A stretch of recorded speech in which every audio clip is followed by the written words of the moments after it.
When the path ends, what do you become at its end? The runes have spoken. The knowledge has been earned. And now, Harry Potter must choose what kind of future he will shape with it. Welcome to Grimoire Audiobooks, and thank you for walking this path with us. Today, we present the final part of Harry Potter and the Rune Stone Path by Temporal Knight, a culmination of magic, growth, and self-discovery unlike any tale before it.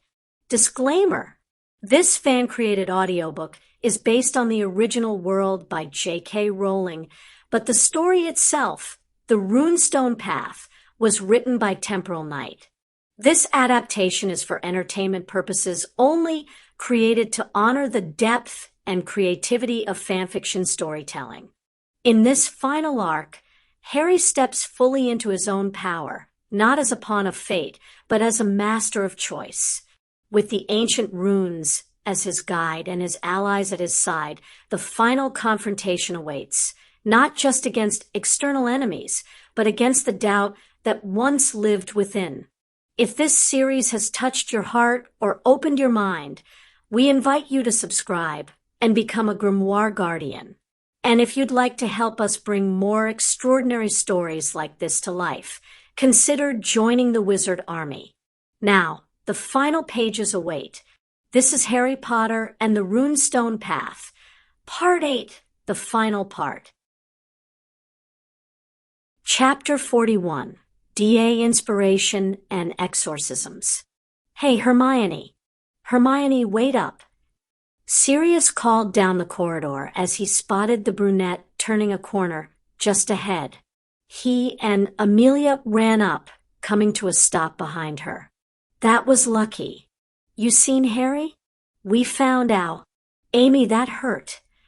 Not out here, idiot, Amelia said, groaning and rubbing her forehead. Hermione, if you would be so kind as to direct us to your boyfriend. We have something of great importance to provide him. Hermione frowned for a moment, trying to puzzle out just what the adults were trying to say. After a moment of thought, her eyebrows shot up, her eyes widened, and her mouth opened into a silent, oh, her face barely taking long enough to spread into a wide grin. She opened her backpack and pulled out her librarian's aid. I promise to never disrespect a book. Locate subject. Harry Potter. She didn't acknowledge, Sirius leaning over her shoulder and whistling appreciatively as the improved map zoomed in on the 7th floor, one room to the side flashing. He's in the room of requirement. Let's go. I'll calm Daphne. You get Shiva and Lily. Amelia chuckled. Hermione presumed it was at the way she had taken charge and started walking down the passageways without even waiting for them to follow. I'll contact Tonks and let her know as well, the older woman said. Don't bother. Harry was with her and Fleur already, Hermione said, waving the concern off. Come on, contact Daphne. Daph, we need you up at the room immediately. Well, actually scratch that. You're welcome to come up to the room if you want to be there. What? Hermione, slow down. What's going on? Daphne's confused voice answered. Hermione grimaced and took a long breath. My apologies. We've made some progress on the scavenger hunt and are heading to show off the results to our partner. A loud gasp came over the line, coupled with a muttered curse. I'm on my way. Are Tracy and Luna invited as well? If they're with you, then yes, but otherwise no. I don't want to hold this up any longer than absolutely necessary. If you see Neville, Susan, or Hannah, feel free to grab them as well. Those three are busy, Daphne said, causing Hermione to snort in amusement. I'll let them know, though, and see if they can get up there before you start breathing fire about making us wait. Tracy and Luna are with me. What configuration for the door? Hermione paused, tapping her fingers on her side before sighing. Probably the manor bedroom. He's with Fleur and Tonks. Daphne laughed. Whatever.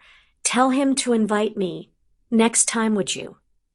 Hermione rolled her eyes. They didn't invite me either, Daph, but I'll mention it. Disconnect. She looked over her shoulder at two sets of eyes staring at her. Amelia in mild shock, Sirius quite obviously fighting to hold in laughter. She glared at them. What? We're teenagers in a boarding school with very little supervision, and two of our partners are exceptionally flirty. We're going to have sex. Get over it, and let's go kill a bloody soul shard before it tries to eat my boyfriend's mind again. Sirius lost his battle and gave an exaggerated bow to her. Lead the way, mistress. I see why Harry likes you so much.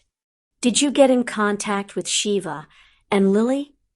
Hermione asked, ignoring the majority of his statement, as she resumed walking. They're on their way. Hermione nodded in approval as she pulled up outside the tap dancing trolls. Wait here a moment, please. If they are busy, I doubt any of them would be exceedingly pleased to have either of you walk in on them. Amelia sighed and nodded. Yes, that would be awkward. Just come out to get us when everyone is dressed, please.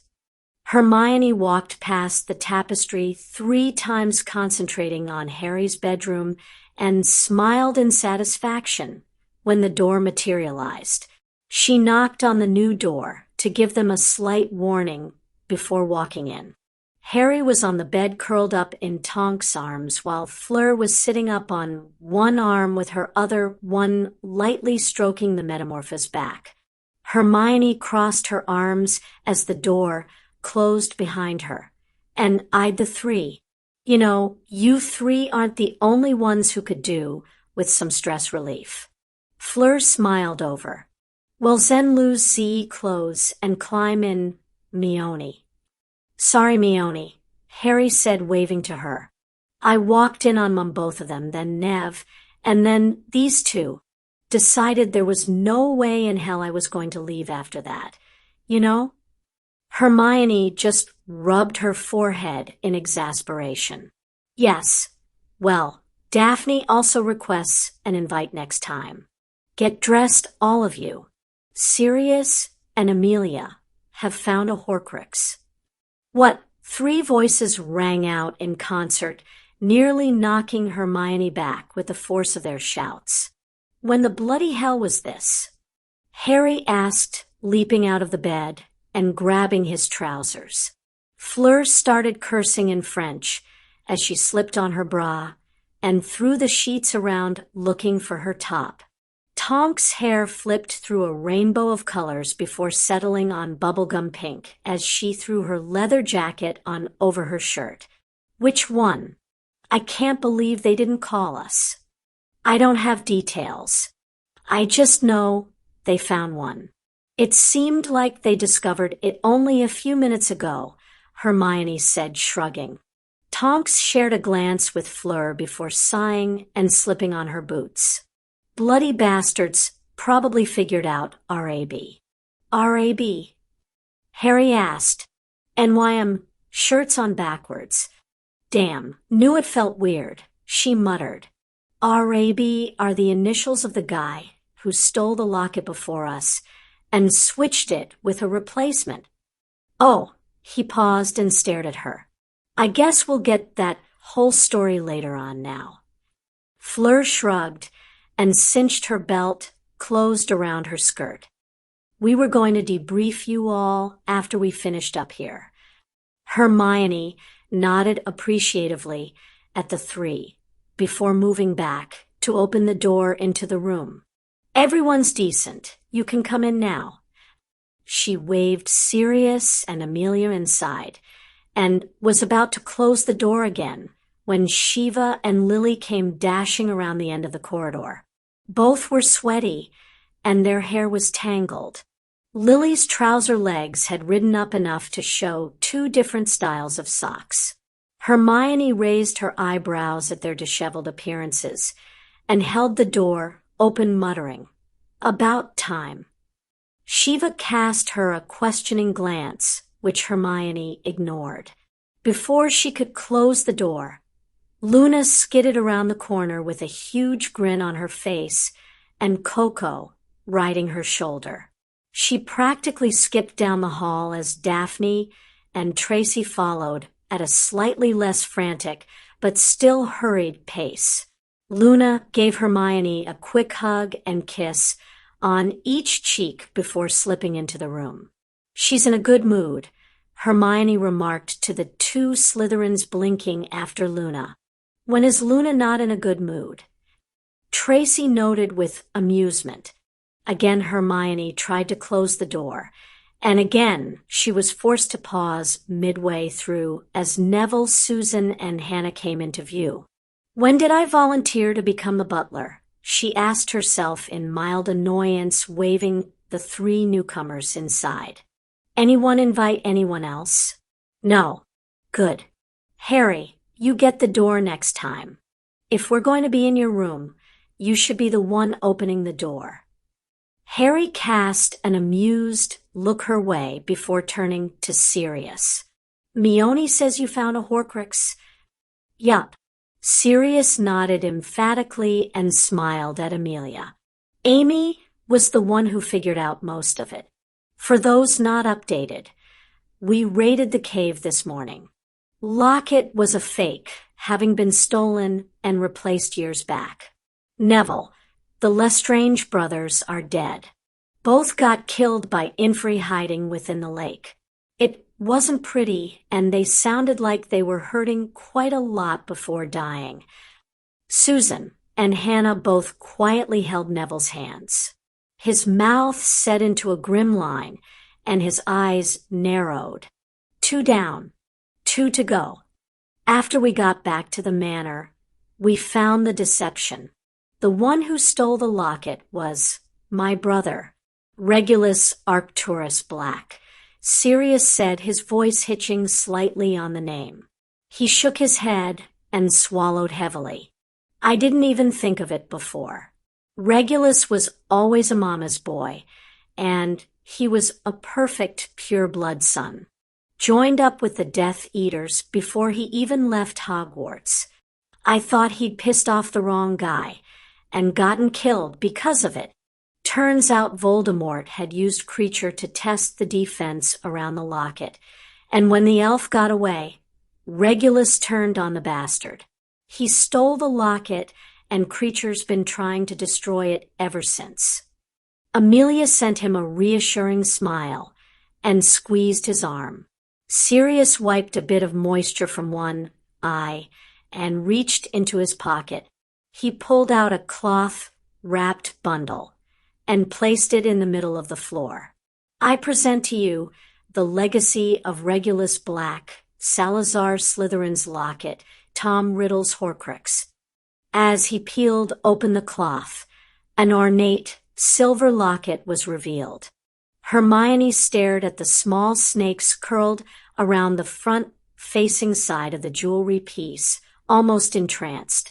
It's quite beautiful for something that's become so perverted. Agreed, Daphne murmured. Well, let's not just stand here looking at Sis sing, Fleur said, glaring down at the piece of silver, so intently that one would almost expect it to burst into flames. Harry, time to test your rune stone. Yeah. Harry took out his bandolier and picked out the soul cage, hefting it in one hand and looking at the locket in the other. Fingers crossed, everyone. Heads bobbed around the room as Harry moved forward and placed the rune stone onto the locket. He took a deep breath and channeled enough magic into it to activate the stone. Hermione held her breath and waited, and waited, and waited. After 30 seconds, Hannah looked up from the locket in confusion. Is that it? Isn't it supposed to do something? Yeah, it is, Harry muttered darkly. Hermione quickly shuffled around the circle to grab his hand, reassuringly. Maybe the locket needs to be open for it to work. Harry scowled. Worth a try, I guess. Let's hope this one isn't booby-trapped.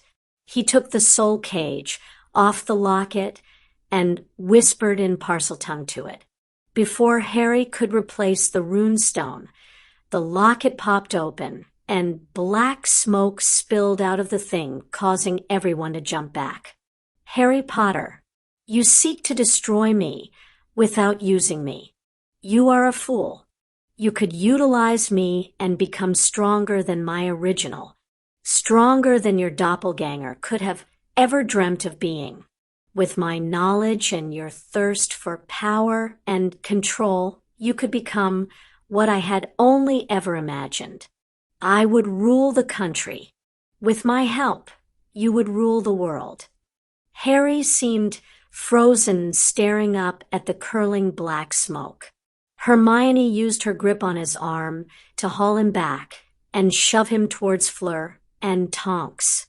She stepped forward and glared at the smoke with Daphne, Lily, and Shiva stepping up beside her. Leave him alone. Your petty little scrambling for survival won't earn a reprieve. Hermione Granger, you worry he'll toss you aside now that he has others more beautiful and more capable. With my help, you could ensure he never wants to leave your side. Daphne Greengrass, you find yourself unclean and unworthy. You are tainted and dangerous. You cause all you touch to wilt. I can help you control the hatred and rage. I can show you how to channel it and use it to make you stronger. Bathsheba babbling. You think yourself the outsider, the only one who was not born to this conflict, the only one not directly involved, the only one who could reasonably walk away without consequences from either side. You worry that they'll ask that of you, that somewhere deep inside they expect it. With me, you'd be too formidable for any to ever think you that weak. Lily Potter, dead for a decade, your revival directly contributing to your son's increased danger and vulnerability. You find your weakness and imperfect sight to be a danger to all who lean on you and trust you. They feel you know things you don't and can handle that which you cannot. With me as your teacher, you could become more formidable than any you have ever known. Use me, and we can. Shut up already. Luna yelled out, shooting a spell through the swirling mist and cutting off Voldemort's monologue. Stop letting it talk and hit the stupid locket with the rune.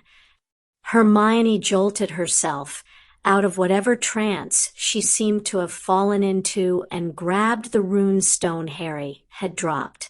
With a snarl, she slammed it onto the face of the locket and activated it. A glow ignited, and there was a shriek of pain.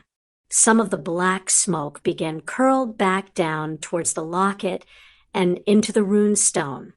Unfortunately, after a few seconds of continued screaming, the flow stopped and the rune stone stopped glowing. The smoke started to reform with a laughing sound before Luna bounded forward and slammed the small doors shut, causing all the remaining smoke to immediately vanish. Most of the occupants were breathing hard, and beside her, Daphne fell to a seat on the floor with her arms wrapped around her legs. Bloody hell! I hate these things so much, she murmured. Harry gingerly got up and picked up the discarded rune stone.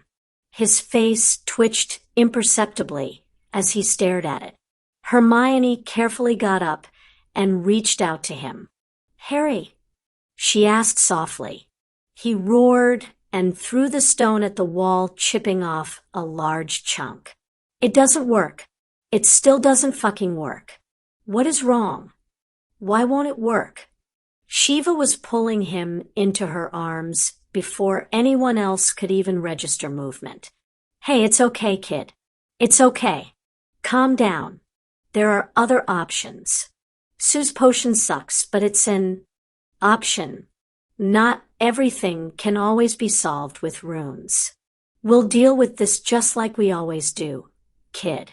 This is a setback, but it's not the end of the world. Hermione looked on her boyfriend with something approaching despair. This state of affairs could not continue much longer. Marcus Greengrass and Victoria Zabini smiled at each other from across the table at Gringotts Bank. Both grins had equal parts greed, cunning, and superiority, both persons intent on thinking they had the better part in this deal. Normally, magicals would sign binding legal contracts in one of 3 places, ranked in increasing order of formality. The first would be in one of the parties' homes, which was seen as a deal amongst friends and equals. The second level would be in a solicitor's office. Many purebloods actually regarded such an event as a veiled insult. If one needed the reassurance of obtaining a solicitor to examine and verify the document, then why was a goblin not being paid to do the work? Everyone knew that goblins always scrutinized the most inane language in any contract and were completely unbiased, hating all wizards and witches equally tended to make one fair when dealing with parties in dispute. Therefore, it should be no surprise to learn that signing a contract in Gringotts Bank was considered the most formal, socially acceptable, and foolproof method of ensuring that a contract was legal and binding. So we are agreed. Daphne will provide at least 1 male heir to continue my line, while Blaze will control the Greengrass business ventures after I step down, Marcus said. Victoria nodded. Must we go over this again? The terms have been written, and the contract has been scrutinized. Just sign the thing already, Marcus, and stop stalling. Marcus raised an eyebrow at her before picking up the quill and laying his signature on the paper with a flourish. The move is yours, my dear. He handed her the quill and the document and watched with a satisfied grin as her name joined his own. His legacy was secure, and Daphne would have a decent husband who was unlikely to do much beyond ensure she remained in her place at the boy's side. As Victoria lifted the quill, the parchment in front of them remained resolutely dull. That's odd. Where's the flash of acceptance? Marcus, you used your full name, didn't you? Marcus blinked in confusion. He stood to look at the contract and scowled. Of course I did. I am not the one with 7 different last names to choose from. 8, including my maiden name, Victoria commented idly. She frowned down at the parchment in front of them, which is completely irrelevant as I always ensure my name is legally changed to match my husband. Snap fist. Get out here, goblin, you idiots missed something. The goblin manager walked into the room with a sneer on his features. At least Marcus assumed it was a sneer. He couldn't be expected to pay too much attention to the creatures. Now, could he? They were just goblins after all.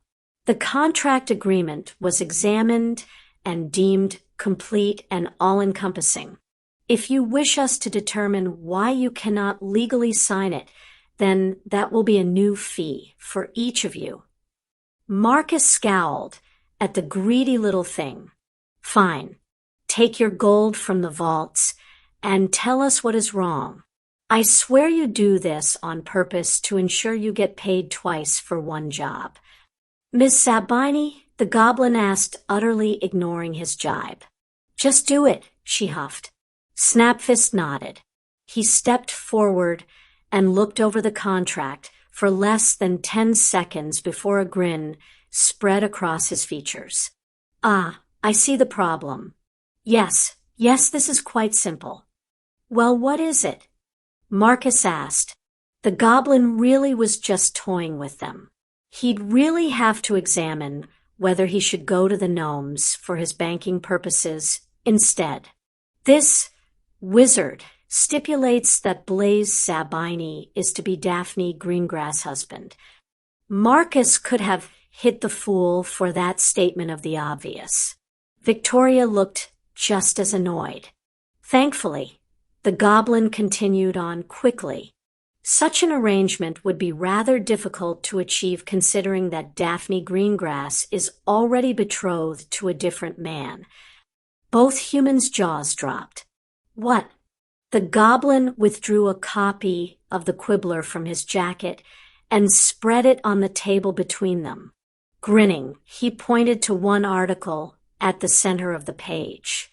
Harry Potter announces first official betrothal. By Luna Lovegood. Earlier this week, Harry Potter opened up about his recent engagement. Some will surely be surprised to find that the Rune Master's first legally binding betrothment is not to one of his current partners, Hermione Granger, Nymphadora Tonks, or Fleur Delacour.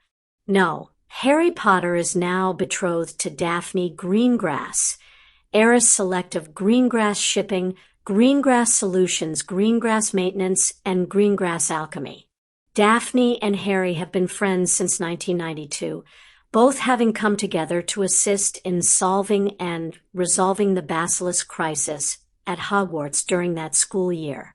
They have remained close friends ever since, with Daphne always nearby when conflicts developed around Harry. Students who know both regularly describe their relationship as such. Daphne is like his right hand.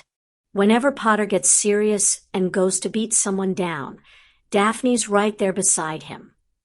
Blaise Zabini. Hermione is like Harry's anchor, whereas Daphne is probably more like his hammer. Does that make sense? I'm not sure I used that metaphor right. Parvati Patil. They've been dancing around each other for ages. It's a good thing that Harry has 2 houses to his name, because it would have been a shame if Daphne missed out because she waited too long to say anything. They're cute together. Lavender Brown. It has been commented in the past that Daphne was in a romantic relationship with Tracy Davis, a fellow Slytherin and longtime friend to the Greengrass heiress. When asked for clarification on the state of their current relationship, Daphne, Tracy, and Harry all respond with the same reply. Our relationship is complicated, but the specifics of it are our business and ours alone. Feel free to speculate. We won't be confirming or denying anything except that we are all in agreement. Harry Potter has notoriously held personal information close to his chest. The dangers of enemies obtaining these weak points have historically been the cause. Why then did this betrothal become common knowledge? In his own words, it's unfortunately not really a secret who my partners are anymore. It hasn't been a secret for a while. Even worse, recent events have seen the people I care about targeted because they associate with me. Daphne was attacked just the other week. I'm hoping that by announcing our new status like this, the attacks will be curbed.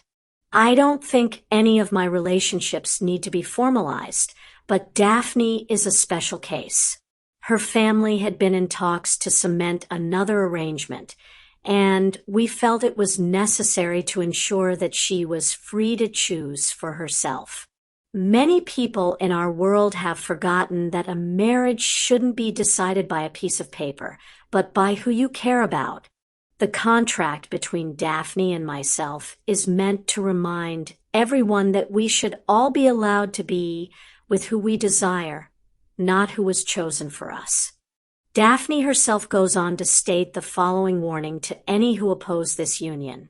Harry is too polite to say it, but allow me to be blunt for once. Any who take issue with me or my sister wives will have to face the full might of both the Potter family and the Inventor Alliance. This alliance includes the families Potter, Black, Longbottom, Brown, Lee Patil, Greengrass, Davis, Lovegood, Bulstrode, Weasley, and Bones. These are just the domestic, big-name families that don't include people like the Delacours or the Crumbs. The Dark Lord himself has tried to attack my betrothed and been sent away with his tail between his legs 3 times 4, if you count the incident when he was mere toddler. This was with just the Potter family. Envy us if you wish, but I caution you against doing anything further. Marcus finished reading the article and started laughing hysterically. The girl outmaneuvered me. By Merlin, I have taught her something. Bravo, child, bravo. Victoria glared at him. You are an idiot, Marcus Greengrass. If that child of yours can so brilliantly plot this while hundreds of miles away with only the barest notion that we were moving forward, I am glad she's not going to be hitched to my son. Blaze would wind up dead within a year tied to that girl. Check your plans next time before you try to involve me in them. Goodbye, Marcus. Victoria stood up and glared at the smiling goblin as she stalked from the chamber. Marcus just leaned back and fingered the quibbler in front of him. He really should be horribly angry with her. The deal with Victoria had taken up quite a bit of his time in the last few days, and he'd had to pay the goblins an exorbitant fee to have the contract checked over twice for that matter, which was annoying beyond belief, considered the frustrating creature knew all along apparently that the contract would not be valid. Marcus was first and foremost, however, a businessman. He'd been outplayed, and, well, really his legacy was still assured. Potter was a rising star, and even if the union between the boy and Daphne was simple cover for her, it didn't matter since it was apparently legal. She'd have a child eventually, and his name would continue. Yes, this could have been far worse. Lunch on Friday saw Lily and Shiva sitting together at the staff table in the great hall. They were both still somewhat muted from the events of the night prior, though Lily was attempting to stay jovial. They couldn't do much more beyond what had already been done, so she didn't see any true point in remaining morose. She'd had her fill of moping during the year she'd been in hiding with a baby and a trigger-happy husband. Plus, if she kept positive and stayed bubbly, there was a chance that it could spread, and her son might perk up a bit as well. Fleur and Tonks had to leave again, though she knew he'd spent the night with Hermione and Daphne, while Tracy and Luna convinced the room of requirement to leave a second bed for them as well. Lily took a moment of reflection to consider just how much trouble students in this castle could get into if that room became common knowledge. Hell, not just the students. She could think of at least a dozen uses for that room. Not all of them wholesome at all. Those thoughts had her turning a hungry gaze on the woman sitting beside her, who remained blissfully unaware of Lily's stare. Thank God for small mercies. Lily? Phileas' amused voice finally knocked her out of her reverie, and she twisted to face him, an embarrassed blush spreading across her cheeks. Yes, Phileas? You were saying something. The small man chuckled. Well, I was going to ask how you were finding your classes, but now I think I'd rather discuss something a bit more gossip-worthy. Oh, really? She asked, raising an eyebrow. On the half-goblin's other side, Lily spotted McGonagall casually putting her fork down and surreptitiously leaning in to hear better. Yes, indeed. So, my friend, Phileas asked, a grin splitting his features, just how long have you and Bathsheba been an item?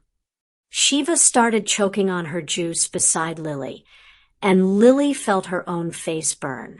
She desperately tried to reach for something to say. air. Well, you see, we a little help here," she ended, murmuring to a still, slightly coughing Shiva. "Oh no," Shiva said, shaking her head emphatically. "He asked you.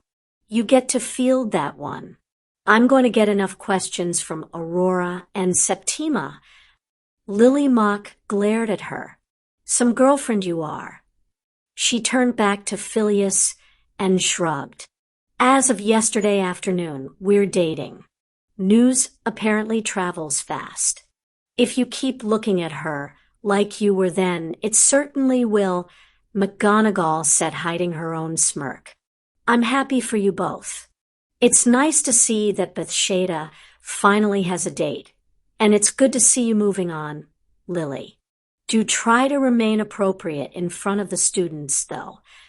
Lily raised her eyebrows and cocked a thumb at Sirius, who was busy chatting up Sinistra. "Somehow I don't think we're the ones who need a potential lecture." McGonagall just smiled wider and dabbed at her mouth with a napkin. But Sirius is so easy to control. A simple warning that Amelia may get annoyed if he flirts too strongly, and the problem disappears. Lily finished laughing. True. Don't worry, Min. We'll keep our pants on around the kids." Phileas shrugged far too innocently for his indifference to be believed. "If you can, I recommend remembering to use a silencing charm for the broom closet walls. Almost everyone remembers to lock the door, but you'd be surprised just how many forget to soundproof the walls." Lily groaned and held her head in her hands while Phileas lost his battle with the veneer of calm and started laughing uproariously. Shiva could be mistaken for a tomato beside her, and even McGonagall was hiding her mouth behind her hand, shoulders shaking. Lily glanced out over the students and spotted Harry cocking an eyebrow at her and shaking his head, chuckling. He may have been too far to hear specifics, but it certainly wasn't difficult to discern the subject under discussion if one knew the basic situation. Well, at least some people were getting amusement out of her embarrassment. Sirius looked at his fifth-year students with mixed frustration and pride. The frustration was largely due to the teens' rather horrible history of teachers for the defense course. He had originally thought that Remus and Harry had been exaggerating just how bad the prior instruction had been, now that he was the one evaluating them, although, yeah, it was that bad. He'd even instituted an extra class a week for the 5th and 7-year students to make sure that they could at least attempt to be prepared for the OWLS and NEWTS. In barely 2 weeks, they'd already made a lot of progress, which was extremely impressive and the source of his current pride. So, how did you all feel about the substitute? It was Auror trainee Savage, right? Sirius asked. Daphne nodded, and her distinctly amused, predatory smile didn't escape his notice. Well, Professor Black, he introduced himself as Auror rather than Auror trainee. His basic tactics lesson was acceptable, though he seemed a bit light on details. Well, that's a bit better than I'd hoped, I suppose. Savage might be a bit rough around the edges, folks, but he's the best the Aurors can spare at the moment beyond me. Nobody can beat me after all, he said, striking a dramatic pose. Harry coughed loudly from the back of the room. His cough sounded suspiciously like Lockhart. Sirius grimaced and quickly dropped his pose. In all seriousness, I do apologize for being absent. It's probably going to happen more throughout the year, as there are missions I will have to attend.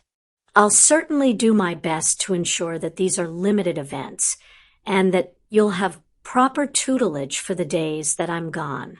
Now, I realize that most of your coursework to this point has been somewhat spotty. I'm going to jump ahead slightly and try to get you all working on silent spell casting in addition to basic dual casting. Savage should have given you the stunning spell for those who didn't already know it. Let's practice that first. The class proceeded rather smoothly, surprisingly enough. Many of the students had issues getting the spell working, and only Daphne, Harry, and Hermione managed to cast it silently. Not that that was all too surprisingly. Harry could probably teach this class at this point. Daphne was nearly as good and grew up knowing most of those spells before she'd even left the house. And Hermione was a walking encyclopedia partnered with the previous two, not to mention the addition of having an Exor as a partner as well. Towards the end of the class, Sirius noticed Harry walking around the people near him and assisting each one in getting their stunning spell to work. Sirius' chest swelled with pride as the young man shook off his melancholy from the previous evening and helped his friends. Harry was all smiles, as Neville was the fourth person to get the silent casting off without a hitch.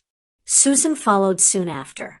The biggest surprise came when Harry walked over to Lavender, and barely 3 minutes later the girl was also casting her spell perfectly every time. Her silent cast was a touch underpowered, but, well, it was darn impressive all the same. Perhaps he shouldn't even bother with getting a sub next time, and just ask the pup to teach, while was gone, something to think about at least. Harry Potter tossed and turned in his bed in the Gryffindor Tower that night. His scar ached and his hands clenched. With a wordless cry of pain, his eyes opened, and he looked out on a very different visage than the curtain-clad tower. Voldemort yelled in rage as he held his wand on the unfortunate new recruit beneath him. The man screamed in agony under Voldemort's Cruciatus curse. He'd had the misfortune of being nearby when the ritual failed. Voldemort had needed an outlet, and the recruit was easier than going out to find a random muggle or blood traitor to torture. The Horcrux would not work. He couldn't make a new one. Either the incomplete ritual with Potter had permanently scarred his soul and damaged his ability to further tear it, or he was unable to create more than 7 Horcruxes. Whatever the root cause was, it did not matter. He could not safeguard his immortality any further. Cursing the Death Eater yet again, Voldemort turned his gaze on Theodore Nott. The boy laid at the foot of Voldemort's throne lifeless, not a mark on him. Such a pitiful waste. Nott had been reasonably intelligent. Voldemort had dearly wanted to use Draco Malfoy for the Horcrux sacrificial murder, yet the Greengrass bitch's agents had absconded with the little fool, and he'd been forced to use a more convenient target. It wasn't as much of a loss as it could have been. If Nott hadn't even been able to foresee the stupidity of following Draco without any supporters loyal to himself instead of the Malfoy, well, he deserved his fate in that case. Besides, it wasn't like anyone was going to complain about the loss of the teenager. Voldemort lifted his spell from the recruit and paced back to the throne. If only he could set alarm wards on the others, as he did with the ring, and the locket, his worries would be allayed. Those had been easy to place. Potter's competence and his allies had proven that the minor precaution after the graveyard incident had been well-founded. Mostly well-founded. Bella's team hadn't been dispatched quickly enough after the alerts to capture any of the hunters after all. But he knew which Horcruxes they had found out about at least. He couldn't protect Bella's any further than it already was. None of his people could get close to it anymore, but then neither could anyone else. It was safe. Until he finished taking over this country, he'd simply have to accept that. Perhaps he should canvass his followers to see if any had children still in Hogwarts. Most of the primary personnel had already been ejected from the premises, thanks to Draco's ill-advised stupidity. There were 1 or 2 older students who would accept a mission. However, he didn't trust them or their parents, and murdering an older student would only serve to draw attention to something he needed to remain quiet. No, Hogwarts would have to remain unwarded as well. It was safe as it was. No one would be able to find it. A single tree in a forest was always well and truly lost. Potter's hunters were a problem. They were far too competent. Perhaps a larger scale effort might be required to deal with them. Voldemort rubbed his ring, letting the reassuring feelings wash over him. He was the Dark Lord Voldemort, and he'd live forever. The recruit moaned, and his legs shuddered, scraping on the floor. Voldemort frowned and leveled his wand at the man again.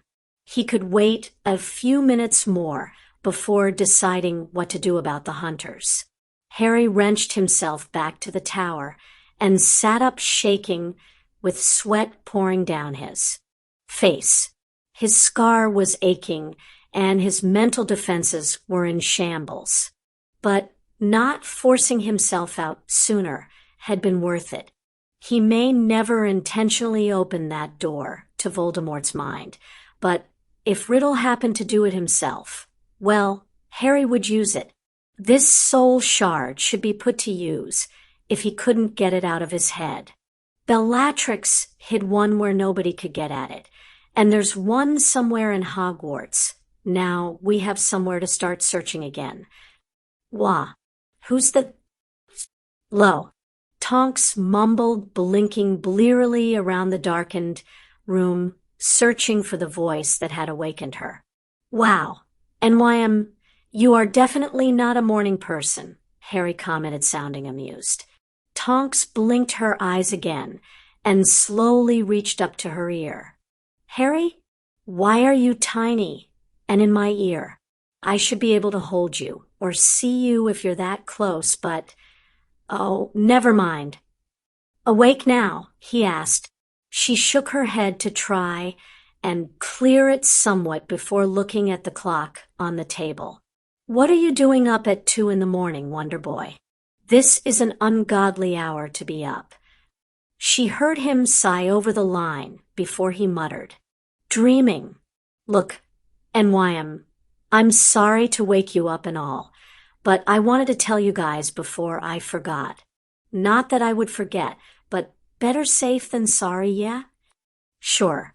What's going on? She considered waking Fleur, but decided she'd wait to see if it was an emergency or just another late-night rune discovery. Voldemort gave 1 Horcrux to your insane aunt for her to protect. Sorta like with Malfoy and the diary, I think. Except she was smart about it because he thinks that neither us or them can get to it where it is. There's another one somewhere in Hogwarts, hidden among a lot of other things that camouflage it. He's wearing the ring, which is both good and bad, since we need to cut off his finger before killing him, I guess. But at least we don't have to look for him hiding it somewhere else. I'm still not entirely sure about Nagini, but I'm almost positive the snake is the last one. Tonks took a second to force her brain to catch up with her ears, and when she did, she shot up straight. Harry, she asked very slowly and with a supreme calm that she did not feel, just how do you know all this? Told you I was dreaming. Harry was obviously trying for nonchalance, but Tonks had been his friend and his lover for long enough that she could hear the strain in his voice. Arsehole tried to make a new Horcrux, but it didn't work. He was pissed. Unlucky Git didn't realize that he had opened the door and let me in. I didn't try to fight my way back to the surface for a few minutes since he was thinking about the Horcruxes. Now we just need to get this bloody thing out of my head before he realizes that I know. Tonks gulped and made sure her breathing was calm before she spoke again. Harry, thank you for the information. I'll disseminate it. And I can't stress this enough, you really should not be diving into an insane Dark Lord's head. We'll use this to find the rest, Wonder Boy, but you can't do that again. If he pushes back. I know, Harry said wearily. I took long enough to build my walls back up before I cummed you. I didn't go looking to enter his brain, NYM. I just used it when he drew me in.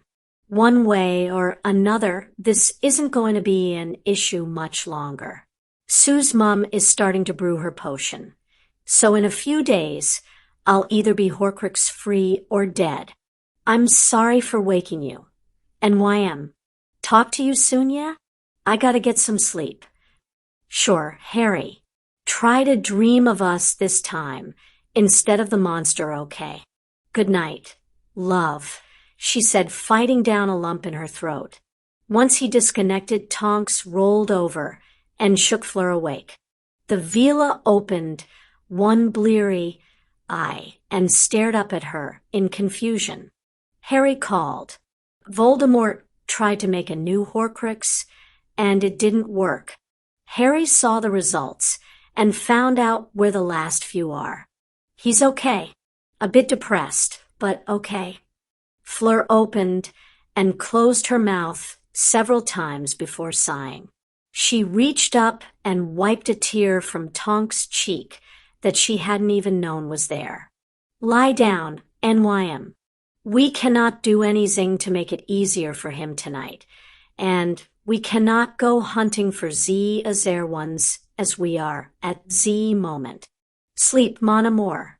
We will deal with this in Z light of Z new day. Tonks nodded and lay back down. She shifted her form enough that she was smaller than Fleur and let the blonde curl her arms around her in a strong embrace. Only then did she start shuddering slightly and let herself cry. Harry stood in front of his group of friends, waiting for the practice room to fill up. Daphne's club was about to start its meeting in a few minutes, and he'd been conscripted to help teach the masses. Surprisingly enough, he'd actually managed to get some sleep the night before, despite the dream about Voldemort. That wasn't to say he'd gotten good sleep, but it had been better than usual on one of those nights. He'd let Shiva and Lily know about his discoveries as soon as he woke up and filled in the others, and Sirius before they had moved down to the classroom for this meeting. He wouldn't go as far as saying he was upbeat, but he was somewhat positive about their chances now. Colin and Dennis Creevy walked into the classroom, first animatedly talking to each other. Colin's camera snapped as he caught sight of the group at the front, and he flashed a wide grin and thumbs up to Harry. Harry managed to stop himself from rolling his own eyes at the younger boy's antics, and gave a thumbs up in return. The Patils, Lavender, and Sue followed close behind him. Blaze walked in with Millicent. A bouncing ball of energy practically danced into the room behind them. Astoria was on the scene, talking a mile a minute to everyone around her. Harry smiled and chuckled at how enthusiastic she was. He really had to try and spend more time with the girl. Her happiness was probably infectious. Quite a few Hufflepuffs showed up, as did many of the younger years in Ravenclaw. Harry saw Flitwick and McGonagall quietly walk into the room and stand at the back before the door finally swung closed. Daphne stepped forward and calmly took stock of the room. All right, everyone, thanks for coming. As many of you know, the Death Eaters and the Dark Lord are active again. The last time they were on the move, times became quite dark. Dark enough that many people in the wizarding world today still refuse to use the name Voldemort A shudder went through many of the people in the room. Harry was surprised that it wasn't quite everyone, but it was still annoying. Daphne scowled. Voldemort. Voldemort. Voldemort. Voldemort. Voldemort. This is exactly why we are making this club. If one is scared of a mere name, how can you expect to stand and protect your brother, your sister, your parents, your children? But he's so strong, one voice shouted out from the crowd. We can't fight him. He is also just one man. Harry has fought him 3 times before he was 15 and walked away, Daphne said matter-of-factly. There were mutters through the room at that. Yes, his situation is a little unusual, but that does not mean you simply lie down and die. That means you get stronger. That means you pick easier opponents. If you were walking down Diagon Alley and a group of 10 Death Eaters operated in front of you, would you rather the adults nearby cowered behind the closest cover, or would you rather they fought the terrorists? Why wouldn't they fight? Another voice rang out. Daphne just laughed and shook her head. Ask your parents about that. That's exactly the question, my friends, and I cannot understand. The last Blood War was so bad because the only people fighting were the Aurors and a few scattered others. Had more stood up and drew a line in the sand, it never would have progressed like it did. Voldemort is one man. He can be overwhelmed with numbers just like anyone else. She paused and looked around the room with a critical eye. Already this war is shaping up to be quite different. We have weapons against the Dementors. We should soon have a competent minister with Fudge on his way out. We have determined people willing to fight back.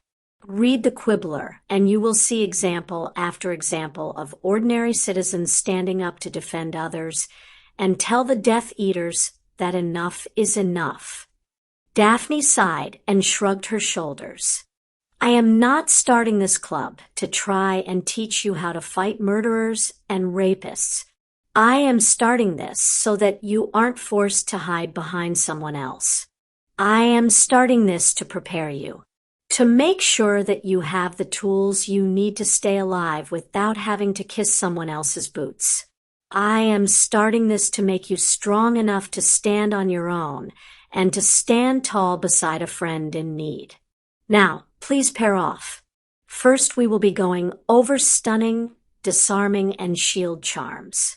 At the end of the lesson, anyone who wishes to learn a family spell to dissuade attempted rapists, please stay behind. Harry smiled at Daphne as she and the others in his core group started walking around, helping their fellow students where needed. He specialized in showing the older students where they were going wrong with the disarming spell. Hermione and Daphne were focusing on those learning the stunning spell. Neville, Susan, and Luna were working with people trying to practice the shield spell. Sirius, Shiva, and Lily walked around the large room, helping anyone who seemed to be particularly struggling. Hannah and Tracy had slotted into groups near the back and were assisting the younger students working on wand movements. Towards the end of the lesson, Harry raised his eyebrows at Fred and George, who had somehow managed to simultaneously stun each other while flying through the air and aiming at the walls behind their opponent. He calmly woke them both up and leaned back in a crouch. How the hell did you two manage that? He asked, amused. Fred grinned. Well, partner, part of being a good beater is seeing angles. A spell can be a lot easier to get off a trick shot with than a bludger. George laughed and shook his head. Yes, and the extra training for the Triwizard Tournament had no bearing on it whatsoever. None at all, brother. Look, you hit the same mark, he responded with a laugh of his own. Harry shook his head and stood helping both to their feet. If you two are so good, go help the others. Nice shots, by the way. Now get.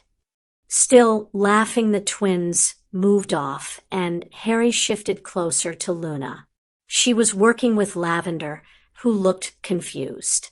I still don't get why these things absorb some spells and reflect others. They're all just magic. Hermione looked over from nearby with wide eyes. Well, you see, Lavender, Jonah Langridge, had an interesting theory on that. He was looking into the arithmetic properties of each specific spell, and he discovered how the base component of the original core determined the primary attraction or absorption rate, as well as the interactions between most other items and defenses. It was quite revolutionary for the time, though it has fallen out of favor as a suitable explanation over Gamp's theorems, and Luna smiled and nodded enthusiastically before talking over Hermione. What she means, Lavender, is that some spells cannot be absorbed due to incompatible energies. Those spells must be banished or deflected instead. Harry froze and his eyes unfocused. Incompatible energies, absorption versus banishment. Souls can't be absorbed. Souls can't be absorbed. He barely noticed as Daphne stopped and stared at him for a moment. He was already moving to his bag at a pace barely under a run when her voice rang out over the group. Okay, everyone, I think that's enough for today. We'll pick this up next week. Same time, same place. I apologize for not getting to my spell right away for those interested. If you can't wait for next week, then come see me tomorrow or after classes. Chop, chop, out, out. Practice what you've learned today, and we'll build on that next time. Harry ignored her as he reached his schematics for the soul cage and checked over his drawing, tracing his finger to the primary core runes. He let out a cry of victory as he found the absorption rune smack dab in the middle. Souls can't be absorbed, he muttered, grabbing a pencil and erasing that rune, hurriedly drawing in a banishment rune instead. It fit perfectly. Ha ha.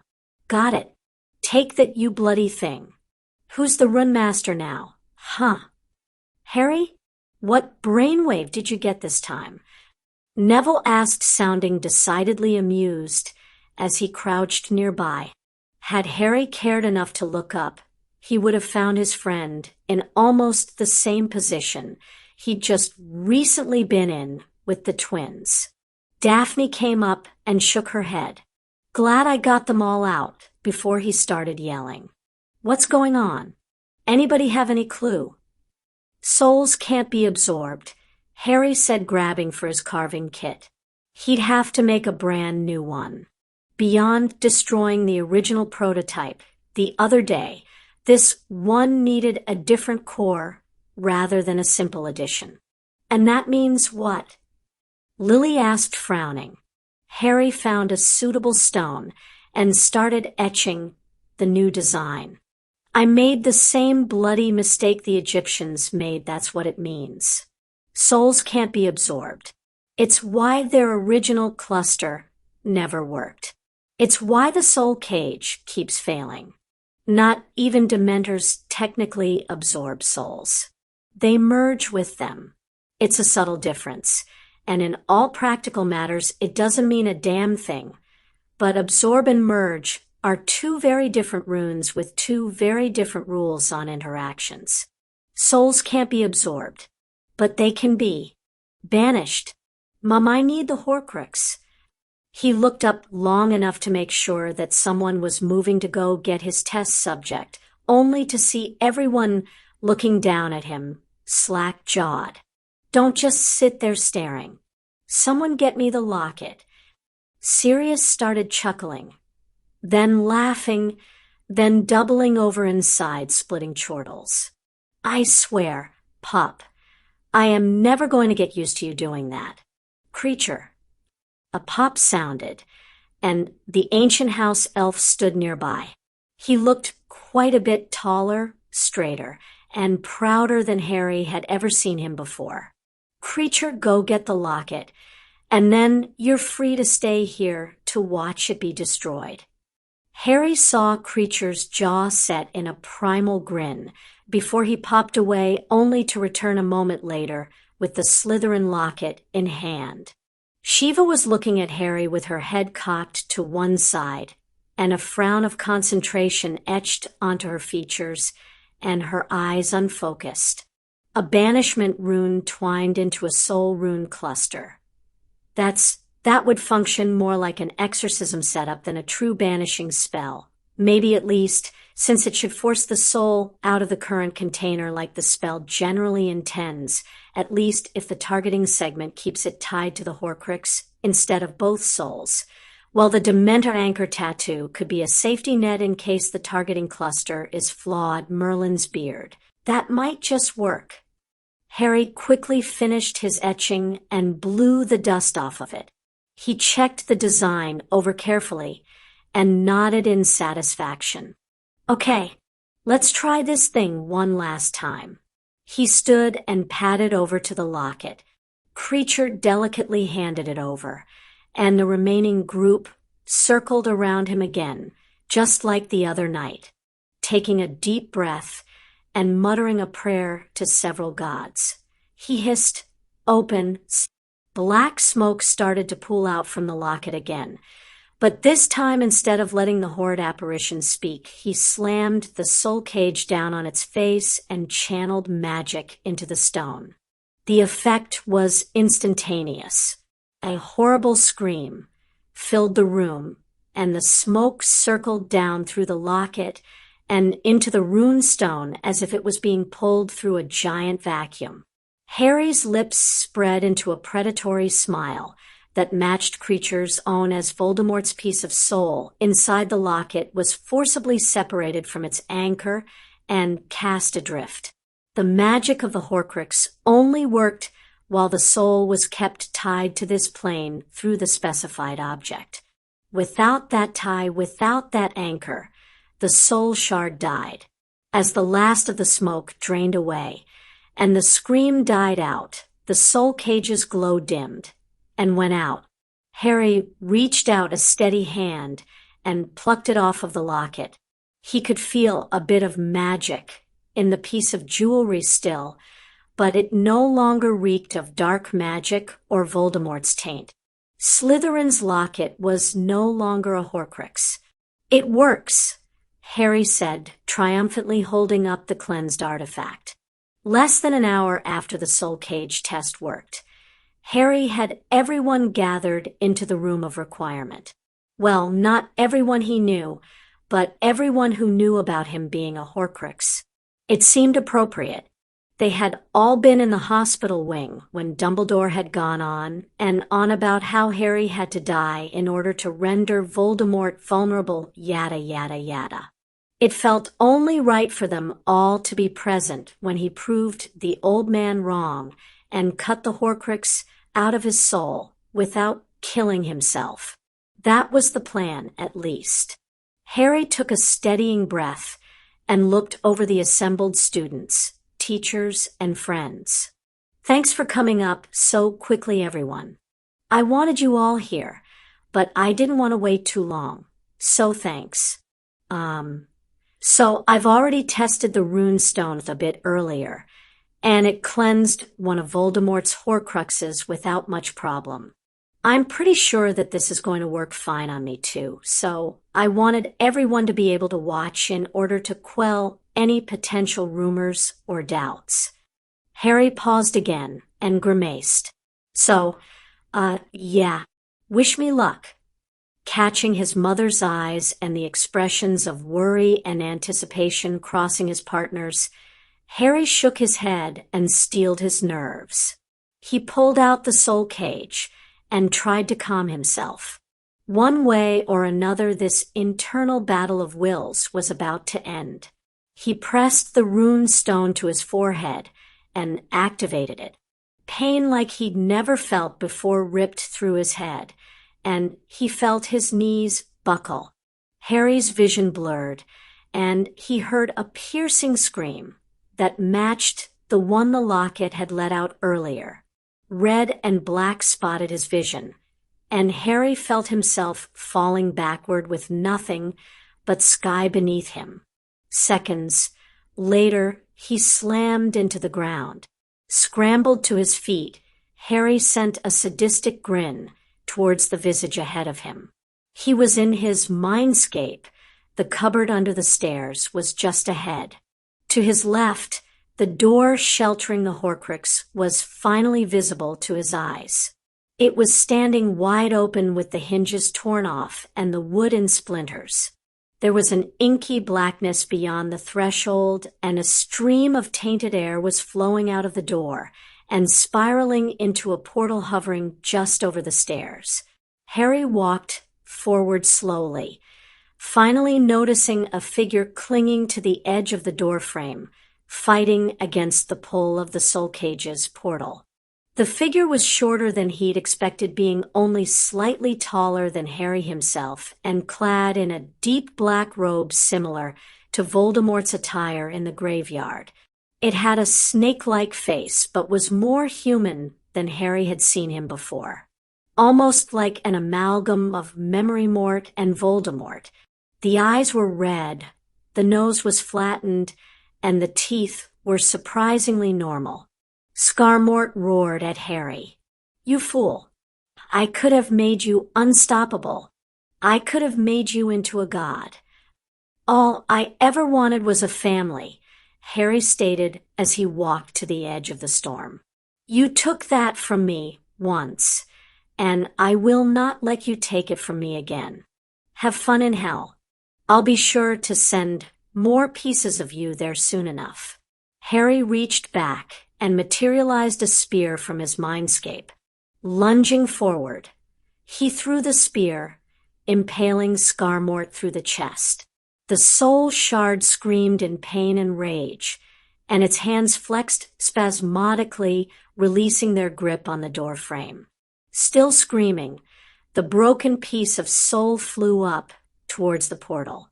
Harry watched the body of Scarmort start to stretch, expand, and unravel just before it hit the portal. As soon as the flying body passed through the soul cage, the storm in Harry's mind ceased to exist. The door that hid the Horcrux and the inky blackness vanished as if they were never there. The parts of his mind that had been spiraling around the room dropped to the floor, and the portal above him vanished. Harry looked around, smiling. He jumped out his mindscape and back into the world outside, and was hit with an incredible amount of pain racking his entire body. The pain was so extreme that Harry leaned over and threw up the entire contents of his stomach. He noticed with a clinical detachment that the vomit joined a black ichor, like substance already on the floor. A shaky hand reached up to touch his forehead and drew back to find the same ichor on his fingers. Only then did realize Lily was holding onto his shoulders, supporting him, and that he was on the ground with his legs folded underneath him. "It's okay," Harry murmured. "I saw it die. The soul shard is gone. It's gone." Lily just squeezed his shoulders. "We know, son. We saw it too. Rest, Harry. Rest."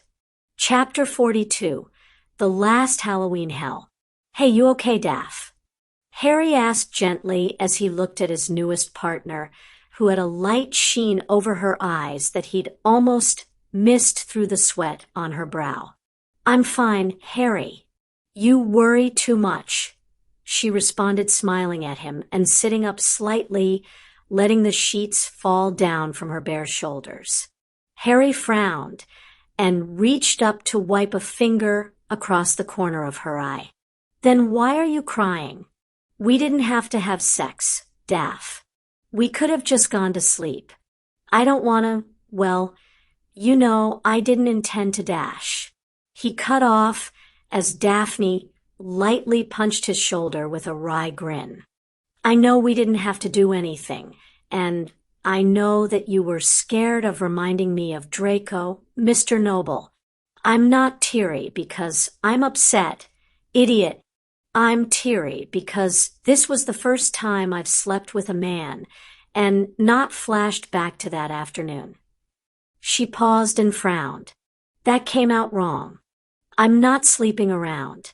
I don't know why I put it that way. She trailed off, and her frown turned to mildly annoyed glare. I swear, Potter, I always seem to lose the ability to articulate my intent around you these days. It's annoying. How do you do that? Harry chuckled and flashed her a smirk that Neville had taken to dubbing the Potter charm. It's a talent. Works on guys too, if Colin Creevey is any indication. Daphne's glare broke down into an amused lifting of her eyebrows. Oh, really? Should I tell the others we need to watch out for him joining the group? Not by my choice, Harry said, giving a theatrical shudder. Nothing against Colin and all, but I don't swing that way. I should probably send him towards Ernie, though, from what Hannah was saying the other day. Actually, he said thoughtfully, I'm surprised a lot of the girls around me seem to... Daphne laughed and rolled her eyes. I imagine we all are. A perfect storm of circumstances. And you have a somewhat small group of close friends. I can assure you that Sue, at least, is not interested in the fairer sex. Harry cocked his head, surprised. Oh, and where does that information come from, Mistress Daphne? Daphne just shook her head at the teasing. Tracy apparently approached her to see if she was interested in joining the Slytherin harem. I was nearby, and it was quite amusing to watch. Seriously? Harry asked, laughing. Wow, so she's officially decided to build a harem now. Not really. She was mostly worried that she wouldn't be able to keep up with Luna whenever Luna decides it's time to get intimate. Since I have no intention of joining in on those trysts, she wanted to ensure she had another option for Luna. That little blonde can be quite tiring outside of the bedroom. I shudder to think of what she'll be like inside it. Daphne shrugged. I'm not sure who Tracy is going to set her sights on next. I'm a bit worried that Luna is now in touch with Gabrielle Delacour through Astoria. I already have one Vila trying to tempt me into bed. It's a bit worrying to consider a second in my other main relationship. Harry tried to think of a suitably appropriate response and came up with nothing. Eventually he just shrugged and replied, well, that would certainly make things interesting. That's one way of putting it, Daphne muttered. Harry just nodded, agreeably, completely missing the sarcasm. So, how was it? Was I, similar to Tracy? Daphne's blue eyes locked onto his green ones, and her nostrils flared. Harry immediately sensed danger and tried to backpedal. Shite. I've done it again, haven't I? You'd think by now I'd have gotten used to what was considered appropriate items to ask a girl about. Daphne's annoyance visibly faded, and she reached down to playfully smack the back of his head before she laid her own down on his chest. I'd really prefer we don't start down that road, Harry. It's never going to end well. B, you can't easily compare being with a girl to being with a guy. It's different. C, you know I love you both, so does the difference in sex really matter? No, it doesn't. Sorry, I was just curious, he murmured. I know, Daphne sighed, and entwined her fingers into his own. Look, it's different, okay? It's always going to be different. I can say that while I used to be more relaxed with Tracy thanks to Draco, that's apparently not going to be as much of an issue with you anymore, as just recently evidenced. I enjoyed this night quite a bit. Harry, you were never a knight in shining armor. Until that afternoon. You were always my friend. It's nice to see that I can go back to thinking of you like my friend again without having to worry about the extra baggage. So to answer your question, it was very good. Satisfied. Harry nodded and wrapped his free arm around her tighter. I'm glad you enjoyed it, Daph. I did too. Good. Daphne sighed into his chest. She stayed silent for a few moments, idly running her hand up and down his muscles. I am sorry for making your life even more complicated than it used to be. Harry laughed at that and shook his head. Daph, our weird love life is not remotely approaching the level of crazy complications that are my life. Look at my history. In 4 years of re-entering the wizarding world, I've discovered I'm a rune savant, blew up a troll's head, fought a possessed professor for a fake stone that would have been safer if I'd never gotten involved, fought a 60-foot snake with a sword, and a girl I'd only know for a few months to save another girl possessed by a soul shard of the same man who possessed my teacher, got adopted by another teacher, found a way to kill dementors while saving my best friends from having their souls eaten, and my godfather, who was wrongfully imprisoned for a decade, got into a fight with terrorists at the Quidditch World Cup while making friends with French Vila, got entered into a sabotage-ridden death tournament, fought my evil double, yada yada yada. Yes, I know. Harry Potter's life is like something out of an adventure book, Daphne said, chuckling. Harry's chest vibrated with his answering snickers. It's worse than adventure books. I know. I've read some of the Harry Potter's adventures in novels. Did you know one has me fighting a dragon at age 8? I actually liked that one. I got to ride off into the sunset on its back at the end. Daphne lifted her head to stare at him. He just shrugged and smiled. What? I was curious. Felt I should actually read a few before asking them to stop printing new ones. Daphne groaned in frustration as she flopped back down onto him. People in this world are insane. There's entertainment, and there's just stupid. Who's going to believe it's even remotely possible for an 8-year-old to tame a dragon? Gabrielle, Harry stated. He felt Daphne's jaw drop open and kept talking. She visited over the summer. Girl looks a lot more her age now. Fleur said something about the change had finally hit her, or something. Anyway, after she finally stopped running around the manor and looking at everything and chattering away in French, she handed me that book and asked if I had actually done it because she wanted to meet the dragon, but couldn't find a place on the grounds with a big enough enclosure.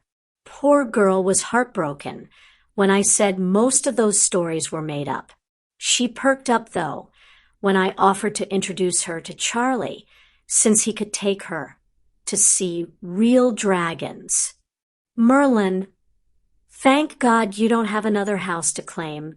She'd likely muscle in for one of those spots, Daphne stated, awed. Her and Ginny probably, Harry agreed, laughing again. I agree, though. Thank God that's not going to happen. I don't need another house to worry about. I just want to run my store and have a family. Daphne stayed silent for nearly a minute. Eventually she asked softly, Harry, when you say family, do you mean Shiva and Lily, or do you mean a family of your own? I want to be a father someday, Daph, if that's what you're asking. Can't say how many kids I want, but yeah, I do want kids. Good answer, Potter. Good answer. She growled, leaning up to capture his lips with her own, before she pulled back, smiling. She then pinned his shoulders before she rolled on top of him and winked seductively. Ready to go again, Wonder Boy? Harry nodded numbly, and she shifted, seating him inside herself with a low moan. Tonight was going to be a good night. Voldemort eyed his target, ensuring that his Death Eaters were in position. Finally, after weeks, the pain had receded. He didn't know what Potter had done, but he knew it was the boy. He had had a brief glimpse of a small living room consumed by a whirlwind of magic, and the boy standing in the middle gazing into the air with a broad smile. Voldemort could only assume that Potter had found a way to rid himself of the Horcrux within him. Voldemort must have been caught in the backlash of the effort involved. His spies had reported that Potter had been incapacitated for several days a month ago, though the boy had evidently recovered far more quickly than Voldemort had. This could not go unanswered. 3 Horcruxes were now destroyed, and only 4 remained. His soul was unbalanced, a mere hair's breadth away from a cursed number of parts. This required recompense death for a death. The hunters had been identified, and they would fall one by one. He would strike in increasing significance to the boy. Let Potter sweat, while Voldemort destroyed everything important to him. Kingsley Shacklebolt would be first. With his death, Harry Potter would begin to experience the same clawing fear that was trying to take root in Voldemort. Potter may be a worthy adversary, but Voldemort would not accept the child threatening his immortality. Voldemort spared a short glance at the half-moon and allowed his mind to briefly drift back. Rookwood had asked why he scheduled the raid for tonight. The question had actually made him laugh. It was simply such an entertaining answer. Potter apparently believed October 31st to be a cursed date. A part of Voldemort was tempted to agree, with the boy at least from the light's perspective. Some of his most impressive actions and orders always seemed to be carried out on this day year after year.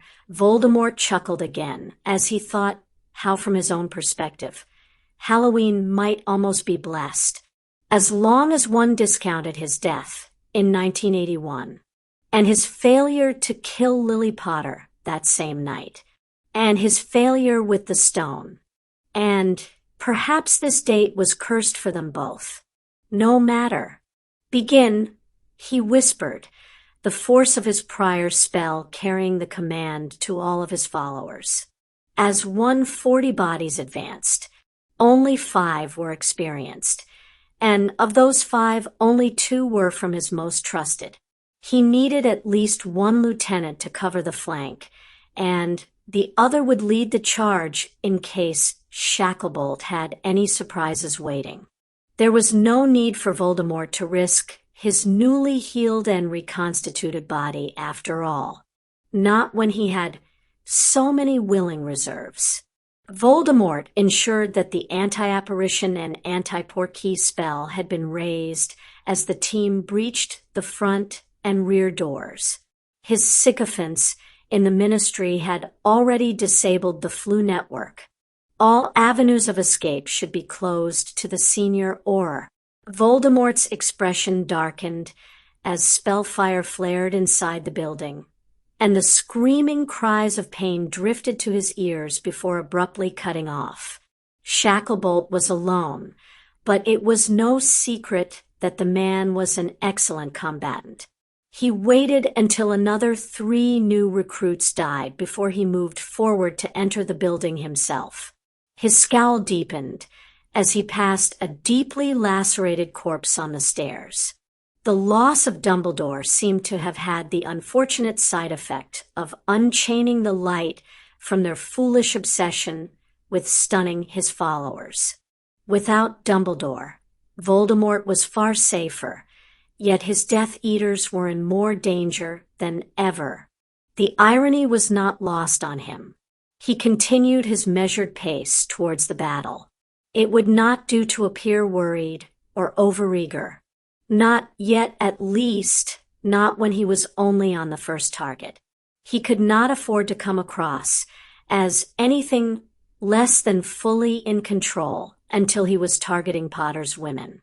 The metamorph was an impressive combatant after all, with extreme stealth skills, and the Vila had a great deal of raw destructive potential. It was a shame his followers would never have accepted him, converting the women to their cause. Breaking of minds was always so endearing. That they had already been claimed by Potter made it all the more enticing of an opportunity. Yet Voldemort had built his foundation on championing purebloods, and with his forces still somewhat below expectations, he couldn't afford to admit half-breeds and blood traitors just yet. Perhaps he'd get lucky, and one of the females would survive long enough for him to allow the recruiting requirements to fall. Voldemort strode into the main living room and took in the scene. He couldn't help a small sigh. Shacklebolt was successfully holding off 2 recruits, as well as Rookwood and Travers. Such a shame to destroy one so impressive. He disliked having to destroy so much of this country in order to rule the remainder. As Voldemort raised his wand, Shacklebolt pulled out one of Potter's infernal runes and unleashed a 3-foot spike of metal. It speared straight through Rookwood's weakened shield and tore through the man's throat. Rookwood dropped like a stone, his blood painting the walls as he died. Voldemort's appreciation of his target ended, and his outrage boiled over. He roared in frustration and hatred and cast curse after curse. He barely noted as Travers twisted and dove out of the room, and his curses killed one of the recruits too slow to follow the lieutenant's lead. Shacklebolt's defenses held for 5 seconds, then shattered. Voldemort sent a bone breaker, followed by an eviscerating curse, followed by a severing curse. The large man's body crumpled at his feet. Scowling, Voldemort took several seconds to recenter himself and push his aggression down.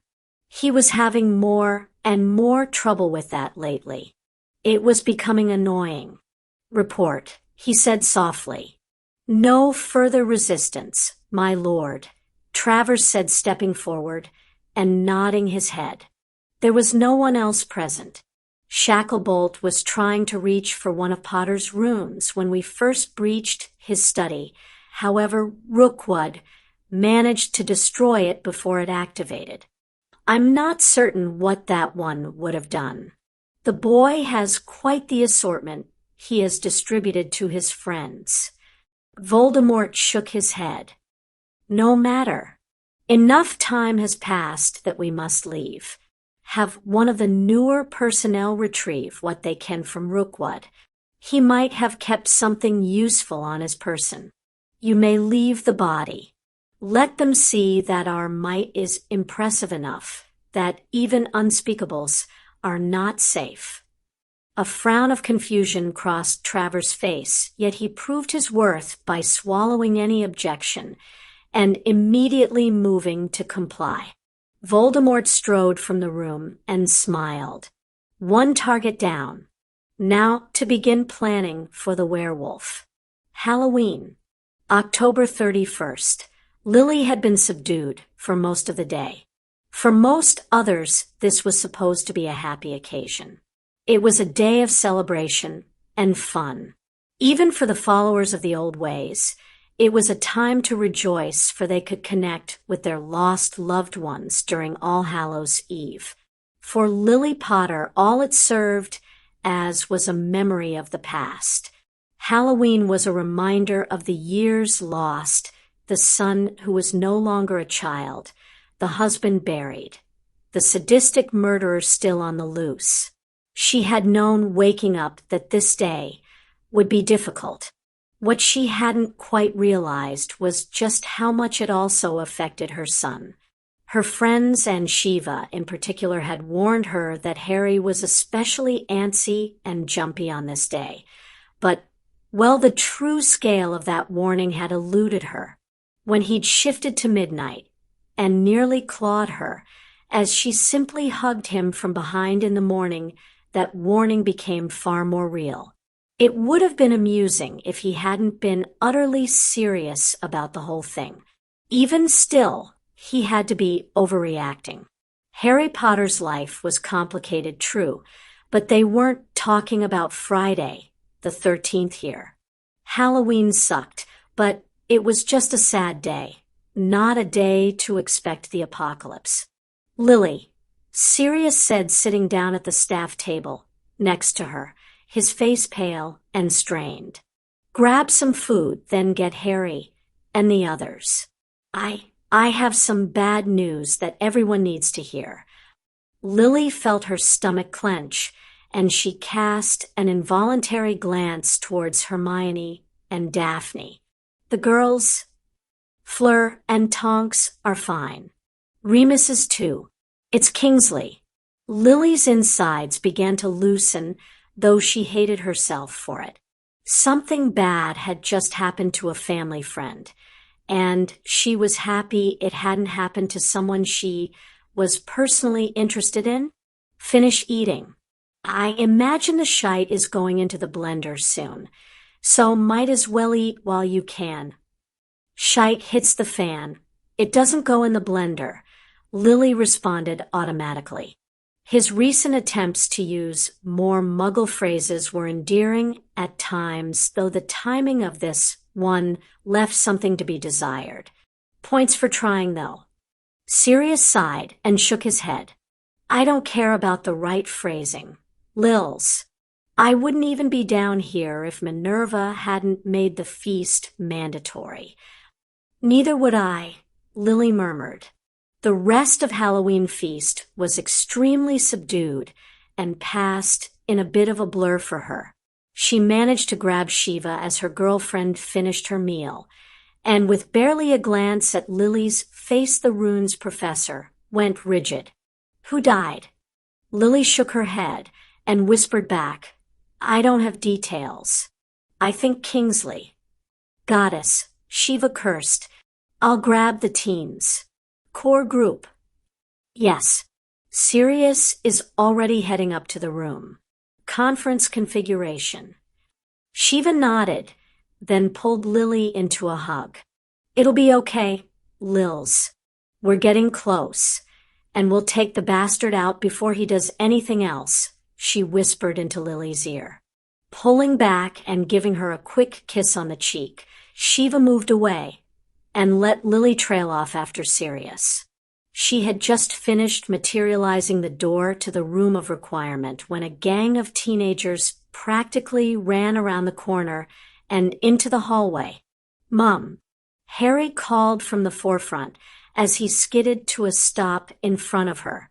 How bad? What happened? Are there more attacks coming? Lily just gave him a sad smile and squeezed his shoulder. You probably know more than I do at the moment, Harry, especially considering I imagine you spoke to Tonks and Fleur on your way up here. Fleur, he said, nodded curtly. She's okay.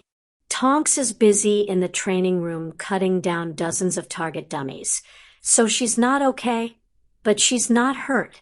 Mione talked with Remus, and Daphne tried to talk with Amelia, but she was too busy to explain, and all she said was there had been an attack by the Death Eaters, led by Voldemort.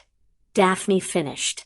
Let's take this inside, everyone, Hermione said, pushing to the front and opening the door.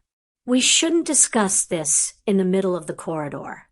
Lily nodded and followed the students inside, squeezing Shiva's hand briefly as the woman passed by. Once everyone was inside, they took seats around the table, with Sirius in the middle drinking a cup of hot chocolate presumably provided by Creature or one of the castle elves. She had barely sat down when Harry started firing off questions to Sirius. Amelia said there was an attack, and Shiva said it was bad. You're never this upset unless Pettigrew is involved, so either the rat learned to fight or someone died. Who died? How many were hurt? Is there more coming? What are we doing in response? Lily could only blink in astonishment. When had Harry become a general? She'd seen him defend against the Aurors over the summer, and she'd seen the aftermath of his sprint to reach Daphne Half the castle, had seen the aftermath of that. Claw marks on walls and floors were not a normal occurrence after all, and the destroyed classroom on the 3rd floor had been home to veritable fan club until Minerva had come back to fix the damages. This, though, was completely different.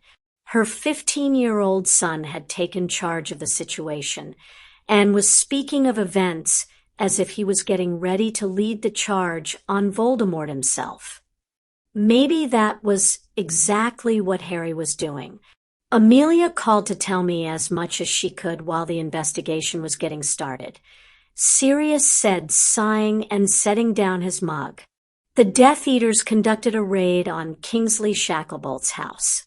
It appears that there were at least 2 of the inner circle, and from what the neighbors said, almost 3 dozen rank and file members, plus Voldemort himself.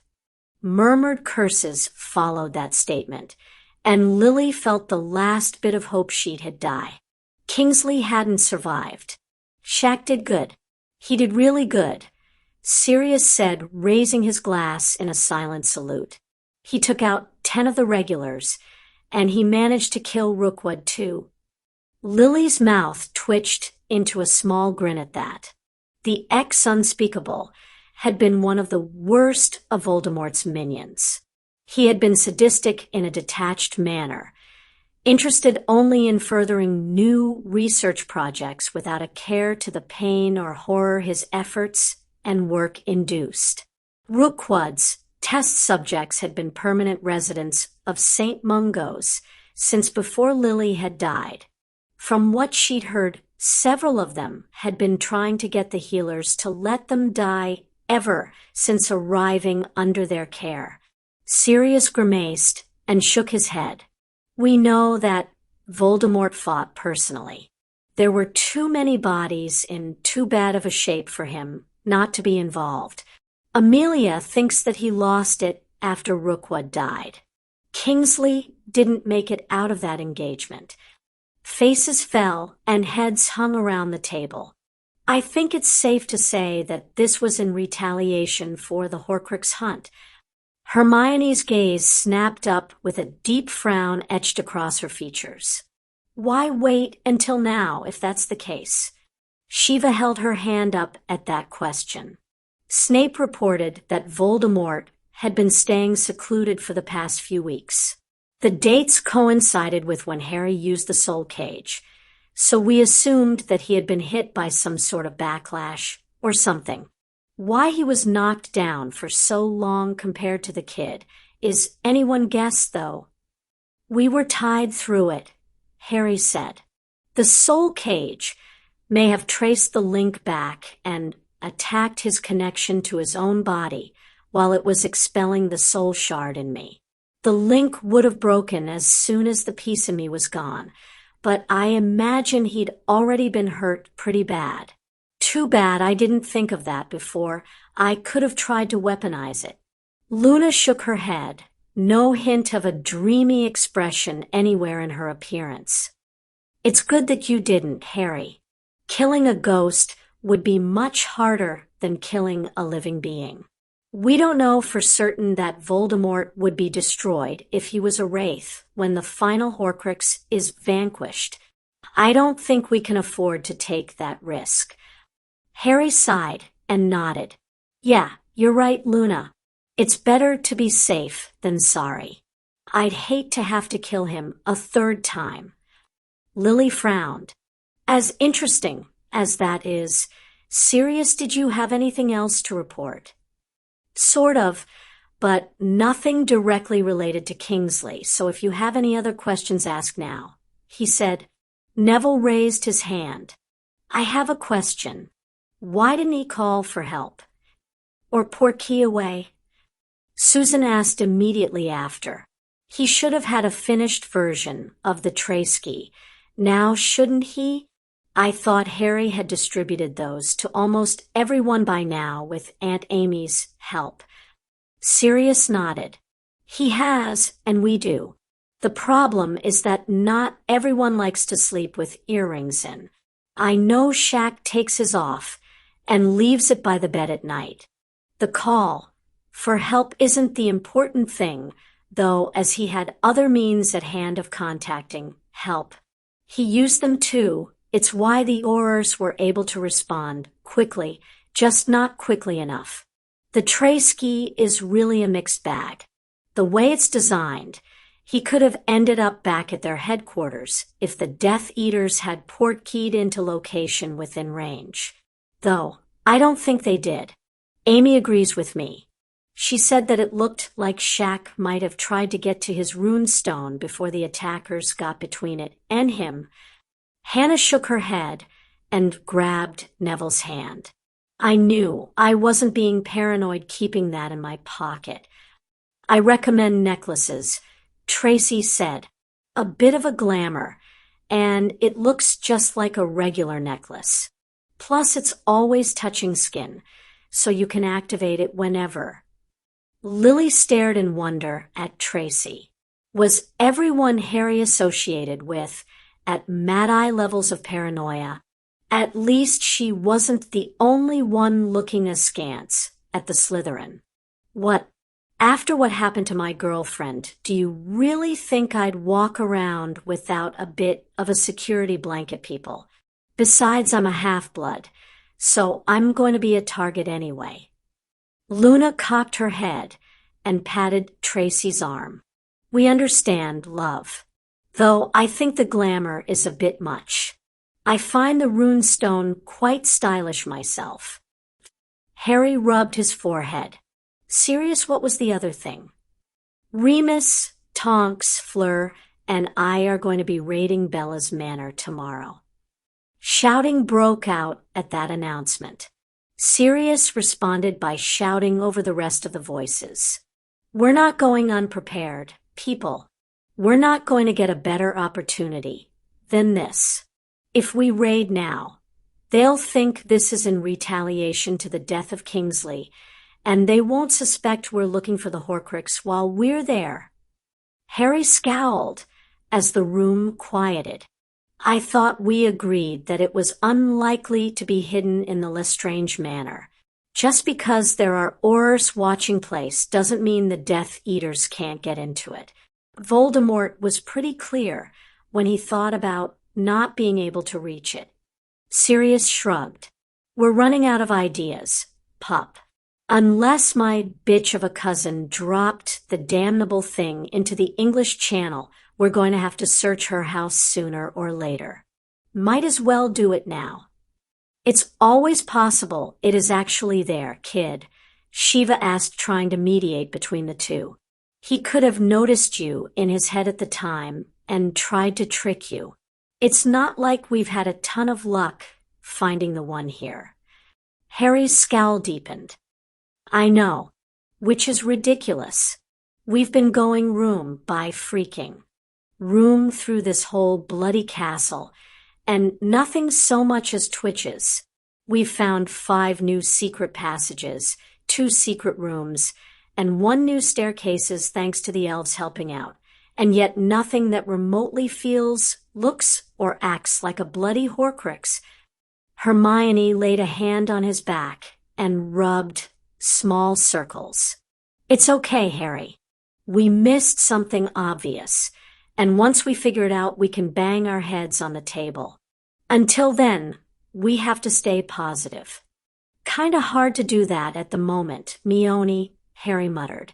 Hermione sighed and wrapped her arm fully around him, pulling him into a crushing embrace for a moment. Lily found herself in complete agreement. Look, Sirius, are you willing to take anyone else on this raid? Lily asked, turning the conversation back around. Amy is sending Scrimgeour and Proudfoot with us, and I think a hit wizard is going to hitch a ride as well. We need to sell that this is revenge, not a hunt, Sirius said, nodding. Lily sighed and leaned back into her chair. That'll do, I guess. Daphne was still frowning as she asked, just how sure are you that your Horcrux detection spell works serious? We have no proof of concept, since we destroyed the others prior to you finding it in your library. We don't even really know the range. What if there really is one of the items there, and you miss it? Sirius shrugged again. I'm pretty sure it works. I consulted with Phineas Nigellus, and he said the spell had worked in his day. So, pretty sure. I still say we should only count on it for about 21 meters. Anyway, we're not really using the spell. We're looking for priceless artifacts. That's what he'll have used. Shiva sighed and shook her head. I don't like this, but it's your call. Sirius. Please let us know when you all finish so that our minds will be a bit eased. Sirius nodded. We will. Harry leaned back and closed his eyes. Thanks, Sirius. Everyone else, if you haven't been following Tracy and Hannah's example, please start wearing your trace keys on you. It's not a perfect escape, but at least you'll have something in an emergency. Everyone's staying at Hogwarts. Let's recenter. I think I'm going to talk to the elves again. Maybe if I ask the question a bit differently, they'll have better advice. Luna, you're friendly with the Grey Lady, right? I know she and the Bloody Baron are two of the oldest ghosts in the castle. Can you ask her if she has any idea where things might be hidden? Of course, Harry. Luna said, nodding. I'll see if the Baron has any idea as well. Daphne said. I don't like that we are outsourcing these questions so much. The ghosts talk. Harry grimaced. I know, but we're running out of options. We have to find these bloody things, Daph. Please. A round of heads bobbed across the table, and the meeting wound down. Lily let the students troop out of the room before she moved over to sit on Shiva's lap. Our boy is fighting a war. He's been fighting a war for a while now, Lils.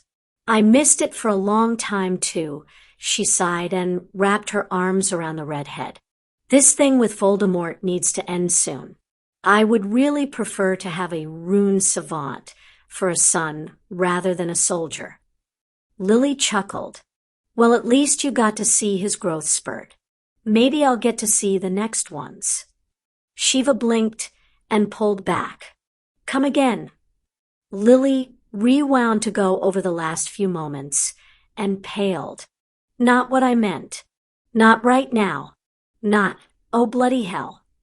Tonk's hair was still deep red, and she was having a hard time preventing herself from shuffling in place while waiting for the ghost signal.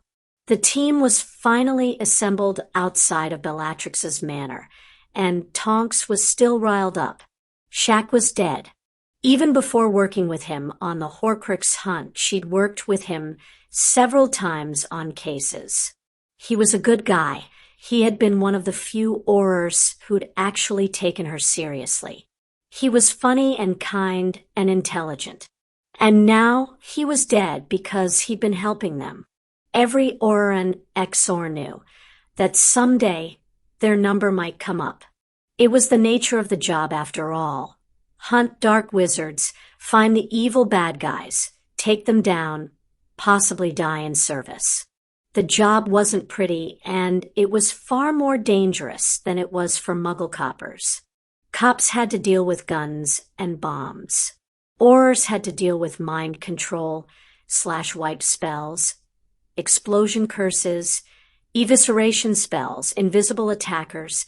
A large part of initial Auror training dealt with confirming that the trainee actually fully understood the risks of what they were volunteering for. None of that made losing a friend and old partner any easier.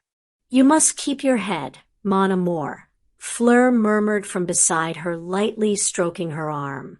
Tonks took a deep breath and nodded. Not that easy, Flower.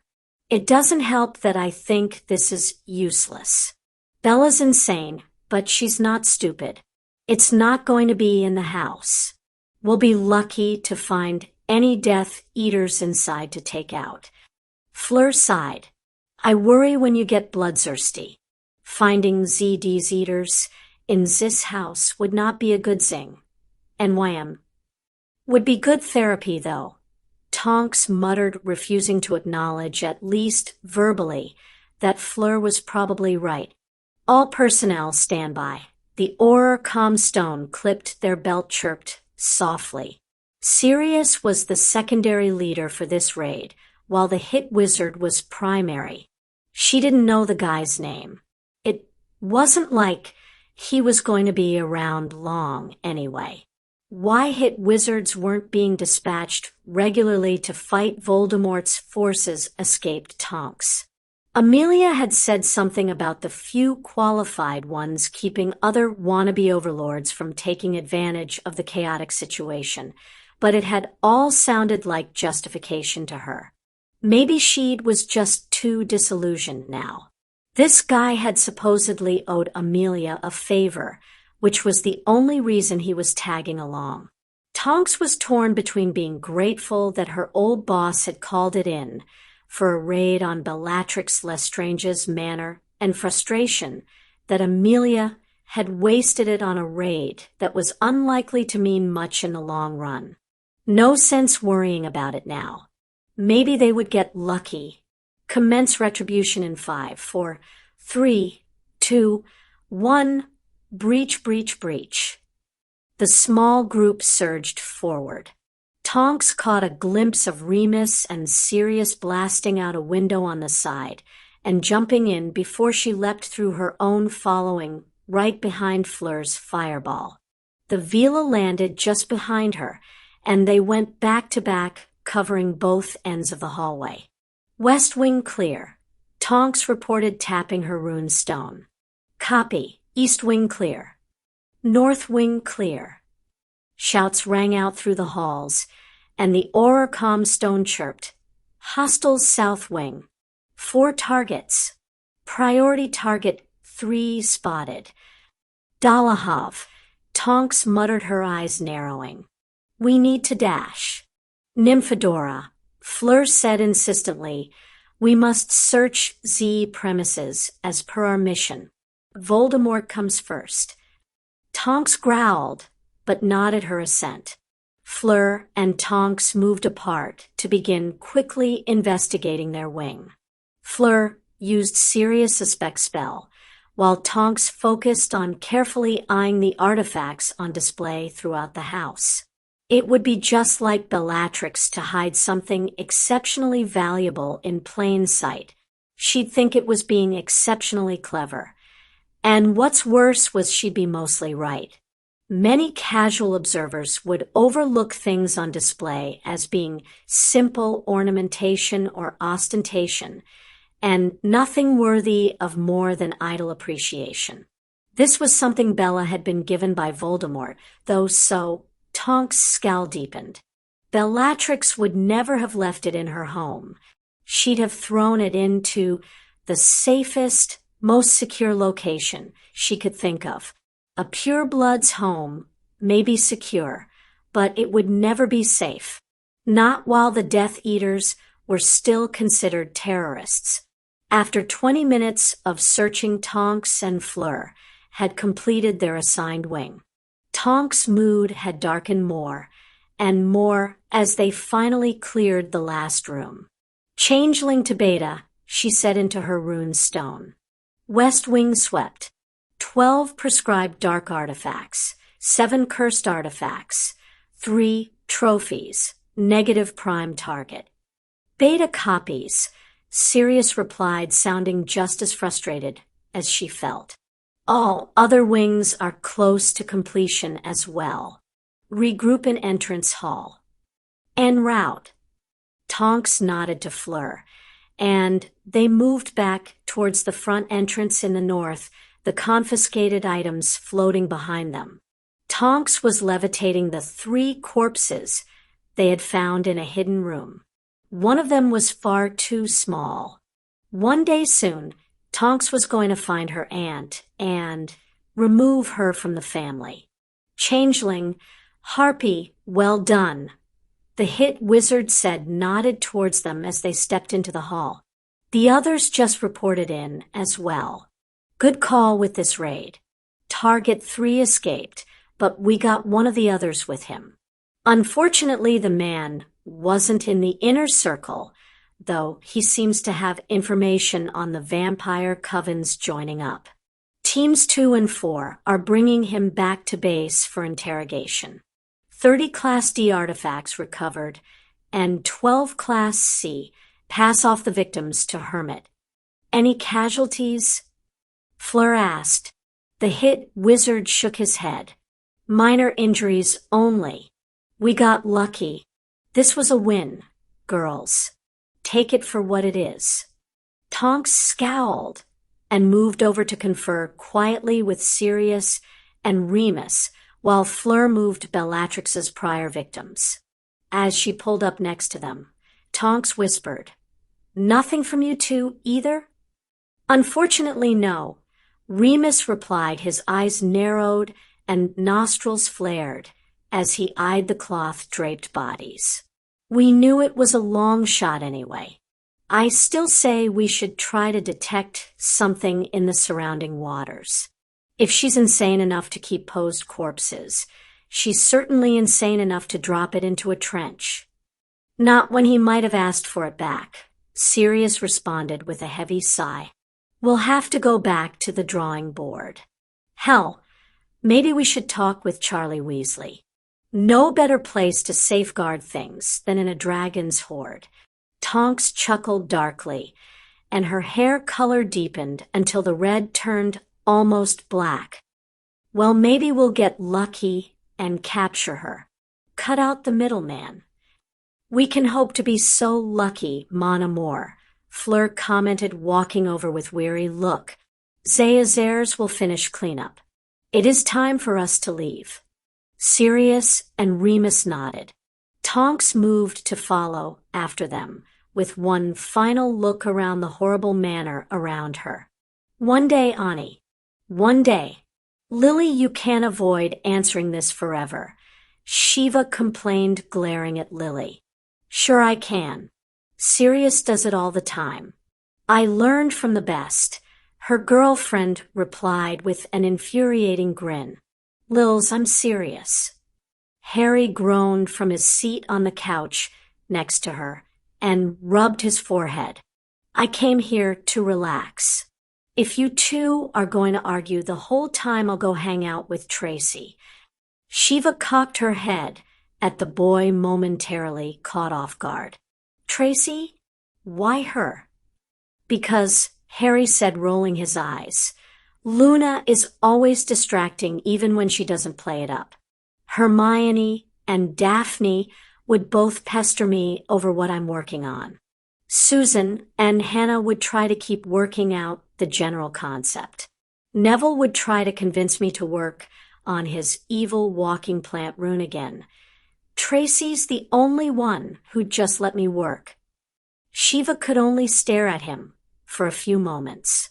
"Evil walking plant rune," she finally managed to choke out. "Yeah, he wanted me to adjust one of the fertile ground stones I made for him last summer.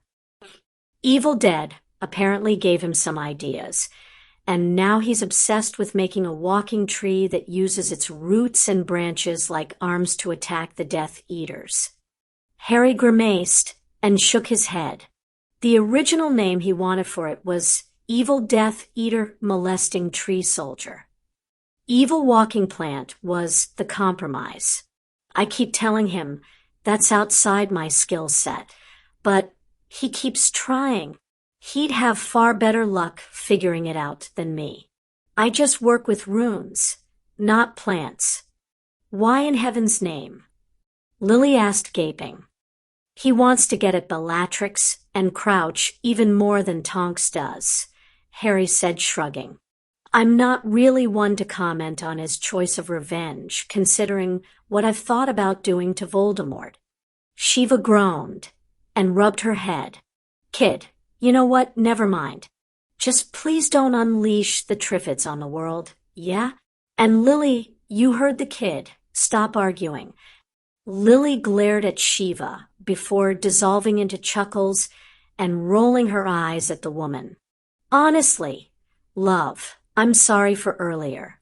All I meant was I want more children someday. Someday far into the future, not right now. It's not something that needs to be discussed at the moment. We've barely been dating for a month and a half, and I warned you I fully intend to move slower than I did with James. I'm not looking to speak about children right now. Ah, well, that's good, Shiva said, looking somewhat relieved. Can we not talk about sex at all, please? Harry asked, his voice strained. Just because I'm okay with you both dating doesn't mean I'm okay hearing this kind of thing. Hey, kid, some of the fun of being a mom is getting to tease your child. Deal with it, Shiva commented, winking at him. Harry just groaned again and leaned back over his papers. So what is you working on anyway? I haven't seen this design yet. He pointed to a cluster on a schematic off to the side. It's either going to be called the live wire or the lay beam. It's the chain reactor beam and the Yamato cannon on steroids. Sorta like a siege cannon. I'd tap into the local ley line, draw it to the surface a bit, and channel the energy through the rune cluster, directing it out at the target. Shiva looked over the drawings and bit her lip in thought. Good idea, but I don't see any way to miniaturize this. It would make a good static defense. But as a portable battle option, I don't see it. Harry nodded. No, you're right. I was thinking of putting this around the manor in case they try to attack us there, like they did with Kingsley. I think I need a cluster about 1 meter in width of strong stone in order to safely charge this.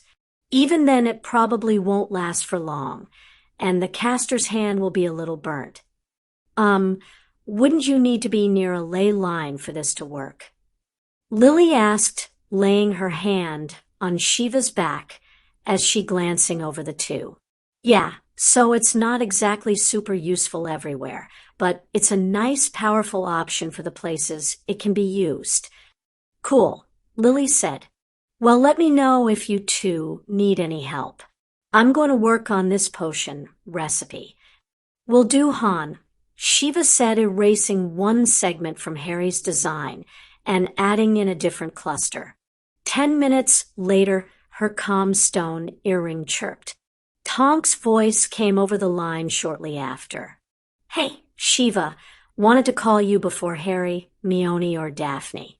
We just finished up. Shiva leaned back and grunted. I'm with Harry and Lily right now, so I can brief them after we're done. You don't sound happy, Tonks. That bad? No casualties, Tonks sighed. Shiva quickly repeated that to the others. They visibly relaxed, with Harry falling bonelessly back into the couch. Bella's manner is even more disgusting than I had expected, which is saying something. We found a few bodies she kept posed and dozens of cursed items. Dolohov was there, but he got away. We captured another guy who knows something about vampire clans joining up. He's with Amelia. No luck on the scavenger hunt. Damn. Well, we figured it was unlikely. Still, though, that sucks. Agreed, Tonks said, sounding tired. Look, I feel like I have her filth infecting me. I'm going to make a quick call to Mione and Daph, then hop in the shower. Give Harry my love. Yeah. Will do. Let us know if you need anything. Tonks chuckled morosely. An end to this would be nice. Bye, Shiva. Sirius should be back in a few minutes if you want more details. She ended the call, and Shiva looked to the other two occupants. Harry, Tonks sends her love. Sirius is on his way back. No luck on the scavenger hunt. Bellatrix is apparently even more sick than we had realized. No one on our side was hurt, and we managed to capture someone with information on vampires that are being recruited." Harry nodded and leaned back down over his schematics. "They're okay." "Good. That's good." Shiva raised her eyebrows at him, then turned to Lily. They both wore identical worried gazes. Shiva reached and took Lily's hand. Hopefully this would be over soon, and Harry could go back to worrying about the usual teenager things instead of war. I think I'm going to go and find Mione now. Thanks for keeping me company while we waited for word back," Harry said, sweeping his papers into a pile and dropping them in his bag. "Anytime, honey. Our doors are always open," Lily said, smiling gently at him. Harry nodded and heading out. Shiva closed and locked the door as soon as he was gone. Turning to regard Lily, she cocked her head to the side. "So, you want another kid in the future?" Lily groaned, and Shiva added a point onto her invisible tally. She was back ahead. "I did just say we don't have to talk about this. Han." "Who's talking about it?" "I'm just genuinely curious. You gave birth to one. I'm just raising one. Doesn't that hurt?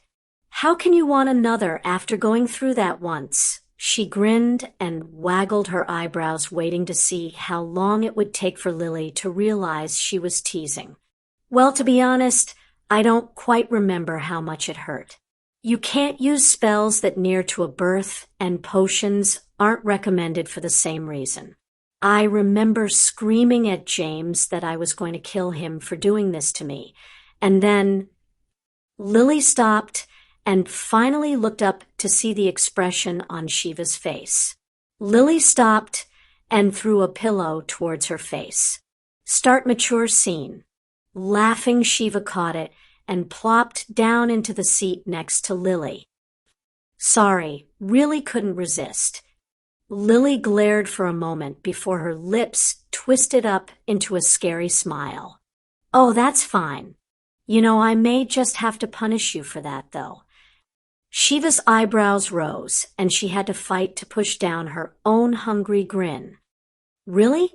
Well, I should probably punish you then for starting the whole thing off, True." Lily licked her lips seductively and eyed Shiva.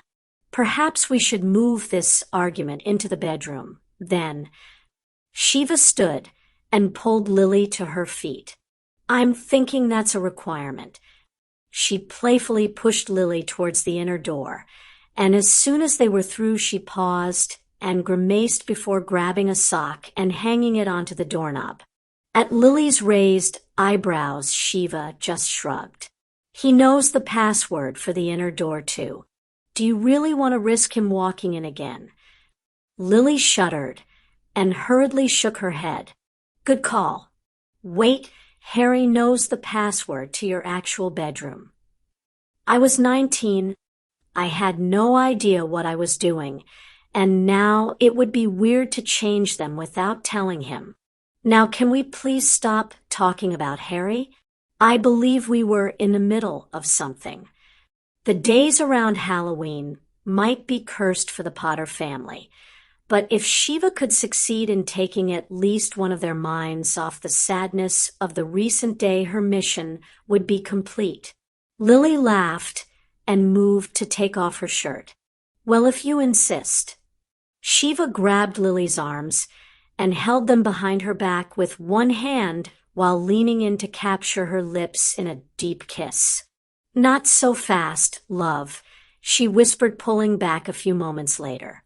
"I believe this was intended to be punishment." Lily groaned into Shiva's neck. "You are so mean. You'll get your turn in a few minutes." Grinning like a cat, Shiva flicked her wand and had Lily's arms frozen in their current position before ever so slowly moving to pull the woman's trousers off. "Oh, orange and black, huh? Festive." Lily blushed. "Well, it fulfills both the Halloween spirit and the morning requirement, right?" She shifted uncomfortably, wincing. And would you mind switching my arms around? This position might get a tad uncomfortable shortly, she admitted a touch ruefully. Shiva laughed and finished pulling Lily's bottoms down her long, silky white legs, standing back up and lightly pecking her lover on the lips. Sure, hon, bed. Bed, she agreed fervently. Shiva cast a quick spell to unlink Lily's arms and gently pushed her back onto the bed, pulling off her shirt in the process. Shiva smiled. Her Lily's nipples had already started to harden. This was going to be fun. Lily raised her arms, spreading them out to either side, and soon enough fuzzy orange satin flew out of Shiva's, one to tie around both posts and her lover's wrists. Lily smirked approvingly, raising a quizzical eyebrow. When did you learn to color them? Shiva shrugged lithely. Tonks showed me the spell a few days ago. Shiva said, I couldn't decide whether it was awkward getting sex advice from my son's girlfriend, so I just decided to treat her like a friend with a few kinks and ignore the rest of the implications. Good idea. Now get busy. I want my turn. Lily replied, spreading her legs suggestively. Shiva shook her head laughing and stepped off the bed. You're in such a hurry. One would think you didn't deserve to be teased a bit first, she said, the last few words almost a purr. She set her wand down on the bed and started to sway her hips hypnotically side to side in a slow dance, shedding her clothes as she moved. Fleur happened to know a bit of dance. I highly recommend talking to her about it. Lily's answer was a low growl of approval, followed by an almost whimper as she bit her lips and pressed her thighs together, shifting slightly. Finally, Shiva rid herself of the last stitch of her clothing and, climbing slowly onto the bed between Lily's legs, smiled saucily. Finally, Lily murmured hopefully. Shiva just shook her head and raised her eyebrows, still so impatient. She slowly held up a hand and lowered it to her own breasts, plucking lightly at the nubs there. One must learn to be patient, grasshopper, she remonstrated silkily. Lily bit her lip as she watched Shiva hovering over her, massaging herself, periodically pinching and rubbing at turns. Not fair, she said, sounding a touch weak even to herself. You brought up kids, darling. This is totally fair, Shiva argued, then smirked, drifting her hand down lower across her belly, finally settling just barely low enough she was brushing her more private reaches. Lily groaned in response, rubbing her thighs back and forth a bit, hoping the mild friction would ease some of her tension. Shiva just smiled wider and leaned down to lightly nip at Lily's breast before pulling back almost immediately.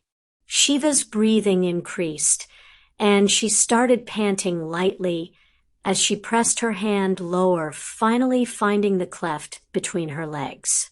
I believe you were the one who wanted to take this slow after all, Lily, she teased happily, as her fingers slowly parted her lower lips and pressed inward, causing her to sigh. Lily growled again, watching that, and unconsciously bucked her hips upwards, revealing the small damp patch she'd left on the sheets to her lover's pleased eyes. Shiva paused, reaching out, and used one hand to press down, cupping Lily's cleft just enough to hold her in place without providing any true stimulation. Lily bit her lip again and moaned softly. Please, Shiva, stop teasing me, she begged. Shiva considered for a second, her fingers working away even as she thought about it, before heaving a theatrical sigh and withdrawing her hand from her Lily's crotch. Slightly damper for being there. Well, I guess we can end this punishment session a little early this time. You're being so good after all. Shiva whispered as she shifted back and lowered herself so that she could lightly kiss Lily's legs, moving up from the inner thighs ever so slowly. Lily gasped slightly as Shiva nearly reached her core before pressing upwards. She almost moaned in disappointment as Shiva straightened and stared into her eyes. That was before she leaned in, kissing Lily briefly before settling back and grabbing her wand to release the bindings. Again, Shiva pressed her advantage, capturing Lily's lips with her own and caressing her breasts. Lily just returned it for a time before tentatively moving her own hands to Shiva's own breasts. This time it was her turn to moan. Shiva's hands abandoned their work on her lover's chest and slid to Lily's flanks, before slowly drifting lower. As they dropped, so too did she, her lips parting from Lily's as she lowered herself to rest between the woman's knees. There she felt her lover's hands rest on top of her head. The request clear, she just turned her eyes upwards to wink at the other woman before her hands settled on Lily's knees and pushed them a little farther apart. Shiva shimmied slightly, so her own bottom was slightly elevated into the air as she rested on her knees, unaware of what the sight of her wiggling backside did to Lily. She worked one hand down between her own knees to her favorite spot and started working as she lowered her lips to her lover's crotch. Sucking, teasing, and gentle nipping, that was the game. Nothing that would hurt. Her lips and teeth gently worrying Lily's lips, the thumb from her free hand rubbing gently at her button, her tongue occasionally darting out to probe deeper. It didn't take long. Lily's breaths came faster, her body started to twitch, and she started to groan. Finally, she let go, her body sinking into trembling gasps as she achieved release, and a small gush of warm liquid gushing across Shiva's tongue. Lily continued to tremble and jerk for a few seconds before sagging back bonelessly onto her pillow, then barking out a short laugh. "Knew there was a reason I started dating you," Lily teased. Chuckling lightly, Shiva lay there on her stomach peering up at Lily. She poked her lover gently on the thigh not far from her still quivering core. "Better now, love?" "Oh, yes. I think we can safely say that." Lily laughed, then a small spark lit in her eye, an almost hungry look as she noted that Shiva's hand was still working lower down on her own release. "Now, I believe it was my turn to do a bit of punishing. Yes."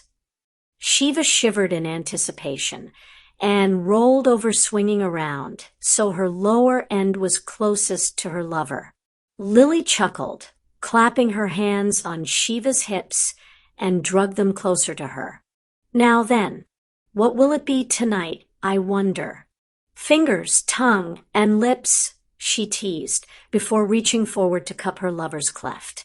"Or maybe you'd like to try that position we found in the book," she suggested, wagging her eyebrows. Shiva thought about that. All the options were tempting, but she was so close she could practically scream. "Ugh," she groaned. "I so want to try that out. But later, okay?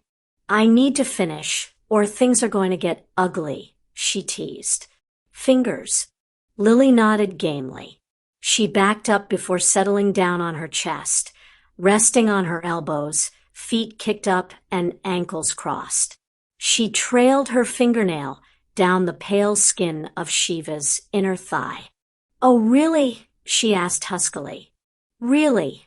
Shiva breathed as Lily's fingers skipped across her button and shivered. Lily wasn't a delicate kind of girl, and that suited Shiva just fine in times like these. Lily just laughed before drawing two fingers together and pushing them gently but firmly inside her, quickly finding her spot, and massaging it for a moment before withdrawing to begin slowly rocking in and out, pressing her at that delightful little bundle of nerves each time her fingers bottomed out. Soon, it was Shiva who was quaking and trembling, and she was pleased when Lily's hand snaked out to grab her wand before directing silencing charms at the walls, ceiling, and door. Lily worked at her only a few moments more after that, before she came apart with a cry. Shiva lay there for a time, quivering deliciously before shifting up onto her elbows. Lily smiling at her expectantly, whilst playing with herself. "So, my turn again?" Lily asked playfully. Shiva smiled. Mission accomplished. This was going to be a long night, and she was going to love every minute of it. And mature scene. Luna sat behind Tracy in the Slytherin dorms, idly braiding the older girl's hair, while Coco sat on Tracy's lap and nipped playfully at Tracy's fingers. Luna smiled at the two and finished one braid, moving on to the next. "Tracy, have you considered that we're focusing a bit too hard on the box?" Tracy blinked, looking up from the snorkack and trying to eye the little bit of Luna that she could see. "You're going to have to explain that one a bit, Han." Luna shrugged. "I mean, with the scavenger hunt. We've hit a wall with only 2 left to actively locate. We even know where one is and the general specifics of the other. I think everyone has been so focused on the box we've constructed for the locations that no one has stopped to consider how they were hidden." Tracy made noncommittal noise and turned back to Coco. "I'm not sure I follow. Isn't that what we're doing?" "Not really. We're looking for where it's hiding. We're not looking for why they chose that specific spot. If we reverse it, we might be able to guess the spot." "Still sounds like what we're doing, Luna," Tracy said, grimacing. Coco headbutted her palm and stared up at the Slytherin, causing Luna to giggle. "It's certainly similar, but it's not quite the same. I just think we need to expand our box slightly. I'll think on it and see what I come up with. The Gray Lady has agreed to speak with me soon as well, so hopefully I can work out something from that meeting." Tracy nodded. "Well, let me know how that works out, Han. And if you need me for anything, just let me know." Luna smiled brightly. She may have had friends for 2 years now, but it was still nice to be reminded of that fact at times. "Of course, you and Harry will be the first ones to know. Now, I was thinking that we could dye your hair green. It would go very nicely with your robes." "Oh, hell no," Tracy said, trying to squirm away. Luna wrapped her arms around her girlfriend, refusing to let go. Maybe just half." "Not happening." Dumbledore opened the Quibbler copy he'd received earlier. The Flammels had seen fit to send it via Muggle post this time, rather than stopping in for a visit. He was grateful for that bit of relief. Whenever Perenelle came by, he wound up with less hair than he started off with. He had thought the woman infuriating when he'd first started working with Nicholas. He had been naive. Harry Potter announces first official betrothal. Dumbledore felt his blood freeze. This was dated from September. The boy had been building his power base and cementing his alliances for over a month. This was worse than he feared. Hurriedly, Dumbledore read the entire article. By the time he finished it and read Daphne Greengrass' threat, he'd started crying.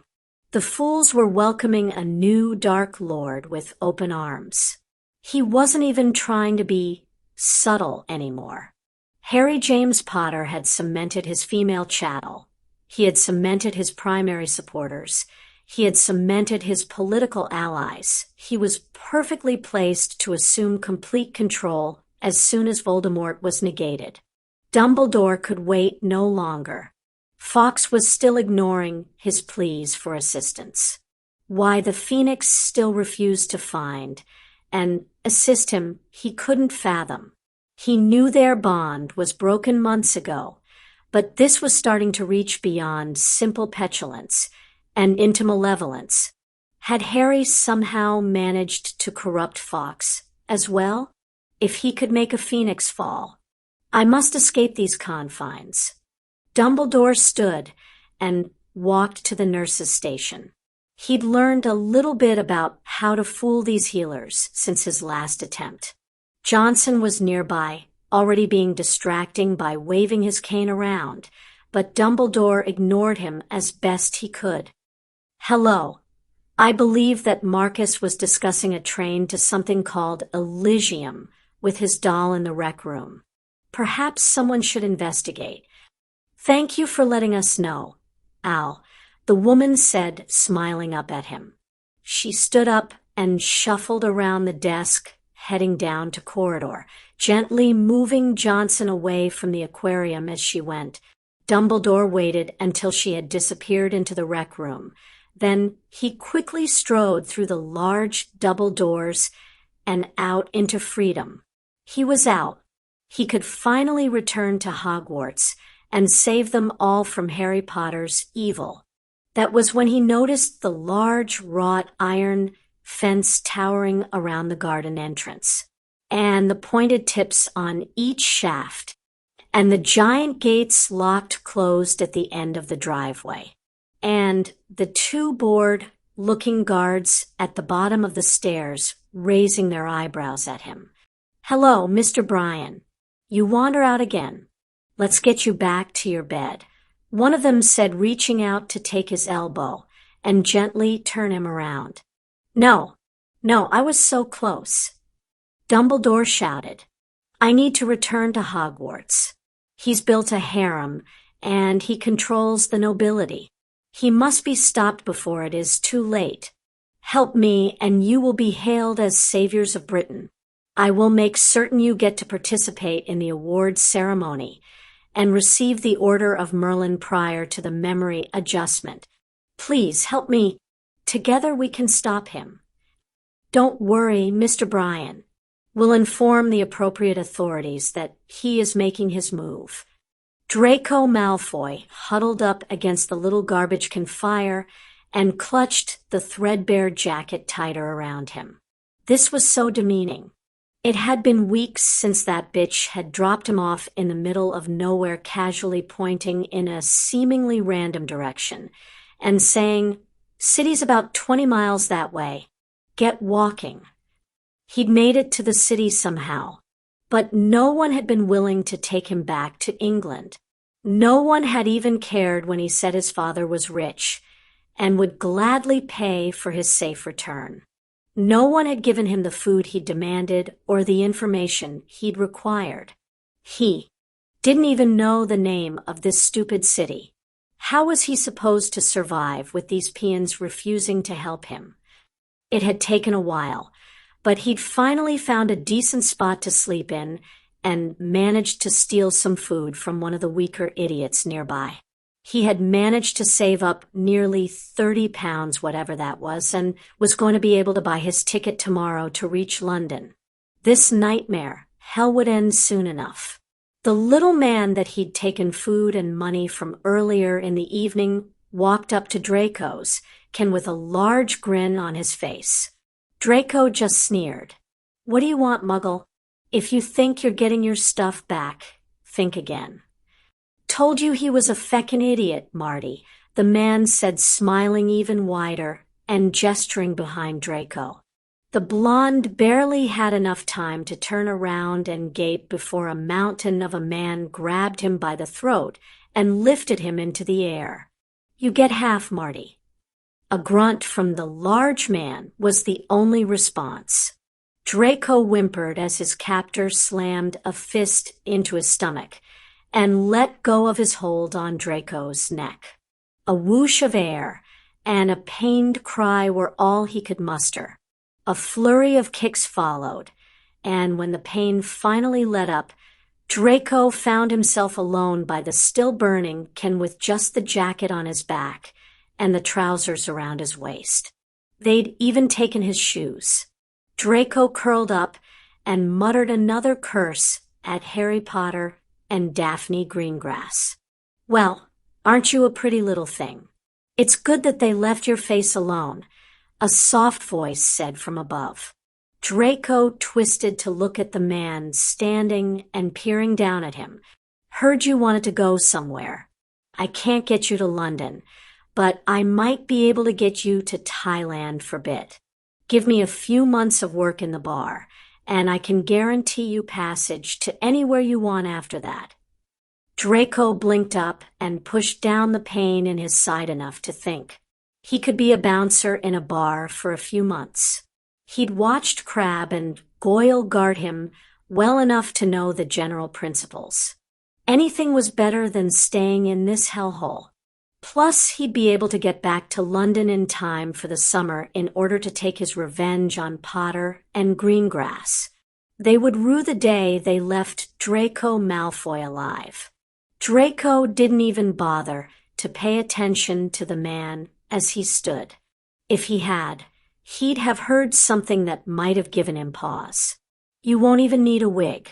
Wonder if you can dance already. Chapter 43. Another one bites the dust.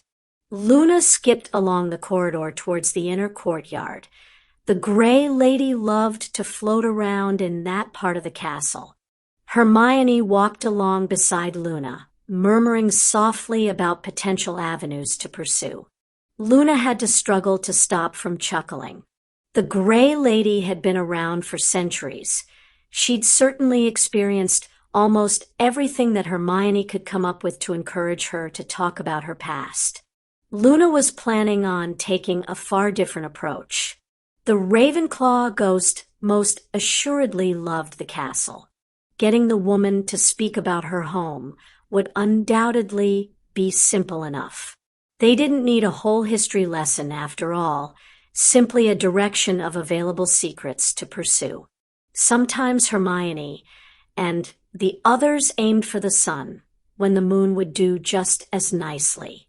Hello, Luna. It's a pleasure to see you as always, the Grey Lady said with a smile as the two students walked up. It was a shame to lose you from my house, but you certainly seem to be flourishing. And Miss Granger, I don't believe we've spoken often. What can I do for you today? Hermione stepped forward smiling. Hello, Luna, and I were wondering if you'd be willing to answer a bit of a debate we've been having. It's about the castle, actually.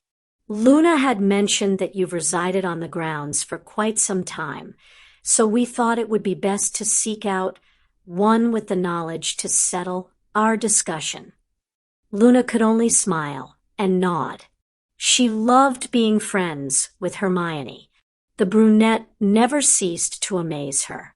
Without any prompting at all, her friend had immediately chosen the one path that might just convince the Grey Lady to break her habitual silence on anything approaching the past.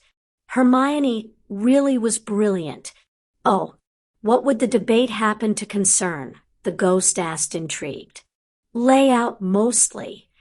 Luna commented, spreading her arms wide to encompass the entirety of the castle.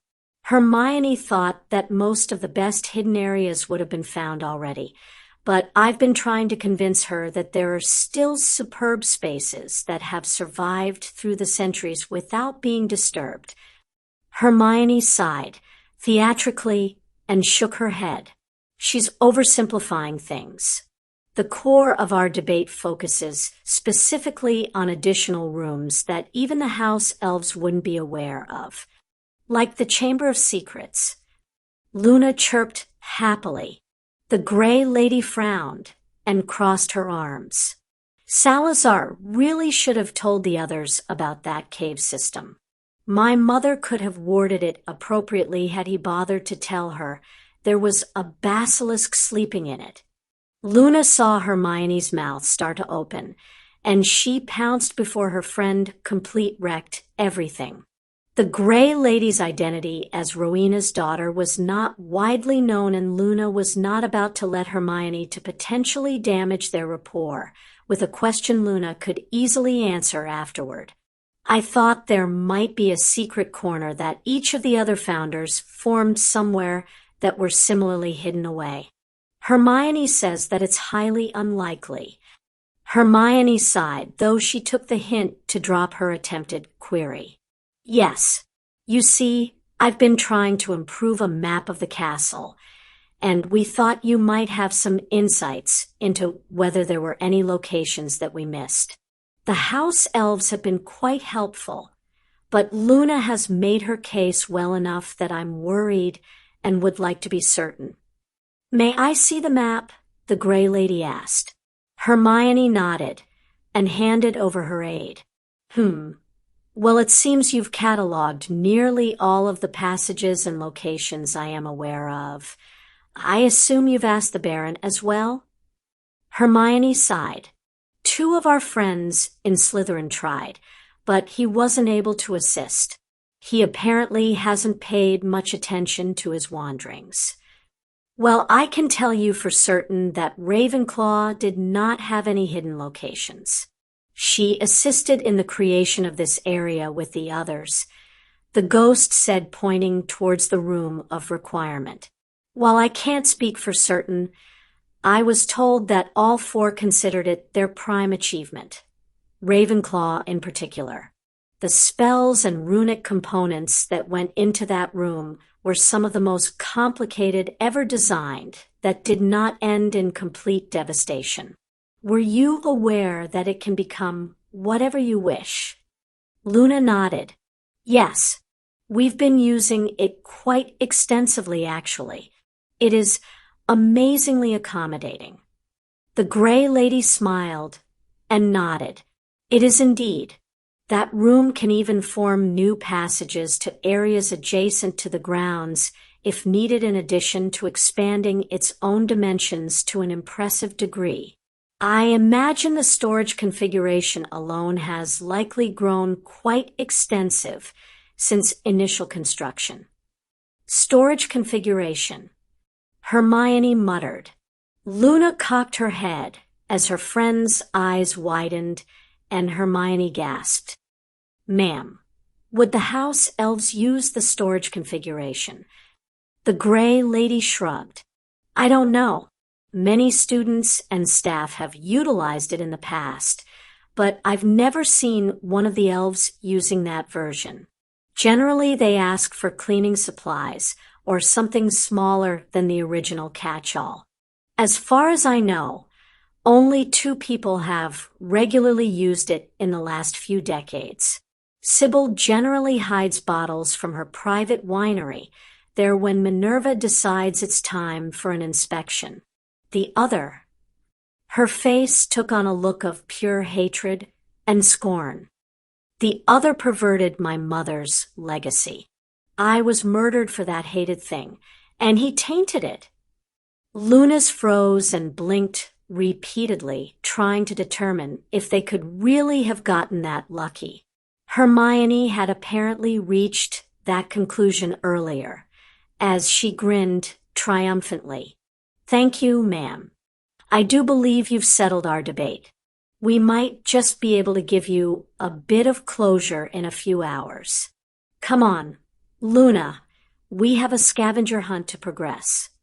Waving goodbye to the Ravenclaw ghost, Luna skipped after Hermione. Her friend was just as impressive as always. It was only too bad that Coco wasn't with her to watch the fun about to be had. Hermione nodded in approval as her troops spread out throughout the aisles.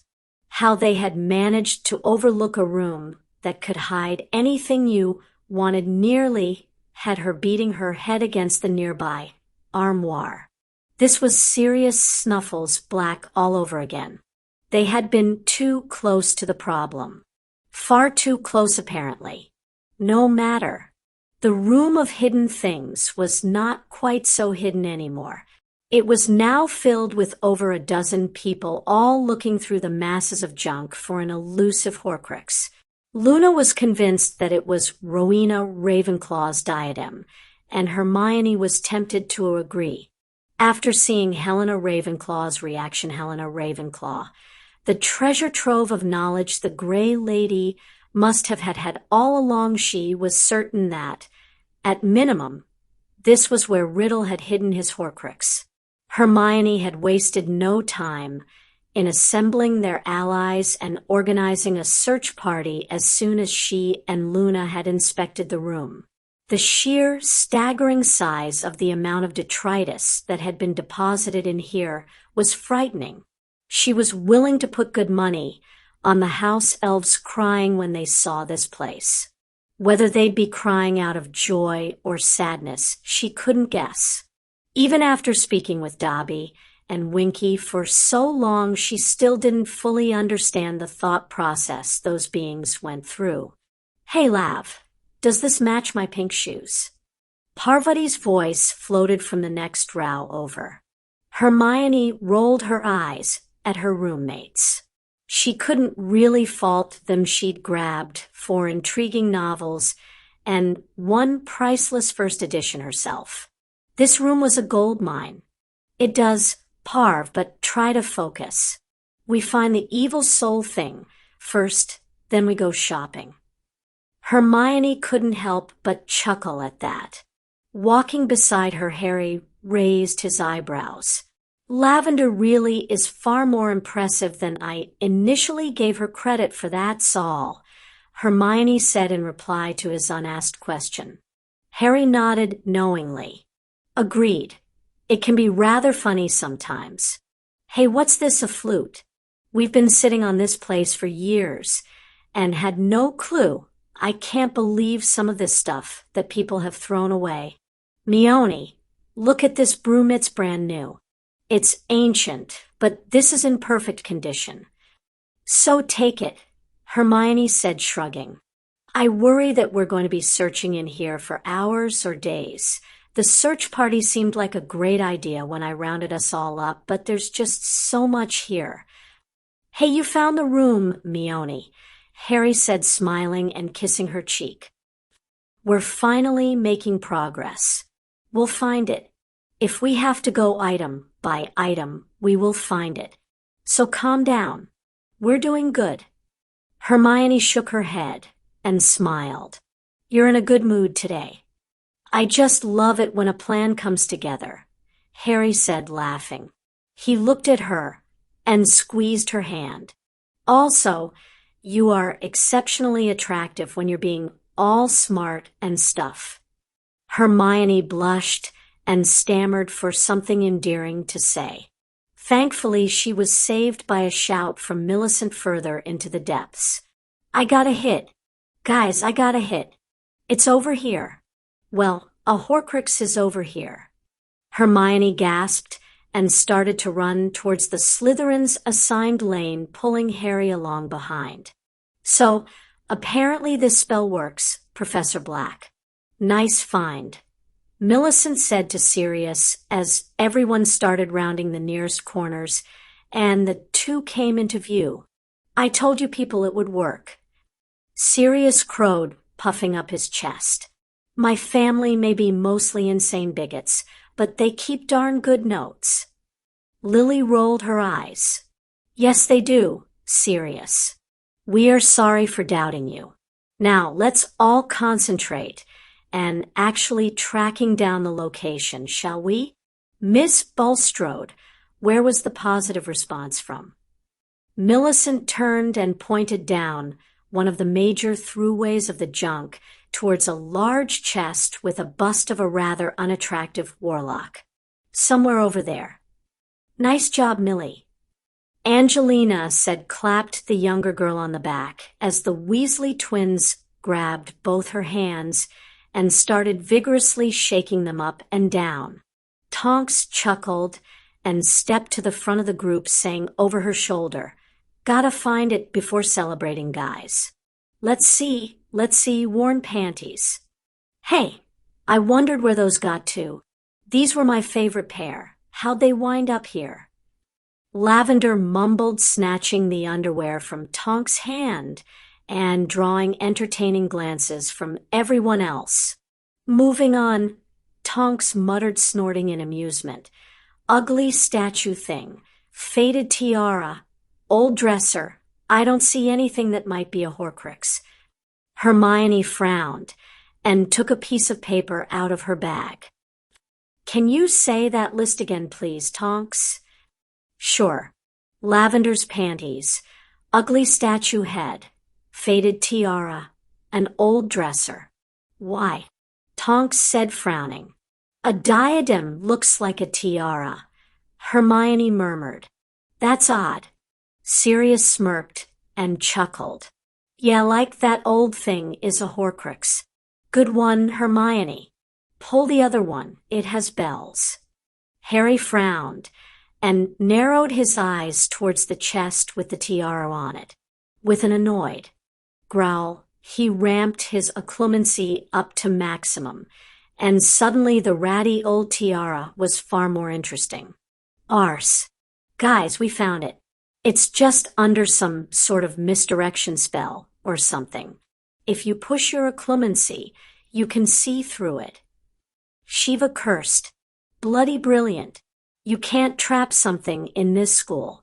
If someone got lucky and found it, then an investigation would be launched. Not under Dumbledore, Hermione muttered. By having everyone dismiss it, though, Shiva said, choosing not to comment on Hermione's remark. Nobody would think twice about a dusty old tiara. Hidden in plain sight indeed. Harry nodded. All right, everyone stand back. Horcrux number 4 coming up. Hermione watched him pull out his soul cage and walk towards the Tia Priceless Founder artifact. The diadem started to shake as he stopped next to it, and a dark stain started to spread across the metal. Harry didn't pause at all. He just pressed the rune against the diadem. A loud screaming filled the room, and Harry smiled as black ichor sprayed across the floor. The screaming stopped, and he cast a cleaning charm on the diadem, removing the rest of the ichor. One more down, 3 to go. A series of whoops and shouts of encouragement resounded throughout the room as Harry turned to hold up the diadem. His grin turned a bit sneaky, and he walked back to them. Holding out his hand and getting on one knee, Harry said, My lady, I present to you the diadem of Rowena Ravenclaw. Hermione could only gape at the treasure held in his hand inches from her. What? She asked, dumbfounded. Well, you and Luna found it. We can't give it back to the school yet, so you might as well try it on for a few minutes, Harry said. Go ahead, mon amour, try it, Fleur said, chuckling and gently pushing her forward to close the remaining distance. Hermione blushed again and nodded. Well, okay, maybe just for a moment.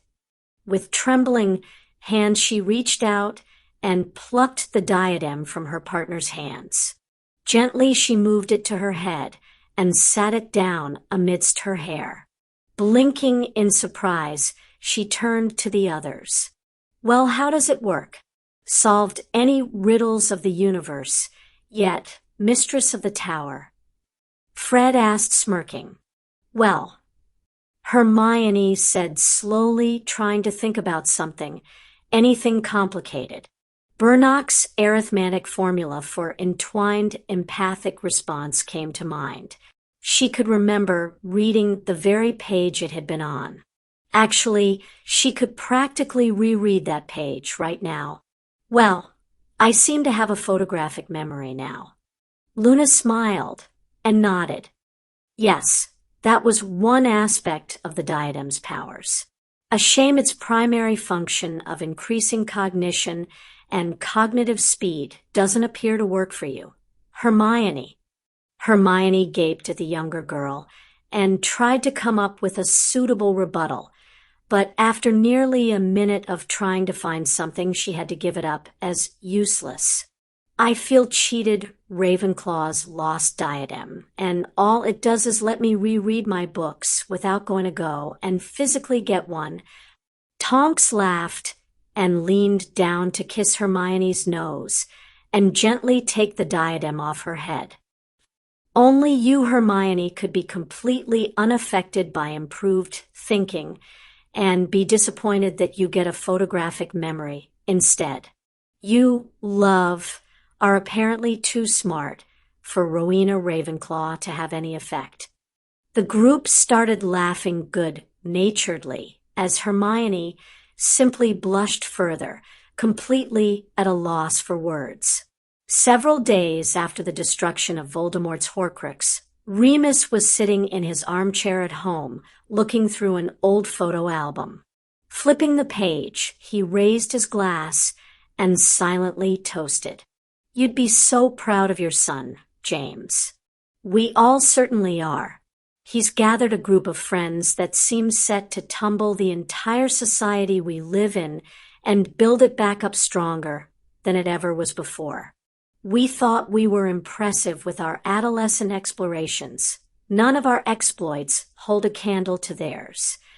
Smiling fondly at an old photo, Remus shook his head at the direction his life had turned in. Things were progressing and changing. Fudge's vote of no confidence had finally passed earlier today, and the portly man was no longer a thorn in their side. The truly amazing thing was that Amelia seemed to be the favorite for the newly vacated Minister for Magic position. If she received the job, Harry might just succeed in his threats about dragging the wizarding world into the 20th century kicking and screaming, and it would make Sirius Black the boyfriend of the Minister for Magic.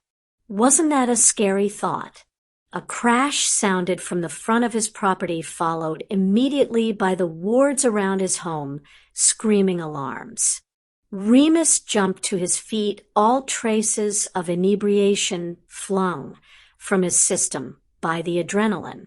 His front door flew off its hinges under a rain of bombardment spells, and a shout rang through the opening. "Anyone who kills the werewolf gets to play with the mudblood and the bitch for the whole night. We want to finish this before the Dark Lord is forced to come in personally.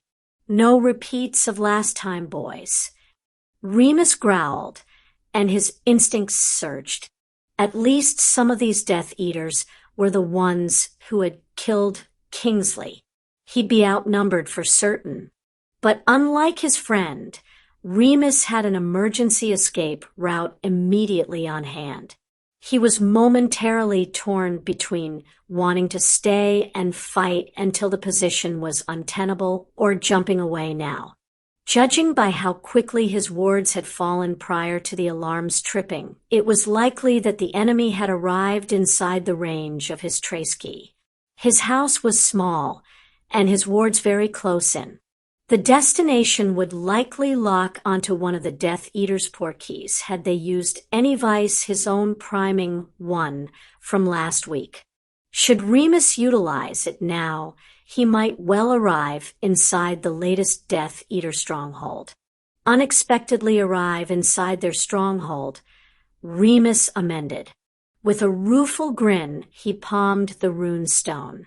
Tucking the photo album under his coat, he allowed himself to remain behind just long enough to send a piercing hex through the first Death Eater's skull, then activated the cluster. A hook grabbed his arm and yanked upwards. Remus almost laughed. Harry had mentioned adjusting the basic portkey so that it would be slightly more comfortable, though he had sounded quite annoyed at not being able to make the ride smooth like he'd hoped. Abruptly, the trace key dropped him at his destination and crumbled to dust in his hands with a bright flash of light and smell of ozone. He had just enough time to see a very surprised McNair staring at him before Remus was leaping forward. McNair barely even started to raise his wand before Remus reached him. A downward slice of his hand broke the man's arm, forcing the wand to fall, and a scream of pain to issue forth. "There are some advantages to being a werewolf, you know," Remus said conversationally. "Very strong bones. Quite a bit of extra muscle." He kneed the executioner in the bollocks, then stepped back as the giant man fell to the floor whimpering. "One chance to make this easy. Where's the girl?" "Dungeons." McNair wheezed out between gasps for air. "Left door. Second staircase. You'll never get out. We'll kill you all." "Well, you won't. I did promise easy though, goodbye, and thank you for the assistance." Remus nodded ever so slightly and cast a quick bludgeoning hex into the man's head. Leaving the mess behind, Remus strode towards the indicated door and carefully peered around both sides before stepping through and hurrying out. He vaguely recognized this from when Sirius had dragged the marauders on the political party rounds that the young black had been forced into. This setup appeared to be Avery's summer mansion. If he remembered correctly, there was a section of wall in the dungeons that opened onto a tunnel into the cliffs beyond the apparition wards. Sirius had used it to let them escape the party early and left Walburga spitting mad afterwards. It would do perfectly. Hurrying across the empty corridor, Remus cast a quick hominum revelio and found two personnel walking down the corridor towards him. He waited until their outlines were almost at the corner before he flipped around it and sent two silenced, cutting hexes into their necks. As the two Death Eaters died, Remus jumped over them and ran through down the staircase towards the dungeons. He leapt off the stairs and landed right in front of Yaxley. Remus had to hand it to him. This man reacted far quicker than the prior three Death Eaters. Unfortunately, it wasn't fast enough. Remus shot off a bludgeoner, a reducto, and a severing curse in quick succession, batting aside the man's half-formed shield and leaving yet another cooling corpse. Well, the home security seems to be somewhat lacking. I wonder if you were similarly lax in other matters. Agiocell key. A small iron keyring flew from Yaxley's pocket into his hand, and Remus smiled, turning to the prisoners. "Hello, I'm here to rescue. Remus' polite greeting degenerated halfway through into a shout of surprise and rage. Narcissa Black, the woman he had been somewhat dating for several weeks, stared back at him in open-mouthed shock from the other side of the bars. Behind her was a young woman, slightly younger than Remus, curled up on the floor. "Remy, how did you know I was here?" Narcissa asked, blinking away tears. Remus just shook his head and hurried forward to unlock the doors. "I had no idea. They attacked my home, and I hitched a ride back when I heard they had a girl imprisoned. I didn't realize they meant two or that. How did they get you? I thought you were safe in Grimald." "I left to visit Andy," Narcissa said, pulling him into a hug and short kiss. "They were waiting for me as soon as I operat into the alley. We have to warn her in case they try for her next. First we need to leave." "Ma'am," Remus said, gently pulled the other woman's arm and rousing her to her feet. "We're getting out. Can you walk?" She blinked at him, dazed, before nodding slowly. Suddenly, gasping, a light seemed to switch on in her eyes. She jumped past Remus and grabbed up Yaxley's wand, pointing it up the stairs. "Which way?" "I'll go first. I want to get these bastards." "Actually, this way," Remus said, pushing on the stone that opened the hidden passage. Narcissa looked at him with arched eyebrows, and he shrugged. Sirius liked to leave the mandatory parties as quickly as possible. "I know several passages through several different highborn manors." Quickly, I imagine it won't be long before Dash, he cut off as a deep, hissing voice cut through the entire mansion. The werewolf is here. Find him, and you shall be rewarded. Don't fail me again. Voldemort's proclamation died, and the dark-haired woman shook. He's here, she murmured. We can't beat that monster, but we can go down fighting. Narcissa grabbed her arm and started pulling her towards the open wall. Or we can run and live to fight another day. Let on Remy, I have Davis. Remus nodded and took off down the secret passage, 2 sets of running footsteps close behind him. They had been running for about 2 minutes when shouts rang out down the corridor. He thanked whatever god was watching that there had been enough turns in the passageway to prevent direct spellfire from reaching them. He felt the telltale tingle of passing through the ward line when he heard Bellatrix's mad voice scream out, "Fiendfire!" Not stopping to ask permission, Remus turned, grabbed the 2 women as they stepped past him, and twisted. He apparat all 3 away just as the edges of flame licked around the corner. Landing in a heap on the floor of Potter Manor, Remus groaned. Both Narcissa and Davis had landed on top of him, and he seemed to have left a good deal of his shoe and cloak back at the secret passage in his haste.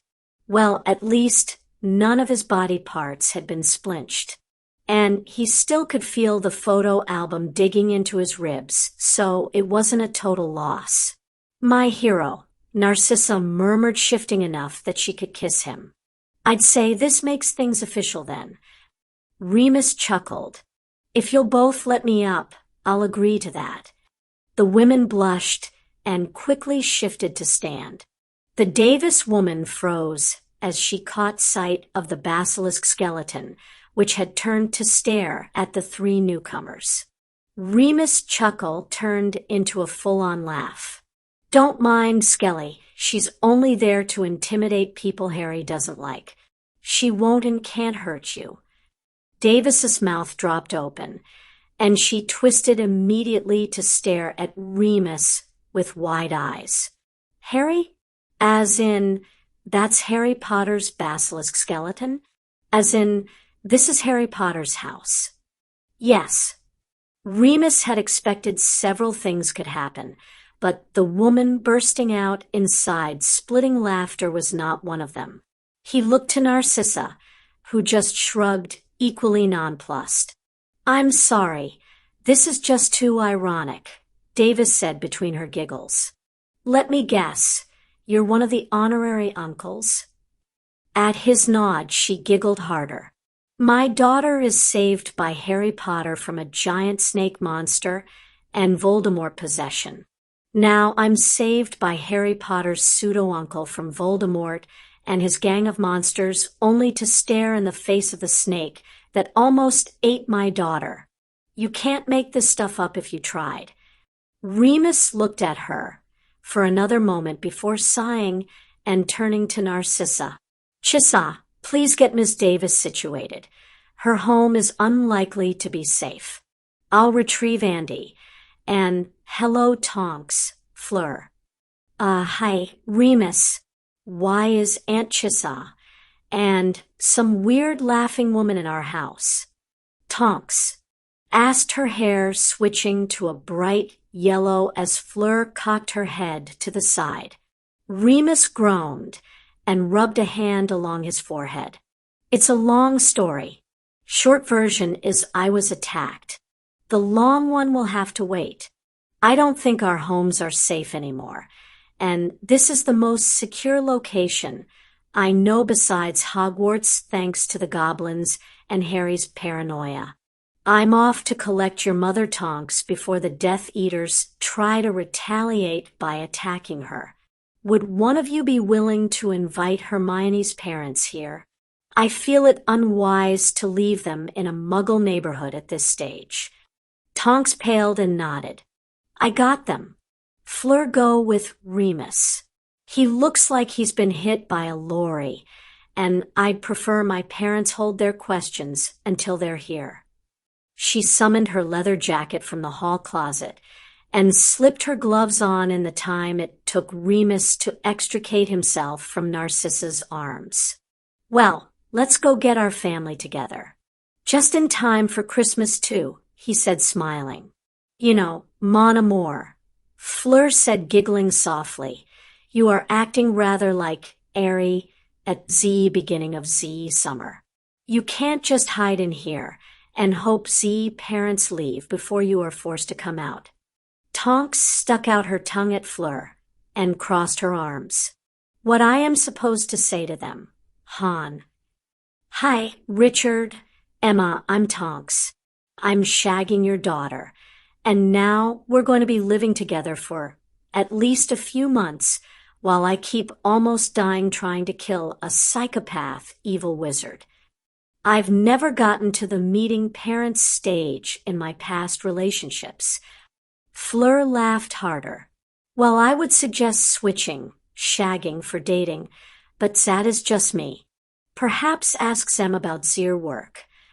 Tonks gasped, her hair switching to pink, and she jumped to her feet, pulling Fleur into a hug. Work. Perfect. Great idea, Fleur. Knew I kept you around for a reason. So, my sexual proficiency has nosing to do with it. Fleur asked, her wink and wide grin betraying the attempted innocence. Nah, Hermione has some kinky ideas from those books she reads. You're definitely just here for your ideas. And that hair. Fleur laughed and gently took Tonks' arm in her own. Come on, mon amour. Time to greet Z parents. Tonks grimaced, but let herself be led down the corridor. They stepped into the already crowded library, and Tonks went seeing everyone. Tracy Davis's mother was sitting in the corner glaring at her stolen wand, while Narcissa stayed in the far corner wrapped around Remus. Her own parents were working on some of her father's latest cases on one of the couches. Richard and Emma Granger were busy perusing the shelves with huge smiles on their faces. Well, at least I can always just direct them to a new book if I screw this up too bad. Tonks muttered. Fleur chuckled a final time before squeezing her arm and shifting away. Hello, again, Mr. and Mrs. Granger, Tonks said, forcing a smile onto her face. Richard turned to her and shook his head with an exaggerated sigh. Tonks, we told you to call us Richard and Emma when you picked us up earlier. I know, and I'm working on that, Mr. Richard. It's just a little, I don't know, weird, she said, shrugging and using her powers to avoid blushing. Emma laughed and patted Tonks on the shoulder. Don't worry, dear. We won't bring up you corrupting our daughter's virtue. Tonks' mouth dropped open, and her abilities were nowhere near enough to stop the blush from spreading. She very nearly tossed a stinging hex at Fleur, who was leaning against the bookcase nearby, and laughing silently. Richard sighed heavily and said, Sweetheart, by not bringing it up you brought it up. And besides, it was surely Harry who took her virtue first.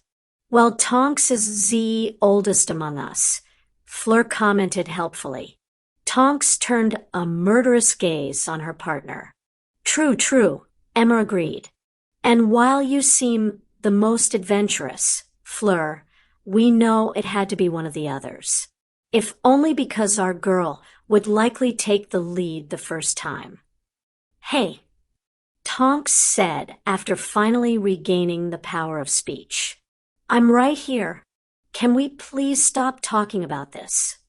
Richard laughed and sat down in one of the armchairs, grinning like a loon. Well, we were just told we can't go home for a few months, thanks to a war we're technically not supposed to see. We have to have a bit of fun somewhere along the way, and Hermione isn't around to tease. Emma nodded sagely, and sat on her husband's lap. Consider it a sign that you're an accepted part of the family. Tonks. An accepted punching bag of the family is more like Tonks grumbled. She snorted in amusement before attempting to smile at the others. Well, this family member is going to go check on the other guests. Feel free to abuse Fleur while I'm gone. She could do with being taken down a peg or two. Tonks left the laughter behind as she walked over to speak with Mrs. Davis. You all right? I've been better, Davis said curtly. She finally tore her gaze from the wand and looked to Tonks. You're the Exor friend, right? Tonks something. Just Tonks. The woman nodded. Just Tonks. I'm Marion Davis. My daughter is dating your newest girlfriend. Tonks grimaced. Yeah, I know. Small world, huh? Marion just laughed, though there wasn't much humor in the sound. You can say that again, Tonks. Thanks for opening up your house to us, by the way. I'll have to get a new wand at some point, I suppose. And I can't just hide out here forever. Do you mind if I borrow an owl? I should let my husband know to stay away for a while. He's on a business trip. They waited until he was gone to kidnap me. Hazards of being a muggle-born married to a pure blood in these days, I suppose. She paused and eyed Tonks. Your man is working to kill all of these bastards, right? And to hopefully fix the system so that their kind doesn't start cropping up again another few decades down the road, like last time. Tonks said they were finally starting to make a real difference, and she'd be damned if she watched it all backslide by the time her own kids were growing up. Good. Tear the weeds out at the root. Now, Marion grinned up at Tonks. I wonder if you could tell me a bit about my daughter's girlfriend.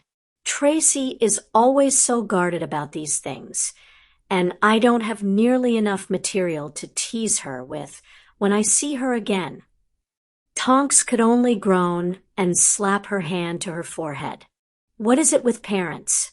Do you all take lessons in how to embarrass your offspring?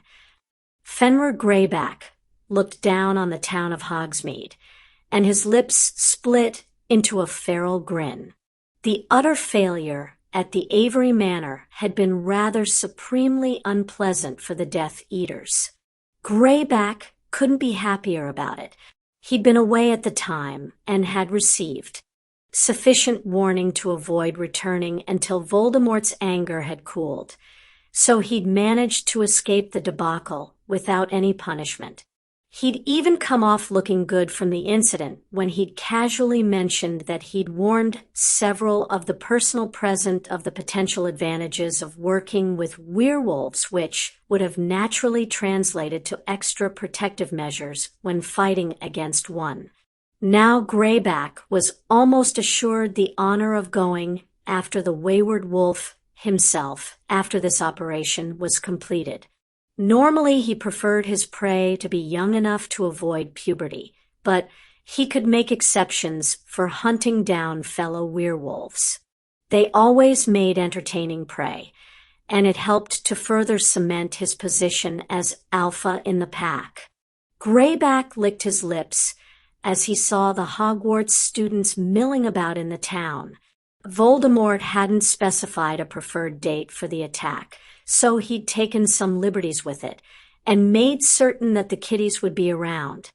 If he was going to be causing mayhem, he might as well get some tasty morsels while he was at it. Maybe with some luck, the lycanthropy would carry over despite the lack of a full moon. It was always a toss-up without the moon. If the curse did take, though, well, then he'd be able to play with his new converts in the pack afterwards. Get ready, Greyback said, wiping a bit of drool off his lips and refocusing on the task at hand. All forces attack on my mark. 5, 4, 3, 2, 1, now. He leapt up and apparat into the first street with his pack close behind. 2 additional wolves stayed with him as an honor guard while others spread out through the town cutting off the exits and going for the high-priority targets like the 3 broomsticks, zonkos, and honeydukes. Leering in glee, Greyback snapped off a bodybind spell at a nearby, long-haired Chinese girl, while his pack took shots at the residents. The girl fell to the street, while the single spell she had managed to get off took out a chunk of the cobblestones as her arm snapping to her side. He laughed as he stepped towards her. Nice reflexes. I hope you change. You'd make a great addition to the pack. Slightly too old for me, really, but you're a bit flat, so I can close my eyes and pretend. He felt himself harden as her eyes spat fire. It was always so much more fun to break the ones with fight in them. Oh, and you have daggers too. I wonder if you know how to use those. Greyback heard shouts coming from down the street, causing him to sigh in disappointment. He really hated losing the opportunity to play with his food. Well, better to get this over with. Leaning down, Greyback bared his teeth and bit deeply into the meat of her arm. Feeling the warm blood flow down his throat, he pulled back, grinning at her. See you on the full moon, flat one. He stood and ran down the street after his pack mates. As he turned the corner, he pulled up short and gaped in surprise. A third of his pack lay dead, or dying on the streets, with the remaining ones taking cover behind a makeshift barrier in the middle of the road. They were besieged by several townsfolk, and amazingly enough about 20 students from various years. Only a few third years were utilizing stunners and body binds, while the rest of the town's defenders were busy firing dangerous and potentially lethal spells at the pack. He snarled as he saw Potter, Granger, Greengrass, and Longbottom leading the defenders in their counterattack. Further down the street near Gladrags, he spotted Davis and Minibusty Bones hunting down several scattered members of the pack, while Scrivenshaps was being covered by the Lovegood Bitch and the youngest Weasley. As Greyback watched, he saw 2 more of the pack drop as spikes of silver shot through their chests from Potter's Merlin-be-damned runes. Greyback briefly contemplated ordering a retreat, but a blur of movement dashing from the shop next to him pushed that concept from his mind. Leaping to the side, he grabbed the cloak of the small girl running towards the dubious safety of her friends. His lips splitting into the wolf smile again, Greyback held up his prize and shouted, "Stop, or the Greengrass bitch dies." His pronouncement froze several of the defenders, and he watched in satisfaction as Potter, Granger, and his prize's sister turned their attention on him. Leering at the students, he pulled the small blonde closer to his lips. That's better. Now drop your wands and throw some of those rune stones over here. Instead of following his orders, the elder Greengrass leveled her wand at him. Let go of Astoria, and I let you live. Her voice was calm, and quiet though it carried across the entire square. The few remaining spells stopped, and all eyes turned towards the stalemate. Daphne, don't, his prize shouted. He opened his fingers just enough that she could get the rest out without gasping. It wasn't as good if they couldn't scream a little. Just get the rest of them. Tell Gabby I would have loved to check out the French guys together. Greyback had to suppress chuckles at that. He liked this girl. I think I may just turn her if you don't drop those wands in 5 seconds, he shouted, laughing slightly. She had such a good scent. Leaning down to sniff her neck, he ran his tongue over his lips and bared his teeth. Shifting his eyes up, he spared a final quick glance to see if any of them had complied and spoilt his fun. He'd probably bite her anyway, even if they had. His eyes widened as a thin blue light sprang from Granger's wand. Greyback didn't have any time to move before pain blossomed in his head, and the world went dark. Daphne saw the piercing spell shoot through the space between Fenrir Greyback's eyes and the blood spurt from the back of his skull. The alpha werewolf's grip opened, and Astoria pulled free. She sprinted away from him and ran to Daphne. The remaining few werewolves operated out with pops that Daphne barely heard. She grabbed her sister in a hug, muttering, "It's okay, sis, you're okay. He didn't bite you, right?" "No," Astoria murmured. She pulled back and flashed a shaky smile. "I'm fine. I'm going to head inside to check on my friends, okay, Daph? Go. It's safer in there." Daphne let her run, watching until the door closed.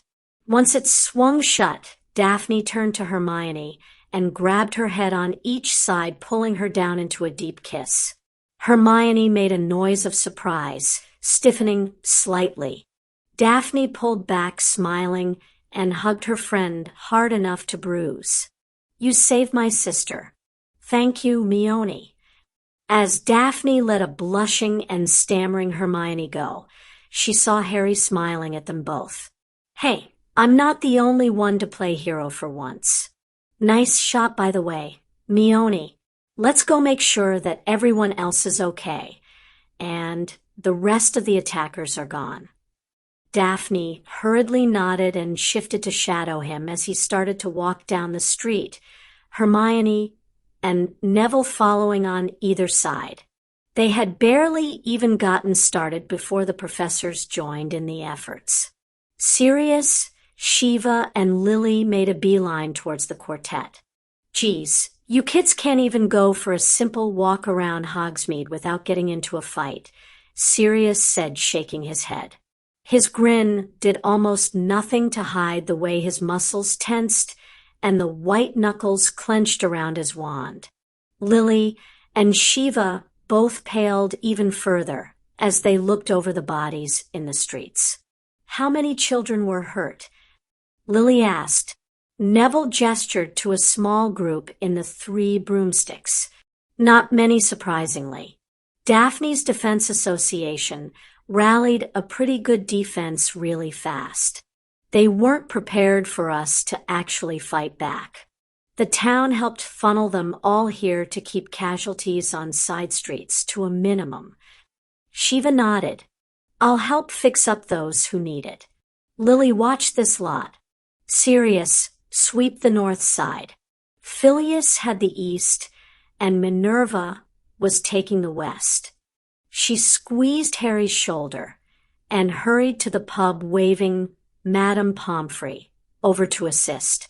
"Daph," Tracy shouted, running up and embracing her. Daphne melted into her girlfriend's arms, letting some of her stress bleed away. "I saw him grab Astoria. Thank Merlin, she's okay. First, Shacklebolt's killed. Then my mother gets kidnapped. Now they attack Hogsmeade." "Look on the bright side, Trace," Daphne murmured, smiling. "Voldemort has got to be running low on lieutenants by now." That comment brought a low chuckle to her girlfriend's lips. The group turned back to triage and cleanup. They had been at it for about 15 minutes when Sirius returned with a furious Sue Lee in tow, a large bandage wrapped around her arm. "Poppy, we need a test here," Sirius called grimly. Daphne felt her blood chill, and she hurried the group forward. "Sue, did they?" Daphne asked softly, trailing off. "Greyback," the Chinese girl snarled. "And he had the nerve to call me flat. When I find that pedophile bastard, I am going to cut his jewels off and feed them to him before I flay him into tiny strips of meat. Bite me. We'll see who gets the last laugh. Arsehole. If I turn, I'll steal the whole fucking pack from him." Hermione grimaced and held up a hand. Sue, he's over there. I already killed him. He had Astoria and, well, I saw an opening and sorry. Sue followed Hermione's finger and turned back, eyeing them all carefully. You made a pinpoint shot around a hostage. Harry nodded. She did. I'm sorry you were hurt, Sue. Nice aim, Granger. I knew you could be a bit of a badass when push came to shove, but I admit I didn't think you had it in you to do that, Sue said appreciatively. Just wish I could resurrect him and kill him slowly. And this isn't your fault, Harry, so don't bother feeling guilty about it. Hell, I wouldn't have even gotten bitten if I hadn't waited long enough to figure out who popped into the street in front of me. It's my own fault for having sloppy reflexes. I'll have to train harder. You still want those dagger lessons, stay behind after the next DA meeting. Pomfrey finally made her way over and frowned, seeing Sue. Damn, not another one. I'm sorry, dear. There's no way to know for sure whether the curse takes hold until the first full moon. We have 2 others who will be waiting for the results. Report to the hospital wing the morning of, and we'll be sure to take precautions just in case. Sue sighed and nodded. I will, madam. Daphne looked around the damaged street. She felt arms wrap around her from behind while a hand found one of her own. She didn't even particularly care just who was comforting her. Everyone around her was a friend, and sometimes even the Ice Queen got tired of hiding behind her facade. Any word about Sue? Harry asked his friends as he sat down to breakfast with them the Saturday after the attack on Hogsmeade. Neville nodded. Yeah, she's okay. Mostly, at least. The curse didn't fully take hold, thankfully, but apparently there were a few minor side effects. She was saying that she prefers her meat pretty rare now, and I've noticed she's more aggressive than she used to be. Tracy smirked and brandished her spoon at the Gryffindor. You sure that's not just because she's still pissed that Hermione stole her kill? That girl was wound tight before this happened. Neville chuckled. She was, but yeah, I'm sure. She mentioned it too. It was actually pretty funny since she joked about the wolf being too scared of her to manifest properly. She should teach Professor Lupin that trick, Hannah said, smiling. Nah, he's earned his badass cred after rescuing my mother from the lair of the enemy itself, Tracy replied, shaking her head. Thanks again for letting her stay for a while, Harry. Harry just shrugged, blushing a little. It's a big house. Might as well use it. I'm sure that Fleur and Tonks were getting a bit lonely anyway. Hermione snorted. Yes, well, I for one feel a bit sorry for them. Sharing a house with my parents. She shuddered, theatrically causing the rest of the table to laugh. Hey, did anyone hear about Rosmerta? Susan asked. I already talked to Ernie, and he was in about the same boat as Sue. Rosmerta was the last one bitten, right? Neville sighed and shook his head. She's not so lucky, unfortunately. Full amplification. Damn, Harry cursed softly. At least she owns the shop herself, so she can't be fired. If we have to, make sure we all spread the word to keep patronizing the 3 broomsticks, guys. Katie was bitten too. Also full amplification. Fred murmured just loud enough for the rest of the group to hear. Suddenly, his reserved status this morning made a lot more sense. She wants to keep it quiet, though, and only let the DA members know. So please make sure you support her, but don't tell anyone else not in our study group. A series of understanding nods followed that request. Conversations after that shifted to mundane items, homework questions, and the next set of lesson plans for the DA. Daphne was just starting on how she was planning for Harry to introduce spell chains when the morning post arrived. Hedwig swooped down through the rain of owls to land a small rectangular package in front of Harry. Frowning curiously, he reaching out and started to unwrap it before being interrupted by the owl nipping at his fingers. Sorry, girl, my bad.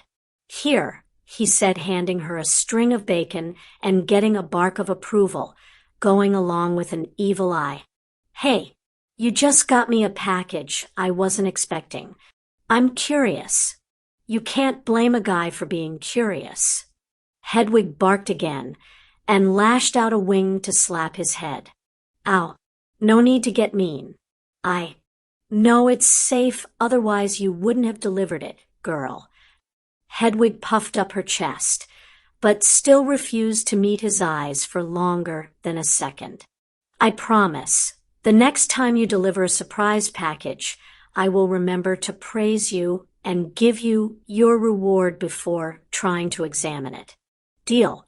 Hedwig cocked her head to the side, considered him for a long moment before bobbing her head once and hopping up on his shoulder. Hermione stared at the two of them with raised eyebrows. I know Crookshanks is smart and all, but I don't know if even he is quite that impressive. Hedwig puffed her chest up further and hopped from Harry's shoulder to Hermione's, nipping affectionately at the girl's ear. Harry held his heart in pain. Betrayed by my own familiar. The shame. A round of laughter and a satisfied bark were his only replies. All right, let's see what's in this thing. Leaning forward, Harry pulled off the brown paper.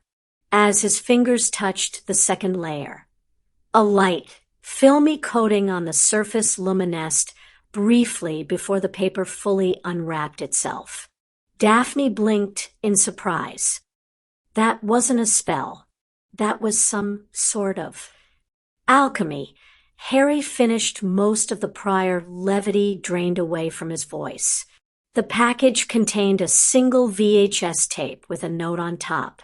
The note was simple, latest antics of an old goat. Thought you might like to watch.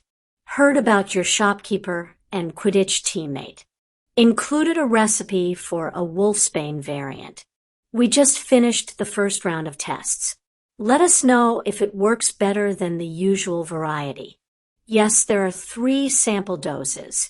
Didn't really think we'd leave out your hunter buddy, did you? Finishing up the note, Harry smiled as he turned to his friends. Have I mentioned recently how much I love being pen pals with those two? Let's head up to the room and take a look at this tape. I'll grab the telly from my mum's room.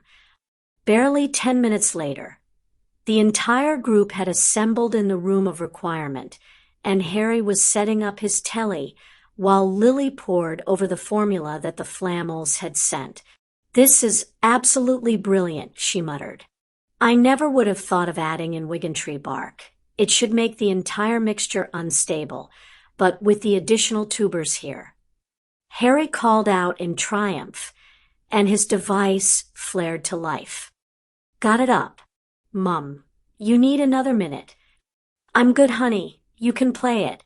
Just trying to figure out whether the Flammels are completely insane or utter geniuses, Lily said, waving him off. Neville smirked and claimed a seat between Hannah and Susan, probably both considering what little we actually know about them.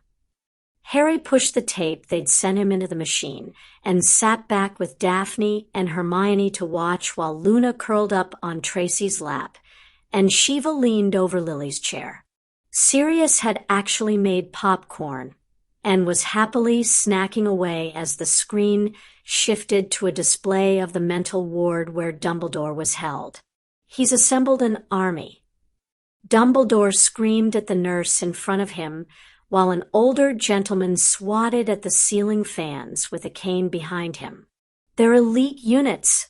They repelled a full-on werewolf invasion. You have to let me out so I can stop him. Mr. Bryan, wouldn't fighting off werewolves be considered a good thing? The nurse asked innocently. Dumbledore slammed his hands onto the table, and his beard quivered. Of course, pushing back dark creatures would be a good thing. But a war between two Dark Lords only hurts everyone. Harry Potter has his political support and his army. He has toppled the ministry and installed a puppet minister. Now he has shown the might of his forces. We must move now if we are to save anyone. Sirius laughed uproariously and spilled half his popcorn. Oh, Amy is going to scream when I tell her Dumbledore called her a puppet. Shoo, several voices hissed. Sirius just kept laughing, though he managed to lower the volume slightly. On the screen, they watched two orderlies come down the corridor aiming for Dumbledore. No, not this time, the old wizard yelled. You won't stop me. I will save England. He quickly turned to leap for the back room and ran smack into the man with the cane, causing both to come crashing to the floor as the orderlies finally came up shaking their heads. The screen went black, leaving the group chuckling amongst themselves. Shiva smiled and shook her head as she shifted to sit with Lily. You know, when they originally told us their plan, I never thought I'd be satisfied with it. But I have to admit this is rather poetic justice for the man. Agreed. We need to send the Flammels a Christmas card this year, Harry said, nodding. Neville had opened his mouth to reply until he suddenly leaned back into the seat and lapsed into silence, his face relaxing into a slight frown of concentration. Harry, Hermione, you two remember when we first learned about them? Sure, Harry said. We looked them up in the book about savants. Neville shook his head. Yeah, but that's not what I meant. I was talking about the Philosopher's Stone. What about it? Hermione asked. She blinked in confusion before gasping and sitting up straight. Neville smiled. Where did they hide that fake stone originally before Hogwarts? Gringotts, Harry said, looking between his two friends. He frowned, trying to make whatever connection the others had. And why is it that Gringotts is famous beyond regular banking? Neville asked, looking like the cat that caught the canary. Hermione started laughing, followed shortly after by Daphne and Tracy. Finally, Harry felt his mouth drop open. Hagrid ain't no safer place. Indeed, the original plan for the Christmas halls had been for most of the group to stay in Hogwarts. It had been thought that having Harry and the majority of his family home for the new year would make too tempting a target for Voldemort to ignore. That the Potter Manor's wards were second only to Hogwarts made little difference. As the school's motto said, it wasn't a good idea to tickle a sleeping dragon. Now, though, now that plan had changed. Now they had a potential lead to the final hidden Horcrux. Now they had to get to Gringotts without seeming suspicious. What better time to take a trip to the bank than prior to some Christmas shopping? In the end, a compromise was reached. Sirius would join them at Gringotts in his official capacity as Lord Black and Kip by for Christmas Eve/morning, though officially he would be staying at Hogwarts and have to leave for a few hours on an Auror mission. Neville, Susan, and Hannah would go to the Longbottom estate with improved wards courtesy of Bill, Fleur, Shiva, Harry, and Gringotts, of course. Tracy would spend the holiday with Luna at her home also, with improved wards before joining her mother and Daphne at Harry's. The Weasleys were, of course, going home to the Burrow. Daphne was officially going to the Greengrass estate, but in reality would be taken to Potter Manor as soon as she was in her bedroom, with Dobby popping her back whenever Marcus went looking for her, if he did at all, that was. Hermione, Shiva, and Lily would return straight to Potter Manor with Harry. Katie would also be stopping by the manor, though she'd only be there for the night of the full moon. Remus had offered to help her with the first transformation and the chaser, and had gratefully accepted. Despite his friends accusing him somewhat rightfully he was willing to admit of being paranoid, Harry did think they were somewhat overthinking this. In a moment of temporary insanity, he found himself almost hoping that Voldemort tried to attack his home. As long as the Dark Wanker brought his snake and his ring, then Harry could kill 4 birds with 1 stone this holiday, and have nothing to worry about for the rest of the year. Rolling over slightly, he readjusted his head on Daphne's lap on the Hogwarts Express and groaned loudly. Something wrong there. Oh, great and mighty chosen one. Tracy asked, chuckling. I was just having a thought that probably signals early insanity. I wonder if whatever made Dumbledore nutters was infectious. Harry muttered. Hermione snorted. Care to share, Harry? I'm sure it can't have been that bad. You aren't raving about magical wars to muggles after all. Harry groaned again and shook his head. Don't want to. You'll hit me. That comment sent a round of laughter through the cabin. Oh, poor Harry Potter is scared of a girl, Daphne said, smiling at her teasing. Her hand, however, never stopped running through his hair, so he was willing to let it slide. You've seen Mione angry. She's scary. Harry could tease them too if they wanted to play it like that.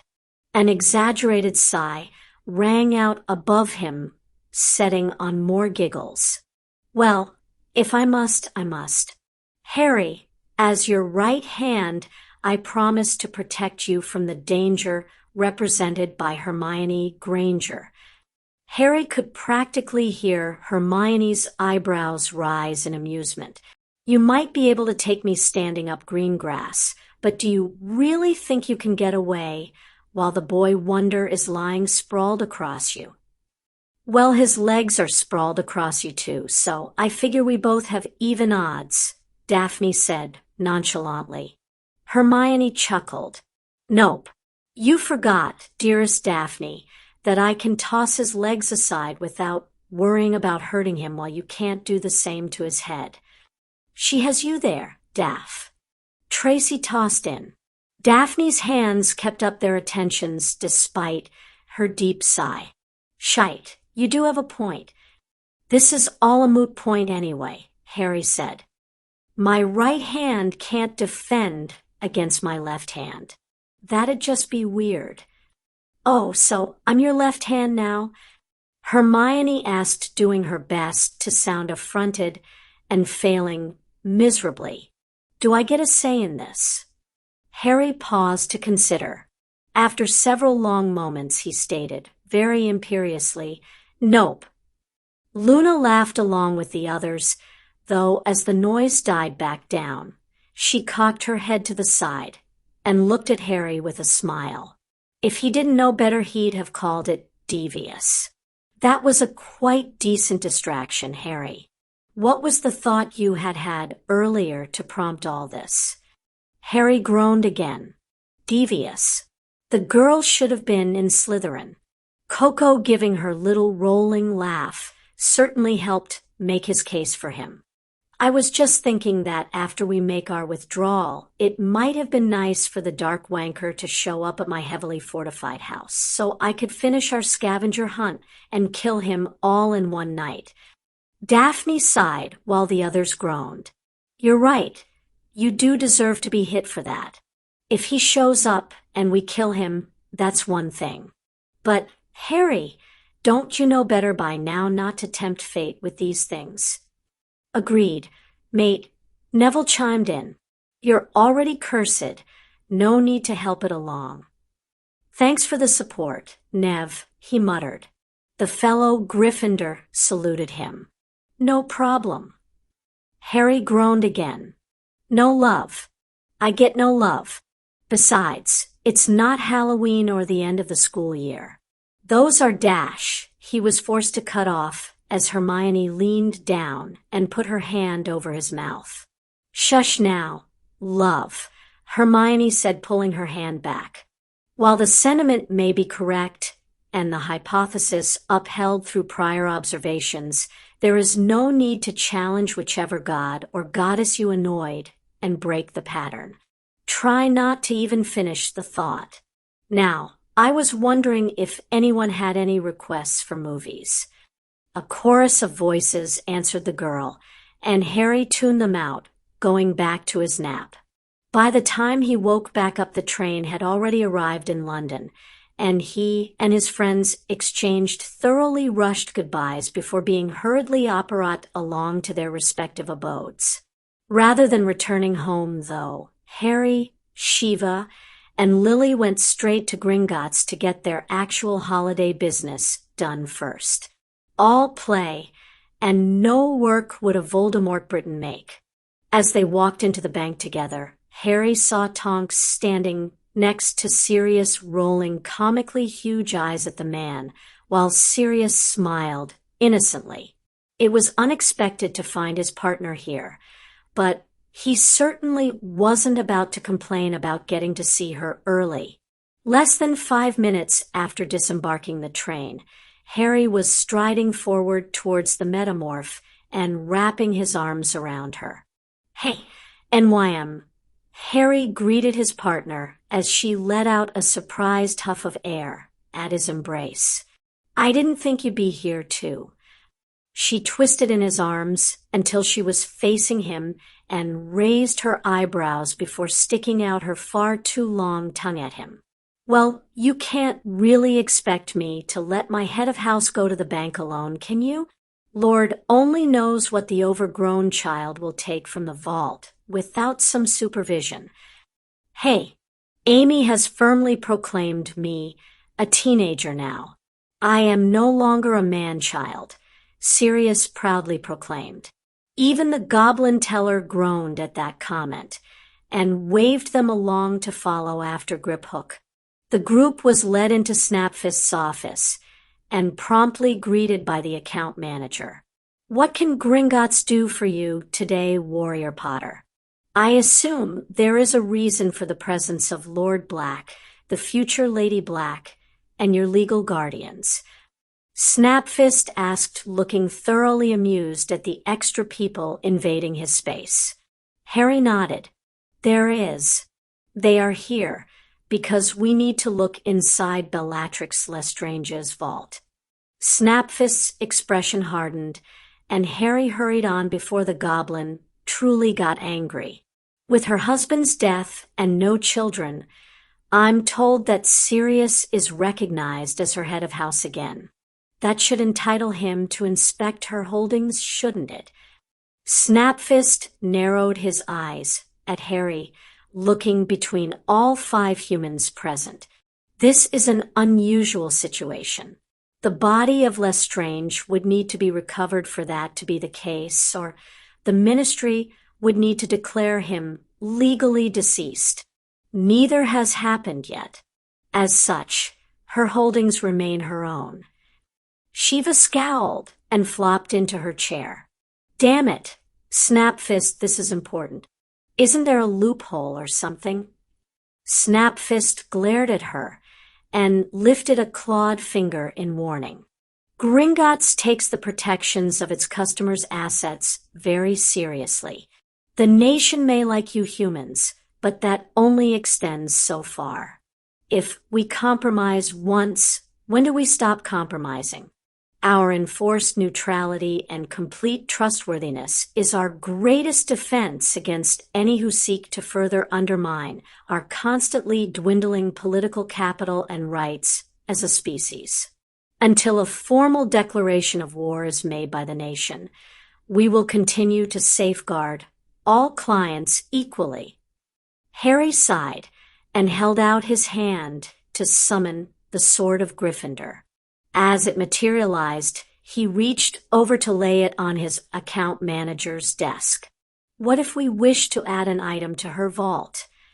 Snapfist stopped to consider that for a long moment before shaking his head. "Had you led with that, Perhaps. Unfortunately, I cannot in good conscience allow it, knowing you seek to inspect the current contents. Lily placed a hand on her son's shoulder. Her lips narrowed into a line. Perhaps a partial explanation of just what we are looking for then. It affects Gringotts, and you would be just as angry as us if it is discovered inside. The goblin turned his gaze on her and waved for her to go on. Have you heard of a Horcrux?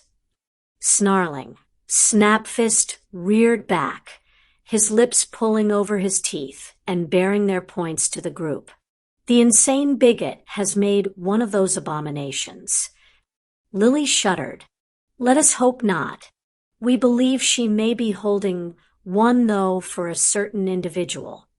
Snapfist looked between all of them, finally settling between Harry and his birth mother. Warrior Potter, I ask you truthfully on your word of honor. Is this all you seek from the Lestrange vault? It is, Harry said, nodding. Lady Potter, Snapfist said, turning his full gaze on her. I ask you truthfully on your word of honor. Is this all you seek from the Lestrange vault? It is, Lily replied. Snapfist stood and nodded at them all. Wait here. With that, he walked out the door, leaving the humans to stare at each other. Well, this isn't going as easy as we'd hoped, Tonks muttered. Was telling them that much wise. Shiva shrugged. We know he can't make more. We know he knows we know about them in general. Half the kids' class knows about them. What harm is there in the goblins knowing too if it saves us the trouble of trying to stage a break-in? They supposedly have dragons down there. Do you want Harry to face a dragon? A chimera was more than enough, thank you, Tonks said as her hair flashed to red. Sirius sighed and clapped his cousin on the shoulder. I agree with Lily. The Goblin Nation could be a powerful ally. Look what they've done for us when they consider us friends. To a goblin, an ally is even higher up the totem pole. Very true, Lord Black. An imperious and amused voice rang out as the doors opened again, letting in Ragnarok and Snapfist. The nation would have to receive quite the request from people we have shown great respect and admiration to in the past to even consider an official alliance. It would be the first time in centuries, after all. Though I suppose it has been the first time that we have named two warriors not of our blood in centuries as well, he finished chuckling. Harry didn't fail to catch that hint, and resolved to come back later with Daphne to see about following through on that thread. The old goblin director clasped his hands and inclined his head for them to follow as he headed for another door. Gringotts will let you inspect the Lestrange vault for a Horcrux. If found, you will have to remove it. Only it. Anything else will be considered theft and punished appropriately. In addition, Lord Black, it is my duty to inform you that if there is a Horcrux inside that vault, fees will be collected from the Lestranges. Snapfist looked back at them with a cunning smile. How long do you expect the item was hidden there for? He asked as they stepped into a minecart that just barely fit them all. Probably about 14 or 15 years. Sirius yelled over the wind of their journey. Ragnarok laughed, though the sound came awfully close to evil cackling. Back fees for illegally residing without rent in a Gringotts vault for 15 years will be quite substantial, I am sure. I doubt the Lestrange vault will have much of any gold left after this. Rent, Harry exclaimed, goggling. The cart started to slow and coasted to a halt. We could have led with there being a Horcrux and claimed Voldemort and Bellatrix weren't paying rent. Snapfist gave an exaggerated shrug and raised an eyebrow. Vaults for living souls are separate from vaults for items and documents. To reside in the latter, and not the former, is unacceptable, not least of which because there are no facilities in them. He started cackling just like his boss, and Harry just groaned. "Oh, my God," Tonks muttered. Her hair turned to black, and she moved to subtly cover Harry and the rest. "There is an actual dragon here."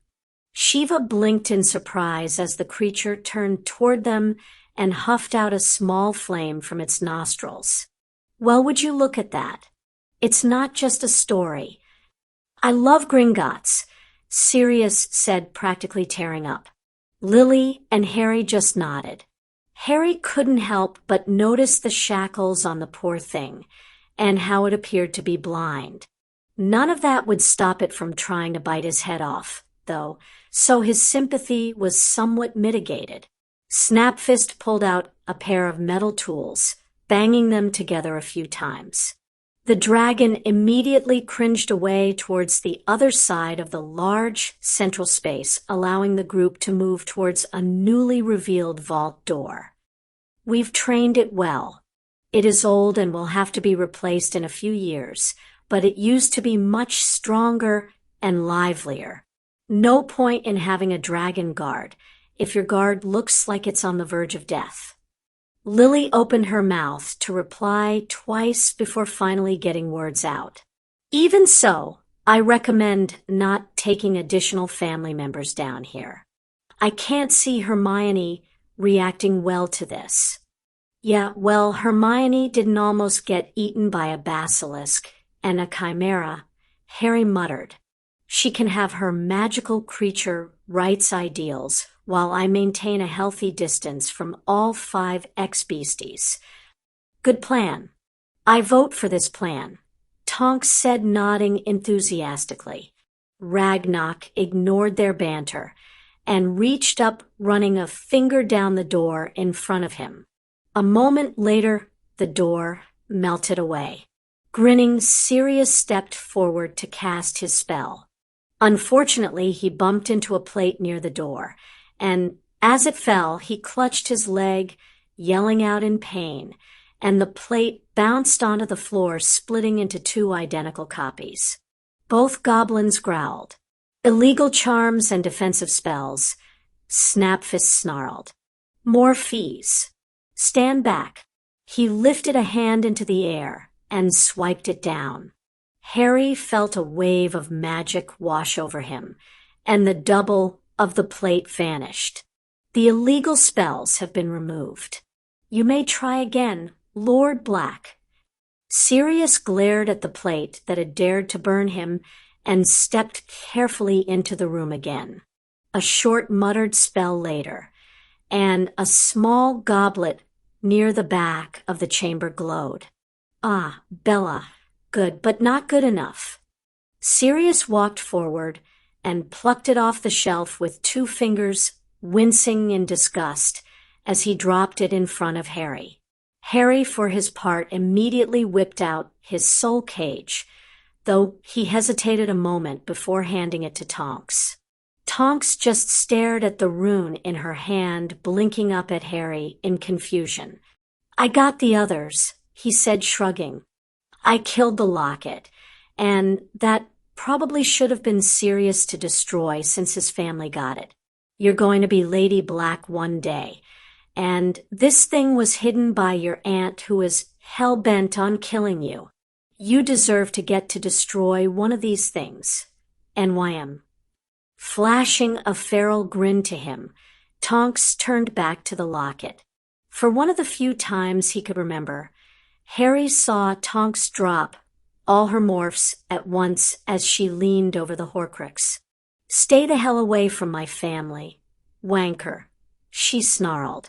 The cup started to fill with a black sludge, but her hand lashed out with a fully charged soul cage.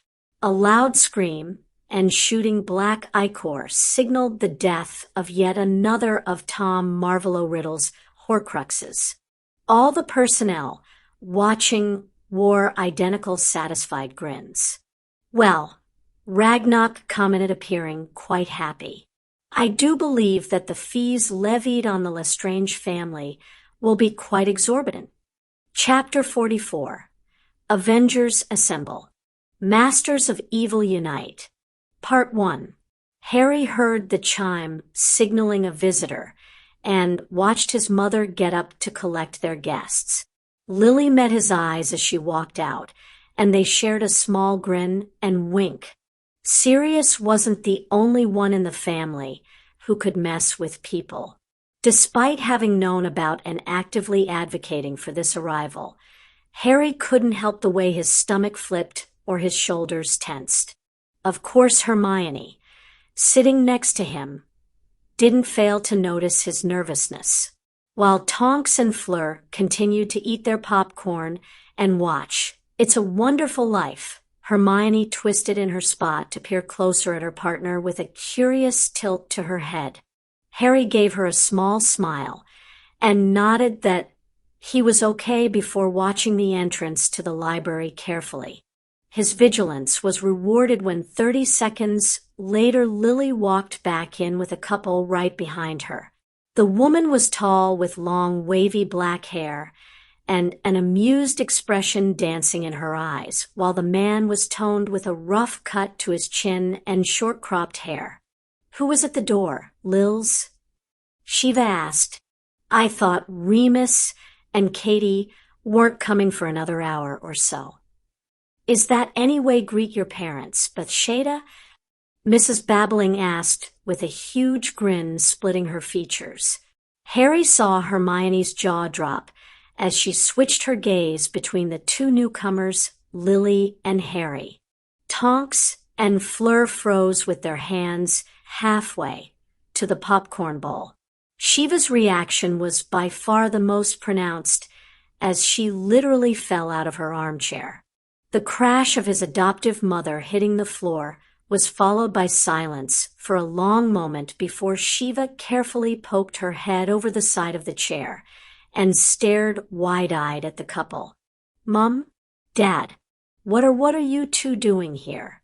"You're supposed to be in Brazil," she squeaked. "Peru, actually," Mr. Babbling commented, chuckling and shaking his head. "Did you think we'd miss your first Christmas with a new family?" "We did miss the first Christmas, dear. And the second." His wife was obviously fighting to hold in her own laughter as she teased them. Shiva stood and glared. "Hey, that's unfair. I didn't have Christmas at home for the past 2 years. Last year we were stuck at the castle for the Yule Ball, and the year before that we still thought Sirius was a dangerous madman. Made it difficult to leave for the winter halls, that did." "Excuses, excuses," her father said, smiling and waving it off. "Now, are you going to introduce us to your new son? And girlfriend, you going to keep standing there arguing?" Shiva rolled her eyes and waved towards Lily and Harry. "Mum, Dad, that's Lily Potter and Harry Potter. Harry, Lils, my mum and dad, Rebecca and David." "Bathy, really, is that the best you can do?" David sighed. "We didn't even know you had a son until we got their letter the other day." Harry froze halfway out of his seat. A pin could have dropped on the carpet and sounded like a cannon blast. All the color drained from Shiva's face. She started working her mouth for a few moments before finally managing to squeak out a few words. "What? But I sent you a letter over 2 years ago. I know I sent it.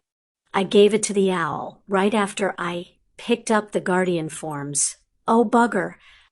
Harry groaned and rubbed his forehead. "Shiva, you forgot to tell your parents you basically adopted me." "I didn't forget. I didn't. There was that thing with Marge and the dog.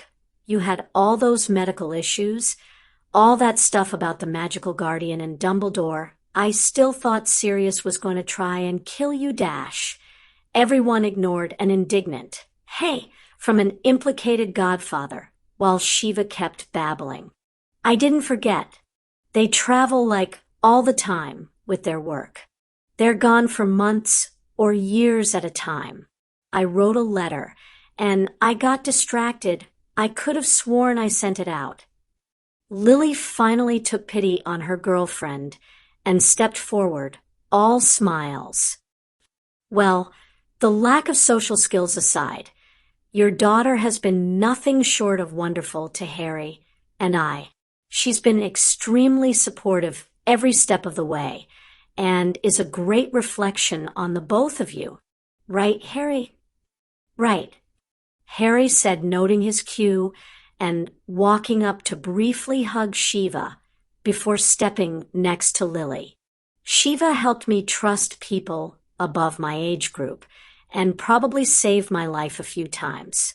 It's an honor to meet you in person, Mr. and Mrs. Babbling. Such a polite young man. Rebecca exclaimed, leaning in to wrap Harry into an embrace. Please, dear, call us Rebecca and David. David held out his hand to Lily and eagerly shook. We really can't thank you enough for the invite, Lily. We've been cataloging ruins and critters for so long out west that we had no idea just how much we've been missing back home. Shiva glared at both Harry and Lily for a long moment. You two sneaks. Harry just smiled back at her. From her stance and the way her arms were crossed, it was pretty obvious that Shiva wasn't actually angry at them. Any further potential conversation was interrupted as Daphne walked in with both arms covered in balancing plates and an annoyed expression. What happened to helping me, people? I volunteered to grab 2 dishes, not 7. Oh, hello. Daphne's eyes widened in horror at her outburst as she caught sight of the new additions to the room. Her cheeks blushed red, and she hurriedly tried to set the plates down on the nearby table. Excuse me. Hermione rolled her eyes and moved to help while Tonks and Fleur devolved into laughter. Harry just shook his head in amusement, and the elder Babblings took their seats on one of the couches. Christmas with family. Harry smiled as he sat down. It had taken over a decade, but he was finally getting to experience the holiday the way he'd always dreamed. Rebecca and David had eagerly settled in and were in the process of being updated on all the interesting stories of Harry and company's adventures in Hogwarts. Thoroughly embarrassing versions of the stories, that was. Harry had decided against listening in almost an hour ago and had taken to playing chess with Tonks. It was far more likely to prevent his cheeks from turning red, which was really saying something considering this was Tonks. And wham, no matter how much you change your face, I'm not going to get distracted, Harry said, grinning at Tonks' sun-yellow hair and pointed, Tolkien-esque, elven ears. But I'm Arwen. Arwen is too beautiful to be ignored. Tonks protested with a smirk. Harry rolled his eyes. Arwen had black hair in the movies. Tonks frowned. A moment later her smirk returned, and her face morphed into a more masculine appearance while she sat up straighter and struck a regal pose. Then I'm Legolas. He was so hot they had to bring him back for the next trilogy. Beat that. Harry raised his eyebrows at Tonks and chuckled. Unfortunately for you, NYM, unlike the rest of the group, I am not bisexual. You're going to break poor little Colin Creevy's heart, Wonder Boy. Pretty sure I already did when I started dating Daphne and killed his last hope. Still laughing, Harry stretched out his hand and prodded his rook to march forward. Checkmate. Tonks watched her pieces throw down their arms in surrender while Harry started cheering. She shook her head in defeat and changed back to her normal face and pink hair. Darn. Well, it's 2-2. Wanna go best of 5? And that is when he popped up from Zee Lake with my sister and Mione under each arm, flying across Zee's surface like a human jet ski. Fleur's voice floated over with appropriate gasps from Shiva's parents. Harry just groaned and looked to Tonks for help. Next game coming right up. Come on, you lot, back to the starting positions. Tonks said hurriedly to the pieces. Harry, you use these same examples yourself. Why do you get so embarrassed about it now? Harry shrugged. I talk about those things when I need to intimidate someone. NYM. These are Shiva's parents. It's completely different. Pawn to e4, Tonks said. They're going to like you, Harry. Honestly, they could stay in contact better themselves. 2 years is a bit long to go off the grid. Harry just winced. Knight to f6. True, but Shiva's mentioned they do it a lot. Part of the job, apparently. Still a bit weird. Anything else that Tonks was going to say was cut off as the door chime rang again. Remus and Katie finally made it. Daff, Mione, you had Katie added into the wards so that they can just walk in right. Yes, Tonks, we really should be polite though anyway, Daphne said standing. Remus walked in before she could actually leave the room, though, so Daphne just sighed and sat back down. I am surrounded by savages. One day I will teach at least one of you some etiquette. Harry rolled his eyes at her melodramatics and turned to flash a welcoming smile to Katie as she entered the room. Hey, Katie, you okay? He trailed off at the look at wonder and satisfaction on her face. Katie shook her head and focused on him before nodding emphatically. I am wonderful. That was awesome. Yes, well, you wouldn't have felt that way prior the contribution of the Fulcanellis. Remus huffed. He claimed a chair and crossed his arms, though the small smile fighting to keep from fully manifesting was evidence to his real feelings. Harry, be a good nephew, and tell those two they've succeeded in putting their names back into the history books once that potion hits the open market. That good, Mooney? Sirius asked as he leaned forward to peer at his friend. Wow, you're not pale or shaky, and you're practically beaming. What the heck was in that stuff? The closest thing to a cure we're likely to ever find, Remus said, finally letting his mouth take the shape it wanted. The change was fully voluntary for me. The only reason I even shifted at all was to keep Miss Bell company and run around the cellar with her. Katie snorted. Yeah, next time, Professor, I'm totally going into a field or something and howling at the moon. Everyone in the room had stopped what they were doing to stare slack-jawed at the two werewolves. Lily was the first to somewhat recover. She sat back against her seat and whistled low. Voluntary change. Completely? No compulsion whatsoever. Her voice was faint, but still had an edge of scientific wonder about it. It was like an itch for me, something that could be scratched by the change or simply ignored for several hours, Remus said, nodding.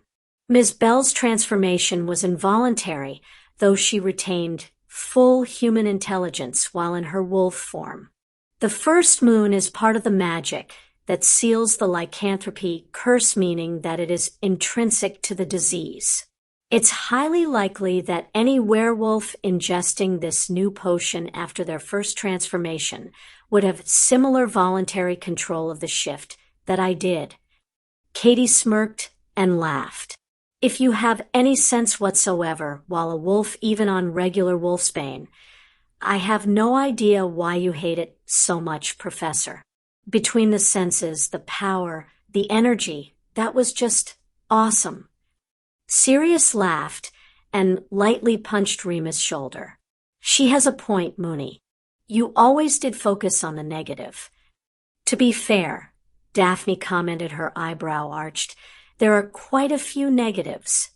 I'm just saying, if you go into it as a defeatist, of course it's going to be the worst thing in the world, Sirius said, shrugging. Think about it like this, though. Remus got to explore the grounds with his friends at least once each month, and we all got to become cool animagi. Shiva nodded. In a way, if Remus wasn't a werewolf, you never would have survived or escaped Azkaban. See, point made. He sat back smiling and nodding. As far as Sirius appeared concerned, the discussion was over, and he'd won. Harry just rolled his eyes at his family. That was barely even about the good points of lycanthropy. Well, it's easier to get off for one, apparently. Wolves are randy. It's too bad Lee wasn't around when the sun came up. Katie commented. A few of the adults had to change their snickers into coughs while Harry and Hermione groaned and dropped their heads into their hands. Katie's face lit up like a traffic signal as she realized she'd said that aloud. And on that note, new topic, Hermione said. Harry, you said you had things to give out. Harry perked up and a grin split his face. Right. Dobby, can you grab the presents for me? Master Harry wants the war attire, the house elf asked as he popped into place in front of the couch. At Harry's nod, Dobby disappeared. War attire? Shiva asked, looking askance at Harry. Something you forgot to tell us, kid? Nope, Harry said, looking extremely smug. It's not my fault you forgot the initial plan, Shiva. Dobby appeared again, with several large, lumpy packages in hand, laying them at Harry's feet. Harry's smile widened, and he started passing the packages out to his family. Hermione, Daphne, Fleur, and Tonks all accepted them, with minimal fanfare beyond a light kiss, while Lily and Shiva settled for amused glances and hugs. Remus took Harry's gift with his typical reserved manner, and Sirius was no surprise as he jumped up and wrapped Harry into a bear hug. Sirius, let me go. Harry said, laughing. You don't even know what it is. Unlike these rapscallions, I have a pretty good idea. Pup, Sirius said, his eyes gleaming. Oh, good, somebody remembers, Harry said. Katie, Rebecca, David, I'm sorry, but I had these commissioned ages ago, so I don't really have any extra to hand out. Katie waved it off. No worries, Harry. We don't exactly hang out regularly enough for me to expect a super expensive Christmas gift. And we weren't exactly around prior to today, Rebecca said, smiling. Now stop holding back, everyone. What is it? Paper rattled and crinkled as Harry's family tore off. The wrapping followed quickly by gasps and shouts of surprise. Daphne started chuckling and shaking her head as she looked at Harry. I can't believe I forgot about this. I was the who made sure you rendered the thing. Fleur held up her new war attire, blatantly admiring the dull green scales. She held up one of the arms on the suit and squeaked in delight when she saw it perfectly matched her arm length and even had small slits on the back for her wings to poke through. Airy, this is magnifique. This is the basilisk catsuit, yes. This is why you ensured Dobby took all of our measurements during the summer. Sorry, they took so long, Harry said, running a hand through his hair. The scales make it highly resistant to spell fire, so if we combine it with the armor robes, we get double protection in a fight. Each one is sized to the individual, with spells on the inside that allow it to expand or contract to a small degree. As long as no one gains or loses a ton of weight, they should stay fitted. Fleur, Yours is basically skin tight, since you mentioned you like that. NYM, yours is a bit loose so you can shift easier. Wow. Lily murmured. These are beautiful.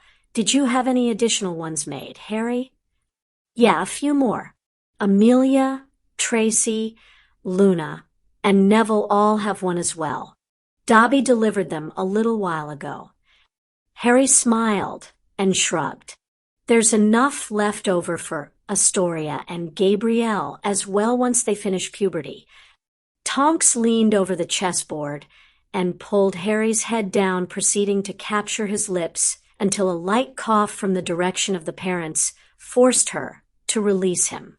Pulling back enough to kiss his cheek, Tonks whispered, "Smart boy. You know Fleur and Daphne are so going to repay that foresight later tonight. I will too." Harry felt his face burn as Tonks shifted back into her seat, and the others started to profess their love for the protective outfits as well. Leaning back, Harry couldn't stop smiling. With the basilisk skin suits finished, they'd be much safer. Voldemort could try to attack his family, but the murdering madman would be very surprised at just how hard he'd find such a battle. Voldemort reclined on his throne as the meeting commenced. He allowed Lucius to conduct the majority of the discussions. It wouldn't do for him to stoop to dealing with his own business. Not with these pathetic creatures, at least. He would likely have to speak with the next two groups personally, but for the moment the need to intimidate and display his power was far more important. The werewolf Alpha scowled at Lucius and slammed a hand onto the table. "We will not be bullied, Malfoy.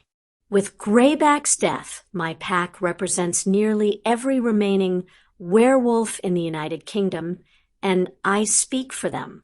I recommend you address me as such."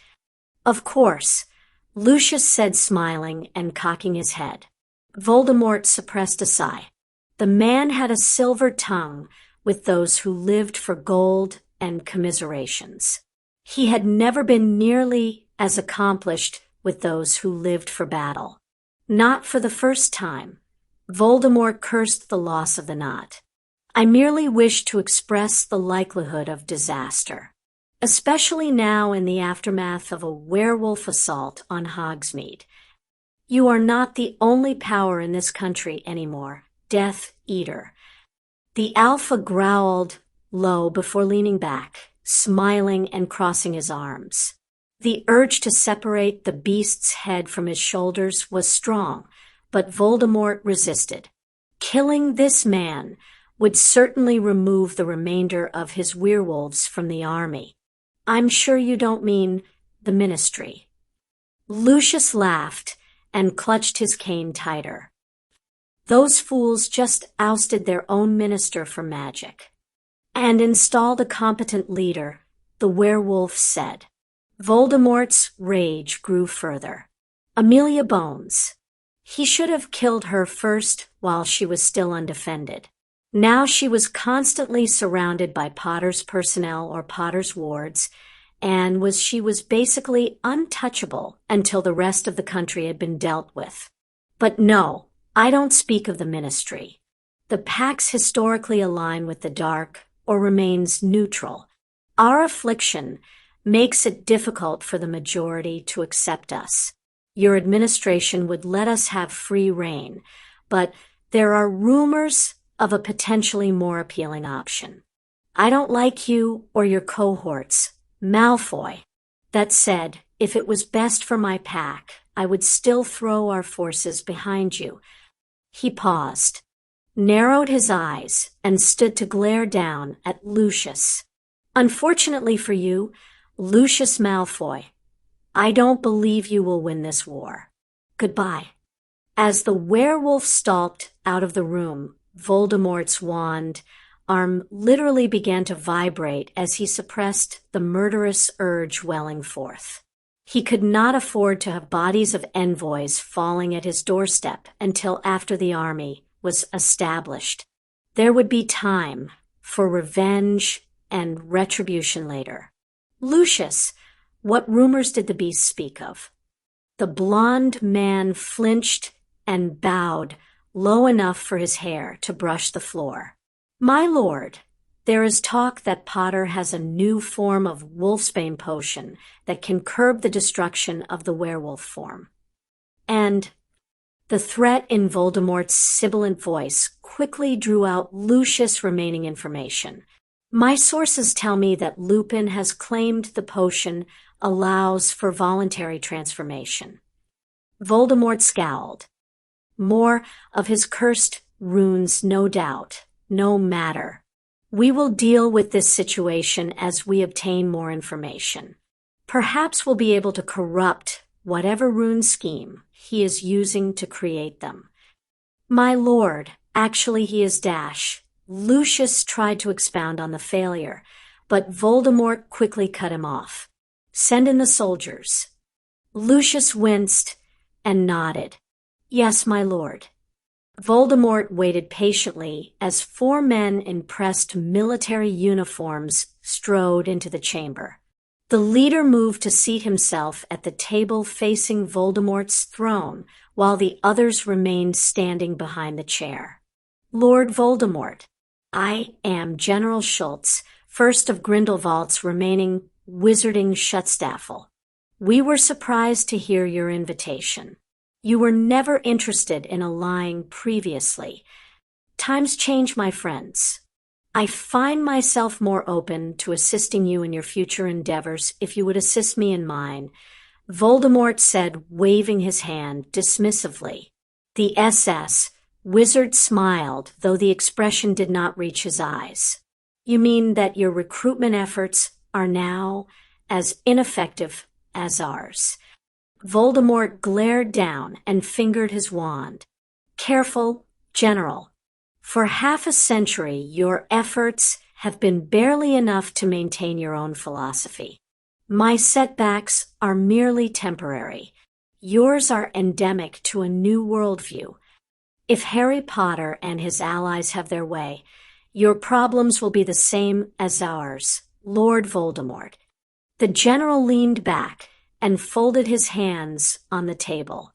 We did not come to fight, however, so let us stop this foolish posturing.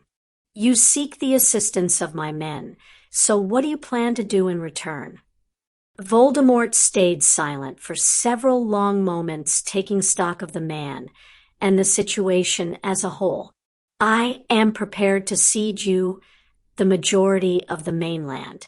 I reserve the right to claim France and Belgium.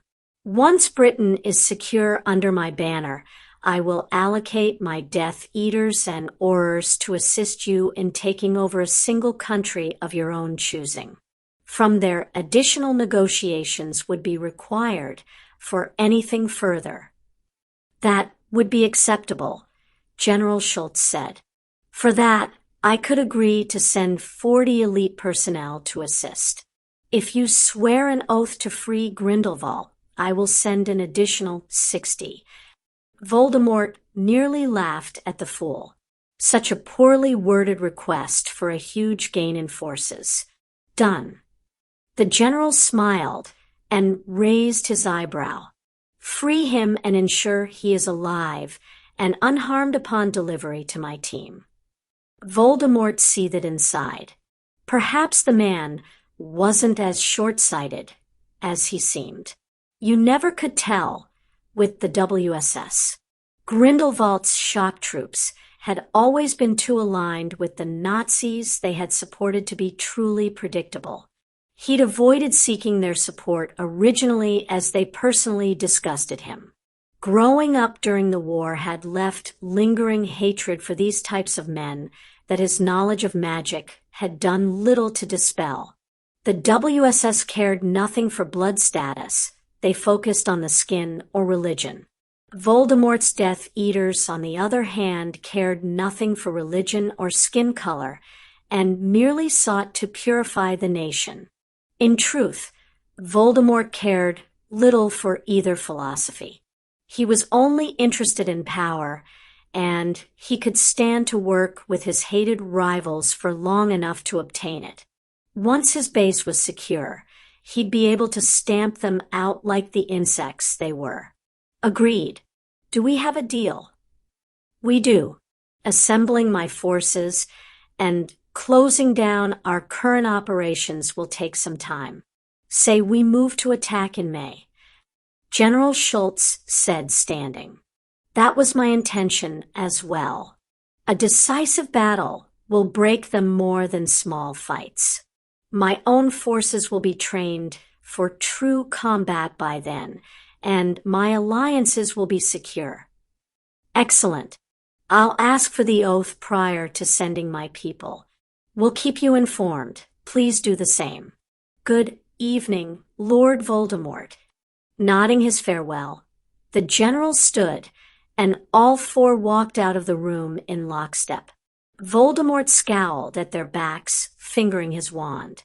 Nagini slithered her way up his leg and laid her head on his lap. Ah, my pet, if only I had time to take out my frustrations. He smiled as he saw Lucius flinch. The man deserved to be fearful. After the betrayal and subsequent escape of Narcissa and Draco's utterly pathetic showing in life, Lucius was lucky he was still useful. Send in the giants. Lucius, my lord, they have already proclaimed themselves to your banner, Lucius said, bowing. Voldemort looked up in surprise. A messenger arrived during your conversation with Grindelwald's remnants.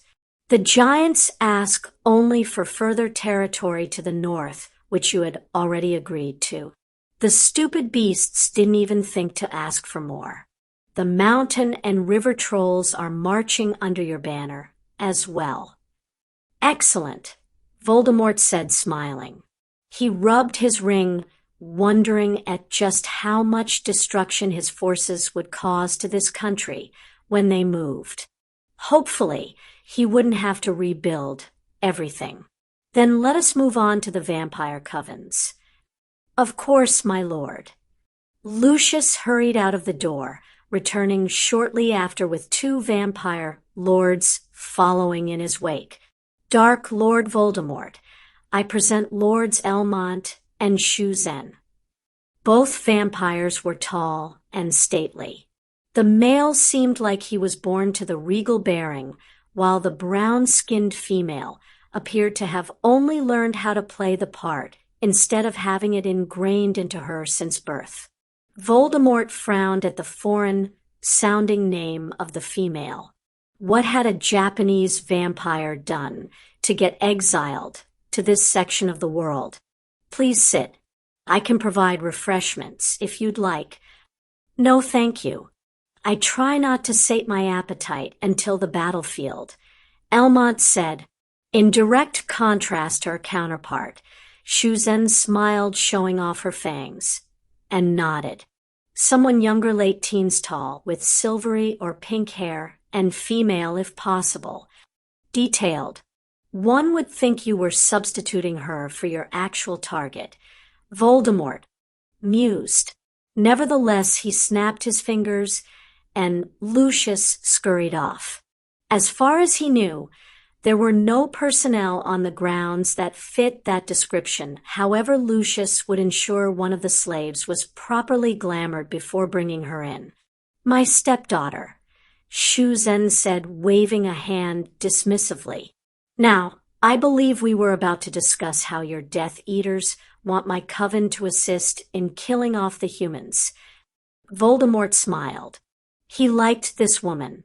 Ruthless and direct. It was a shame she was a vampire. She would have made a good lieutenant. That is correct. After I gain control of this country, the territory allotted to your kind will be greatly expanded. We will be allowed to war in the open. Elmont asked, leaning forward with an eager grin on his features. Within reason.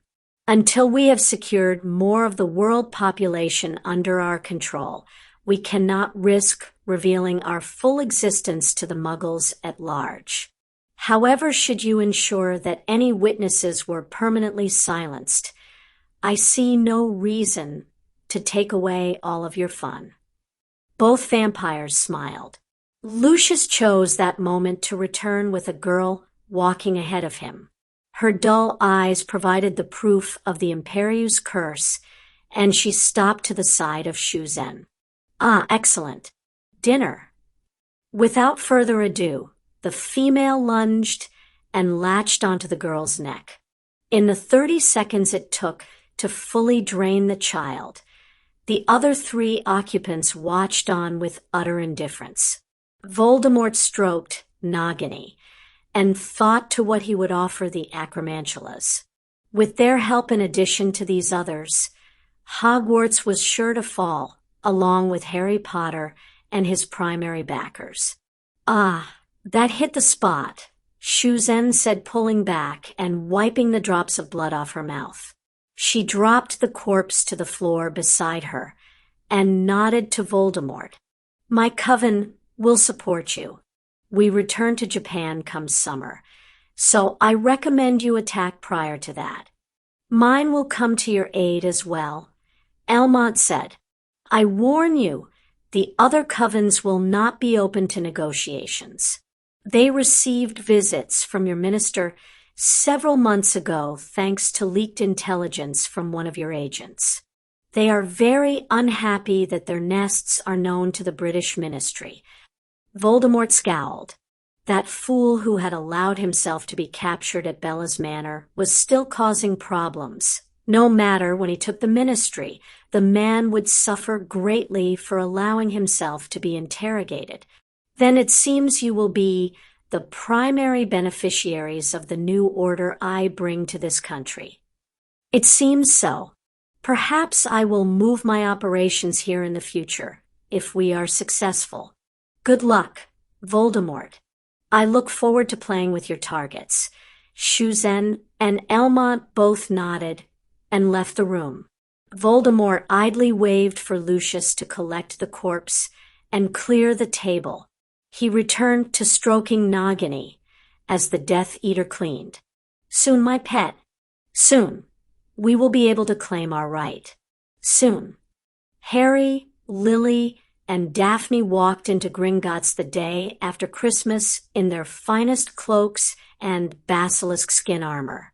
Shiva had opted out of this conversation in an attempt to present the strongest front they could to the goblins with the people the beings seemed to respect the most.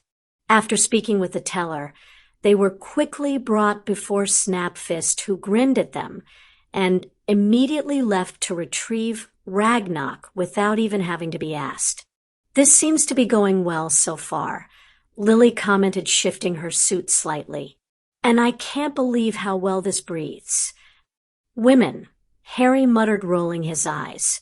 "Here we are about to negotiate an alliance with the Goblin Nation, and you're fawning over the new uniform. Mom." "Hush, son. Fashion is important no matter the occasion." Daphne smirked and patted Harry's knee consolingly. "Get used to it, Harry. You have 4 women who are all going to be extremely interested in shopping, clothes, and playing dress-up at points. Should just let Voldemort kill me. It would be less painful," he said, shaking his head despondently. "Ah, but Warrior Potter with the proper mindset, even a shopping excursion could be treated as an epic battle for the ages," Ragnarok said, snickering as he entered the room and sat down behind the desk. Harry lifted an eyebrow at the goblin. "I like that way of looking at things, Director. Perhaps I should approach those future trips as diving behind enemy lines." "Men," Daphne and Lily said, chuckling. Shaking her head and settling down to business, Daphne leaned forward slightly. "Director Ragnarok, thank you for agreeing to see us. We have important matters that need to be addressed, matters that stand to gravely impact both the nation and the British wizarding population." Ragnarok clasped his hands and tilted his hand. The nation agrees with you on the latter, warrior Greengrass, but disputes the former. Tom Riddle has yet to show any overt actions against Gringotts or the goblins. Lily shook her head and handed over several papers. Actually, Director Ragnarok, that is not true. Tom Riddle has had his trusted lieutenants push for the legislation that has continued to curb the nation's rights and holdings. Here is the proof that Lucius Malfoy was at the forefront of these laws.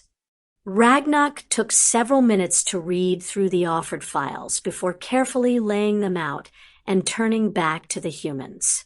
Warriors, lady, this evidence is damning. Yet it also lies heavily at former Minister Cornelius Fudge's feet. What assurances would the nation have that the current Minister Amelia Bones or the next minister after her would not simply continue this trend? Minister Bones is a close personal friend of the Potters and is a leader in the Inventor Alliance, Daphne said. This alliance consists of 11 major British pure-blood families, 12 when I take command of the Greengrass estate. In addition, the alliance includes the Delacours and the Crumbs, both highly placed and respected in their own countries. The Lees and the Patils both have extensive holdings and status in China and India, respectively. She leaned back and spread her arms wide.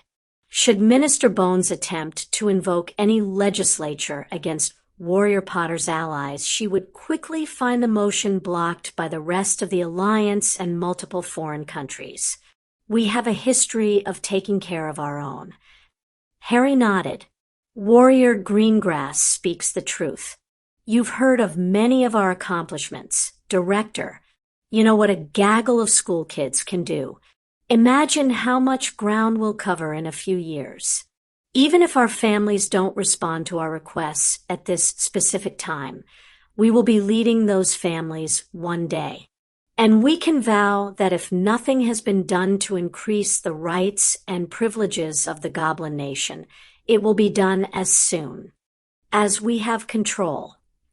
A dark look crossed Harry's face as he scowled, thinking about the corruption, stupidity, and racism rampant in the wizarding culture. I will be dragging this world into the 20th century, kicking and screaming if I have to. It's high time. Wizards grow up and get off our high horse. Ragnarok started laughing and shaking his head, causing the humans to look at each other in confusion. Eventually he settled down and wiped his eyes with a claw. Warrior Potter, I knew there was a reason I liked you. You would have made an excellent goblin. Warrior Greengrass, I assume you have an alliance agreement already drawn up. The only surprise that Daphne allowed to show at the quickness of Ragnarok's agreement was a few rapid eye blinks. Harry had been around her long enough to recognize the tell, and he had to fight the urge to reach over and squeeze her knee. I do. It's right here. When she handed it over, Ragnarok started to read. Continuing his scan, the old goblin calmly spoke to Lily. Lady Potter, your opinion of the agreement and the other personnel in the Inventor Alliance. I believe Warrior Greengrass is a far more adept politician than many of the persons currently sitting in the Wizengamot. She and Hermione Granger have drafted a comprehensive and flexible agreement. Lily said, all families in the Alliance are trustworthy and honorable. Even the Bulstrodes have completely fallen into stride with our group, largely due to the influence of my son and his friends on their daughter. With their backing, you can gain ground in the Chinese and Indian markets, as well through the contacts that the Lees and Patils maintain. Ragnarok nodded and finished the paper, laying it down with the others. He slowly regarded each of the three humans before nodding his head. The Goblin Nation has received your request for a formal alliance. prior to agreement, we require an additional stipulation. Daphne sighed but nodded. Harry grimaced. This wasn't unexpected, but it could be painful depending on what Ragnarok wanted. What would the addition be, Director? Ragnarok's grin was all teeth and very little humor. We require assurance that Marcus Greengrass will be abdicating his lordship in favor of Warrior Greengrass. Gringotts is willing to help this state along. 3 pairs of mouths dropped open at that. Ragnarok's grin only widened. I have heard about his attempts to force the hand of respected warriors. I have also heard of how you easily outmaneuvered him. This is on top of insulting us during his prior meetings. Gringotts collects its debts, and Marcus Greengrass has incurred a large one. We do not trust him to act in the nation's interest. We do, however, trust Warrior Greengrass to do so. Our only question is whether you wish him to remain alive, or not after we are through. Harry couldn't stop the laugh from bubbling out. He turned to Daphne, grinning widely. So, apparently we can cross your father off our list of people to go after now. Apparently so. Daphne's grin matched Ragnarok's. I would prefer he live. The man may be a bastard, but he is still my father, and it would be ever so sweet to have him watch as I wrest control from him without even lifting a finger. Ragnarok laughed and nodded. Then, on behalf of my people, I accept this alliance request. When the time of battle arrives, the people will march with you. After leaving the bank, Harry dropped Daphne off at Luna's, his mother off at home, and picked up Remus. Together man and Werewolf left the manor again for the next meeting of the day. This one was being conducted in a neutral location, a pub in downtown Muggle London. Both sides wanted to be sure that the Death Eaters wouldn't be following along, and it had been decided that this was the best option available. Walking into the pub, Remus' nostrils flared, and he quickly nodded to a side booth. Over there, Harry. Remember, just because he will speak as an alpha werewolf, he is still human and will have personal motivations that will factor heavily. Pot meet kettle. I got this, Remus, Harry said, smirking at the older man. Come on. Harry led the way over to the indicated booth and nodded politely to the sole occupant, receiving a similar response in turn. Harry Potter, Mr. Lupin, a pleasure. I am Martin Levinson, Alpha of the London Pack and representative of the 6 largest packs in the United Kingdom. Before we begin, perhaps some drinks, the werewolf said. Harry nodded. Sure, though I don't think these places sell pumpkin juice.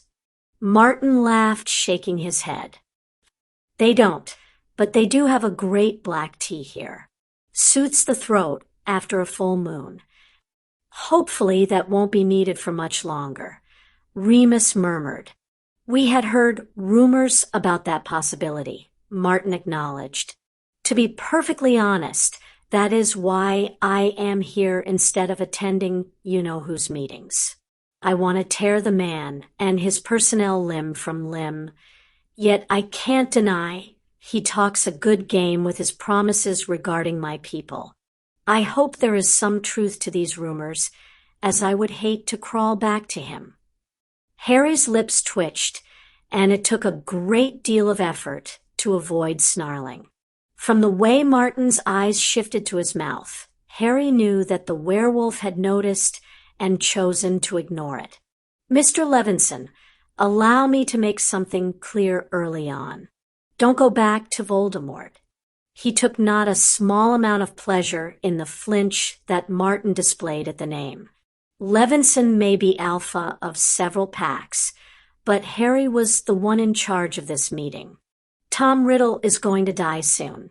One way or another, I can assure you he won't survive the coming months. When he falls, the wizarding world is going to change. No one who supported him is going to get away without consequences. It isn't going to be like the last time. If you or your people support Voldemort, you will all come away far worse off. Martin smiled a toothy smile. You have quite a deal of confidence in your abilities, Mr. Potter. They are well warranted, I assure you, Remus said. I'm sure you've thoroughly researched his history and accomplishments. When Harry says something will happen, it will. It also helps that I am not just talking about my own role in the coming fight, Mr. Levinson. I am talking about the combined skills of all my friends and allies. Harry nodded towards Remus and waved his hand in the general direction of the city. The Inventor Alliance comprises 14 houses, including 4 foreign houses. We also have additional non-titled families involved, as well as many Muggleborns. On top of this, I am personal friends with the Minister for Magic and have recently secured an alliance with the Goblin Nation. Martin made a strangled sound at that and reached for his tea, gulping down half the mug. You are allies with the goblins. Truly, Harry said, smirking. He had the man now, but I believe we were going to discuss the veracity of the new Moonsbane potion. Remus snorted a bit and muttered, Moonsbane? They said I could name it, Harry said, shrugging. Martin looked between the two of them and started rubbing his forehead with 2 fingers. Would you care to explain just how effective the Moonsbane is when you are done? Remus smiled, and his eyes widened with glee. Startlingly effective. I had a first moon wolf with me who was forced to change, as usual, but with none of the normal pain evident even with people welcoming the transformation. In addition, she retained her entire human faculty for the duration. Another first moon wolf had the exact same experience. Martin narrowed his eyes and sized Remus up. Her entire reason remained. No degradation at all. None. Promising, that wasn't quite what I had heard, though. Remus' smile widened. Of course not, because that was not the most amazing thing. The true benefit to the potion is for the wolves who have already transitioned. My change was completely voluntary, and I actually enjoyed it. Well, call me a monkey's uncle, Martin said, chuckling and leaning back. Remus Lupin enjoying a full moon. Now I've seen everything. All right, how sure are we that this isn't a one-off deal? Harry took over at this point. About 90%. My mother is gifted with potions, and she's been going over the formula to ascertain why it works like it does.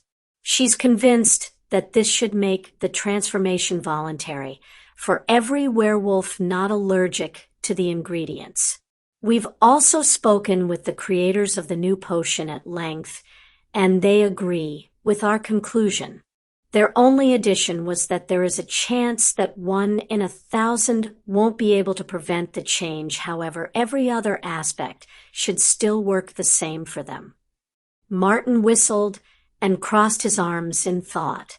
I've seen your record, Potter, he said slowly. I think it's safe to say that you will be distributing this potion whether I agree to ally with you or not. Harry sighed and leaned back into his chair. Sometimes he really hated being so noble, as much as I'd like to deny it.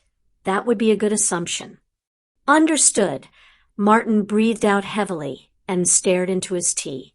I can't promise more than my own participation. I'll speak with the others and ensure they all understand the stakes, but it will be up to each individual. However, I will say this, if you can deliver on this potion, Harry Potter, you should expect at least 50 werewolves to join in your battle against Voldemort. Possibly as many as 70. Harry smiled and pulled out 6 vials. Excellent. Thank you very much for your assistance, Mr. Levinson. As a symbol of good faith, these 6 vials are samples of the Moonsbane potion. You should expect to see the recipe for it appear in the next issue of The Quibbler. Remus and Harry both stood and bowed their heads towards the alpha werewolf who was staring in wonder at the vials in front of him. Thank you for your time, Martin Levinson, Remus said. We hope to hear from you and your people soon. Chapter 45. Avengers Assemble. Masters of Evil Unite. Part 2. Fresh off his success with the werewolves, Harry left Remus at the manor and groaned internally as he saw the time. Damn. This is getting to be a long day. Long, but rewarding from what Remus was saying. Airy, Fleur said, sliding in behind him and snaking her arms around to hug his back into her chest. You secured the werewolves? As much as we can, I think, Harry said, nodding and leaning back into her. You coming to this next one, Ma Rose Blanche? Ma Rose Blanche? Fleur asked, the smile visible in her tone. Harry shrugged and nodded. I, asked Gabby how to translate it best. You're the only one in the group without a nickname, and your hair is silvery, and it seemed nice. It is beautiful, airy, Fleur said, kissing his cheek. She sighed and pulled back. I am going with you. We should really be on our way, mon amour. Amelia will meet us at Z office, and I have Z port key. Harry nodded and turned around, smiling. Right. Last meeting for today. Fleur held out her hand with a silver gauntlet clutched in it. Harry raised his eyebrows at her choice of portkey. It seemed appropriate, she said, shrugging. Harry laughed and touched the piece of armor. Fleur tapped it, and Harry felt the familiar tug around his waist. As they roared through the space between origin and destination, Harry scowled at his continued inability to figure out why magical travel hated him, and how he was going to fix portkeys to make sure he had at least one method where he didn't land on his arse. All too soon, the portkey ride ended, and Harry fell forward onto his knees. Grumbling out his frustrations, he let Fleur help him to his feet as she chuckled. Yeah, we'll see who's laughing when I come up with a runic stargate. I look forward to that day. Airy, Fleur said, grinning. As do I, Mr. Potter. An amused baritone rang out from behind them. Having to schedule an international portkey just to see my daughter will get old quickly, I am sure. Papa, Fleur shouted, quickly moving to embrace Sebastian with a glowing smile. Has Minister Bones arrived yet? I have, Amelia said, nodding hello to the others as she stepped into the receiving room. And, Delacour, depending on how well these talks go, I imagine it wouldn't be much of an issue to have a permanent two-way portkey set up between Potter Manor and yours. Sebastian laughed and shook his head. Somehow I don't see that being an issue, no matter what the results of this conversation, considering my future son-in-law is Harry Potter. When this young man can't get away with ignoring the rules, he simply forces new ones that suit him. Harry winced. You're making me sound like a Malfoy. No, that fool bribes his way to what he wants. You have a silver tongue and allies, young man. The difference is subtle, but extremely important. Now, shall we move into the minister's office and start this talk? Amelia nodded and bowed her head. Lead the way, monsieur. Harry and Fleur followed along behind the two through the reception area of the French Minister for Magic. Harry took a deep breath seeing the foreign minister smiling at them all, and everyone took their seats. Minister Bones, it is a pleasure to meet you in person. The same to you, Mr. Potter and Emily Delacour. I am Louis Durant, Minister for Magic in France. The man said, Now, shall we begin? Certainly, Amelia said. The British Ministry formally requests the assistance of France in quelling our problem with Tom Riddle, aka Lord Voldemort. Durant nodded and leaned forward, clasping his hands on the desk. I admit to being surprised when I received notice of this meeting.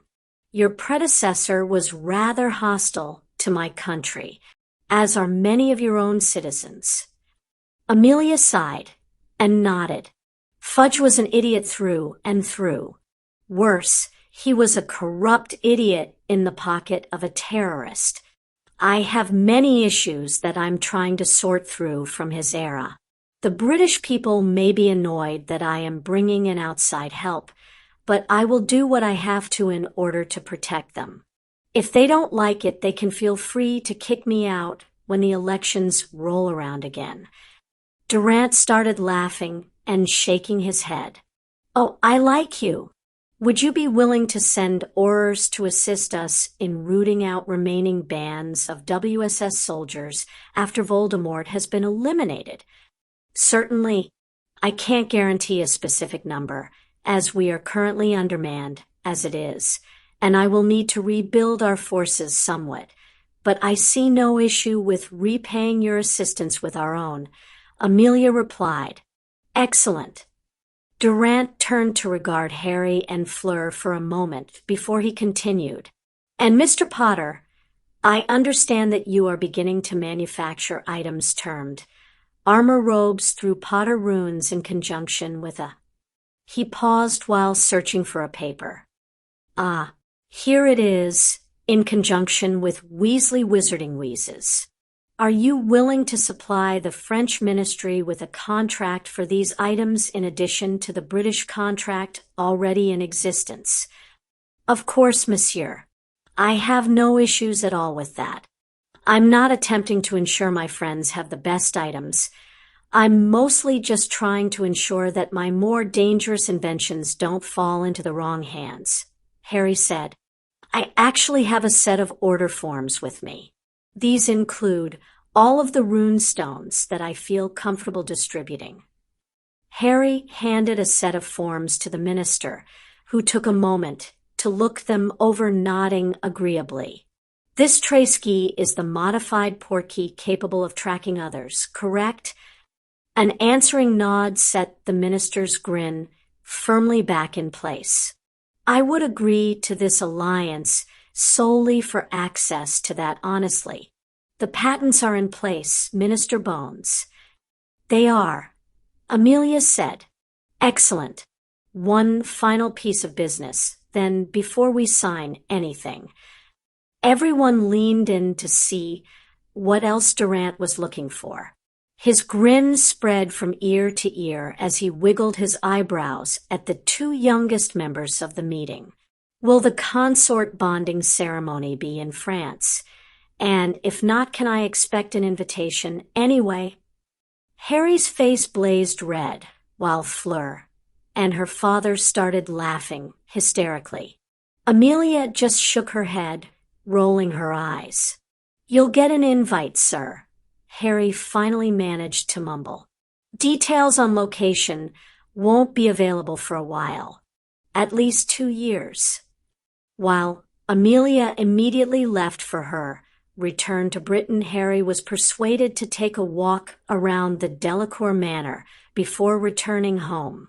Once they apparat and Harry was nearly bowled over by a silvery blonde, missile leaping into his chest.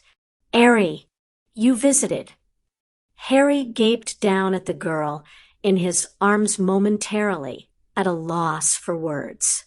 Fleur laughing behind him, and Sebastian's chuckle jolted him out of his shock slightly.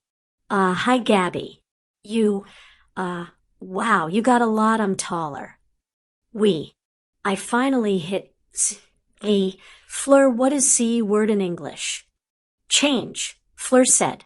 Gabby nodded and pulled back from Harry, doing a small twirl. Gone was the cute 9-year-old child. In front of Harry was a teenager nearly as tall as he was, with hair cascading down her back and breasts almost rivaling Fleur's. Say change. Vila puberty is, darn it, I should know this word. Weird, odd, unusual, strange, annoying. Fleur said, shrugged. All are appropriate. You can visit with him later, Gabby. For now, I want to show my partner, Z Manor. You mean you want to show him your room? Gabrielle retorted with a quirk to her lips. Harry blushed as Fleur nodded emphatically. My man was quite attractive a few minutes ago, and I wish to show him I approve. Fleur moved forward and grabbed him arm, pulling him gently into step with her. Besides, I still need to show him my gratitude for Z foresight he showed with obtaining a gift for you. Gabrielle bounced from foot to foot. Gift for me? What? When? Where is it? Can I see? Is it a secret? Harry mumbled, trying to placate his likely future sister-in-law's curiosity despite Fleur picking up her pace and dragging him away faster. It's just a suit of armor. I'll have Dobby send someone to collect your measurements, since you seem to have finished puberty already. By Gabby. Mature scene below. That girl has far too much energy for a 14-year-old, Fleur said, shaking her head in amusement. Harry fought to hold back his laughter at that. I need to find her a man before she sets her sights on you. Zir are already more Zon enough, and I don't want to have to fight my sister off with a stick. Harry lost his inner battle and shook his head at Fleur. Somehow I feel like that would devolve into fireballs, incinerating clothing, and singing hair rather quickly. Our fights were worthy of Z legends, she agreed, nodding sagely. This is Z West Wing, by Z Way. My room is on Z's third floor. Fleur, are we going to slow down a bit so that I can actually see the house? Harry asked, raising an eyebrow. Fleur looked at him with a dubious tilt of her head before continuing her forward movement. Do you want to see Z house, or do you want to snog me? Harry tried to come up with an answer that would be considered appropriate, and, failing utterly, resolved to simply shake his head. Lead on then, fair lady. Good answer, Fleur said. Oh, good. I was worried it wasn't enthusiastic enough, Harry said, chuckling softly. Fleur laughed as she crested the landing and opened the door to her room. You are nervous, no? Harry grimaced and nodded slightly as he stepped past her. A bit. I know it's stupid. It's not like we haven't slept together before. Fleur pushed her door closed, cast several locking and silencing charms at it, as well as a quick contraceptive one on herself. The potion was supposed to be foolproof, but they all agreed it was better to be safe than sorry. With her spells cast, Fleur left her wand on the table and walked forward to stand in front of Harry. She draped her arms over his shoulders and pushed forward gently until he was back against the wall. She leaned down to lightly peck his lips before pulling back and smiling. Relax, Harry. Just because this is the first time I am alone with you does not mean that I will act differently or that you need to be worried. Harry shrugged and stretched his neck up enough so he could deepen the kiss she had. Teased. After they were both panting, slightly, he smiled at her. I'm more worried about not being enough for you on my own, ma Rose Blanche. Fleur's answer was simply an enchanting laugh as she moved her head to the side of his neck. Somehow, I doubt that will be an issue, mon amour. She took his ear in between her teeth and nibbled on the lobe, gently eliciting a low murmur of approval from her partner. Airy, if you want me to stop at any time, tell me we. You know I can be a tad aggressive at times. Harry could barely form the words of acknowledgement as Fleur kissed his neck and popped the buttons on his shirt. Will do. Fleur purred in satisfaction, her arms reaching up over her head to force the shirt completely down his arms. Harry shifted enough to let it drop to the floor. He tried to grab Fleur's chin, to bring her back up to kiss her again, but she had already dropped further down his body. The Vila was trailing light kisses across his stomach as her hands wandered lower and started to tug on his belt. It didn't take long. Soon she had gotten the offending item off of him and was quickly pulling open his trousers. Harry blushed slightly as Fleur, wasting no time, took his rapidly hardening member into her mouth, though the light groan that soon escaped his lips was more than enough encouragement for her to continue. Threading his fingers through her hair, Fleur started to hum some tune she liked to use when they were together, like this. It was enough to bring his lower body to attention in moments, and Fleur bobbed her head rapidly for a few more strokes, even taking him into her throat just once before she pulled back. Harry fell out of her mouth with a light pop, and Fleur paused, looking up at him, with a smile on her lips and a coy look flitting across her features, before giving him a wink. Harry, now that you are suitably focused, would you like to try something a bit new? She asked in a sultry tone, her hand still working him despite her mouth's absence. New? Harry asked a bit dazedly, trying his best to swallow the urge to simply grab her, throw her onto the bed, and have his way with her, like some sort of caveman. Would you please take me against the walls this time? Fleur asked, innocently trailing a finger along his length and tracing a circle around his lower head, a pouting expression gracing her lips. I have not mentioned it before, as it tends to leave the airs out, but I hear it can be quite pleasurable. Harry shuddered in anticipation as Fleur stood slowly, luxuriously, and stepped in, pressing her body flush against him and trapping his penis between them. She rubbed up and down slowly while he struggled to concentrate on her question from a moment ago. Wall it is, he rasped between suddenly dry lips. Excellent. Fleur purred briefly, toying with his sack before letting go. She grabbed his arms and with one smooth motion switched their positions. Fleur was now the one being pushed back into her bedroom wall, while Harry was draped against her. She smiled slyly at him before she leaned in and captured his lips again, while proceeding to rub against him harder, obviously enjoying the sensation produced in her nipples as they roughly rubbed against his chest through the fabric. Harry groaned into her throat and quickly shimmied his hips back enough that he could carefully reach down under Fleur's skirt to grasp her panties. He smirked in satisfaction, finding them already dripping. Harry shoved the fabric partway down. Fleur tried in vain to kick it entirely loose, but failed to free one of her legs before succumbing to lust and pushing back against the wall, pulling him back flush against her. No more teasing. Airy, she mumbled thickly into his mouth. You really need to play with Daff more.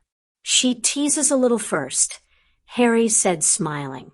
Fleur laughed and shook her head at him. So naive. Daphne does not tease. Airy, Daphne controls. There is a difference. Now stop talking and get busy. Harry needed no further encouragement. Grabbing Fleur's hips, he lifted her up and leaned forward, gently sandwiching her between him and the wall.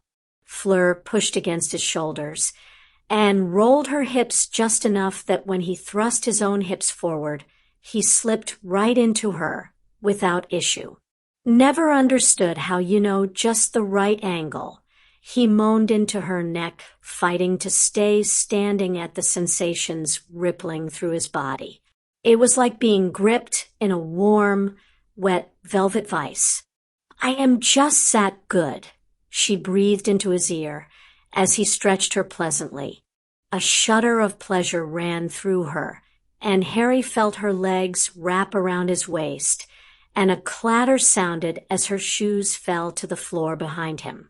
A moment later, her bare heels dug into his backside, pulling him into her even further, his tip brushing her cervix. Hard, airy.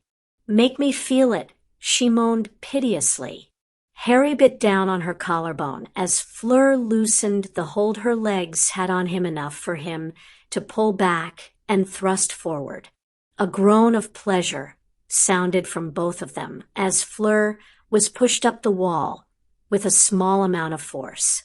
Harry pulled back again, letting her slip back down, and rammed forward before she had a chance to drop too much. A dull, wet slap heralding their joining. She gasped and tightened her arms around his neck, fingers digging into his shoulders painfully. He was sure there'd be a mark there come morning. Yes, she hissed between her teeth. I told you this was an excellent position. Harry lifted his head enough to grind his lips against hers in answer. She responded eagerly, her tongue threading into his mouth. Harry quickly found a rhythm to his thrusts that worked perfectly for them both, and he felt a bit of her dampness running in small rivulets down his length.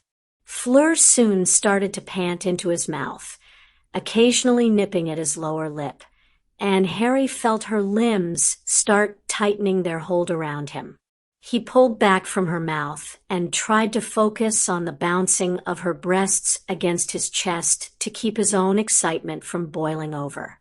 In retrospect, that didn't help much, and it was rapidly becoming a losing battle. Harry could feel the tingling building inside his groin, and he squeezed Fleur's arse harder in his hands. Fleur, I can't hold out much longer, he growled. Then don't, Airy, she panted. You can finish inside moi. Just don't stop, she encouraged as they continued to meet with damp slapping sounds which were slowly driving her wild. He grunted his acknowledgement and kept up the energetic pace. Fleur's fingers now clutched his hair, and he felt her legs start to shiver against his back. With a muffled cry, Harry thrust forward one final time, burying himself inside her, as deep as possible, feeling her button press against his groin and his tip bump against her cervix once again. His release hit at nearly the same time as Fleur's. The feeling of him flooding her body with warmth seemed to be enough to send her over the edge. A shudder ran through her body as her legs pulled back hard, pushing him against her even tighter than before. Fleur's moan joined Harry's own, and one hand left his hair to gently caress his cheek in desperation, her walls spasming around his shaft repeatedly. It took a full minute for her to finish her first orgasm of the night. They remained that way with him still sheathed inside her, silently pressing her against the wall as she came down from her peak. Finally parting, he let her down onto her feet, and they shared a rueful glance at each other as she paused to catch her breath. She smiled at him as he once again turned his eyes on her. Fleur smiled wickedly, kicking aside the undergarments, which had, until then, still clung on stubbornly to her leg. The panties hadn't even hit the floor before she was reaching down and pulling her dress over her head to stand gloriously bare before him. Shifting close, Fleur draped herself over her momentarily stunned partner so that her mouth was against his ear, and Harry could feel the soft breath escaping her lips. Round 1. Mature scene ends. Harry looked up at the bones of the basilisk in his entrance hall and sighed. As much as I love having you up and moving, it's probably best to stay asleep for this next thing. I'll animate you again when they leave. He tapped the stone on the crown of the skull that stilled the charms and runes on the skeleton, and the gentle undulations ceased. Harry turned to see Shiva smiling at him. Probably for the best, kid. We don't really need to intimidate the Australians. He shrugged and answered with a small grin of his own. Probably wouldn't work anyway. Their continent is supposed to be so deadly even the grass can kill you. Shiva laughed. Likely a bit of an overestimation there. Harry. A knock sounded at their door, and she moved to open it. Welcome, come on it. Harry shook the hands of the two men who entered and led the way to the sitting room. Both were dressed in nice business suits, with one of the wizards having a faint runic design embedded in his tie. Harry chuckled as he noticed a scheme on a bit of stone that would allow him to keep the tie straight, and ever nodded. Interesting way to put the tie on, sir. The man with the tie shook his head and shrugged with an easy grin. My wife complained that I could never tie it correctly, so I got creative and switched one of the designs from decorative to functional. Most people don't notice. Most people don't send their corrective notes to you either, Kevin, the other man said, winking at Harry. Now, I believe introductions are in order. I am Douglas Greer, and this is Kevin Lyght. I'm the official Australian Wizarding Ambassador to Magical Britain. Mr. Potter, I believe you already know the CEO of Outback Training Alternative. Harry had to suppress his eye roll. We haven't met personally, but yes, I believe I've sent you a few letters, Mr. Lyght. Yes, indeed, Kevin agreed. They caused quite a stir among my staff. Are we waiting for anyone else, or can I ask the most important question right now? Shiva shook her head. Minister Bones was supposed to attend, but she was called away at the last moment over a developing issue with the Giants. I've been authorized to act as her official representative for the duration of this meeting. Well then, in that case, Kevin, go ahead, Douglas said, slapping the other man on the back. Grimacing, Kevin nodded. Mr. Potter, Ms. Babbling, do I need to worry about being forced to dissolve my company under whatever terms we are about to discuss? I know we have had some product issues in the past that you've helped to point out and correct, but I want you to know we've taken quite a round turn on the safety aspects of everything produced through Outback Training Alternative. Harry stared at the man in surprise.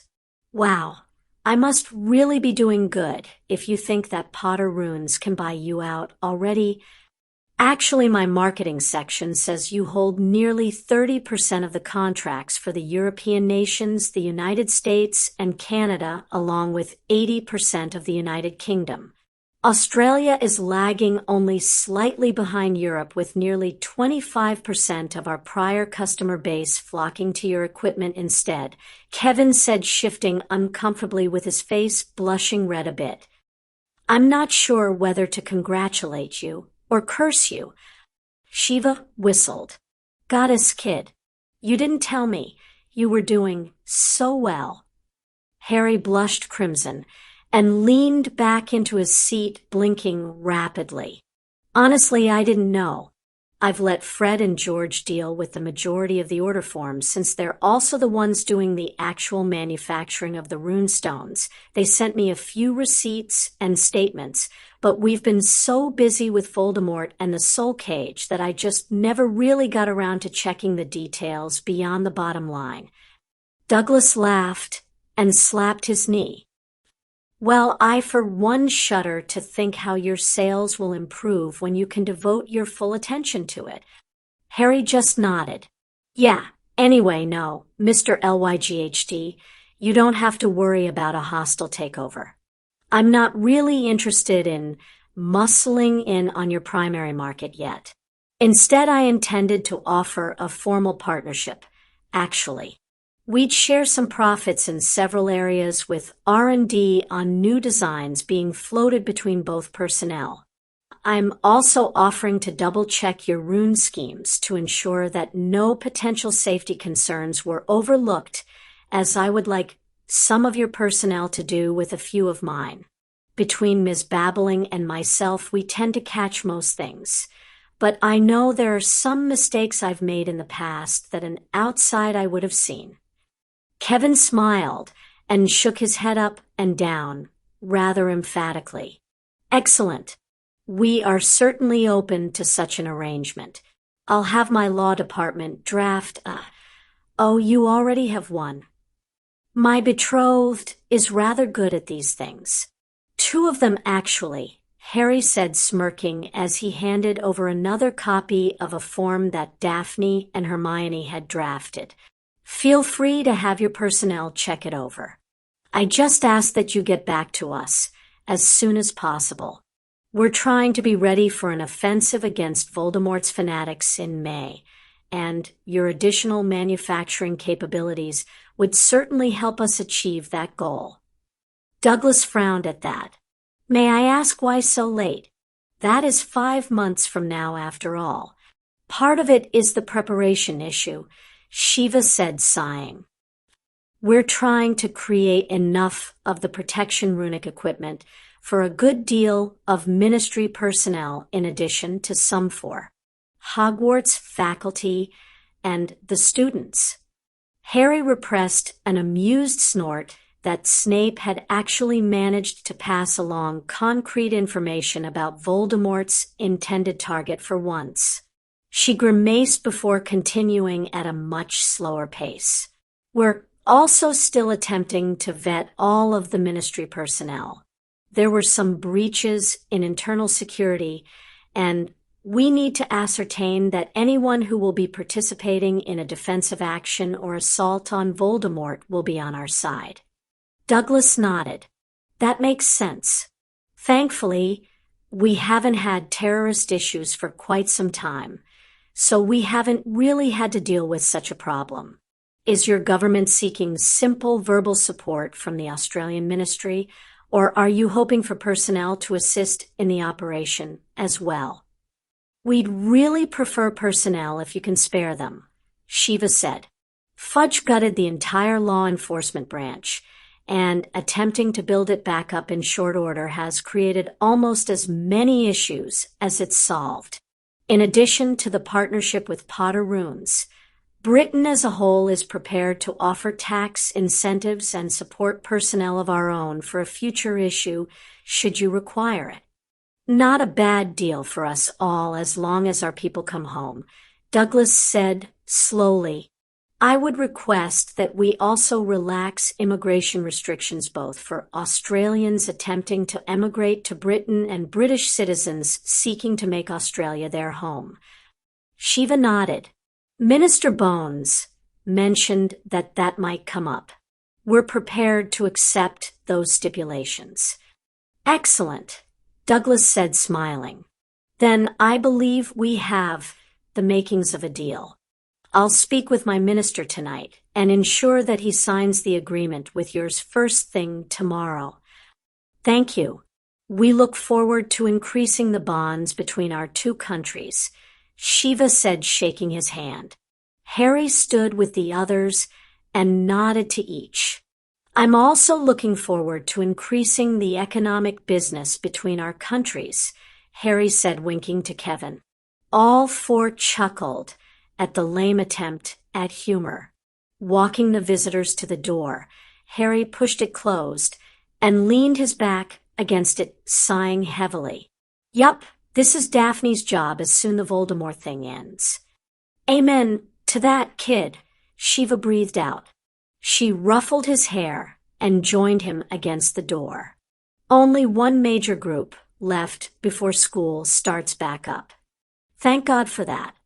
Cornelius Fudge scowled as he finished throwing his clothes into the open bag, running away like a common thug. I can't believe this is happening to me. It was just a few pieces of gold here, and there.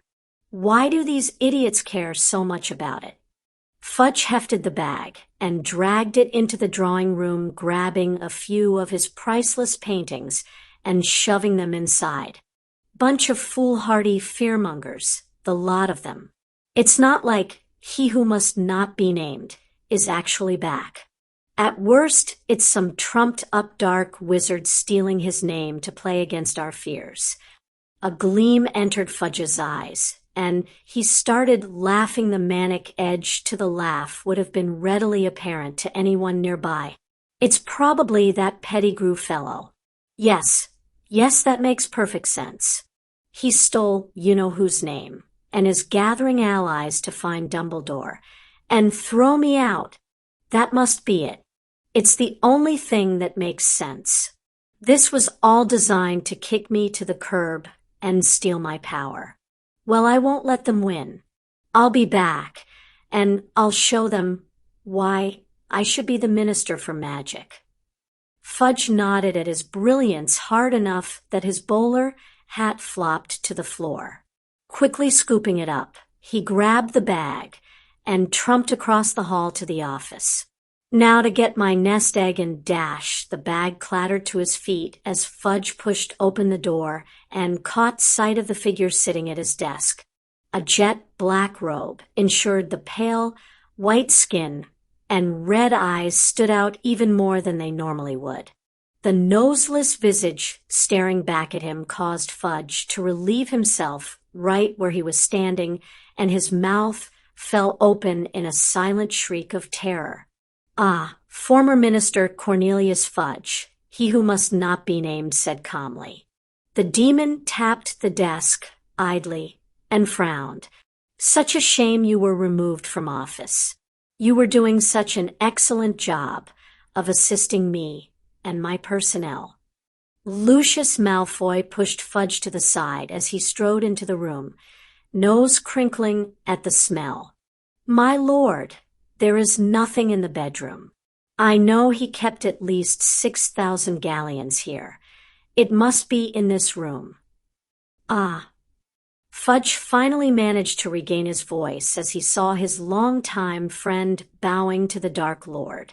6,000 should be enough for some of the more impressive mercenary bands, especially when we add in the priceless artifacts on display here. You know who said, nodding.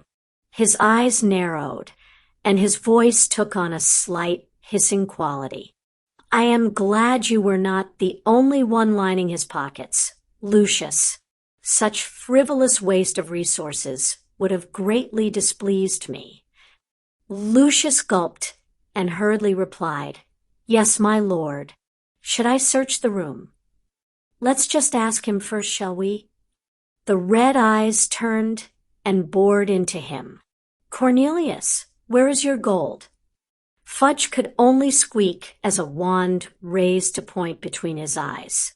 Harry shifted his weight and pulled at his collar with a frown. Why do I have to wear this again? Victor, the Bulgarian seeker chortled and slapped Harry on the back. Ah, my young friend, you meet our minister. You must look good for this. But why my seeker uniform? Harry asked. Behind him, Sirius chuckled and snapped a picture. And will you stop that? I can pose for photos with Victor after we win this war. Yeah, but those will look staged, Sirius said, grinning from ear to ear. These, on the other hand, these are totally going into the scrapbook. Harry ground his teeth and mumbled unintelligibly about singed dog while Victor just laughed harder. To answer question, we wear seeker uniform to present united front. It shows you are strong and determined and successful. Sleeves rolled up to show off your tattoos, further reinforcing image. He paused and shrugged. Also, Minister is huge fan of Quidditch. Harry groaned as his two friends smirked at him. A few moments later the doors to the office opened, and the trio was beckoned inside. After shaking hands and sitting down, the man behind the desk started the meeting off. Mr. Crumb, Lord Potter, Lord Black, welcome to Bulgaria. I am Minister Anton Oblinsk. I do hope the portkey wasn't too bad. The international ones can be so very nauseating at times. Harry nodded. Thank God I'm not alone. One day, I hope to fix that issue. I had heard you were working on that. You will certainly have me lined up at the store should something come of it, Anton said, smiling. Though that is neither here nor there. Lord Black, you are Minister Bones' representative. Yes. That's correct, Sirius said, leaning forward. Harry was pleased to note that most of the joking nature present in his face and posture just a few moments ago had fled, leaving Sirius' expression hard and piercing. Minister Oblinsk, I am sure you're already aware, but we've been gathering allies for the battle against Voldemort. We were hoping we might be able to reach some agreement with your government. Anton leaned back with his hands clasped. I am certainly open to speaking with you. Now, that fudge is gone at least. That has happened to the little schemer by the way. The grin that crossed Sirius' face was all teeth and helped to remind the people in the room that he had been incarcerated in Azkaban for quite some time previously. From what I hear, Fudge had run into some unhappy constituents. Anton raised his eyebrows and smirked. That is what you get for pitting teenagers against manticores, chimeras, and hydras. Good riddance. Bulgaria is prepared to offer 3 Auror squadrons in assistance. Wow, just like that. Sirius asked, leaning back and blinking quickly. What's the catch? We'd like access to Lord Potter's exclusive Rune Stone stock, with similar arrangements that the French received. We would also request that Britain assist us should a similar issue arise in our country. Harry and Sirius both nodded quickly. Certainly, Harry said, both conditions are easy to meet. I brought some order forms along if you wanted to take them to your magical law enforcement department after the meeting. We might be a bit behind in filling any orders not going to the war effort, though, so please don't expect everything immediately. Of course, Anton said, nodding. He leaned forward and smiled, flicking his eyes between Harry and Victor. Now, one more stipulation before anything is written down. A bead of sweat dripped down Harry's back. This was going to end up embarrassing him yet again. I van a personal assurance that, should you ever play a professional or exhibition Quidditch match, I will receive an invite to Vatch, and I want both your autographs. Harry leaned back into his seat with a hand over his eyes, groaning. Sirius and Victor just started laughing. The day prior to returning to Hogwarts, Daphne strode through the main doors to Greengrass Manor. The reverberating gong signaling the master, mistress, now of the grounds, had arrived, saw a large smile spreading over her face. Barely 16 and already head of her family, going after Harry, Neville, and Hermione that day so long ago had been the best decision of her life. Daph, you're home, Astoria shouted as she ran up to hug her sister. Did you sick the goblins of father? Or was it Harry? Or did Mum do it? Tell me, please. Calm down, Tori. Breathe, Daphne said, smirked and patting her sister on the head. It was actually the goblin's idea. Harry, and I certainly had no objections to it though, I'll admit. Astoria nodded. I see. So, you're the Lady Greengrass now. At Daphne's confirmation, Astoria quickly continued. And you're still keeping the betrothal to Harry? I am. Darn, Astoria mumbled. She heaved a great sigh and shrugged. Well, at least he'll make a cool big brother. Can I date whoever I want now? Daphne laughed and started to walk around her sister to head deeper into the house. Tori, I don't care who you date. I just draw the line at sadistic murderers. Stay away from those types, and you're free to do whatever you want. Astoria snorted as she moved to keep pace with Daphne. Please, I'm a Greengrass. They should be afraid of me. The brunette looked up at Daphne and smirked, especially considering who my extended family is. So true, Tori, so true. Daphne stopped outside the doors to the family study and squared her shoulders. Are you coming in as well? Or do you want me to give you the highlights later? Astoria frowned and narrowed her eyes at the door. Father may have liked me better than you, but that really doesn't mean much. You're not going to kill him, are you, Daph? Not unless he tries to kill me, Daphne said, shaking her head.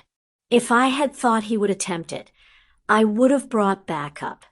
Astoria sighed again. Then I'll head up to my room. I'll see you in a bit, sis.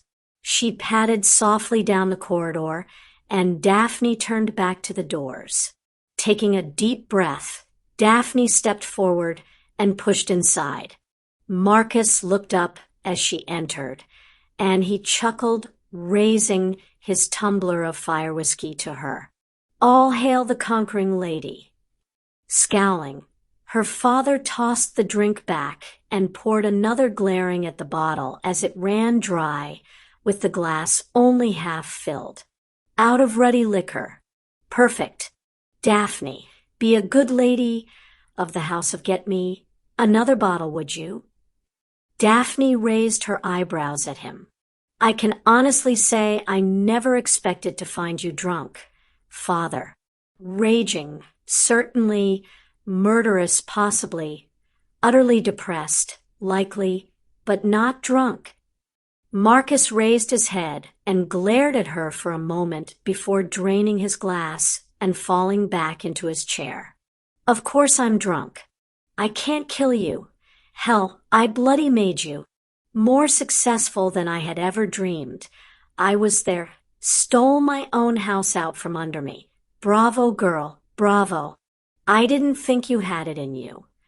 Daphne stepped forward, crossing her arms and narrowing her eyes. As much as I hate to admit it, you taught me well, father. You should have seen this coming. He nodded and closed his eyes. Yes, I should have.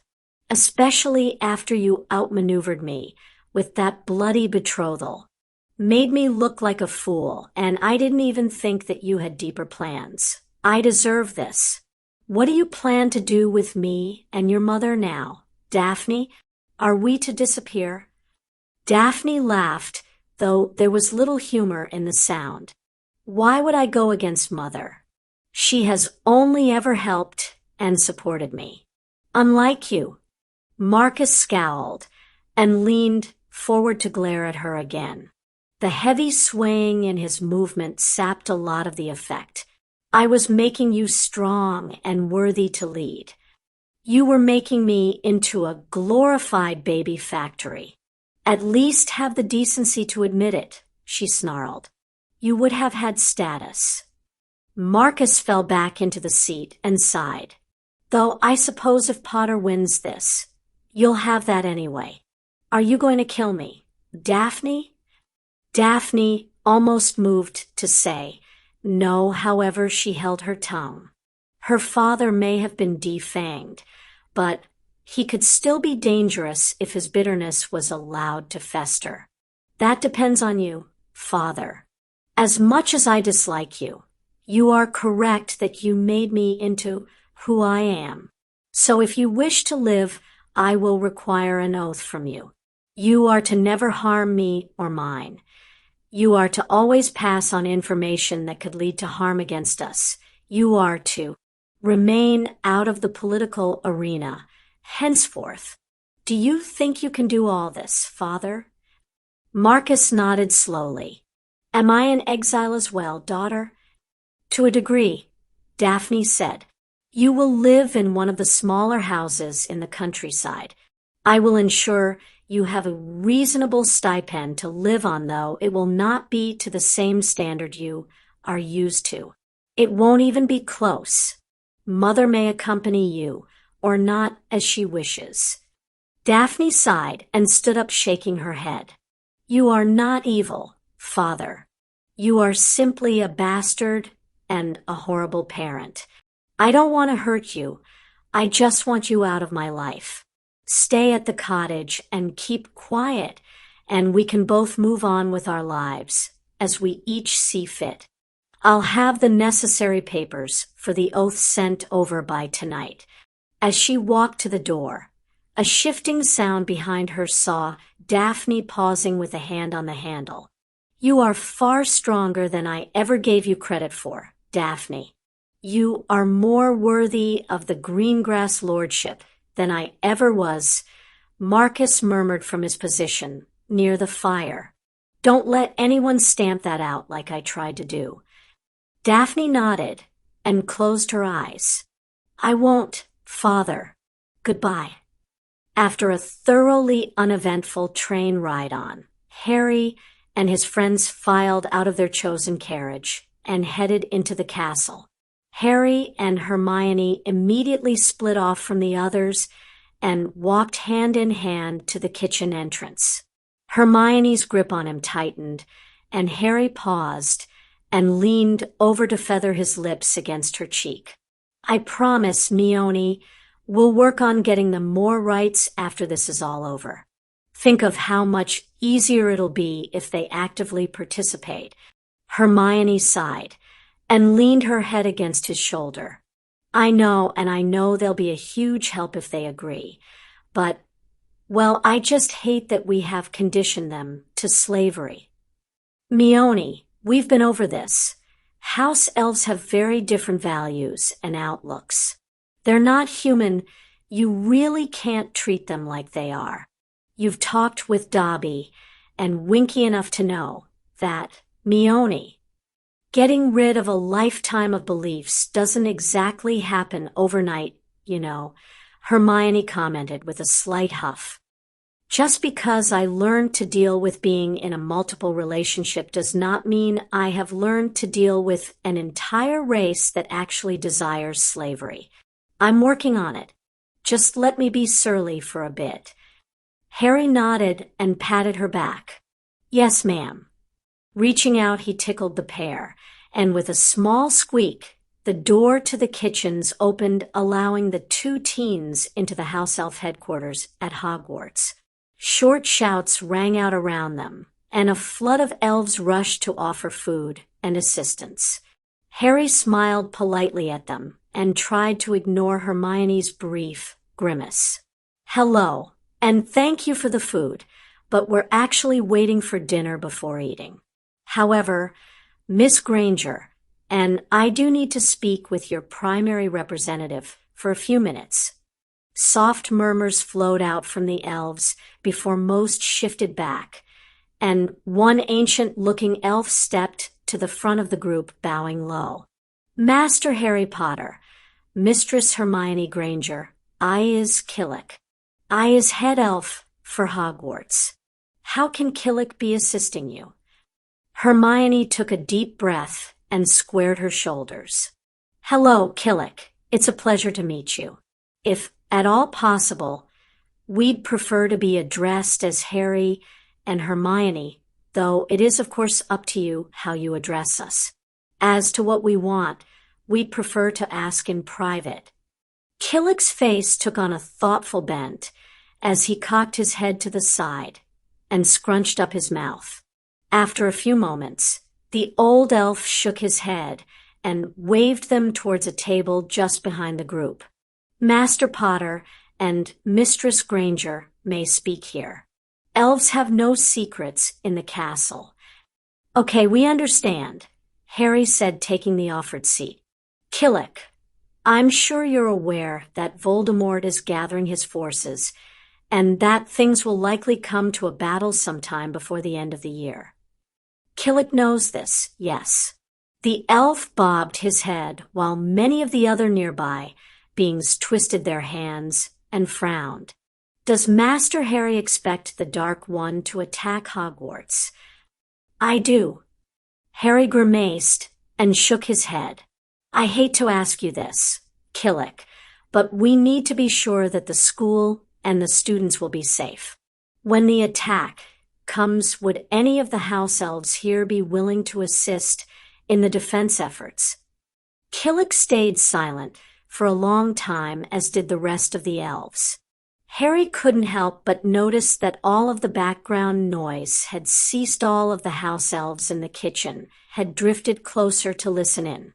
Finally, Killick nodded his ancient head. House elves not supposed to harm wizards or witches. However, to house elves, protection of their family and home is most sacred vow. "Killick," Hermione said softly, "you don't have to do anything that would make you uncomfortable. This is not an order, or it would be the headmistress coming down here asking you. We are asking for your help as people fighting against the darkness, not as superiors, and not as Harry Potter, savior of elves." Hermione steadfastly ignored Harry's brief glare.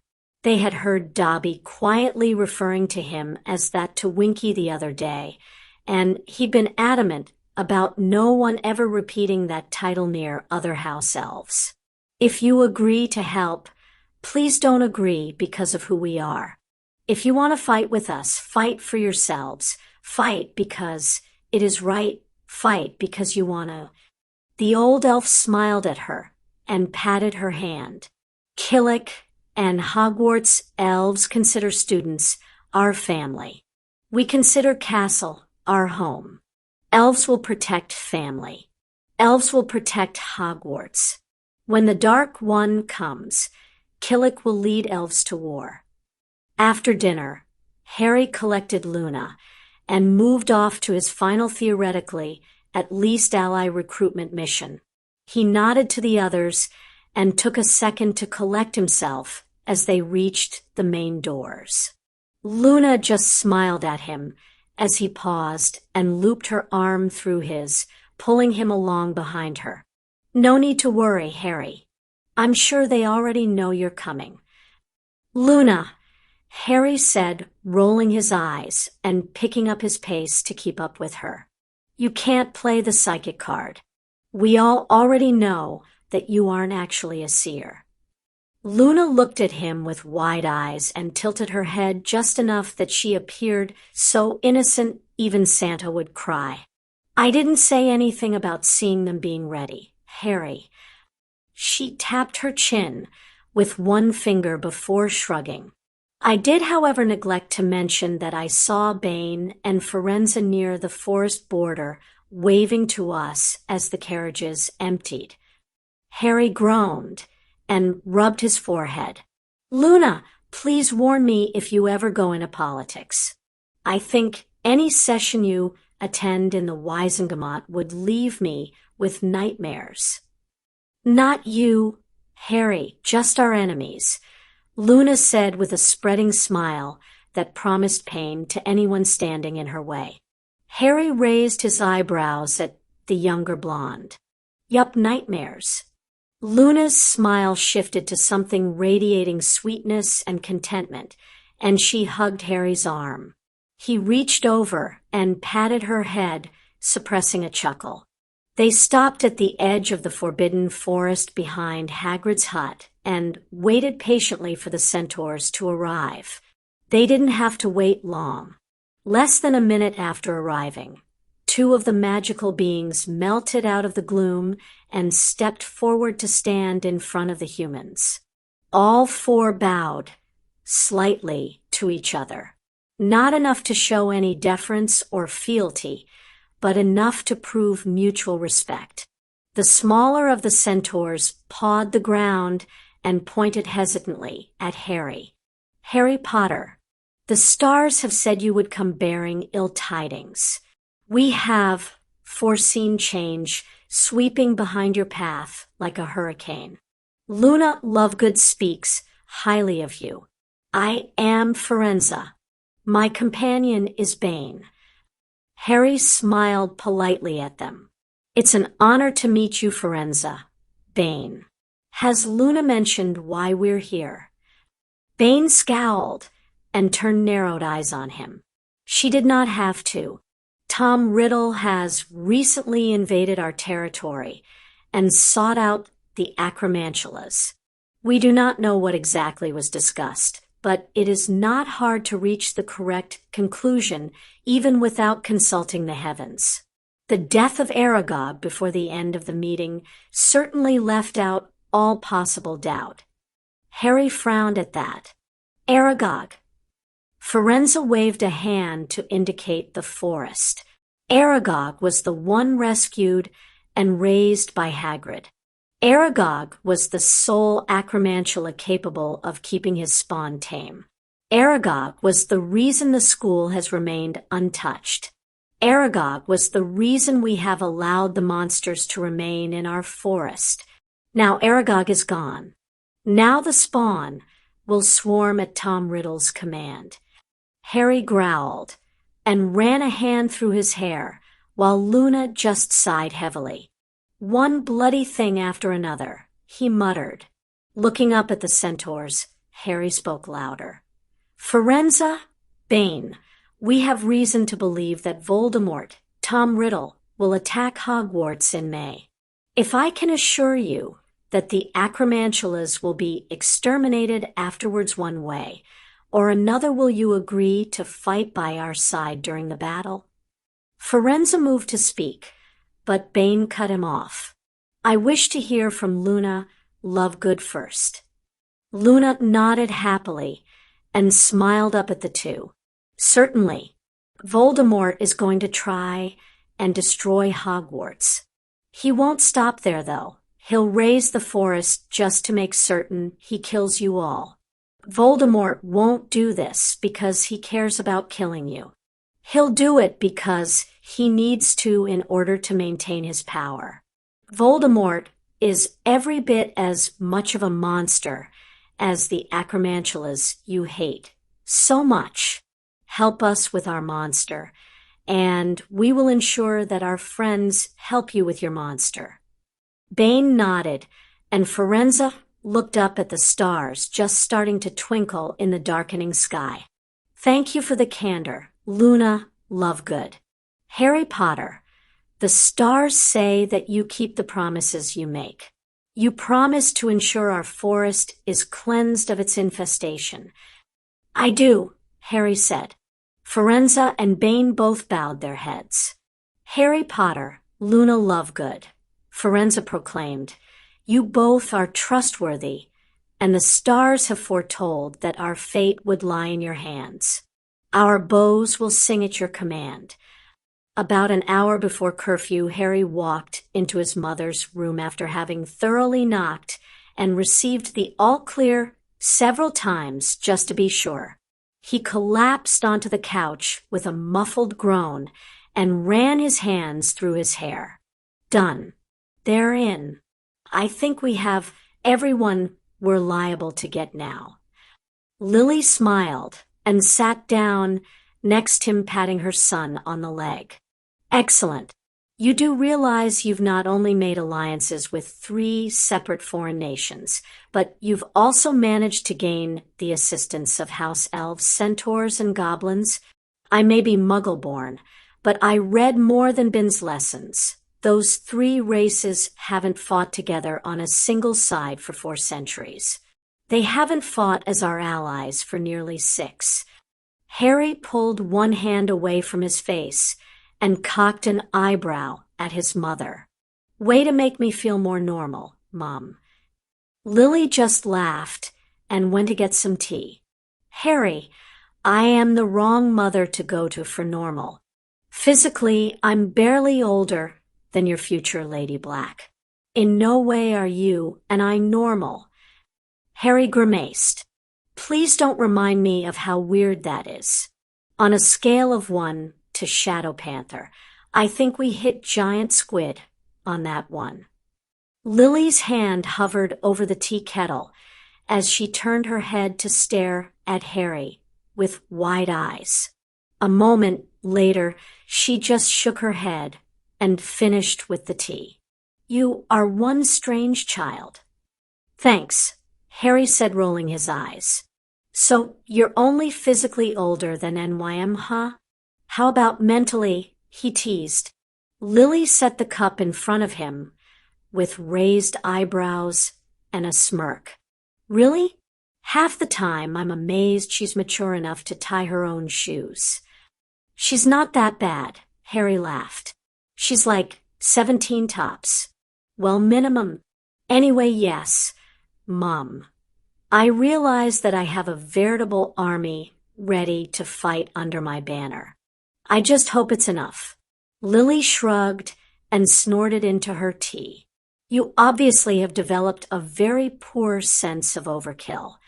Harry turned to her and gestured with arms wide. My life is overkill.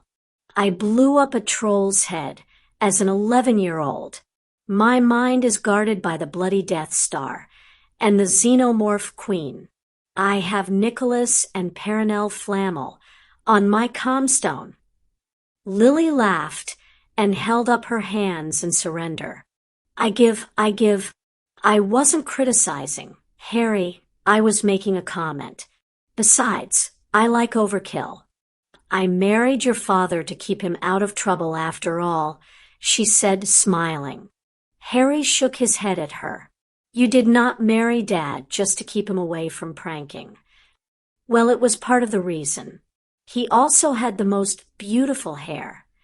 Lily commented, reaching up to playfully ruffle Harry's own hair. Mum. Spoil sport, Lily said, pulled her hand back and leaning back into the couch. I was serious about the overkill, though, Harry. I am a huge fan of it.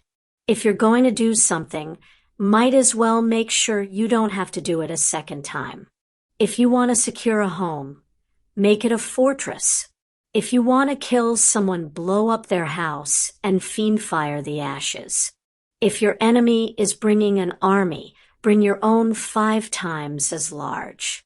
I'd almost say we should try to ask the ICW for help, but they are rather useless for the most part, unfortunately.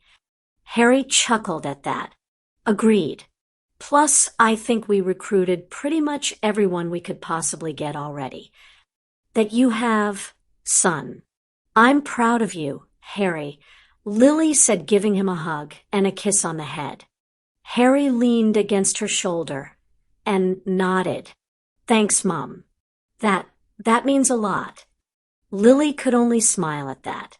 Until a few moments later, when a stray thought crossed her mind that she seemingly just had to voice. What about dragons? Could we use them? It's not true overkill until there is fire raining down from the sky. Harry was torn between laughing and facepalming. Mom. Chapter 46, The Calm Before. The weeks after returning to Hogwarts passed in a sort of daze for Harry. Always dominating his thoughts were Voldemort and the uncertainty of when the attack would come. Snape could have been fed false information. The quiet infiltrations of the country that Amelia kept finding could be a diversion. The pattern from the past years could be broken. Voldemort could get spooked. His allies could get spooked. So many things could force the conflict before Harry's side was ready.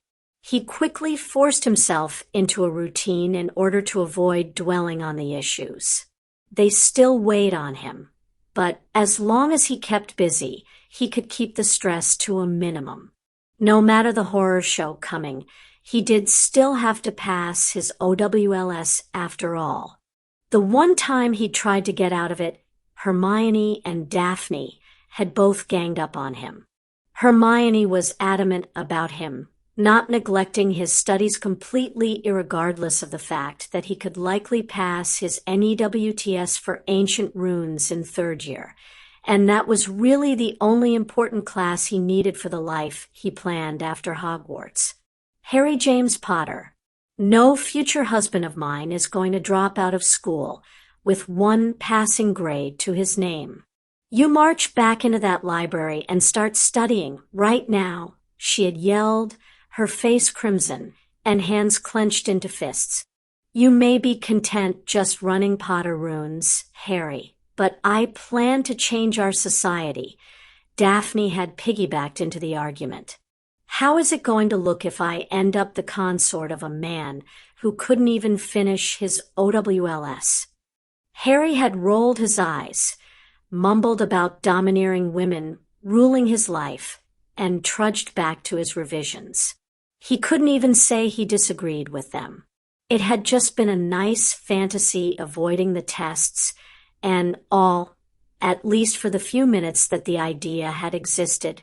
On the weekends, Harry could almost always be found in the Defense Association's training sessions assisting Daphne, and the rest with teaching the students advanced combat spells. Sirius, McGonagall, and Flitwick were proving to be extremely welcome additions to those extra periods, as their presence allowed for greater freedom, with Harry's own activities during the sessions. In contrast, his weekdays turned rather predictable. Harry'd go to class, finish the homework, revise for an hour, train for an hour, help Fred and George's assembly team to craft the more complex rune schemes for an hour, then spend any remaining time in developing potential new combat/defense runes. Unfortunately, the R&D periods weren't proving very productive beyond streamlining the creation of already existing items. Crumpling up yet another failed design, Harry scowled and shoved his papers away. This is ridiculous. I'm having better luck advancing the Gold Digger than I am finishing up this thing. The Gold Digger was the one that converts lead into gold, right? Hermione asked. Harry nodded. Yeah. Figure I've got like 10 to 15 years left of work to iron out the kinks, assuming I keep leaving it as a side project. Well, let's hope you move it up the priority line at some point. We need to be ready for whenever the next generation starts looking at school. You have 4 women who all want children. Harry, that's going to get expensive, and it'd be nice to have a backup to the store, Hermione said. She turned a page in her book and smiled before jotting down another note on her pad. Are you even listening or just appeasing my fragile male ego? Hermione shrugged. Both. Probably more the latter. Did you know that Nifflers were where wizards got the idea for an expansion charm from? Magicals were interesting in replicating the holding ability of their pouch. That is very interesting, Hermione, Harry said, snorting in amusement at her ability to multitask. Mind if I borrow that book for a few minutes? I really need to look at something besides runes for a bit. Hermione marked her page and passed it over with heavy sigh. Just when I was at the good bits too.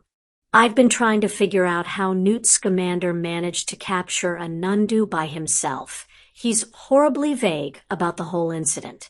Want me to take a look at this scheme for you? Harry shifted the book onto his lap and blinked at his partner. How do you avoid getting whiplash changing topics that fast? At Hermione's arched eyebrows, Harry rolled his eyes and passed her his own work. I was trying to make a stone that would let me rapidly shoot out multiple Yamato cannons. Failing that, at least maybe just smaller balls of energy rapid fire. I'm starting to think it's just not possible without getting more exotic materials. Have you considered metal options? Harry nodded as he flipped through the pages to try and find an interesting article. Yeah, the magic doesn't work well with the metal. Ends up completely shorting out the entire scheme. Shiva hasn't mentioned that in class. Hermione sighed and nudged his side. Of course she's mentioned that. I just thought maybe you could use that shorting effect to channel the energy without breaking the stone. Harry looked up at her and frowned, tapping his finger as he considered that option. After several moments, he shook his head. No, I don't think it would work. The energy wouldn't be able to properly form into a coherent matrix before shorting out. Good idea, though, Mione. Both students nodded and turned back their respective work. Harry finally found an article that seemed promising and started reading. His frown returned in full force before he was halfway through the article, and he was openly scowling as he's starting into the last part. Coco started to bump into his foot repeatedly, squeaking out worried huffs as Harry finished the article and slammed the book closed. Standing up, he left it on the seat behind him and sidestepped the little snorkack. Hermione's head rose to stare at him as he started walking quickly to the portrait hole. Harry, what's wrong? Nothing, thank God. Harry yelled over his shoulder. I'm going to see Shiva for a few minutes. I'll be back before curfew. Probably. As the entrance started to swing closed again, Harry heard Hermione say to Luna, He was on this page, I think. What's an obscurus? Harry hurried along the corridors and coming to a stop in front of the door to Shiva's office, he started knocking insistently. A muffled, "Give me a minute," sounded from the other side. Harry just kept knocking, trying to calm his roiling stomach and stop his tattoos from itching. Geez, I'm here. Who wants what? Shiva asked, yanking the door open. As soon as there was enough clearance, Harry leapt forward and wrapped his arms around the woman. Harry? What's wrong, kid? Shiva patted his back and awkwardly stepped back into the room, flicking the door closed as she dragged him fully into her quarters. Lils, it's Harry. You should put some clothes on. Roger, Lily's muffled voice said through the closed bedroom door. Harry dimly noticed that Shiva was in a bathrobe and shorts, though he couldn't really be bothered to care all that much. Hey kid, what's wrong? Shiva asked, gently lifting Harry's face from her chest and wiping a finger down his cheek. He hadn't even realized he'd been crying until then. Thank you, he whispered and buried his head into his adoptive mother again. Thank you. The bedroom door opened, and Lily came out with a small frown. Harry, I got this. Lils, Shiva said, waving the other woman to the couch. What am I being thanked for, kid? Harry strangled the manic laugh that tried to bubble out, though he didn't quite manage to catch it all. He took a few deep breaths, and when he was sure he wouldn't devolve into a blubbering mess, he said, You got me away from the Dursleys. I never realized how bad it could have been. I've always said I was fine.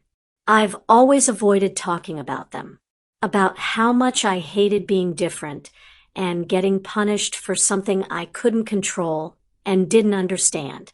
I never knew that. I could have. Thank you, Shiva. He felt the tears start streaking down his face this time. Thank you. Harry felt a third hand settle onto his back and knew his other mother had left the couch. What prompted this? Harry, did someone say something?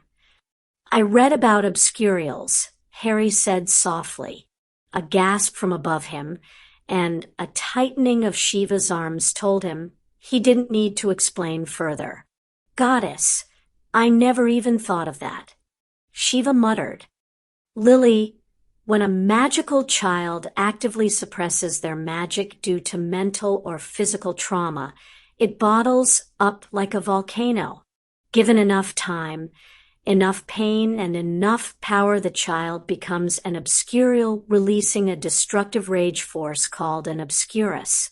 There's never been a documented case of someone surviving that for long, and only one who even managed lived past 10 that I know of. That annoying, manic laugh escaped Harry's control as he shook his head. He felt his mother's hands tightening on him more. We all know the rules don't tend to apply to me. I would have been the second case of that. Probably. Good thing Vernon usually stayed away from actual beating. Huh? There probably wouldn't have even been a privet drive. Ariana, Lily whispered. Harry felt her shake for a moment before she moved to envelop the other two. Yet another thing my family owes you, apparently, Shiva. Shiva stayed silent for a long time.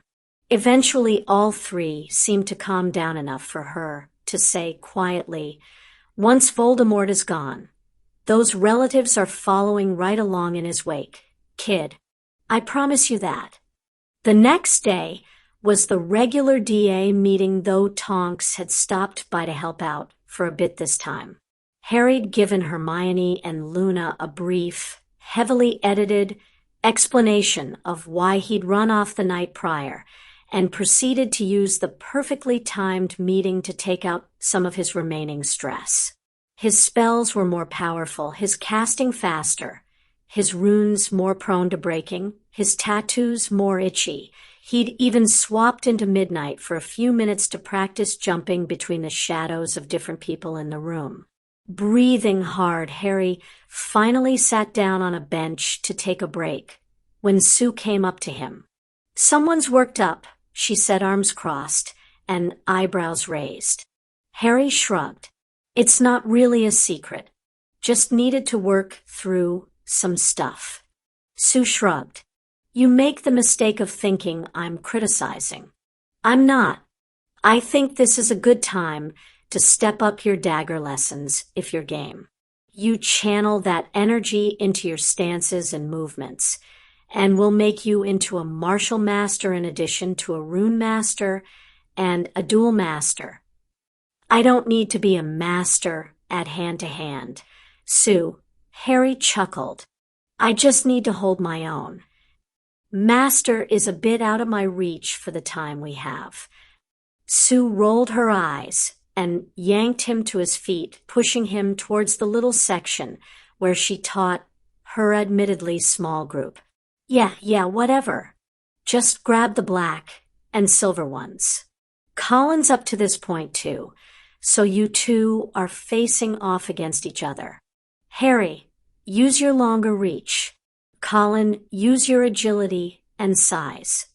The older Creevy brother nodded to Sue. He cast a nervous smile at Harry, which Harry quickly returned. Ready, Harry? Harry nodded, and they set off. The fight was hard. Harry was used to firing off spells while he jumped around the battlefield, yet for this they were going without wands or magic of any sort. Colin actually had a bit of an advantage because of his slightly higher speed, and his smaller build presented a reduced target. Harry finally managed to get in a jab to the stomach at the same time that Colin skidded and slashed across Harry's inner thigh. And goal. Sue called. Both students helped each other up, and Sue came over shaking her head. Not bad overall, but the aim is to survive. A Pyrrhic victory isn't a true win. Gryffindors, getting killed while you strike the lethal blow is not a good strategy. Work on shifting the opponent's lunging blade with one dagger and striking with the other for next time, guys. As Sue walked away, Colin visibly gulped and turned to Harry shuffling his feet. Harry, can I ask you a question? Sure, Colin. What's up? Well, you see, I was wondering if... It's just that, would you go to Hogsmeade with me? Colin finished in a rush, his cheeks flaring crimson. Harry sighed and shook his head. I'm sorry, Colin. You're a really nice guy, but I'm already dating 4 people that I love very much. I'm not planning to break anything off with any of them at this point in our lives. Colin grimaced. I figured. Just wanted to be sure. Did I ever have a chance? Maybe if I'd asked earlier? Before the whole thing with Daphne. Harry fumbled for an easy way to put it and came up blank. Running his hand through his hair, Harry decided it was probably better to just rip the Band-Aid off. I don't really think so, Colin. I just don't really swing that way. I'm sorry. It's not your fault, Colin said, his lips widening into a semblance of a smile. We're born how we're born. Thanks for being straight with me, Harry. He walked a few feet away and stopped to turn back with a frown etched across his features. I can still keep taking pictures. Though, right? I promise they're all innocent. And, sure, Colin, you can keep taking pictures when mood strikes you as long as they are wholesome, Harry said, rolling his eyes. Keeping the younger boy away from his camera for even a day would probably win Fred and George some money, but Harry wasn't going to be the one to dash that hobby. Colin smiled widely and nodded, hurrying off. Harry had just put the knives back into their sheaths when Daphne called the group's attention. Okay, everyone is doing very well. I want you all to keep practicing what we learned today.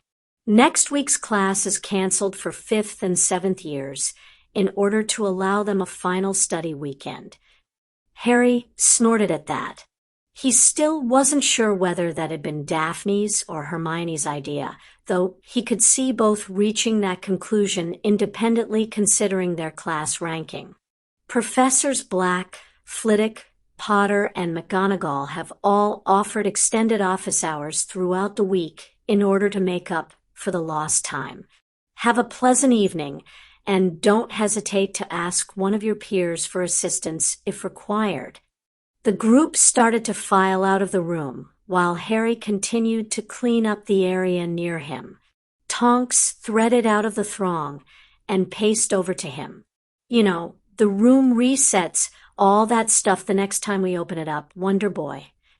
Still seems like we should clean up, though, Harry said, shrugging. It only takes an extra few minutes.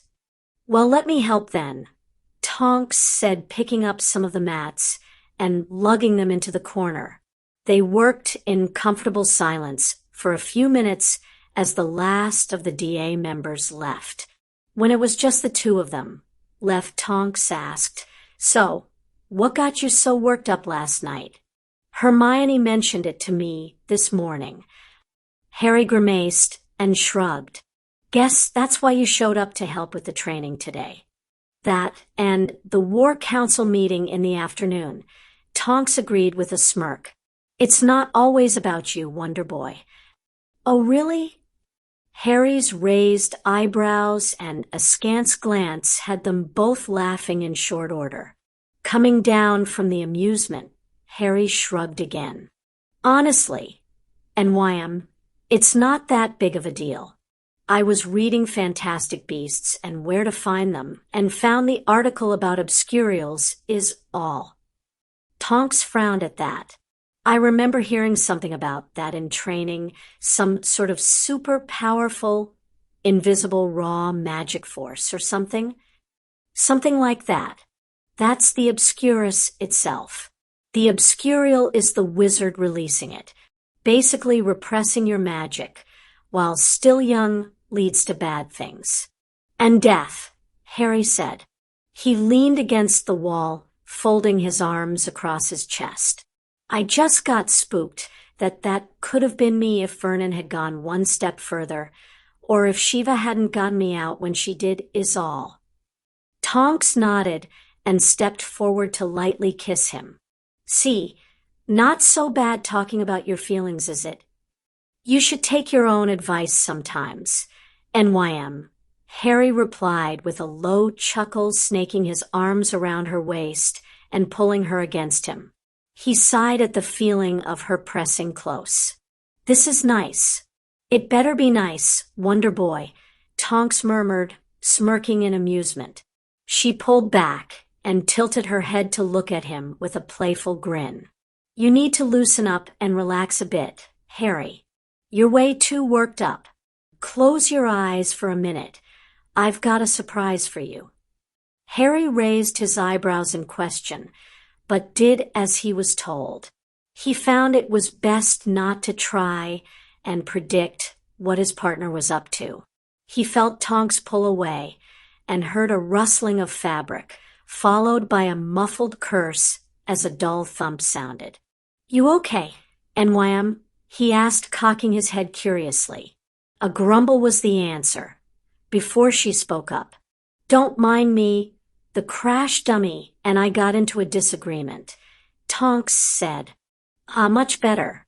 You can open your eyes now, Harry. Mature scene below. As Harry cracked his lids, it was all he could do to not drop his mouth open at her. Tonks had tossed most of her clothing onto the mats in the corner, leaving her clad in just her combat boots, fingerless gloves, and black thong. Her toned, voluptuous legs, firm bum, and athletic form weren't the product of any sort of metamorphic talent. He knew. He'd seen her enough to know that Tonks' sensuous form was the result of real hard work.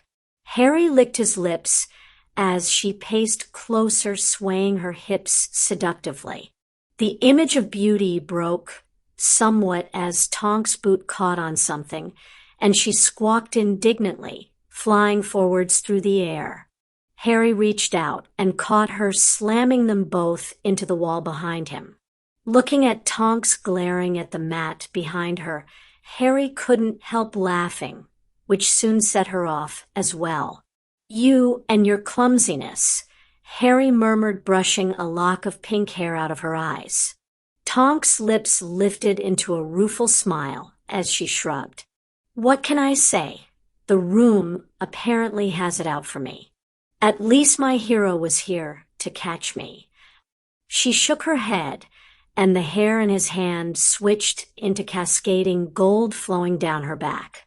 Tonks lifted a hand and held it over her forehead in mock theatrics. Oh, my prince, you have rescued me from the horrific fate of the evil room. Harry's laugh shook them both, and he shook his head, lightly kissing Tonks' hand. Sorry, love, the innocent princess thing just does not work with combat boots and gloves on.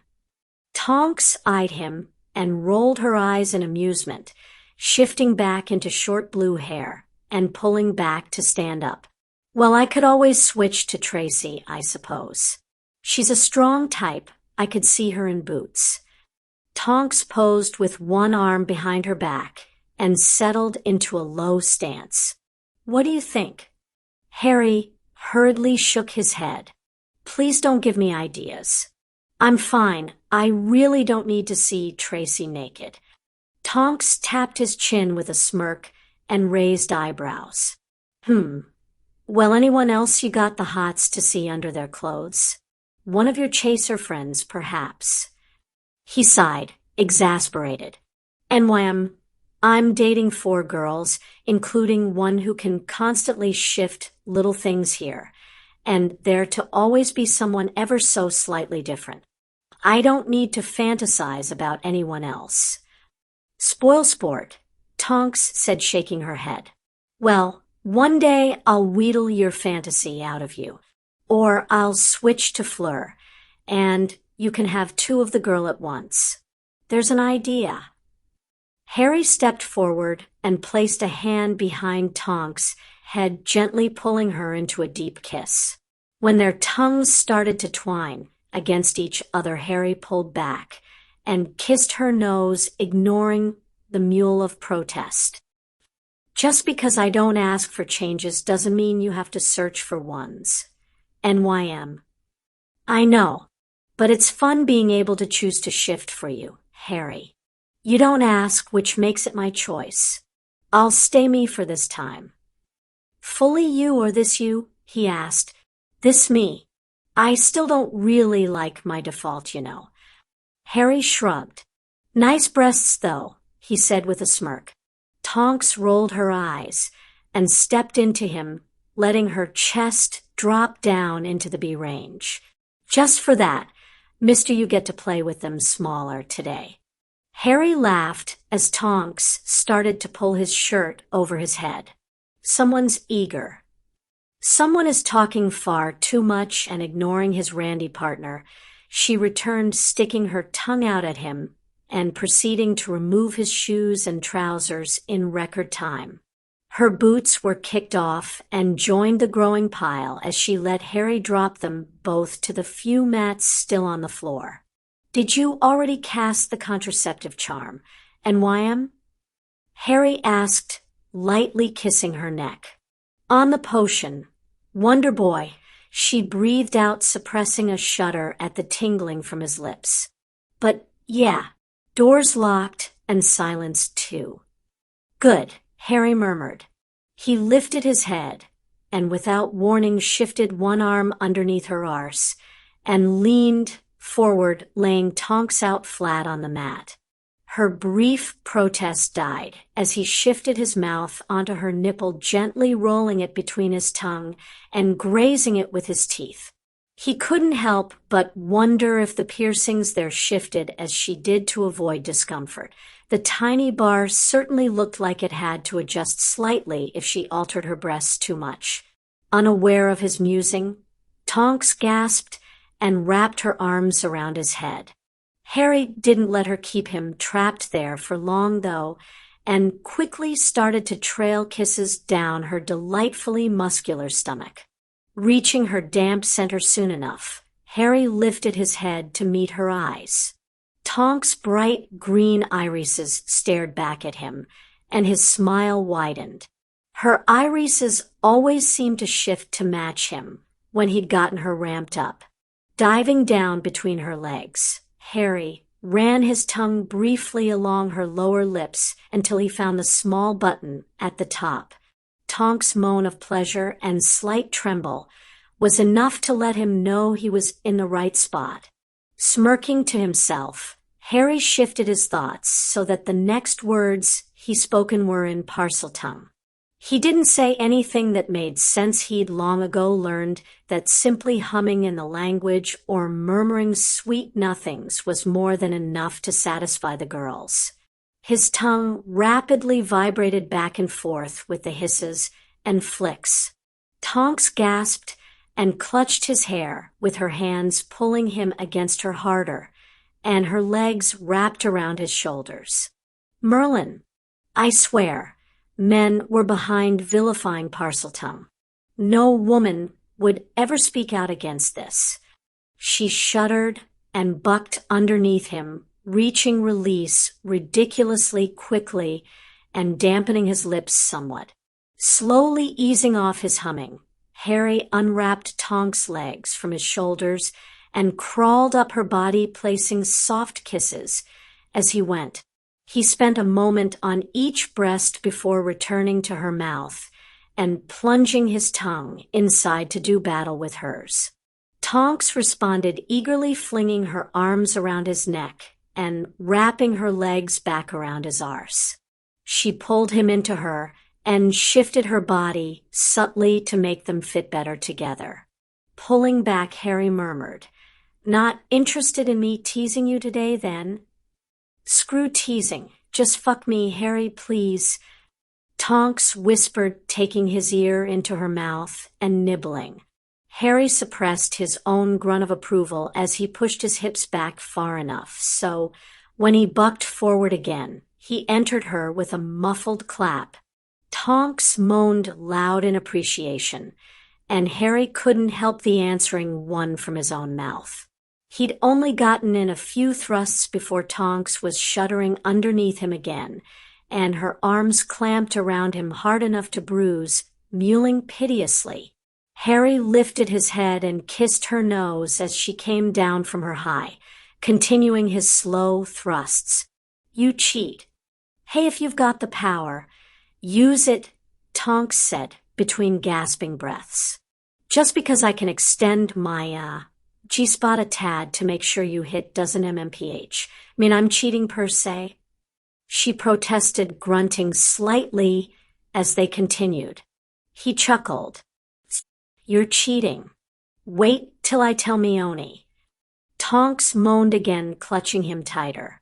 "I look forward to it, Wonder Boy." Chuckling, Harry pulled back, bringing her with him as he sat up. Tonks ended up in his lap, still seated firmly around his length and mewling in satisfaction. "Ride me," Harry whispered into her ear. No further encouragement was needed as Tonks started bouncing up and down enthusiastically, her breasts moving with her pleasantly as she went. Harry managed to get one nipple back into his mouth long enough to flick at it, with some more with Parseltongue. He hummed gently, sending a shiver of pleasure resounding through Tonks' body. Harry felt her shudder again, and then cry out. He let her breast pop back out of his mouth. He could feel his own release building up, but it wasn't quite enough yet. An idea striking across his mind, Harry grinned. He leaned back and gently prodded Tonks. "Stand up and turn around." "And why She quickly complied on legs that were shaking ever so slightly. As his partner knelt down to plant herself on him again, Harry lifted up to meet her halfway.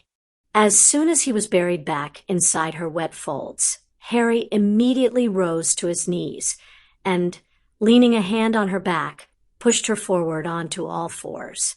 Tonks groaned in appreciation of the new angle as Harry started thrusting again. He watched the beautiful arc of her back and leaned over to kiss the space between her shoulder blades while reaching around to grab a hold of her swaying breasts. He enjoyed the sensation of some of her slick lubrication dripping along his shaft and off his bollocks, reveling in knowing how much he was pleasing her.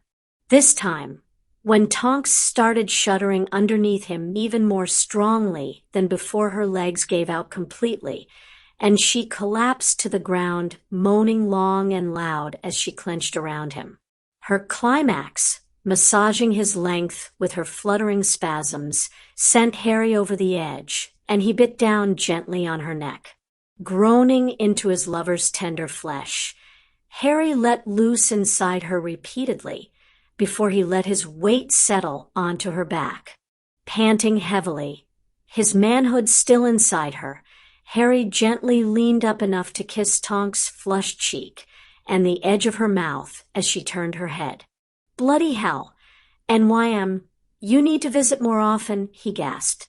She chuckled, rolling over with some effort and poking him gently in the chest, blowing a strand of sweaty hair out of her face. "You're just saying that because you—" She teased her finger down his chest tantalizingly. "Just got laid." He snorted in amusement, and she reached down with one hand to tease her button a little while the other massaged one of her breasts. "Want to go again?" she asked hopefully. Harry chuckled. "You are incorrigible." He sighed as he sank into her properly once again. "But yes, I would enjoy that quite a bit, I think," he laughed. She groaned, panting slightly as he bumped over her G-spot and rubbed against her cervix. "Best boyfriend ever." Tonks moaned happily in reply, quivering in anticipation. Mature scene ends.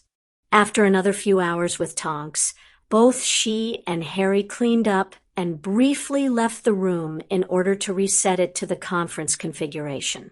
They opened the door just as Hermione, Luna, Daphne, and Tracy turned the corner. Tracy smirked at the couple and wiggled her eyebrows. Wow, that's a pretty good time span, you two. No wonder Harry can satisfy you all. Harry's face turned crimson, while Tonks just grinned wide. You better believe he can. We all know you're jealous, Trace. Luna shrugged. No, she isn't. I can keep up. That effectively killed the conversation, as Tracy just smirked, and the others tried to think of something besides what Luna was like in bed. Harry managed to get his blush under control as the rest of the core group filed into the room and took their seats around the table. As Sirius sat down, he nodded to the others. Amy can't make it, so I'll fill her in later. Anyone feel like starting? I'll go, Harry said, standing up. Before we start with the main meeting, I want to go over two things. First, Bane passed on word that we found the main acromantula nest. Are we still sure we don't want to take out that threat immediately? Lily grimaced and nodded along with McGonagall and Flitwick. Unfortunately, yes. I've dealt with this in the last war. If we attack one of the elements, he'll retaliate with the full force immediately. We've made that mistake before, and it cost us dearly. We simply can't risk it. Harry sighed and nodded. Well, at least we have a target for once they start the attack. The others nodded around him. All right then, second issue. How sure are we of the timetable? I know that Snape is giving us all he can, but are we certain that Voldemort is feeding him correct intel? It probably isn't too hard to figure out that Snape is a spy. Flitwick shrugged. Honestly, that is somewhat immaterial. Voldemort can know Snape is a spy all day long, but it's simply impossible to craft a large-scale assault for a particular window and have a single individual expecting a different time frame. Magic can do quite a bit, but not that. Also, we know he will either attack prior to or after the end of the OWLS and NEWTS Riddle is smart enough to know that there would be far too many additional skilled adult defenders should he choose that specific week. Harry nodded again. Okay, Fred, George, how's our production looking? The twins saluted with matching grins. On track, partner. The last set of items just started being put together this morning. We should be delivering the final crate to the troops in a few days. All that's left are the main castle defenses. I got those covered already, Shiva said. The rune clusters are primed, and the standalone comm relays are already set up. Each station is linked to Auror headquarters, as well as to Potter Manor in case we need to evacuate to the second front. Gringotts has a tie-in too, as do the French, Australian, and Bulgarian ministries. All central stones are large enough to maintain active links with the entire network for about 2 hours before we have to shut some down to avoid burnout. The defenses themselves are mortar circles on the ramparts. Harry asked. Yup, Bill and I, Shiva said, waving a hand towards the other-seated Weasley, managed to get them tied into the main castle wards, so they'll leech the power from the ambient magic instead of having to latch onto the ley lines. McGonagall grunted her agreement. I've personally ensured that all castle prefects are fluent in their use. Harry nodded. Good. We have evacuation routes set up through the chamber and this room. Students can portkey out directly from the chamber, since it's outside the main protections, though if they come here, they'll have to be part way into the created tunnel in order to get outside the boundaries. All our allies have reported in ready as well. He looked around at the group before plowing ahead. Now for the topic that we really need to hit on, Nagini. Remus, Tonks, and Sirius all scowled while a light pattering of feathers briefly showed on Fleur's arm before absorbing back into her skin. The rest in the room just narrowed their eyes and waited. Voldemort isn't stupid. Insane, yes, but not stupid. There is a chance that he won't bring her along, Harry said, hesitantly. We know he wears the ring, so that isn't a problem. But if we do end up killing the bastard without getting the snake. Sirius shook his head. I say we still off him. Took the arsehole over a decade to cobble together a body again. We'll be able to find and destroy the stupid slithering wonder by then. Flitwick snorted. Why push our luck? We should aim to capture him instead in order to be certain. There is precious little information that says what may happen should the Horcruxes be destroyed, while Voldemort's spirit is ephemeral. There is every chance he will remain, and we will be forced to tangle with the monster yet again. And just how are we supposed to capture him? Remus asked, waving, for Flitwick to fill them in on the grand plan. Harry took charge of the conversation before anyone else could start bickering. I think I'll be able to if we have to. All pairs of eyes snapped to him, and any murmurs ceased immediately. Harry closed his eyes for a moment and took a deep breath.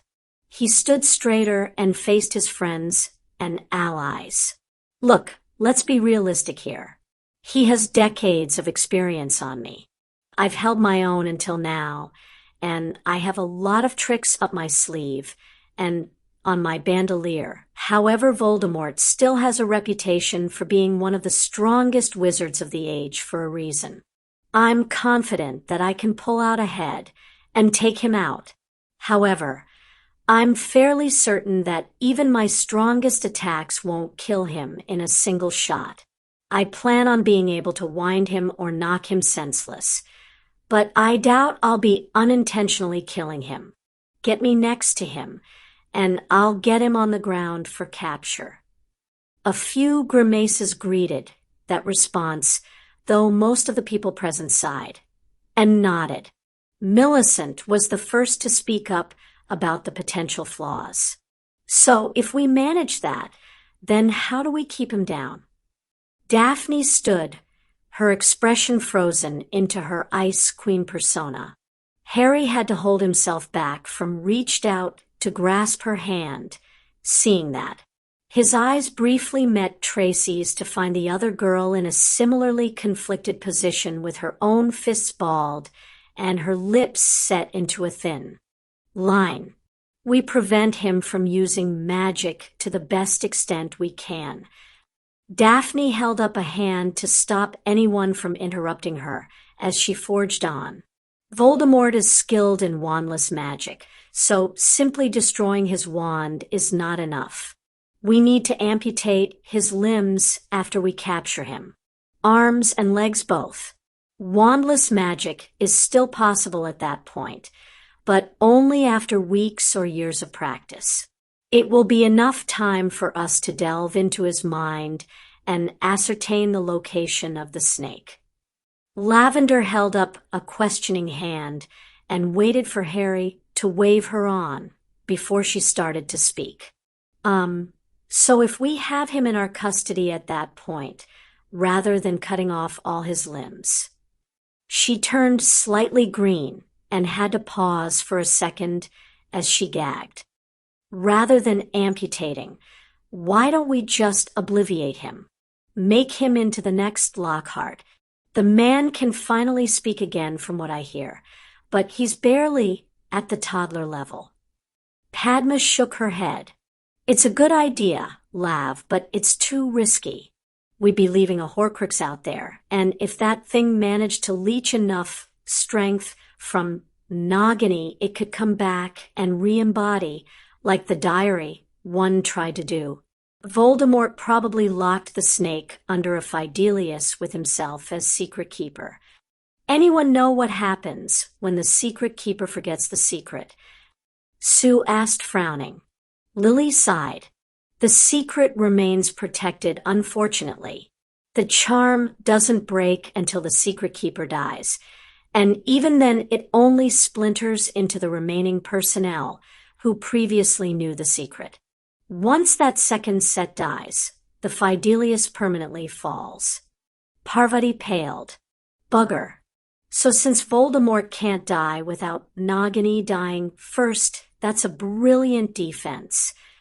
Harry quickly shook his head and started speaking again before anyone could lose hope. It's good, but it's not foolproof. If he's still able to keep out all the interrogators, I'll figure out a way to get the information out of him with a rune. It'll all be a moot point, though, if he's confident enough to take the snake with him. Or paranoid enough, Hermione said. Many questioning glances found her leading the brunette to shrug. Tom Riddle's primary trait, beyond a need to gain control of everything around him, has always been paranoia. With so many of his safeguards confirmed destroyed, there is not insufficient reason to suspect that he will be afraid to ever let the snake out of his sight. Instead of searching for a hidden house, we will merely have to contend with felling whatever cage he has erected around Nagini when he arrives with her in tow. Fleur's grin had a distinct edge to it that could probably chill the heart of any demon it was directed at. Leaves that to me. Between curse breaking and Z passion fire, I will have Z Horcrux destroyed in short order. Simply keep his attention off of me for a few minutes. I got that, Harry said, directing a large smile and thankful gesture to his partner. You'll have all the time you need, Fleur. Now, was there anything else anyone felt immediately pressing for the group? As specifics were discussed, Harry looked around the room at his friends. If someone had told him 5 years ago that he'd wind up surrounded by some of the most loyal and competent people in the country, calling them all friends and trusting his life and the lives of others to them, he'd have called that person insane and laughed in their face. What a difference having a family had made. Harry looked over the people arrayed throughout the Great Hall and gulped. He had never been so thankful for the experiences of previous years and the tutoring of his more politically aligned partners. Standing in front of dozens, no, hundreds of people from varying nationalities and races was always going to be intimidating. Without the prior boons, he'd likely have been quailing under such attention. That certainly wouldn't have looked good considering he was supposed to be their general.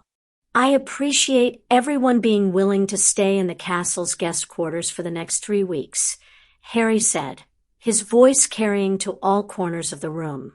A series of nods and smirks answered him. The OWLS and NEWTS start next week, so we expect the attack to come shortly. Please ensure you remain within the assigned areas to maintain the secrecy of your presence. One of the Australian volunteers waved 2 fingers in the air and called out, "Question, mate, how sure are you about the loyalty of the rest of the students not in the room?"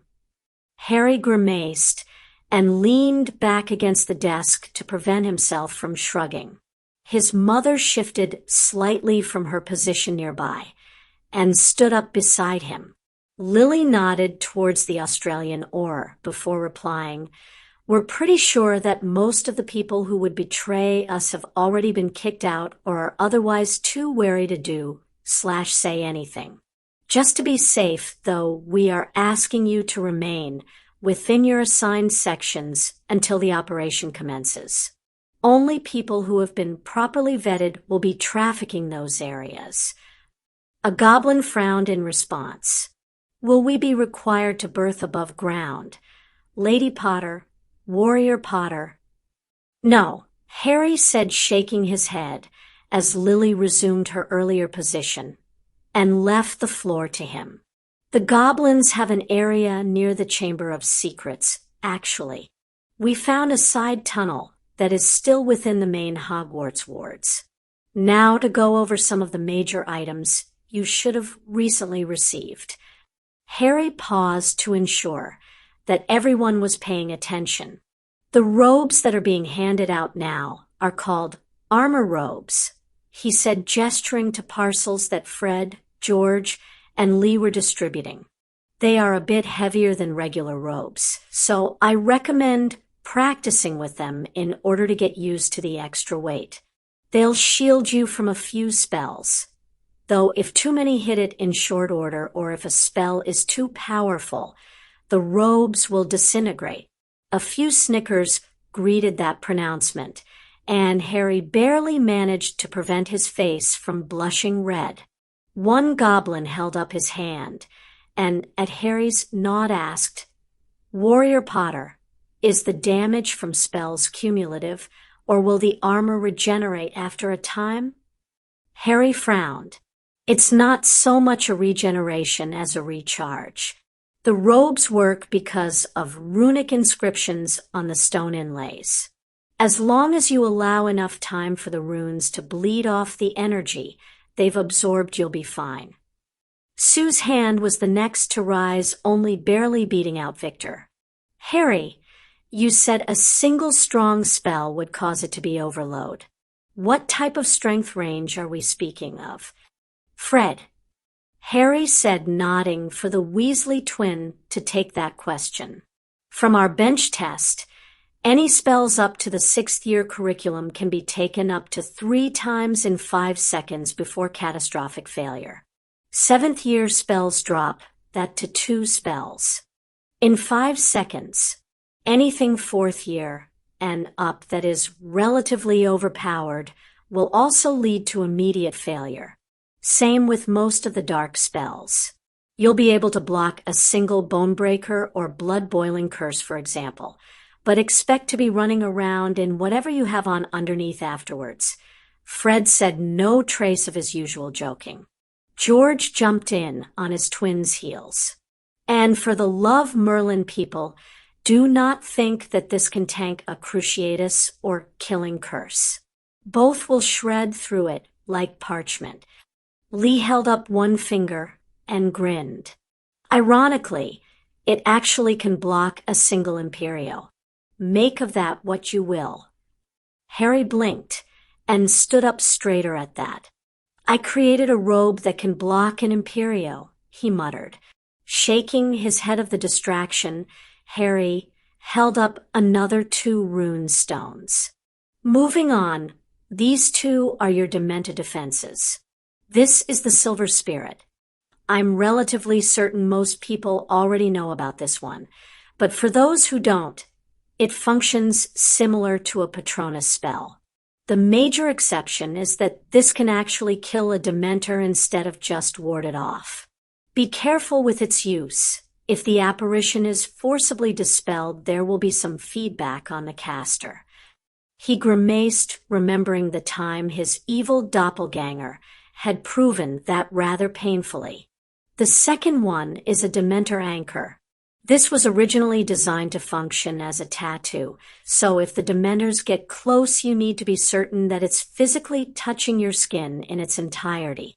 The idea is it can prevent the creature's kiss from working. I'm honestly not entirely certain if it'll work as a rune stone instead of a tattoo, so please don't rely on it except for emergencies. He paced back to the head table and picked up another rune stone, showing it to the crowd. "This is the Sanctuary Key. It's basically a fancier version of a port key. This one, however, can tunnel through the wards around Hogwarts.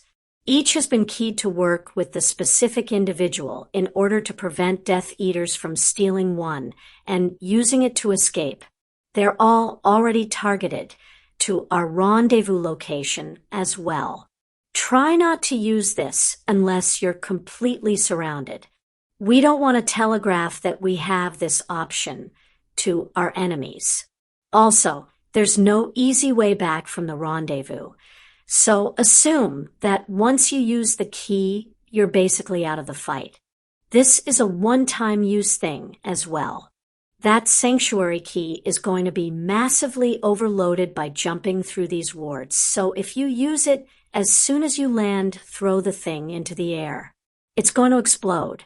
There's no point in sugarcoating this, and there's no way to avoid it unless you're leaving via one of our 2 designated evacuation routes, in which case you shouldn't be using the sanctuary key anyway. If you do use it, I really can't stress this enough. Upon landing, throw it and cover your head to avoid shrapnel. Healers will be standing by to help with minor injuries. One of the French aurors frowned. This sounds dangerous to use. Well, compared to my prototype from last year, this is downright comfy. I'll take some stone shrapnel over bleeding from every orifice, thank you, Harry said deadpan. The Frenchman paled, and some others in the room nodded emphatically. Look, it's just a last resort for active combatants.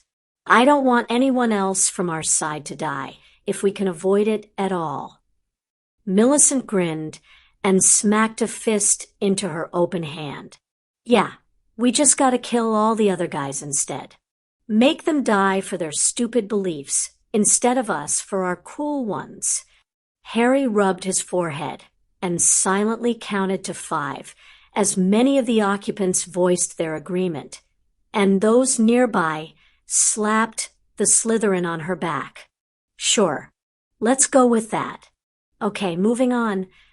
There were children lying about all around the castle taking advantage of the weather. Some were reclining against trees, some were throwing items at the giant squid, some were practicing, and some seemed to be simply sleeping. Voldemort looked on the ancient castle grounds with a thin smile. The grounds looked just like he remembered. A brief flare of regret ignited within him before Voldemort ruthlessly suppressed the emotion. Attacking this place was not his choice. It was Harry Potter's choice. If the boy had simply submitted, then Voldemort would not have been forced into this course. He wouldn't destroy the castle. Probably not, at least. Surely he'd be able to crush the pitiful resistance before too much damage to the grounds accumulated. Then he'd rebuild and turn it into the seat of his power. He'd install puppets in the ministry, and he'd rule from Hogwarts. It had always been more home to him than the orphanage, after all, and he had no attachment to the actual ministry building. And didn't a king deserve to rule from the most opulent, most defended, most impressive location available? Wormtail, Voldemort hissed. The simpering little fool quickly stepped out of the ranks and bowed. Was the path clear? I checked the tunnels, I remember. My lord, Wormtail said, shaking his head up and down vigorously. Many are collapsed. 2 are open, but with obvious traps installed. The one leading through the Shrieking Shack is not practical without first felling the Whomping Willow. At which point we will already be deep within the grounds, voiding its usefulness, Voldemort said, narrowing his eyes. So a frontal assault is the most efficient option. Once again you fail to impress me, Wormtail. The little rat of a man shuddered and fell forward, trying to kiss the hem of Voldemort's robes. Forgive me, master. I will do better. For a brief moment, Voldemort toyed with torturing the man just for fun. It would stoke the fear of his person in his new allies. Surely if he was willing to torture his own man for something outside the fool's control, then he'd have no issue with torturing any of the others only tentatively helping him. After several moments of contemplation, Voldemort suppressed a sigh. He couldn't risk Wormtail's screams alerting the castle with their attack about to commence. A few moments wouldn't do much, but there was no need to test that. Stand and return to your position. Ignoring the simpering, Voldemort scanned the castle one final time before turning his gaze to his minions. Their exams begin tomorrow. They are tired. They are frustrated. They have exhausted their reserves. They are weak. We are strong. We are righteous. We have magic itself on our side. Today we begin the new era of magical supremacy. Today we show these fools just what power means. The troops remained quiet, though large grins spread across the faces not fully covered by masks, and hands pumped the air. Voldemort smiled and turned around to face his objective as Nagini slithered around the confines of her magical shield bubble next to him. Harry Potter would fall today, and Voldemort's power and immortality would be assured. Commence the assault. Chapter 47. The Storm. The weekend morning started off rather nice at first. Despite the exams starting on Monday, Neville was in good spirits, all things considered. The first indication that he had of trouble was a shout of surprise from Hannah as she backpedaled and tripped over him. Twisting, Neville managed to catch his girlfriend before she hit the ground. The maneuver also happened to give him a clear view of the charging mass streaming through the gates of Hogwarts grounds. Black cloaks were the majority, though there were several camouflage fatigues, military uniforms, and mangy rags mixed into the grouping. A large, toothy grin spread across his face as Neville keyed his comm stone. Emergency broadcast. All units stand up. Attack commencing. Frontal assault. Longbottom coordinating decoy retreat. Disconnect. Levering Hannah back to her feet, he turned to his other girlfriend and waved towards the two students near the giant squid. Susan, get them inside. Hannah, you grab the group by the tree. Remember, none of the others are real, so ignore the rest. We're on it, Nev, Susan said, pulling her wand and setting her features in stone. Don't be stupid and attack Bellatrix, or crouch before the rest of our side shows up. Her warning delivered. She ran to grab the two volunteers and usher them back into the safety of the castle. You get yourself killed by being a hero, and I'm going to slap you hard enough to wake you right back up, Hannah said as she moved to her assigned group as well. Neville shook his head at his partners as a loud gong rang throughout the grounds. A silvery border briefly flashed to life around the perimeter wards before fading back to the normal invisible nature of the defenses. Neville knew that was the signal that a newly added aspect of the wards had just been dialed up to maximum. This layer handled physical deterrence, preventing any non-authorized personnel from exiting. Knowing that the Death Eaters were now trapped on one of the most fortified grounds in the country almost set Neville to chortling. Suppressing the urge, he turned to face the oncoming terrorists, never once losing his smile. Neville's calm call cut off, and a loud gong reverberated through the castle corridor. Hermione gave herself 2 seconds to panic before suppressing as much of her fear and worry as she could. The Death Eaters are here. Everyone, she yelled. A gasp came from the direction of Madame Pants, near the front of the room. Hermione didn't know whether it was from shock at her shouting in the library or from the content of said yell. Either way, it wasn't worth worrying about. Everyone not staying to assist in the defense begin evacuation procedures. Books dropped to tabletops, and Hermione ran towards the entrance. She skidded to a stop in front of Pants and pulled out the utility belt Harry had given her. Draping the belt over her shoulders, Hermione turned to the librarian. Madam Pants, can you handle directing the students to the 7th floor exit? I have to get down and help on the front lines. I have this covered, Pants said, swallowing hard and clutching her wand like a drowning man clinging to a boat. "Stay safe, Miss Granger." "You as well, madam." Hermione finished cinching the belt and tore out of the library, streaking towards the stairs. She took the steps 2 at a time, praying that Neville was able to get the people inside before anyone was hurt. Hermione kept running as she started checking off the list of priorities and actions that needed to be taken. She was on the second-floor landing as the entrance hall doors clanged shut. "Students inside." Susan yelled as the doors shimmered with the protective wards springing to life. "Where's Bugger?"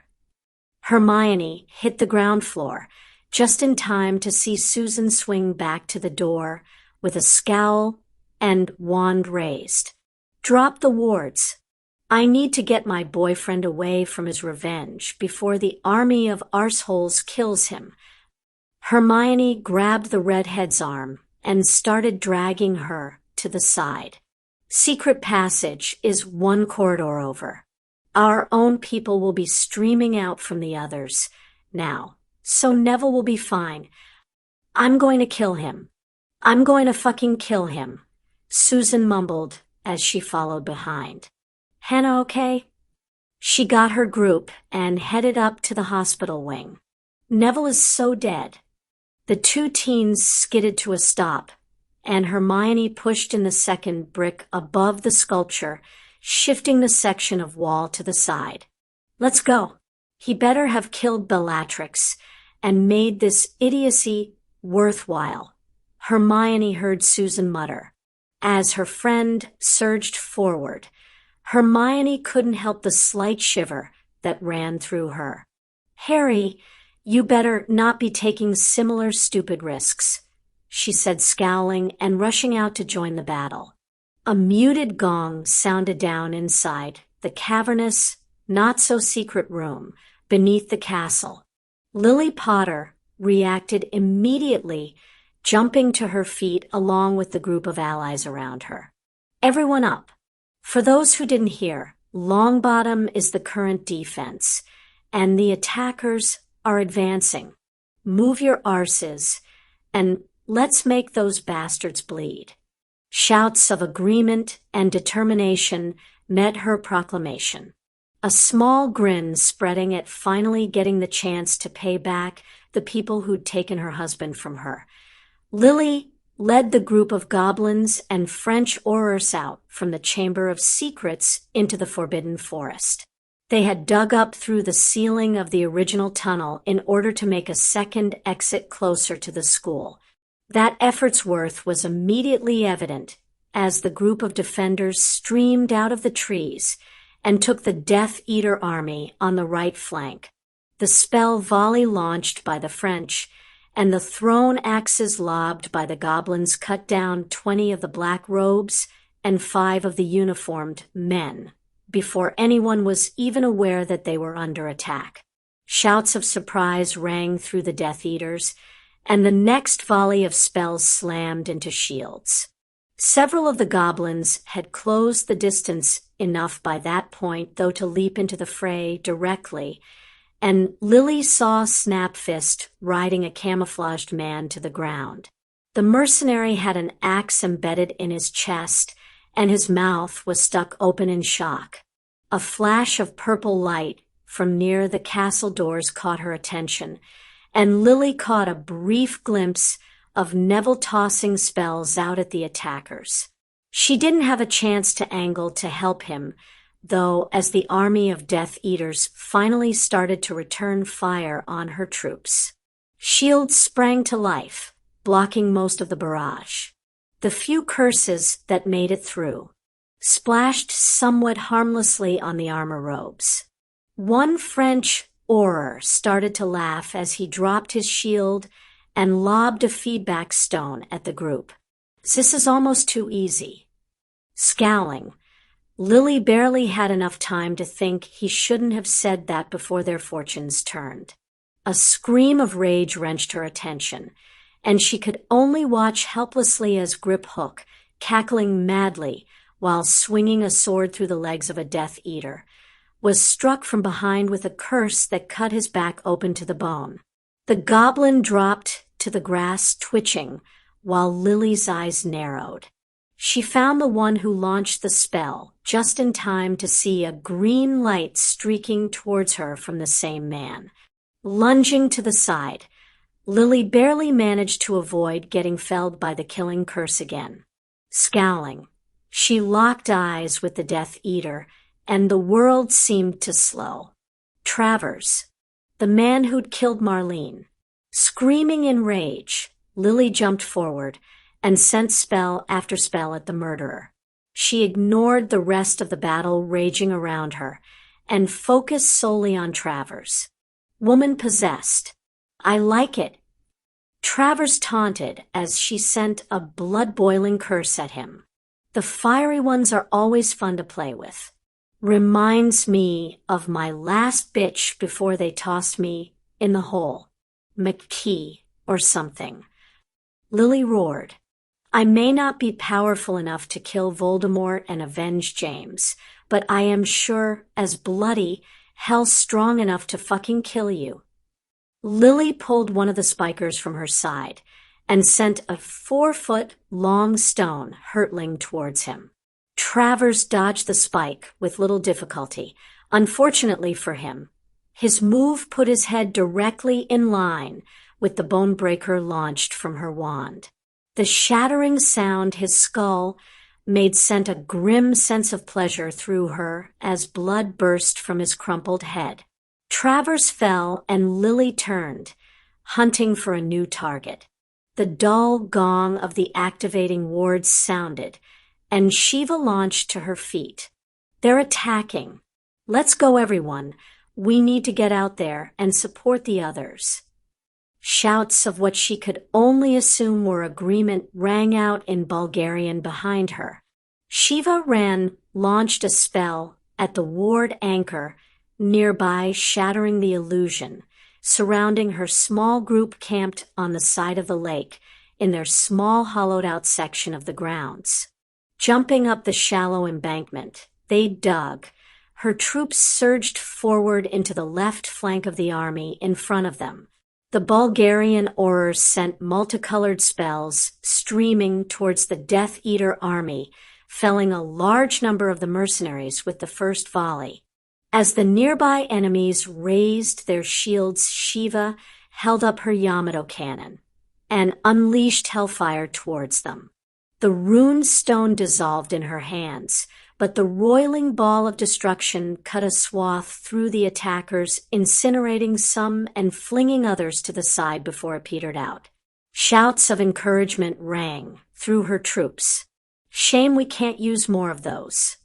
Shiva muttered as she moved closer to a group of allies focusing on sharpshooting support rather than entering the fray. It was too dangerous to use too many wide-area spells once the battle was joined. The risk of collateral damage was too high, so she and others more suited to support roles would be picking and choosing the best possible time for their hits. Shiva set about casting defensive wards around the snipers as one fell to a piercing spell from the Death Eaters. Flashes of light from the far side signaled the arrival of Lily's prong of the pincer assault, bringing a determined nod from Shiva. Stay safe, Lils, Shiva murmured, finishing her first armor layer and shifting to the second. McGonagall ran to the top of the astronomy tower as Neville's call cut off and the gong echoed through the staircase. Panting, she burst through the door at the top to find her trio of Gryffindor chasers manning the mortar circle. Girls, can you see the Death Eaters? She asked, pushing forward to the side of the tower, facing the entrance gates. A sea of black and tan robes were evident on the lawn, rushing forward towards a lone defender standing in front of the castle gates. Her question grimly answered. McGonagall turned back, ready to scold the chasers for not having already started to support the housemate, only to find Alicia already inside the circle, with her hand clutching the guidance stone. Angie, angle? 5 degrees left. 10 up. Roger. Alicia set her stance, and her muscles clenched as the runic circle under her feet whined. The air crackled briefly, and the circle flashed orange as a small ball of energy shot from the guidance stone and arced over the railing. McGonagall watched it splash into the grouping of enemies advancing on Neville scattering the leading front. Left flank is out of cover and moving to engage. Right flank close behind. Katie growled. Swift to half power. Half power. Alicia nodded and shifted her right foot back enough to cover a small rune segment behind her. 2 degrees right. 3 up, Angelina said, gazing down at the army. Alicia twisted slightly, and the runic circle flared again as another ball of magic leapt from the stone. McGonagall smiled at her lions and raised her wand. Well, you 3 seem to have this tower in hand. Let's get a few more allies into the mix, shall we? She twisted her wand into a complex swirl of movement, ending it with a raised flourish and a shout that covered most of the grounds. Pyre totem locomotor. Grinding sounds rang out from throughout the castle, and McGonagall felt her connection to the varied suits of armor and statues establish itself. She nearly laughed as they took a step off of their pedestals, and one near the gates got lucky. Raoul happened to be passing it at just the right moment for a swing of the newly animated guardian to remove his head from his body. Shivering with righteous glee at the success of her spell work, McGonagall yelled, "Hogwarts is under attack. Defend the school. Defend your home." She turned to see Angelina raising an eyebrow at her, and shrugged. "I've always wanted to use that spell." The calm call in his ear and the gong ringing through the castle walls had Sirius surging to his feet with Amelia and Remus close behind. "Neville's out there. Let's go." Susan, too. Amelia stated, a grim mask of stone settling over her features as Sirius tore the door open and flew out. "She's not going to leave him behind, and I'll be damned if I lose any more family to this insanity." Sirius barely noticed the flue in his office flaring to life as he turned the corner and ran down the corridor. "We'll keep her safe, Amy," Sirius said before falling silent and conserving his air for the run to the grounds. They reached the window on the 2nd floor and swiftly jumped. Batted further down the line in an instant, Andromeda scowled and shouted, "Get back, boy. He's mine." Too confident by half, Little Black. Dolohov shouted back. Andromeda leaped over a Cruciatus and sent another bonebreaker at him. As Dolohov levitated another rock laughing, Andromeda smirked and leveled a spiker rune stone with her other hand. As the debris from Dolohov's defense fell, his eyes widened at the giant spear leaping towards him. Hurriedly erecting a shield, the spike slammed against it, shattering into hundreds of pieces along with the shield itself. Andromeda's final spell had already left her wand, and the Organrot curse soared through the gap in defense, splashing purple fire across his chest. Dolohov's eyes widened, and his mouth fell open in shock before he keeled over, twitching for several seconds, and then ceasing all movement. "Who wants to tangle with the Black family next?" Andromeda screamed, twisting her head in search of a new opponent. Fred could only gape momentarily before running to catch up with his twin. "Bloody scary that one is. We don't mess with Tonks from now on, brother." "Right you are, Fred," George replied. His head snapped up, and he grinned. "What say you to taking out the Dark Incest twins?" Fred glanced in the direction that George indicated and snorted in amusement. It appeared that Amicus and Alecto had escaped Azkaban with Voldemort's raid and decided to join in on the fun. I say we should remove them from the board. They give twins a bad name. Aye, that they do. George hefted one of his few remaining potion vials and tossed it towards the Death Eater siblings. As soon as the bottle smashed on the ground between them, letting loose a green gas, both Carrows turned to glare at the Weasleys with wands raised. They tried to cast a curse, but instead of the incantation, only a donkey's braying issued from their mouths, accompanied by a sparking from their wands. Careful of what you breath, folks. Fred shouted as he sent a severing curse into their chests. His spell combined with George's simultaneously launched one nearly cut the evil siblings in two. Grinning, both moved aside to clash with a new Death Eater. A shout of rage immediately drew their attention to the left before they had gone more than a single step. Get him, Coco. Tear his throat out. Show them the power of the crumple-horned Snorkack. It seemed all nearby battles stopped at that voice. For his part, Fred could only stare slack-jawed as the diminutive Coco, the crumple-horned Snorkack, tore at Mulciber's throat with her claws and teeth. A spray of blood flew from the man, and his body started to fall. The Snorkack immediately leaped off the dying man and onto the back of a WSS soldier, tearing into the space between his shoulder blades and leading to a scream of pain issuing forth. Cackling, Luna raised her wand and pointed it at a frozen form of a man staring in shock at the scene. Fred's eyes narrowed as he saw it was none other than Marcus Flint.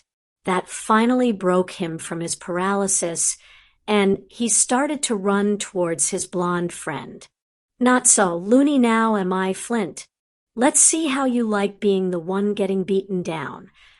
Luna was suddenly a blur of motion, twisting, and leaping and sidestepping across the grounds. She dodged every spell sent her way and flung conjured rocks towards those in her chosen path. In a matter of moments, Luna was next to Flint with her wand driving into his chest. The ex-student had enough time to sneer at her before Luna's reducto tore a large chunk from the middle of his body.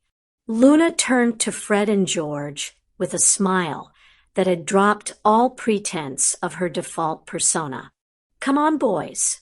We have a kraken to unleash and rackspurts to exterminate. Victor Crumb jumped and knocked his girlfriend out of the way of a killing curse twisting as they fell to ensure she landed on the side away from the WSS crowd. Growling, he rolled and transfiguring a wall of stone to cover their return to their feet.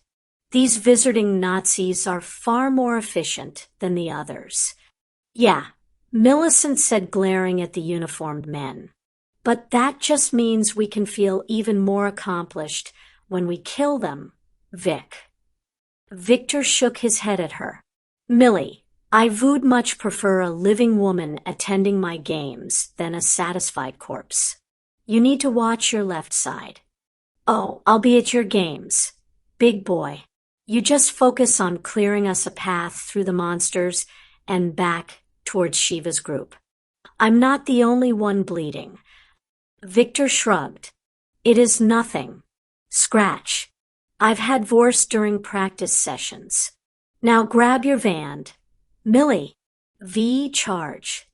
Turning to the crumbling wall, Victor sent a large radius blasting curse at it, sending the debris flying towards their foes. Shouts of surprise and grunts of pain greeted his maneuver, and many of the WSS men dropped with their chests oozing streaks of blood. Millicent followed up his assault with a thrown freezer and a flame whip. The spewing water flashed to steam and scalded Death Eaters, and mercenaries dropped to the ground, clutching their burned bodies. Rushing through the gap, Victor angled towards the island of safety. A flurry of spells at his back had him diving over Shiva's wards with Millicent half a step behind him. She cried out in pain and fell to floor next to him, most of her left foot mangled beyond repair. Millicent clung to him with one hand even as she leveled her wand and shot off a piercing spell, dropping Scavenger to the ground with a perfect hole through the center of his skull. "Gotcha, fucker." "Medic," was all that Victor could scream as he hurriedly tried to cast the few healing spells he knew to staunch the blood flow. "Looks like I'm not dancing anymore," Millicent muttered. Victor scowled and shook his head as a healer dropped to his side. "You will dance better than Mad-Eye Moody. I assure you of that." Millicent gave a weak laugh, and the healer looked up at him, shaking her head. "Carry her to the back of the group and have her use her port key. I can't heal this here, and she needs immediate attention." "Duh. You did well, Millicent. Now let us help you, and I will pay them back tenfold." She smiled back at him, and Victor felt his heart warm. She would live, and she would be fine. As he levitated her out of sight of the attackers, Victor couldn't help an errant thought. Oh, how the media would die when they learned their Quidditch hero was involved with someone missing part of a limb. Tracy Davis had long since surpassed rage and settled into a wonderful neutral ground she liked to think of her angry place. Others probably called it something elegant like tranquil fury, but unlike some of her friends, she wasn't fancy like that. She also wasn't prone to berserker moments like she'd recently learned Neville was. As she had ran out of the secret passage at the heels of Flitwick, Narcissa, and her mother, she was treated to the rare sight of Neville Longbottom, former shrinking violet extraordinaire, not only going toe-to-toe with Bellatrix Lestrange, but winning. Her headlong rush nearly saw her tripping over her own 2 feet, seeing Voldemort's number 2 placed on the defensive. Bellatrix was forced to block nearly every spell Neville sent her direction, and those she ducked were wide enough and powerful enough to keep the line of Death Eaters behind her at bay. "Well, fuck me sideways," Tracy mumbled as Neville sent a cruciatous curse towards Bellatrix, managing to strike her on the leg for an instant before her previously conjured rock smashed into the ground in front of her, breaking the beam. "Miss Snake cannot stand still in this place," a small tinny voice said beside her, and a tiny hand clutched her free hand, pulling her forward. Miss Snake must keep moving to avoid being a target. Her trance snapped. Tracy looked down and raised an eyebrow at the house elf running along with her. "Dobby, I thought you were attacking with your friends." "Dobby is attacking with his friends," the elf said, shaking his head. House elves popping the Orson around the sides. "Dobby and Creature takes ours in and come to help our friends now." Tracy jerked her head up fast enough to see the ancient black family house elf running full tilt towards Neville, and Bellatrix holding a kitchen knife high, and with the locket from Regulus Black on bouncing on his chest. Her eyes widened as the elf raised a hand and screamed, "Mistress Bella brings shame on the family. Creature will see bad. Mistress head in the rubbish bin." "You tell her, Creature." Neville shouted, "How's it feel to be insulted by your aunt's own elf?" "Ah." "Neville, stop insulting her, and kill her." Susan snarled, knocking him out of the way of an entral-expelling curse. "I swear to Merlin, if you don't kill this bitch, I am going to do it for you in a moment." "Ah, Whittle baby Nev is getting yelled at by a girl." Bellatrix mocked, tossing a killing curse in their direction only to have it blocked by a throne plate courtesy of creature. That I am. Where's your husband, Bella? Oh, right. He's sleeping with the inferi now. What about your other boyfriend, Voldemort? He too much of a little coward to join you at the front. How dare you mock the Dark Lord? Bellatrix yelled and sent another killing curse towards the trio. Neville dodged to the side, and a large grin split his face. I've been practicing something I think you'll appreciate, Bella, he shouted. Leveling his wand, Neville shouted to Creature and Susan. Creature, Sue, water after she dies. Fiend fire. Tracy's mouth dropped open as a flaming bear issued forth from the tip of Neville's wand. She wasn't the only one shocked to stillness. It seemed like everyone turned to momentarily stare at Neville's use of the destructive flame curse. Bellatrix grabbed her chest, obviously trying to portkey away, only for her eyes to widen in shock as a spasm of pain racked through her body, and her legs fell out from under her. The flame animal bore down on her, splitting into a griffin and a badger in addition to the bear. The three animals converged on the Death Eater, whose screams rang through the area and abruptly cut off. Water issued from Susan's wand, and Creature's hands dousing the flames streaming from Neville's wand. The reduced flame creatures leapt into the line of Death Eaters, felling two more before dying out completely. Snorting in astonishment, Tracy turned to the remaining enemies and froze. Her face warped into a scowl, and she took a brief moment to force herself deeper into her angry place. Lucius Malfoy was directly ahead of her. Tracy lunged forward, barely noticing the pitched duel to her side as Flitwick took apart Selwyn with a complicated spell chain, or her mother screaming in rage at Avery before launching a blasting curse into his skull. Her headlong rush towards the object her utter hatred was joined by Dobby and Narcissa. My ex-husband is mine. Miss Davis, you can dash. That man almost got my soul drained in a teenage Voldemort wannabe, and might as well have sicked a basilisk on my girlfriend and her partner. He is mine. Dobby will assist in killing bad old master. Narcissa cast a glance at the other two and gave a short nod. Very well, we do it together.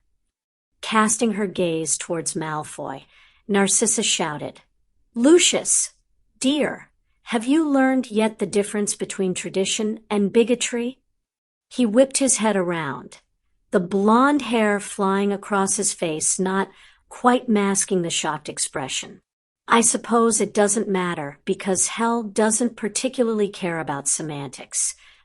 Tracy watched as Narcissa sent a flame whip streaming towards her ex-husband.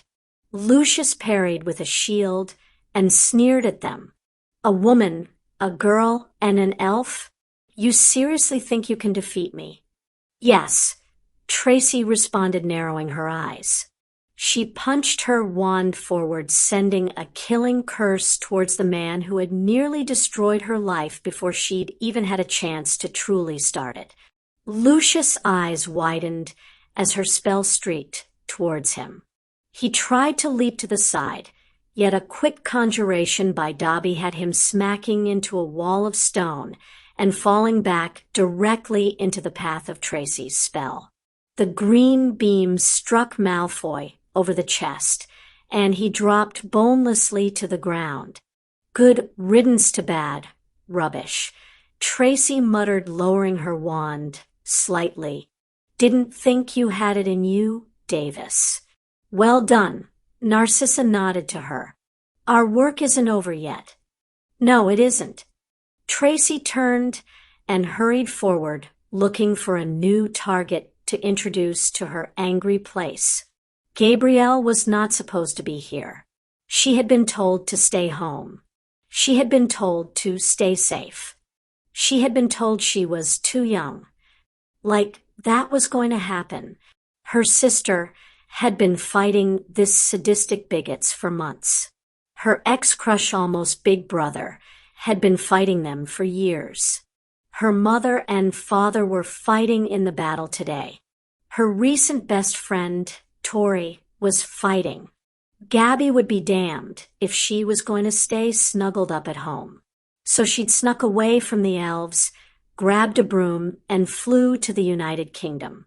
Once she got over the border, it had been easy to summon the night bus and catch a ride to Hogwarts. She'd gotten lucky with the timing. She'd barely had a chance to grab a bite to eat from the kitchens and push down her remaining nausea from the bus before the castle started going crazy. A dull gong reverberated through the walls, and the sounds of running footsteps pounded outside the hidden door. Many of the elves dropped what they were doing and rallied around one particularly ancient fellow who started issuing soft orders. Gabrielle wolfed down the last bite of her meal and hurried over to the elves arriving as several started to pop away. "Wait, take me with you. I am heir to Elp." The old elf turned to her and sized her up for a long moment. "You are not properly outfitted to assist in the castle's defense. Killick can take you TOS the ramparts to help those in the bombing locations." "No," Gabrielle said, vehemently shaking her head. "My entire family is running outside this moment. I will not let them fight alone. I am powerful, and I am quick, and I am Vila. I am better used outside than in air." She paused long enough to reach into her little bag and whipped out one of Harry's cloaks and belts, brandishing them to the elf triumphantly before hurriedly clipping both on. "And I come prepared." Killick chuckled quietly and nodded. "That you do misfire. Allow Killick to finish with sending off the others, and I will take you to the French Aurors." "Thank you," Gabrielle said, bowing slightly and moving back to let the old elf work. She took the time to slip into the basilisk armor that Harry had gotten made for her a few weeks back. Once the suit was in place, she shifted forms just enough for her wings to poke out of the back of. With a slight frown, Gabrielle pulled at the edges of the armor in a slight realignment, letting her wings slip out without any rubbing or chafing. It was perfect. She sighed and allowed herself a brief moment of fantasy about what could have been had Fleur not been interested in Harry. Gabrielle would have had him all to herself, and shaking her head, Gabrielle scowled. Harry was not hers, and she would let that distract her. Not when it could mean the difference between life and death. "Is Miss Fire ready?" Killick asked, hobbling up to her. "I am. Will you be safe popping into battle?" Gabrielle asked. The elf smiled at her and nodded. "Killick is old, but Killick is not weak. I will be fine, mistress." He took her hand, and with a brief apparition, both appeared on the edge of the group of Frenchmen and goblins. Gabrielle took a moment to orient herself and narrowed her eyes as she saw one of the nearby Aurors' robes disintegrate as a Cruciatus curse flashed through it and sent the woman sprawling to the ground. Gabrielle scowled and let go of Killick's hand, leaping forward. Her wand slashed down, and a flame whip sprung to life, cutting down several of the camouflaged men, as well as one of the black cloaks. 2 severing curses sprang towards her, and Gabrielle twisted, avoiding both, though she couldn't quite pull out of the way of a third. That one splashed across her armor, leaving a small scorch mark, but not even tickling her skin. Sneering at the man, Gabrielle sent a blasting curse towards him, the spell punching through the weak shield and throwing the man back into the crowd of people behind him. Vampires! Seer, are vampires! A panicked shout rang out from her right. Gabrielle turned in time to see 20 of the demi-humans swarming her compatriots. Shrieking, the young Vila changed, and as soon as her wings sprouted, she took to the air. She angled up enough to avoid an errant spell from a Death Eater and flicked her wand into its holster using both hands to form balls of passion fire and lob them at the vampires. The fire incinerated 3 of them before the group scattered enough that she'd have to aim individually. Peering down with narrowed, telescopic vision, Gabrielle quickly picked out the 2 leaders of the vampires' charge, a dark-skinned woman with shoulder-length hair, and a male a few paces away from her. The man had a huge, toothy grin on his face as he twisted from one target to another, sometimes using his claws, and sometimes swinging a large broadsword.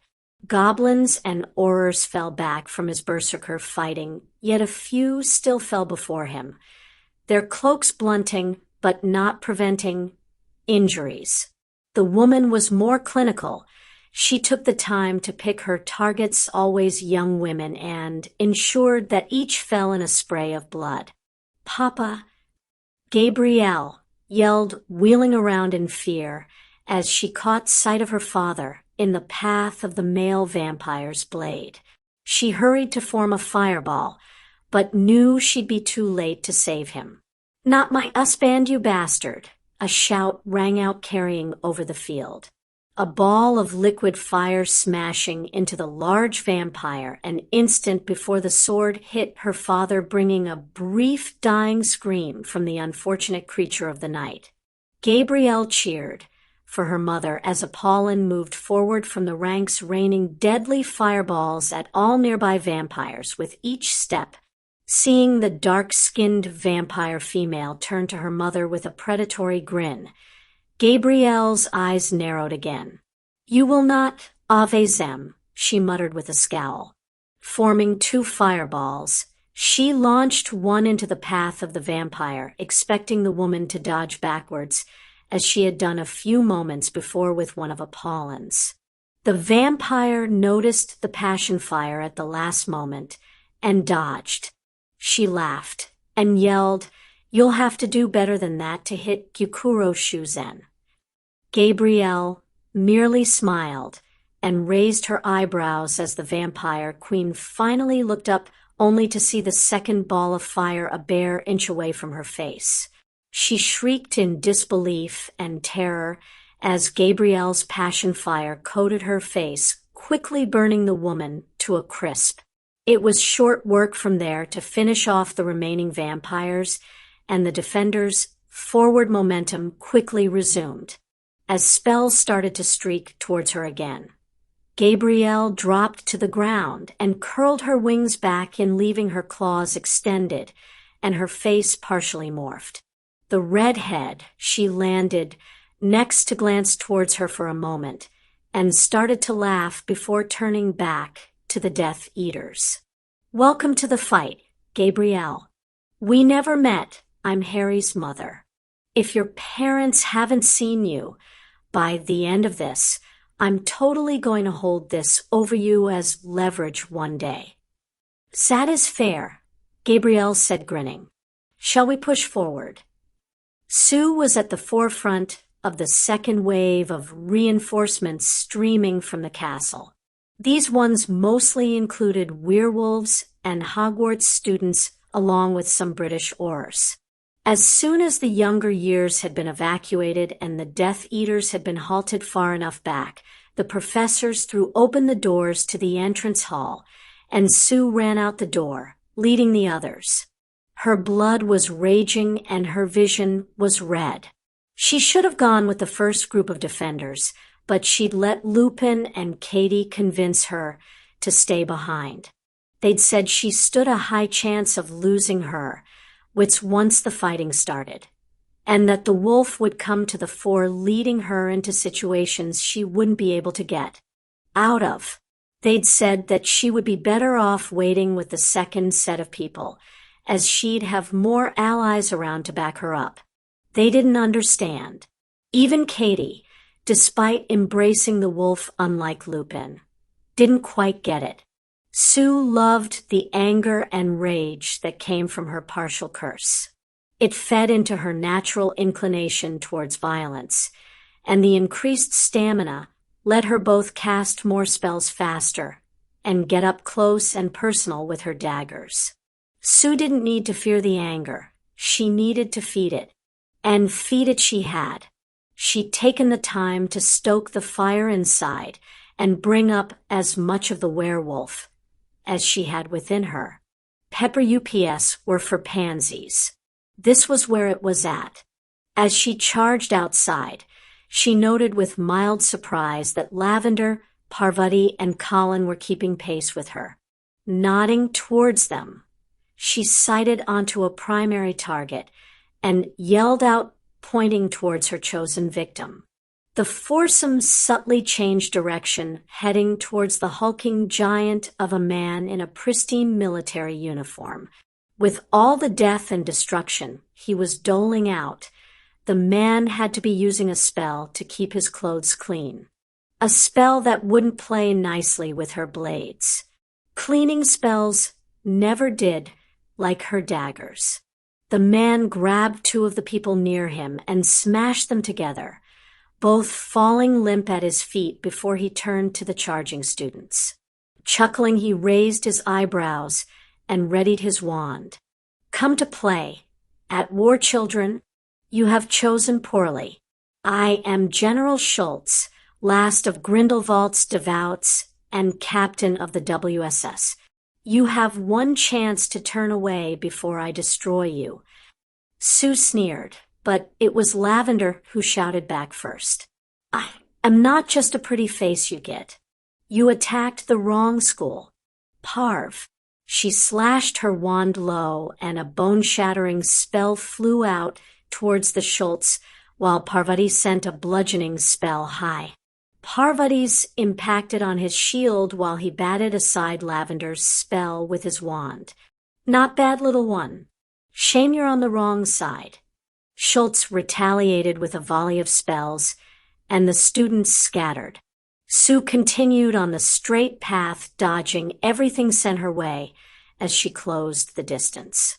Lavender and Parvati jumped to either side and continued running forward. Colin stuck just to Sue's right. He jumped over a bright purple flame and lunged left, sending a quick, blasting spell towards the general, followed by 3 piercing spells and a thrown freezer. Sue used the distraction to activate a ninja rune and increase her speed even further. Schultz managed to deflect and block all 3 of Colin's spells, though his left foot was caught in the ice released by the rune stone. With a scowl of outrage, the WSS man slashed down to free his foot. His first spell didn't cut deep enough, and he was forced to shift his attention back to the fight as the 2 Gryffindors sent another series of spells at him. Sue grinned with triumph as she finally closed the distance enough to make her move. She leapt, pulling her daggers, and slammed both into Schultz's chest. The ninja flickered and dispelled, leaving the last remnant of Grindelwald's forces to stare in shocked amazement at the lithe teenager who had finally managed to best him. The inferior subhumans send their regards. Burn in hell, Arse. Sue growled and twisted her blades.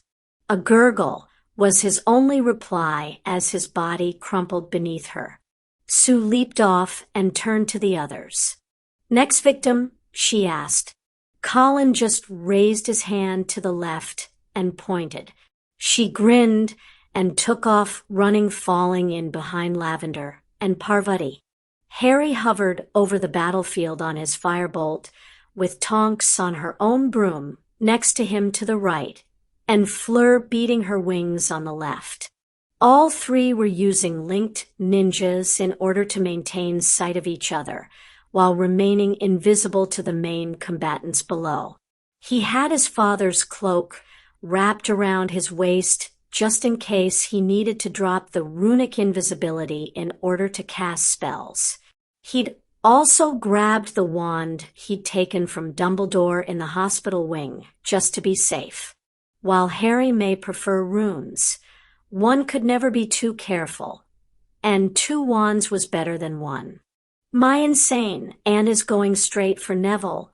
Damn it, I need to get down there to help," Tonks murmured beside him. Harry shook his head and reached over to lay a hand on her arm. "NYM, we need you up here. Neville can take care of himself, and he is back up, already en route. He'll be fine, and Bellatrix won't make it through. You can't take this from him. It's as personally to Nev as Riddle is to me." Tonks frowned and hovered in place for a long moment before nodded slowly. Okay, I'll stay. Someone has to watch your arses." "I can't believe he hasn't shown himself yet," Fleur said. Her eyes constantly roved over the Death Eater forces, searching in vain for their target. "I thought he would be at the front." "Too dangerous up there," Harry sighed. "He knows I know he's coming, and that we probably got something set up in advance." He watched as a large swathe of Death Eaters were mown down by more fire from the mortar circles around the castle embankments. Thank Merlin, he severely underestimated us. The trio fell in silence as the battle continued below them. All their hands flexed towards their wands while Harry had to constantly fight the itch of his tattoos as his magic surged with each scream of pain from their side. The minutes ticked by, and he started to sweat beneath his armor. What if he didn't come? What if this was all for nothing? What as if this was just a feint? Tonks snorted and shook her head. "No way. You don't commit this size of a force to a feint. He's here. He's just letting them soften us up for him. He still thinks he's invincible, remember." "Say acromantulas have arrived," Fleur murmured, gesturing to the forest as a horde of spiders as large as cars came skittering out of the woods. Harry couldn't help the shudder that ran down his spine at seeing those creatures. He silently thanked whatever god was watching for not having personally run into any of those outside of the Triwizard Tournament. He'd almost rather face Voldemort than be surrounded by the chattering horde of nightmares. Suddenly, a sheet of black and brown launched at high speed from the tree line 200 yards down. The rain of arrows could very well have blacked out the sky below them. There were so many. "And there go the centaurs," Tonks said with a smirk. "Remind me never to piss those guys off." The majority of the acromantulas died, screeching under the first volley. The second killed off the slower spiders, while the fireballs launched from the Auror contingent hiding in the woods nearby finished off the rest. A few lucky survivors turned spinneret and skittered back into the forest. "That was almost anticlimactic," Tonks murmured. Harry shrugged and turned his eyes back to the Death Eaters. "That was preparation. They may have numbers, but so do we.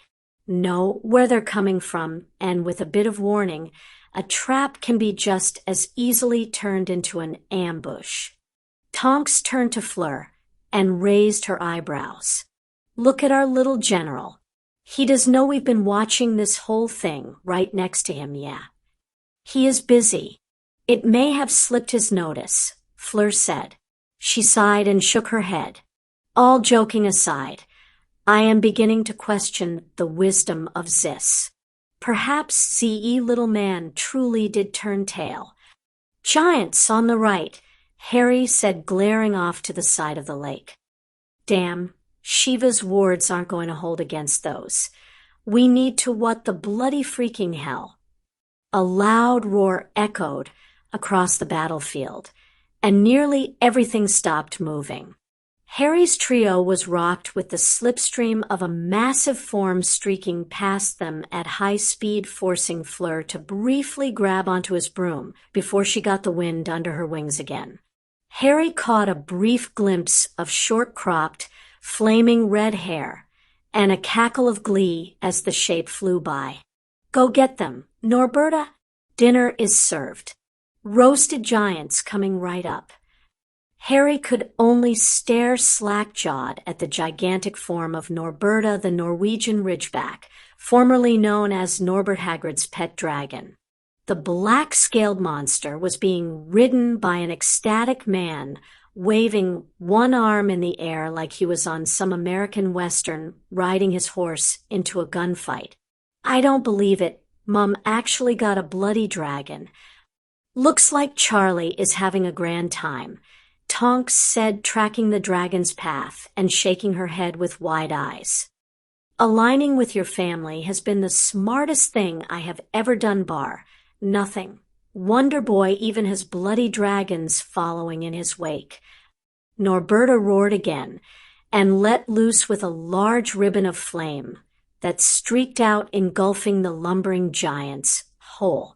Harry could smell the burnt flesh from his perch, and he had to blink his eyes in astonishment as Norberta cut off her attack and swooped around to pick off the 2 remaining giants she'd missed on the first pass. As her flame issued forth a cry of utter rage, and hatred cut through the silent battlefield. Immediately, a large green spell lanced out, streaking up towards the dragon. The killing curse abruptly cut off the gout of flame, though Norberta seemed otherwise unaffected despite shaking her head swiftly from side to side. A red beam lanced towards the dragon next, and while this one still didn't kill the beast, she was obviously affected as a roar of pain was unleashed. Charlie shouted something, and Norberta swung wide, arcing back out over Hogsmeade. Harry scowled and turned his gaze to where the spells had come from. His eyes finally locked on his prey as Voldemort lowered his wand and shouted something to the men around him. "He's here. So is Nagini." Fleur shouted, her talons extending and her voice growing garbled. "I avezi snake. Barty's riding number 2 in place of Aunt Bella. I got him," Tonks yelled. "Harry, don't be a hero or you will have at least 6 very angry witches attempting to resurrect you before the night is over." Harry nodded and set his mouth into a thin line. He turned his firebolt towards the ground and streaked towards Voldemort, while Fleur screeched and wrapped her wings in, diving to the rainbow aura surrounding the airborne serpent next to the murderer. To his other side, Tonks was arcing down as well, matching the other 2 in speed and intent. All 3 picked their targets and launched a volley of spells, fire, and explosions immediately prior to hitting the ground. In the haze of the debris, Harry leapt off his broom, hurriedly tucking it into his robe pocket and sending a full-power knockback blast from his tattoo towards Voldemort's position, followed immediately by a large spike and a feedback stone. An angry scream sounded from the cloud of dust and dirt, and a shockwave swept all of the airborne particles shooting outwards. Harry ducked and raised a shield, feeling the impact of several larger pieces of stone. As the field cleared, he saw Voldemort standing tall in the center of the carnage with a trickle of blood dripping from the side of his head. Harry had just enough time to see Fleur raining fireball after fireball on the rapidly flashing flying prison ball that Voldemort's familiar was ensconced in to the left, and Tonks sending a hail of multicolored spells towards Barty Crouch Jr. to his right. In front of him, Voldemort's eyes narrowed, and he raised his wand, bowing his head ever so slightly to Harry. "Congratulations, boy. You have accomplished what no one else has in decades. You have wounded me.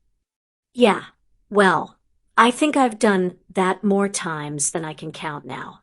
Or have you forgotten recent history, Tom? Harry quipped, rising back to his feet and fingering his wand. You should have killed me while you had the chance, Harry Potter. You won't get a second opportunity. Now. Voldemort hissed. Harry smirked, forcing down the shiver of fear, and refusing to let it show to his nemesis. And make you a wraith again. Not going to happen, Tom. In case you missed it, my friends and I have been busy, and our work is almost done. Voldemort's eyes widened as he glanced to Nagini in time to see the cage flare again. Fleur was stripping away his protections at a ridiculous pace. Harry had to remember to recommend she join Bill as a cursebreaker full-time if they all survived this. Voldemort's finger briefly flew to his left hand and caressed a large ring centered on it. Harry grinned and drew the monster's attention back to him. Nice ring you have there, Tom. Care to let me take a look, or do I have to cut it off of you? The move succeeded, and Voldemort's lips curled in rage, baring his teeth at Harry. He raised his wand and let loose a volley of spells that Harry had never even heard of, let alone seen before. Thankfully, one does not intentionally go to villain without having a valid plan. Harry jumped backward, twisting into midnight midair, and leaping into a shadow of a particularly large chunk of rock. The ice pressed in on him for only a brief moment before he was through and clawing up Voldemort's back. He jumped again as the man turned with a whip of flame streaming from the tip of his wand. Another short hop through the shadows had him emerging from another boulder next on Voldemort's flank. This time, Harry changed back as soon as he was clear and summoned the Sword of Gryffindor. As his momentum swept him towards Voldemort, the man's eyes widened and he tried to dodge back, throwing a hand up in front of his face. Harry's mouth set in a thin line, and he swung the sword, hoping his play would work. In a rare turn of fortunes, a plan made by Harry Potter did not fall apart upon execution, for once the sword swept an arc through the arc and managed to nick half the ring, as well as Voldemort's finger. Twin screams of pain immediately issued forth, dampening sound in the immediate area. One lingered, and a black wisp dissipated in the air above the ring, with the remaining pieces falling into Harry's hand as his jump completed and landed him on the other side of Voldemort. The second scream, however, almost immediately cut off, and Voldemort turned to Harry with eyes blazing red. Shite. I was really hoping the sword did eat souls, Harry muttered as he changed his stance and slipped the remainder of the ring into his pocket. Voldemort uttered a short laugh and shook his head. Harry, it does. He roughly pulled back his sleeve and exposed a copy of the Dementor anchor tattooed onto his flesh right beneath the dark mark. I did not come unprepared for you. I chose you as a baby for a reason. Harry Potter, you have proven yourself formidable. You may have destroyed my anchors, but I will be the one standing when this day is through. And with this lovely little mark coupled with intricate study of your doppelganger's antics, I have no doubt I will achieve an even stronger, more complete version of immortality. This setback is nothing to the magical god I will become. You're insane, Harry whispered, his jaw falling open slightly at Voldemort's rant. Voldemort merely laughed and lifted his wand, issuing forth a bright light that split into several glowing balls and hung overhead, blanked out the surrounding shadows enough to ensure Harry's options as midnight had effectively been neutered. Let us see you leap around now, Potter. Shall we duel again? Harry spared a brief glance to each side. Fleur had removed all but one of the shimmering protections around Nagini. Tonks had backed Barty into a corner next to a ditch, the actor having managed to hold his own so far. But Harry watched as her severing spell left him far more easily able to complete his Mad-Eye Moody impersonation. The surrounding Death Eaters on all sides had been forced to turn and confront the lines of Hogwarts defenders that closed ranks and pressed in on the center. Unfortunately, none of his allies were close enough to assist Harry in this fight. He swept his eyes back to Voldemort, who had raised his wand again, with a sadistic smile plastered on his face. Harry's gaze widened in horror as he realized that the murderer wasn't pointing at him, but at Fleur. No. Time seemed to slow to a crawl as Harry's hand slammed into his utility belt and wrenched off a rune stone, flooding it with magic as Voldemort uttered the words he feared most. Avada! The magic in the stone snapped into the proper channels and flowed out. Harry tossed the carved piece into the space between him and Voldemort as it lit a pure white. Cadavra! The tip of Voldemort's wand glowed green, and the beam speared out. The white light from the rune stone burst into a cage of energy spreading out wide enough to encompass an area approximately 10 yards under its bubble. The killing curse slammed into the dome of white a split second after it stabilized, and an unholy screech of power burst forth. The curse arced up, and as it collided with the top of the dome, another screech of roiling magic sounded. The curse deviated down this time and crashed into the ground a few feet from a staring Voldemort. Both times the curse had touched the dome of light, it had visibly faded, and the wall flashed bright, growing more solid. An instant later, Harry heard the protections around Nagini shattering and the dying scream of the snake as it went up in a pillar of fire. A muffled curse sounded from Barty as Tonks finished off her work, and twin shouts of denial echoed from his partners as they turned to see him encased within a fortress of solitude.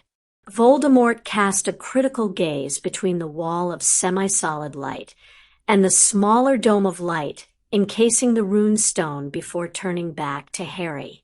The source is similarly protected. It is. Password locked, I assume. Harry nodded. Of course. Even if I die in here, Tom, you will too. It may take you days or weeks depending on what modifications you made to your body to succumb, but even you need to drink. One way or another, you end here. Voldemort's eyes narrowed to slits and his lips curled. I can simply pry the key from your mind before I slaughter you, Potter. The last time you tried to mind rape me, you were sent pinwheeling out of my head. And that was when I was handicapped by a back door. This time I don't have that problem, Harry said, standing tall. I've already won, Tom. Your army is destroyed, your allies dead, your followers decimated, your Horcrux is gone, and you are trapped. Accept the loss with dignity, Lord Voldemort. It's over. It will never be over. I am immortal. Voldemort shouted. His wand flashed out, and Harry had to leap to the side to avoid the purple flame sent his way. It splashed against the shield wall and strengthened the magical protections feeding the vampire circuit built into the stone. Harry mused briefly on how something he'd idly discussed with Shiva during their very first meeting was now something that factored into his final battle with murderer obsessed with destroying everything he'd ever cared about. Voldemort sent another flurry of spells flying towards Harry, and he flung out a hand directing a knockback blast towards him from his tattoo as he dodged again, raising a wall of stone behind him to shield against some of the spells. Voldemort barely even reacted to Harry's attack, and simply launched more curses at him. Harry raised another wall and jumped to the side again, this time raising a chain reactor beam from his belt and channeling the blast of devastation towards his enemy. Voldemort's oncoming spells were engulfed by the beam, but the man himself sneered and twisted out of the path of magic, letting it splash into the dome and intensify the magic holding them captive. Harry felt a slight twitch of his lips before he clamped down on that and jumped again, raising more blocking walls as he ran. He skidded to a halt, blocking several of Voldemort's oncoming spells and dodging backwards, raising more of the ground in front of him. McGonagall better give me an O for all this transfiguration if I live to see tomorrow, Harry panted as he ran to the side and slammed his arms together. A burst of lava seared his arms as the lava bomb forced Voldemort to dodge to the side.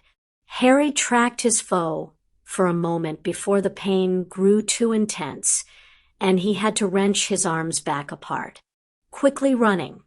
Again he raised more walls as he twisted into a new location, and activated his silver spirit, sending the spectral entity streaking towards Voldemort. The man let loose a controlled blast of fiend fire as he dodged to the side, and Harry immediately cut the spirit before it could be engulfed. He didn't need a repeat of the last time it had died. Voldemort wasn't quite as fast with ceasing his spell, and as the hellfire made contact with the white dome, the entirety of it began to be sucked in. Voldemort fell to his knees before managing to cut off the spell. Scowling, the Dark Lord issued forth a cruciatus at Harry. He tried to dodge backwards, but tripped and fell on a loose stone. Knowing if he was hit with the curse, there was a chance it would punch through his armor and leave him vulnerable, Harry brought his hand up and caught its spell on his war gauntlet. Pain more intense than anything previous arced through him as the power of the spell was channeled along his arm, around his back, and out through his other palm. The torture curse lanced out from his right hand and back towards Voldemort, who was forced to dive out of the way. Harry raised more walls around him and took a brief moment to force down the pain that threatened to send him into unconsciousness. He wouldn't be able to use those gauntlets again. They'd likely have disintegrated anyway, judging from the way the magical radiation backlash had seared into his skin under the armor. Stumbling to his feet, Harry tried to run out and sight on Voldemort. Unfortunately, the damage from his use of the incomplete gauntlets proved to be more than he had anticipated. Stumbling, Harry fell to the ground in the open as Voldemort stood smiling down at him. Harry activated the boomstone and felt the vibrations of the amplified sound rattling his teeth and bones. Voldemort flinched back and raised his wand to his ears as Harry hurriedly raised his final set of walls behind him and finished off his transfiguration below, on the ground below him, etching a small circular divot into the ground.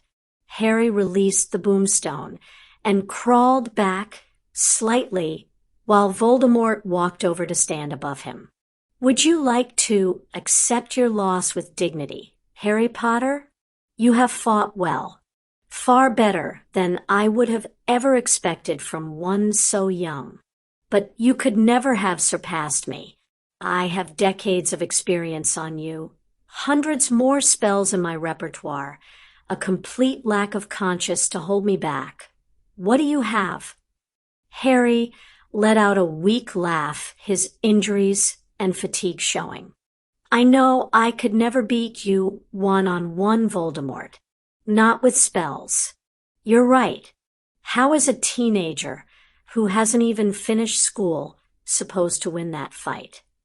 Harry grinned as his hand slipped into the hole he'd transfigured next to the fortress stone. The answer, Tom Marvolo Riddle, is with misdirection. Family first, he shouted, slamming his hand into the point at the center of the hole hard enough to draw blood. Several things happened simultaneously at that point. The first was that the dome of light contracted back into the rune stone as the password was given. The second was that Voldemort's eyes widened in sudden fear, that he had missed some critical element. The third was that all of the surrounding transfigured walls that Harry had constructed lit up with a golden glow circling inwards from the edges. The light immediately spilled into the central hole Harry's hand was wedged in, a hole exactly in the center of his newly formed transfigured runic pattern etched from the very ground around him. The build-up took less than a second. The magical energy from the ley line underneath Hogwarts channeling through the livewire runic circle and arcing through Harry. His right hand came up, and the roiling power spewed forth. Voldemort had just enough time to raise his wand and cast the most powerful set of shields he knew as Harry glowed from within, and the line of raw magic blazed towards the Dark Lord. The energy beam quickly sheared through all of the protection that Voldemort had managed to erect and hit him full on. The power sent him soaring backwards and smashing to the ground before continuing on, scorching the side of the mountain in several dozen miles in the distance. With a primal roar, Harry pulled his hand free of the channeling segment, and the live wire fell silent. Panting, Harry flopped back to the ground, amazed that the energy inherent in the system had actually managed to channel correctly and not burn him to crisp from the inside out. With a groan, he rolled over and lifted his head enough to see Voldemort meekly clawing for his charred wand 3 feet from his hands. It was pointless since the man's lower body had been twisted beyond recognition, and only his right hand and eyes seemed to be working at all. "How are you still alive?" Harry panted. Because cockroaches always manage to survive until you have them directly under your heel, a cold voice came from the surrounding crowd of onlookers, followed immediately by a second voice saying, "And yet when it comes down to a cockroach versus a man, the man wins every time." Harry blinked up and let his head fall back to the ground, tracking the two voices with his eyes alone. Those icy tones probably sent shivers of fear through many in the crowd, but to him it resulted in a far different type of shiver. Daphne Greengrass stepped forward from the crowd with Hermione in lockstep with her. Both girls looked disheveled. Daphne's normally bound hair was loose and plastered to her face and back by an assortment blood and dirt. Her armor was scorched in multiple places, and one of her ears was bleeding. Hermione had a large amount of her hair singed off altogether, along with a missing pinky on her left hand, and she had managed to lose a boot somewhere. Together they strode forward to stand beside the prone Harry, Daphne on his right and Hermione on his left. "My right and left hands," Harry murmured, trying and failing to stifle the urge to laugh at the absurdity of his joking titles for the two girls playing into the conclusion of this drama and the final note of the prophecy. "Mione?" Daphne asked, never removing her gaze from Voldemort's increasingly frantic scrabbling.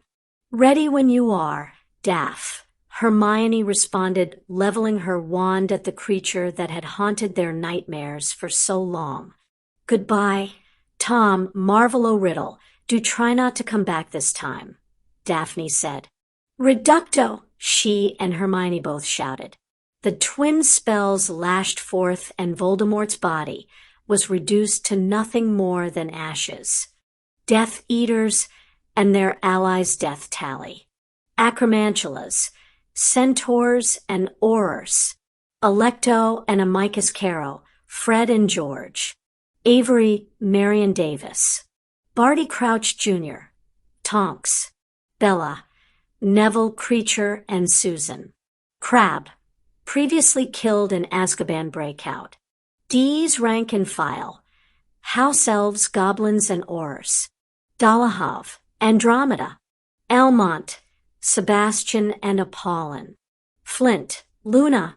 General Schultz, Sue, Lavender, Parvati and Colin. Giants, Norberta ridden by Charlie. Goyle, previously killed by Fleur at the World Cup. Gyukuro Shuzen, Gabrielle.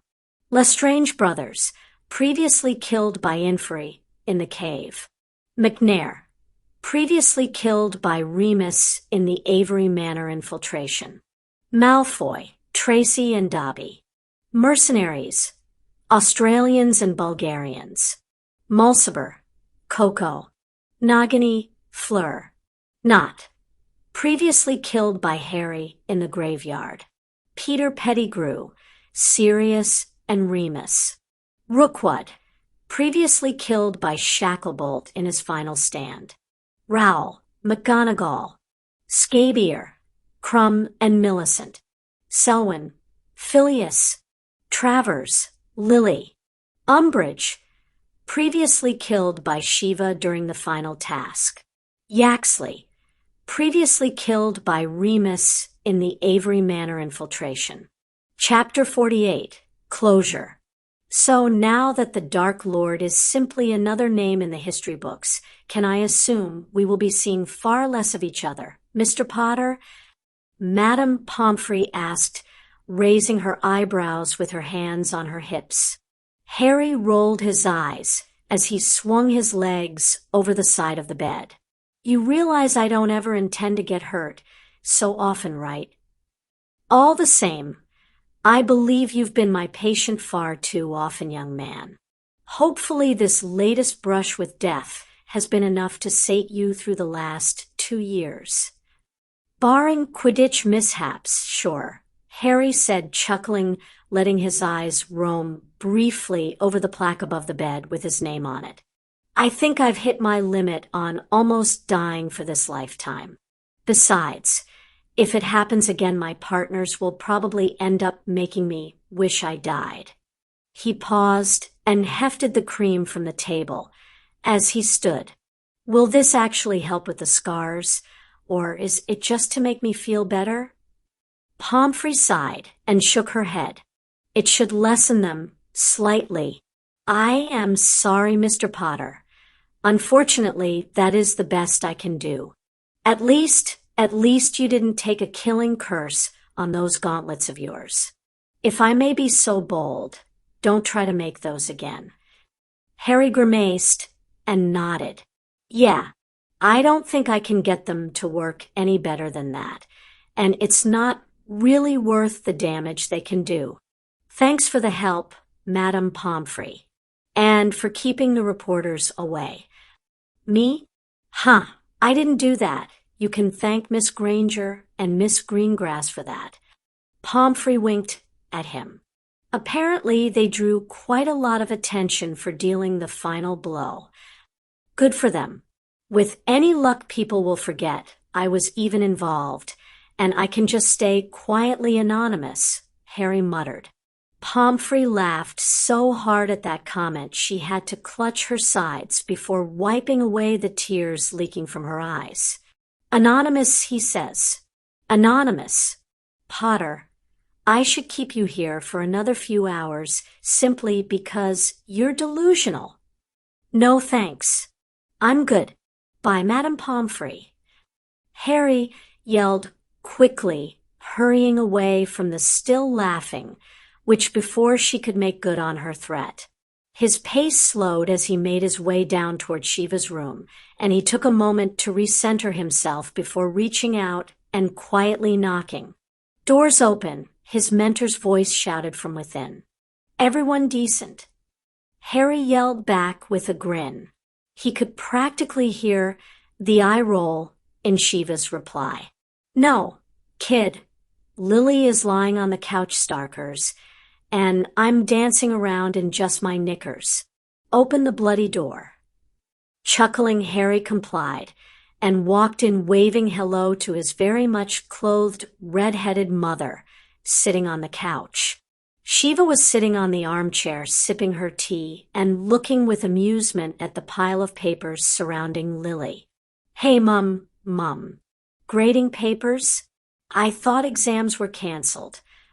"Only for you, Harry," Lily said, marking an O onto the parchment in front of her before shifting to a bound notebook underneath. "Well, you and the ones actively involved in the defense of the castle. The rest of the school had to turn in their finals after all. Oh, and it's less cancelled and more postponed. OWL and NEWT periods will be rescheduled for the second week of June. Give people time to rest and recover it." Shiva snorted into her tea. "Bunch of bollocks if you ask me, but at least they're not really cutting into the meat of summer. Are you ever going to let that incident go, by the way?" "Not likely," Harry replied with a grin and plopping down into his chair. "I'm really glad you're both okay." "Us too, honey," Lily said, looking up and smiling at him with a grin that seemed to light up the room. "Though I did lose some hair with some of the fire that your French friend was tossing around." "Who, Apollon? I thought she had better aim than that." "Sure, let's go with that," Lily replied, her chuckling eliciting a raising set of eyebrows from both other occupants in the room. Lily just shrugged and zipped a finger across her lips, turning back to her papers. Shiva shook her head and shared a look with Harry. "I swear you got your mischievousness as much from her as your father. In all seriousness, though, kid, without that basilisk armor and those robes, there probably would have been a ton more casualties." Harry grimaced. "I wish we could have afforded to lay traps or just hit them with Yamatos all at once, then there wouldn't have been any casualties." "True," Shiva shrugged. "But then we wouldn't have been able to get Nagini or the ring before wiping out Voldemort. Better that a few die now than thousands if he got away to try again with a better idea of what we were capable of too." Harry sighed and nodded. "What was the final count?" "Pomfrey wouldn't tell me." "The French lost about 15 total, with over half falling to that vampire queen. The goblins lost 6. We only knew Grip Hook, though Snapfist is going to have to get used to one hand now from what I hear. He's pretty happy with the battle scar and is displaying it to everyone who'll listen to his story." Shiva frowned at that before draining her cup. "Never understood goblins. Anyway, the Bulgarians lost 4. A lot of them fell back into the field I set up once they got injured. So they're the group hurt the most, but with some of the least deaths. Millie sends her regards, by the way, and says she's probably still better than you at dancing." Harry laughed and shook his head. "She probably is, which is pretty sad." "Australians didn't lose anyone," Lily put in, waving her hand and not looking up. "I advise you to never piss off Luna if half of what I was told in the pub was real. Between her, that Snorkak, and Andy, the Death Eaters were basically slaughtered. I don't know what Zeno has taught that girl, but she has no right to be that adorable while carving a path that even Voldemort would have appreciated."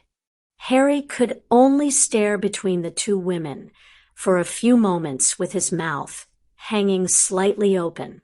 Finally deciding that they weren't actually having him on, Harry shut his mouth and tried to move on to a safer topic. "So, anyone from the school not make it through?" Shiva grimaced. "We lost 2. Zacharias Smith tried to fight for about a minute before deciding he wasn't cut out for it. He was hit in the back while trying to run back into the castle.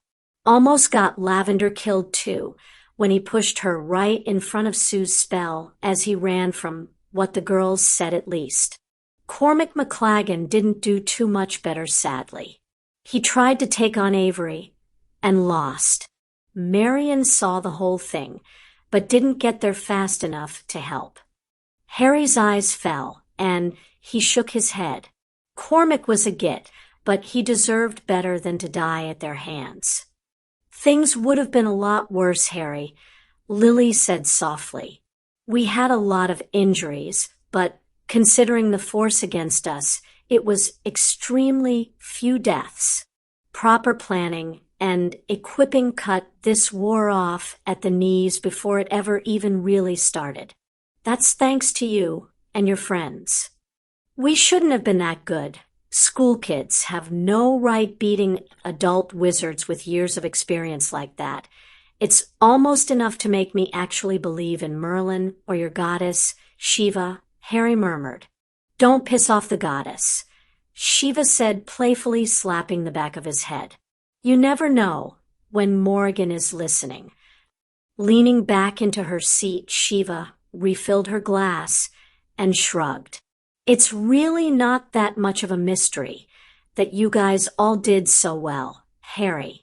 Those arseholes were used to fighting a hit-and-run battle. They hit hard and fast and ran just as fast. They never really had people fighting back against them until a few months ago. You saw how quickly Voldemort pulled in his people once the citizens started defending themselves. You kids were fighting to live. They were only interested in causing pain. It's not really a fight if your opponent doesn't actually know how to hit back after the first spell is thrown.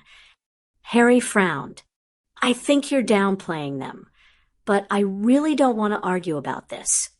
He stood and stretched before walking over and hugging each woman hard. I love you, Harry whispered with a soft smile. Lily ruffled his hair and returned the grin. Love you too, honey. I love you too, Harry, Shiva said, setting her cup down and moving to his side. She gently pushed him towards the door. Now stop bumming with us and go find your girls. Fleur and Tonks are back at the manor for the moment, though Hermione and Daphne both stopped in to say they were heading to the room to get some peace and quiet. I think they were using the lounge configuration. Harry nodded and blinked away the sheen in his eyes. Thanks, Shiva. I'll see you later, Mum. As he walked out, they could hear him mutter softly, Gotta figure out which of them is Mum and which is Mother. This is getting bloody confusing. Harry paced his third time in front of the dancing trolls and nodded to himself as the door appeared. Lounge configuration it is, he murmured as he stepped inside the room of requirement and glanced around for his partners.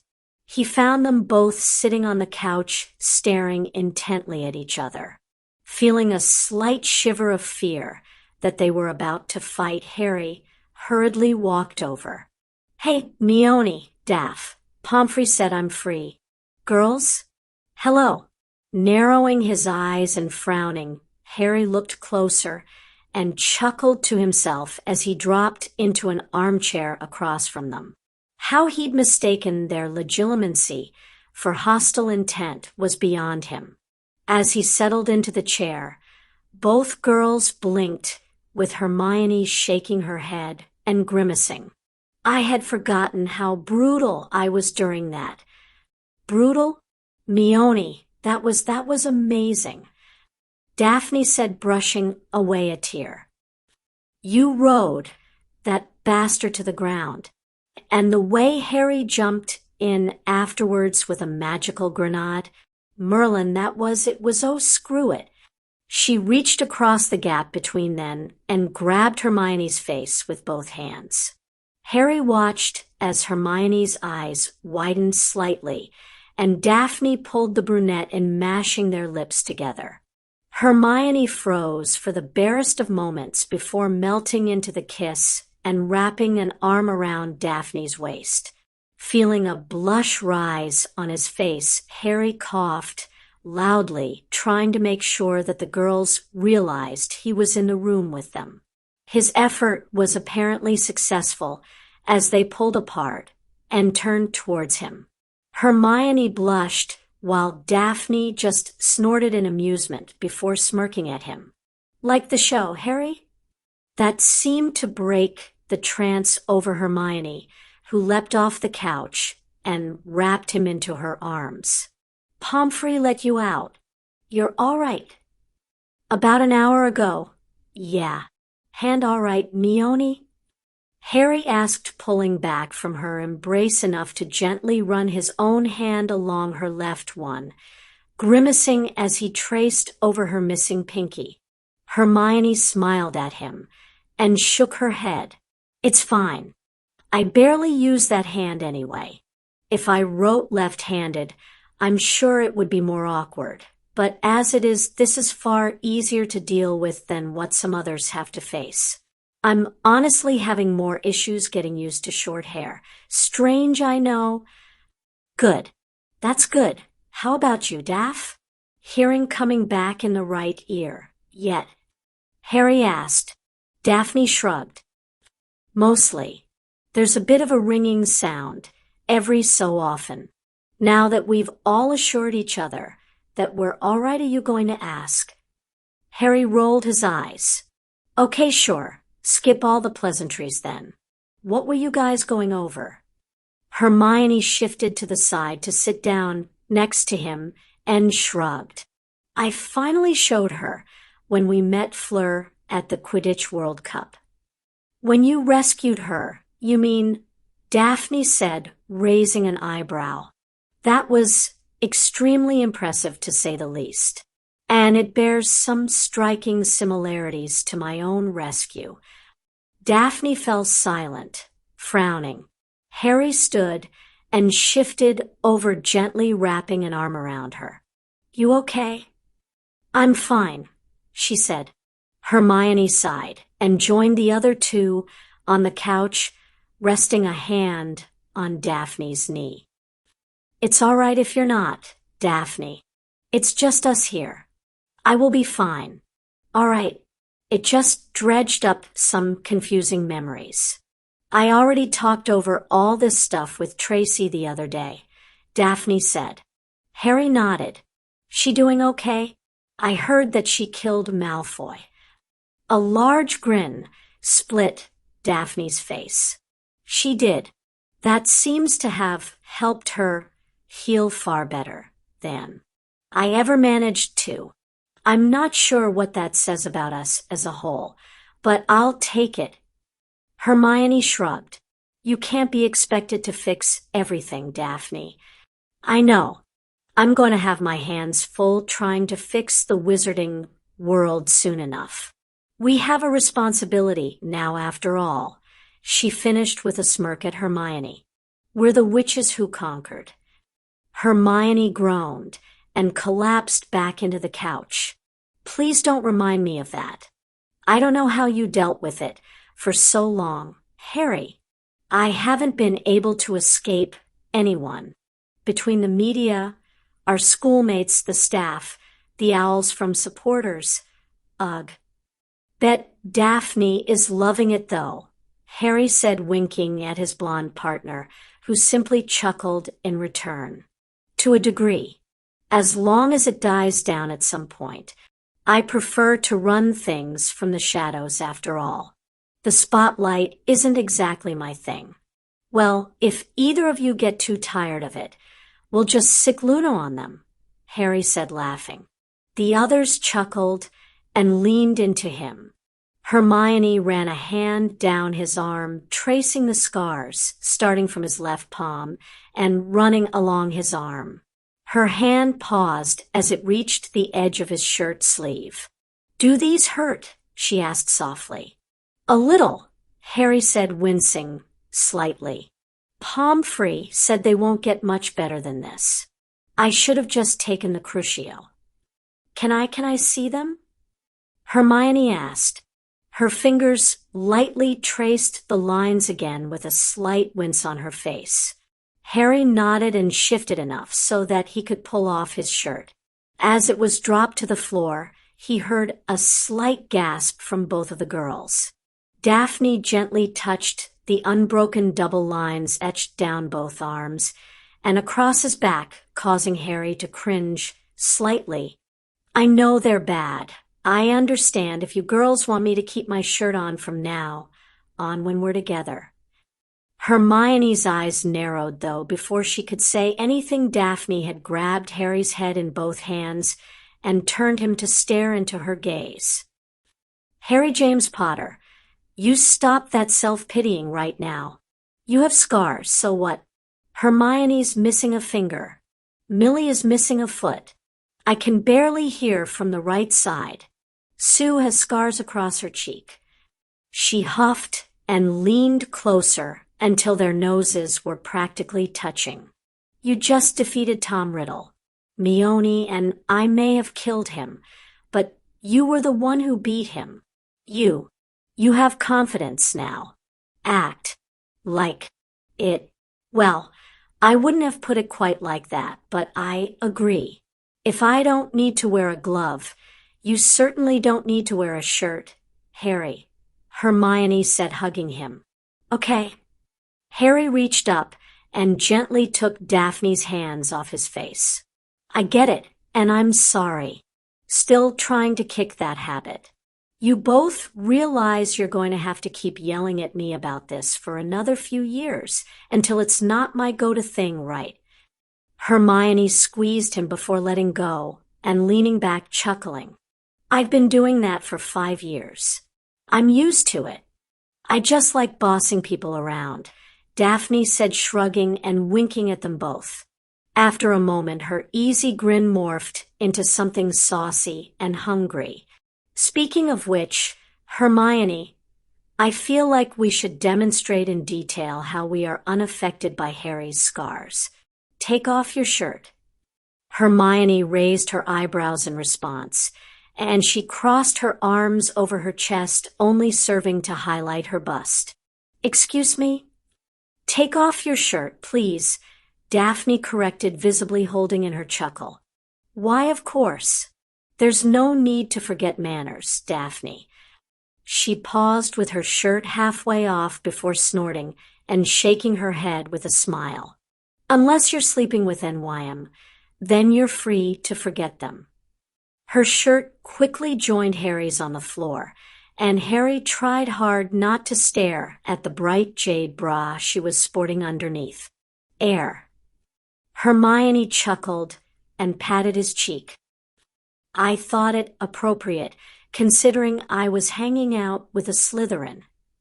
It nicely offsets my red one for Gryffindors," Daphne commented, drawing Harry's attention to the right, only to be confronted with his other partner, also sans shirt, her breasts covered only by a lacy red number.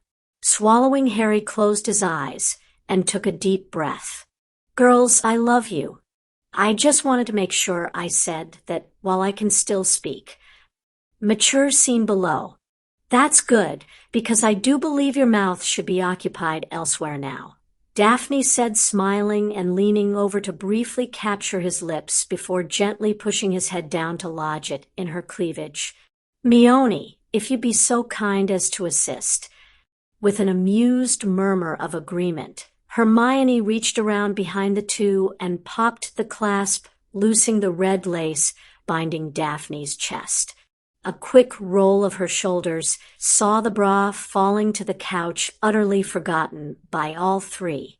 Harry didn't need Daphne's hand on his head to know her thoughts as he shifted his attention from light, trailing kisses to teasing her peaked nipples. A soft gasp, and her palm pushing against the back of his head harder told him he'd gotten it right, and he let himself nip slightly harder, eliciting a sharper gasp. Hearing a settling sound, Harry reached around behind Daphne and found Hermione by touch alone as his hand trailed along her now bare back. A soft sigh escaped from his partner as his fingers left her spine and traced her side. As he shifted from Daphne's right breast to her left, he tried to move his hands to pleasure Hermione's, as well, only to find his questing passage blocked. Someone's been talking with Tracy, Daphne murmured. Harry opened his eyes and pulled back enough to see that Hermione had pressed herself firmly against the blonde's back and was slowly moving up and down in an erotic parody of a massage. One must be prepared for all circumstances. As a Slytherin, you should know this, Daph, Hermione replied, moaning slightly at the end. Harry had opened his mouth to reply with an anecdote of his own, but was cut off as Daphne grabbed his head and brought him back to her breasts. Not done, Harry. Back to work. Chuckling against her, Harry decided he was done playing fair and started to murmur to her in Parseltongue. The quick vibrations from his tongue along her peak had Daphne gasping in moments. He wasn't content with just one girl getting his sole attention, however, so he abandoned the pursuit of Hermione's breasts and shifted his hands downward. He let one cup her arse while the other threaded into her pants. Another moan from Hermione followed as he let his fingers trace the outside of her knickers, pushing in just enough to feel the dampness on the material and provide a small amount of friction. I'm not the only one who's prepared, it seems. Hermione gasped as Harry rubbed against her button for a moment. She ground her lower body into his hand to prolong the contact and twisted her own hands around Daphne's body. Daphne groaned and clutched Harry's head with both hands as a shudder ran through her. No kidding. Merlin's beard. That's good. How did Parseltongue ever get labeled as an evil? Her breathing turned to pants, and she shuddered again. With a final groan of approval, her grip around his head slackened, and she collapsed back into Hermione. The move served to firmly wedge Harry's fingers directly over Hermione's most sensitive spot again, bringing a pleased-sounding yelp from the brunette. Lifting his head, Harry noticed the surprised grin spring to lift on Daphne's face and saw it morph into her more typical playful smirk. Daphne wasted no time in starting to grind her arse against Hermione, using Harry's trapped hand as an impromptu tool to get the other girl off. The increased stimulation and friction swiftly had Hermione panting and shaking. Hermione bit down on Daphne's shoulder, muffling her cry of release as Daphne finally lifted her arse enough for Harry to remove his fingers from his partner's knickers. Shaking his hand to restore some feeling into his extremities, Harry smirked at the two women collapsed back into the couch. You both realize I'm expected to satisfy for women, right? It pays to be a quick study. Mature scene ends. Probably helps that one of your partners is a Vila, Daphne replied with a laugh as she shifted her bum to avoid sitting directly on Hermione. I was comfy like that. Hermione's murmur of displeasure brought smiles to the other two, as well as a red face from the bookworm. Rolling his eyes at Hermione, Harry turned to Daphne and raised his eyebrows. Daph, you're getting along smashingly with Meone.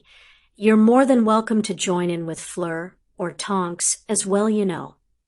One step at a time, Mr. Hero. One step at a time. She took a breath and twisted her head to share a look with Hermione. As one, the girls turned back to leer at him with nearly identical smiles. Now, we should shed the rest of these clothes.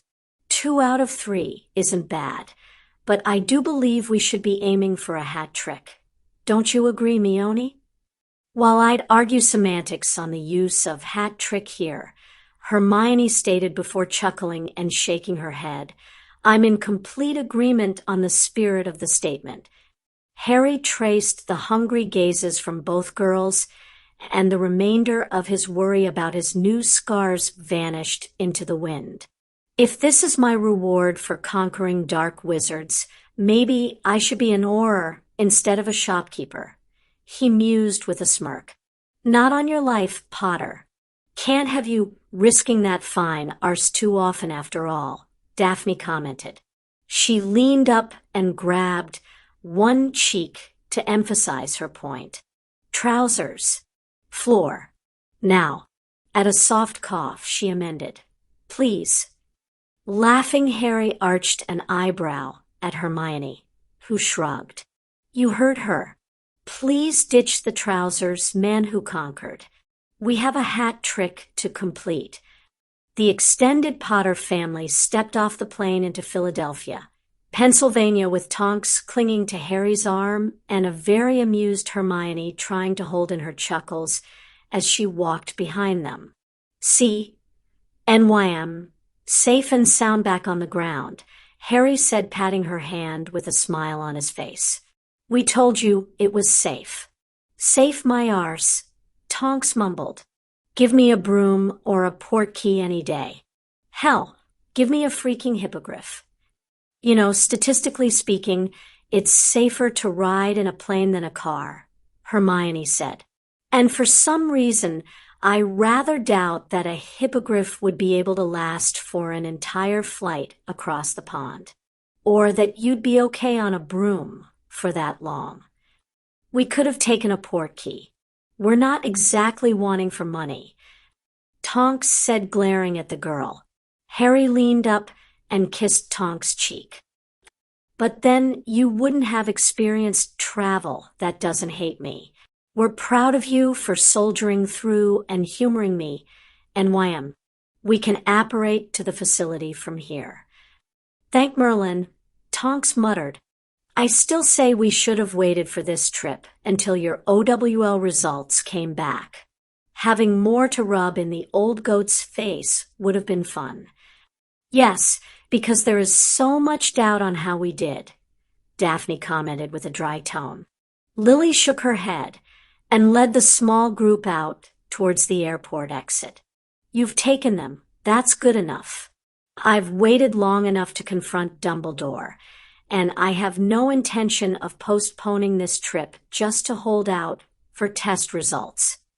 Breathe, Lils, Shiva said, placing a hand on the other woman's back and rubbing a slow circle. Remember, no dismembering of old men. I'm not going to dismember him. I'm just going to strangle him with his own beard.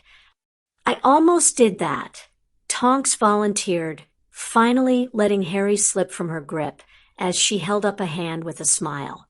Ah, good memories that. Harry snorted and rolled his eyes. Says the person who hadn't just gotten his arse kicked from fighting a chimera. While this is true, Snowball is so adorable, said I think you got the better end of the deal from that battle. Fleur commented while grinning and patting Harry's head as if he was in his animagus form. The group laughed at that and made their way into the alley. With a short apparition jump, all 7 of them appeared in an alley near the mental facility the Flammels had directed them to and strode towards the gate. Harry took a deep breath and set his features, resolving to not let anything Dumbledore said get to him.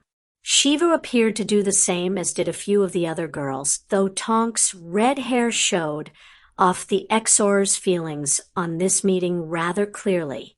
I should have let Sirius come, Harry said as they walked.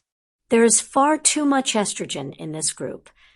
Ah, but you can handle Z women far easier than Z men, mon amour, Fleur commented with a wink. Hermione wiped a hand across her face and glared momentarily at Fleur, obviously trying to ignore her blush. Let's stop with the innuendo for a bit, shall we? Please? We should aim to get this finished with as little fuss as possible. A chorus of amused consent greeted that proclamation as all present dutifully said, Yes, Hermione. They came to a halt in front of the gates, and Shiva stepped up, waving a hand in greeting towards the guard. "Hi, we're here to see Mr. Bryan." The Flemings should have called ahead. Yes, they did. "Hang on a moment, and I'll get someone to walk you up." "This is a private meeting, correct?" the man asked as he picked up a phone. "Yes, please." The guard nodded at her answer and spoke into the line for a moment before opening the gate and waving them through towards an orderly walking up the drive.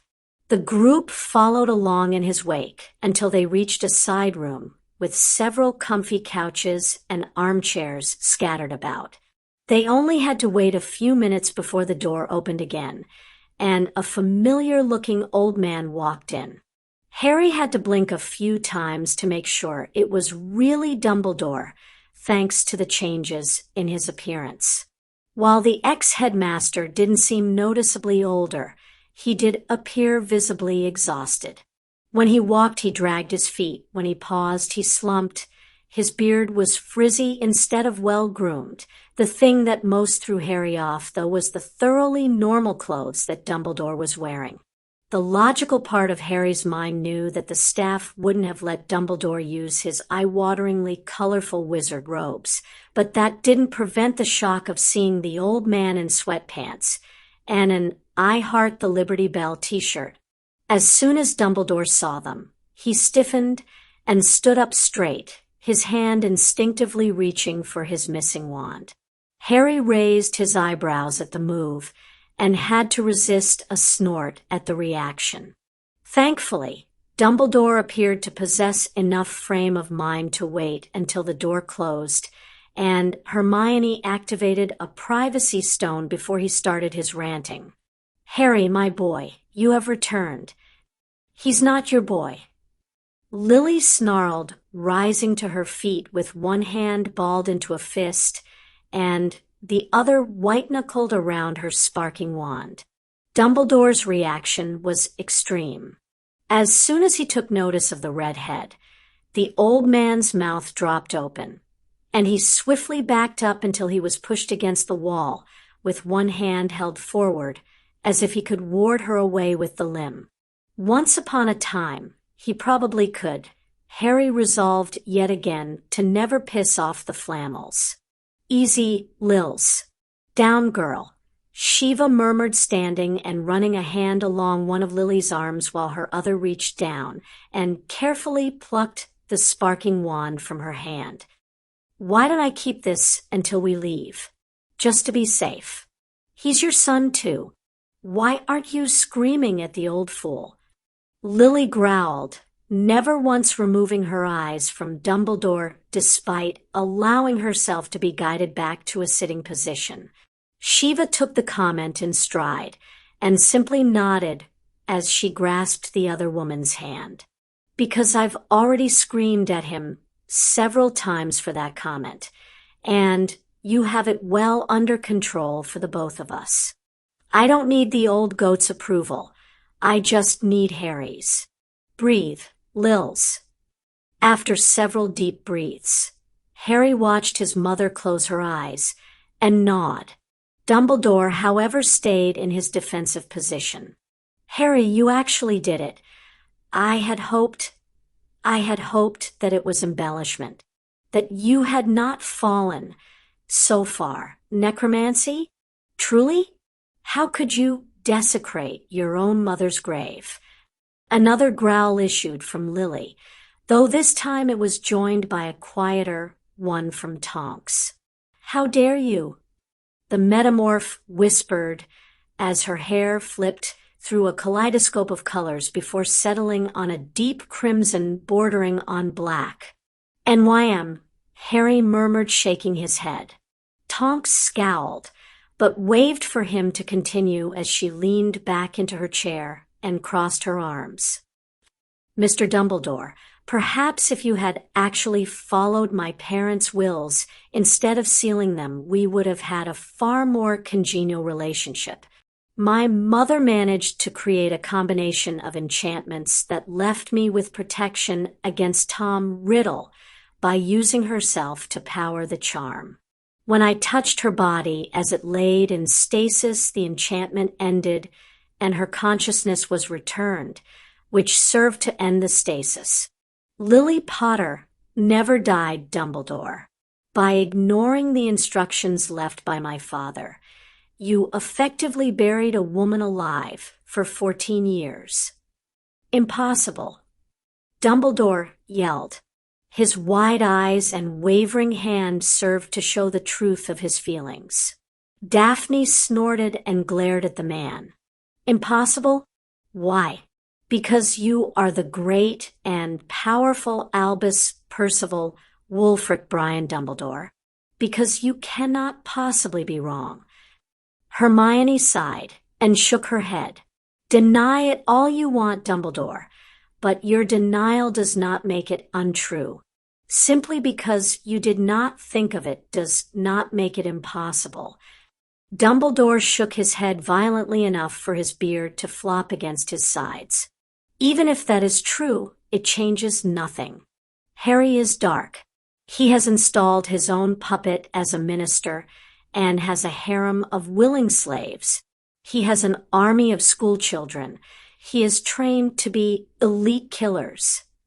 Fleur chuckled and shrugged at the raised eyebrows from the others. What? That last one is actually true.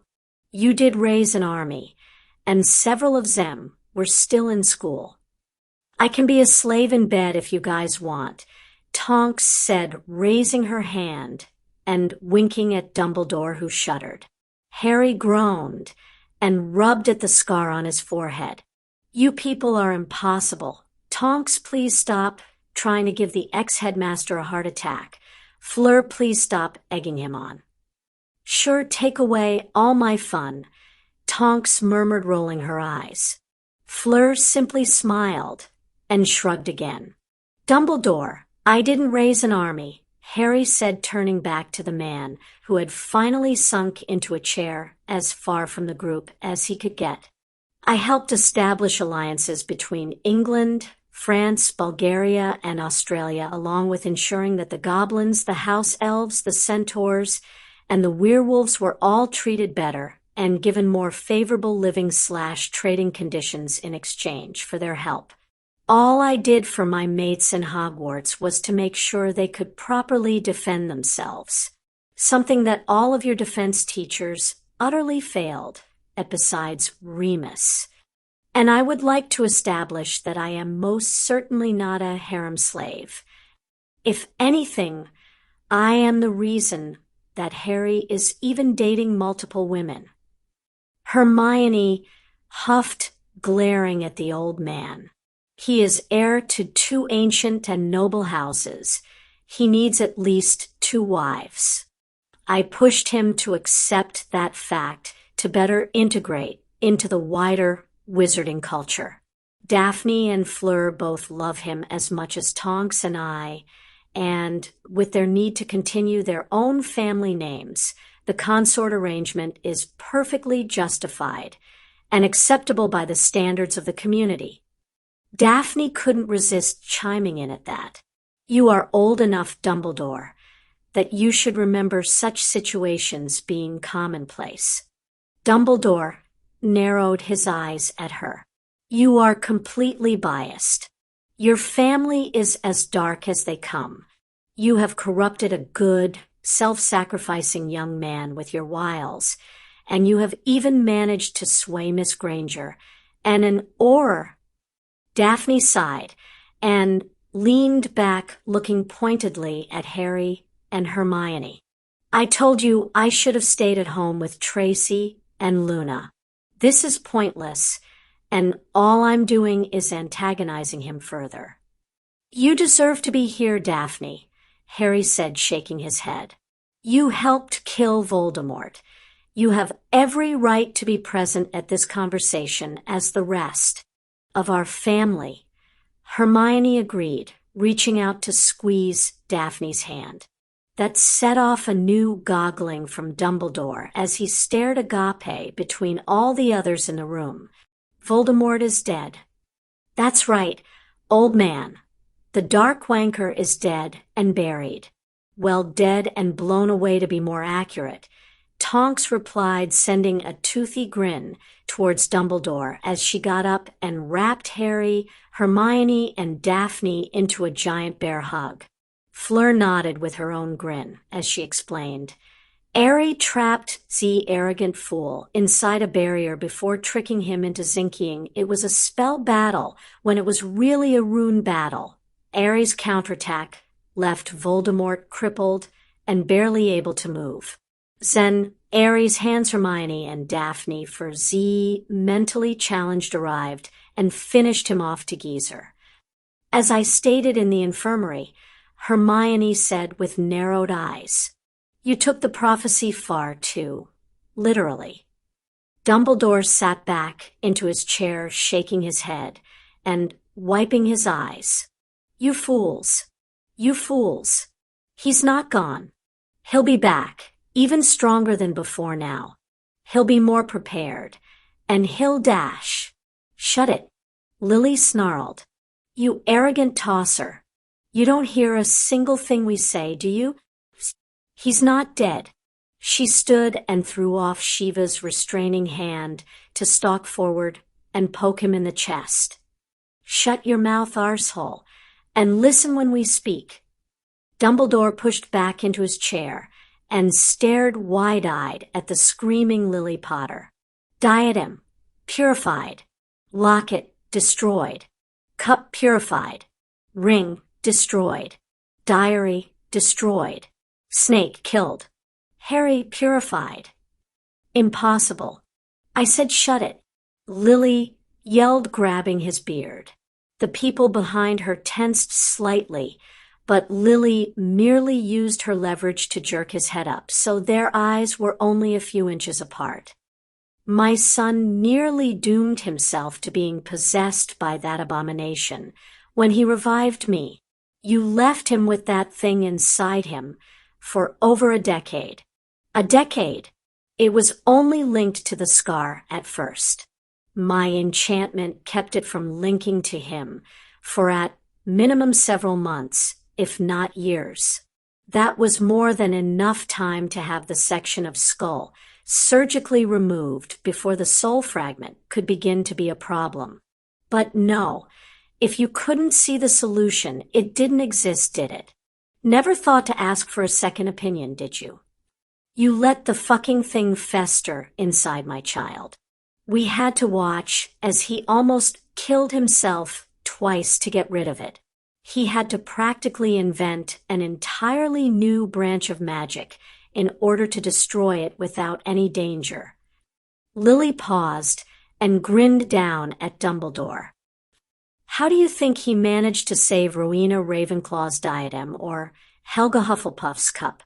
Harry James Potter did in months what you, Albus Percival Wulfric Brian Dumbledore, couldn't do in years. Stop blaming my son for your own failures and act like a man for once, you pathetic excuse for a has-been wizard. Lily let go of Dumbledore's beard and stepped back. The group behind her collectively let out a small held breath and relaxed their grip on their wands. Dumbledore could only weep as he stared between Lily and Harry. It's just not possible. The old man whispered. Harry is corrupted. He has to be. It all fit. Why? Lily asked softly, looking at him. Because he survived something worse than Ariana did. Because Harry didn't turn to suppression and rage like your sister? Why must Harry be evil? Dumbledore, can you even answer that yourself? I will find the truth one day. I must.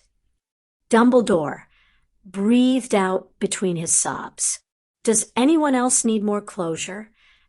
Harry asked with a sigh. Because I'm done trying to make him see sense. As he received head nods from those assembled, Harry stood and looked to Dumbledore, shaking his head. I'm sorry you can't see past your delusions, Dumbledore. Goodbye. Come on, Mother, let's go. Harry gently reached out to take the rune stone from the table, deactivating it as he pocketed it. He reached the door and didn't even look back as he led the small file outside, never to see Albus Dumbledore again. The morning started off as pleasantly normal as every morning for the past 3 years. Petunia Dursley had seen Vernon off in the morning with a nice plate of breakfast for him. She smiled as she set a new plate down in front of Dudley.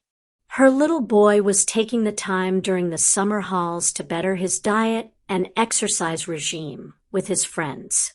The wrestling team had already served to remove some of the baby fat from her boy, though he had to work on the rest by himself to ensure that the improvements continued.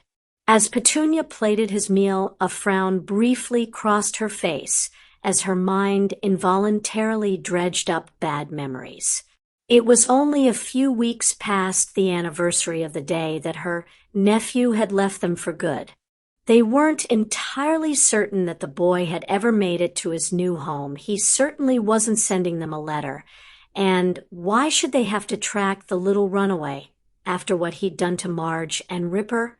Vernon had made the recurring event into a sort of family holiday and used the excuse to take them all out to a wonderful dinner on the town. Of course, her husband conveniently forgot that once the boy had vanished, Petunia had been forced to relearn how to take care of the house. Cooking, cleaning, laundry, weeding. The yard work had been some of the worst. Dudley was always being so sociable, so she couldn't ask him to do the work, and Petunia couldn't be expected to simply give up her Best Roses award. Now, could she? It had taken some time, but she'd finally figured out just how the Potter brat had managed to get her garden looking so beautiful. Petunia had already been informed that she'd won the roses, and the prize personnel should be arriving shortly to drop off her trophy. It would fit nicely on the mantel next to the picture of Vernon accepting his new promotion that they had heard about this morning. She couldn't wait to hear all about it once he returned. The doorbell's ring saw Petunia quickly rising from her seat and waving Dudley to keep it as food as she moved to the front, taking a brief moment to puff up her hair into an appropriate presentation. She opened the door, all smiles. "Hello, I'm so glad you've finally seen the effort put forth into my roses again." And dash. Anything else she was going to say degenerated into choking, inarticulate sounds of distress and terror. The woman coming to her door was more appropriate to a visitor during Christmas. A ghost from the past. A dead woman. "Hello, sister," Lily Potter née Evans said with a sickly sweet smile spreading across a face framed by flaming red hair falling barely below her cheekbones. "I think it's about time we had a bit of a chat, don't you?" Petunia finally found her voice again and let out a high-pitched scream. She held the note for nearly 5 seconds with the ghost of her dead sister smirking at her before the world went black, and she felt the floor rush up to meet her. Moaning, Petunia reached a hand up to rub her forehead, feeling a small bump there.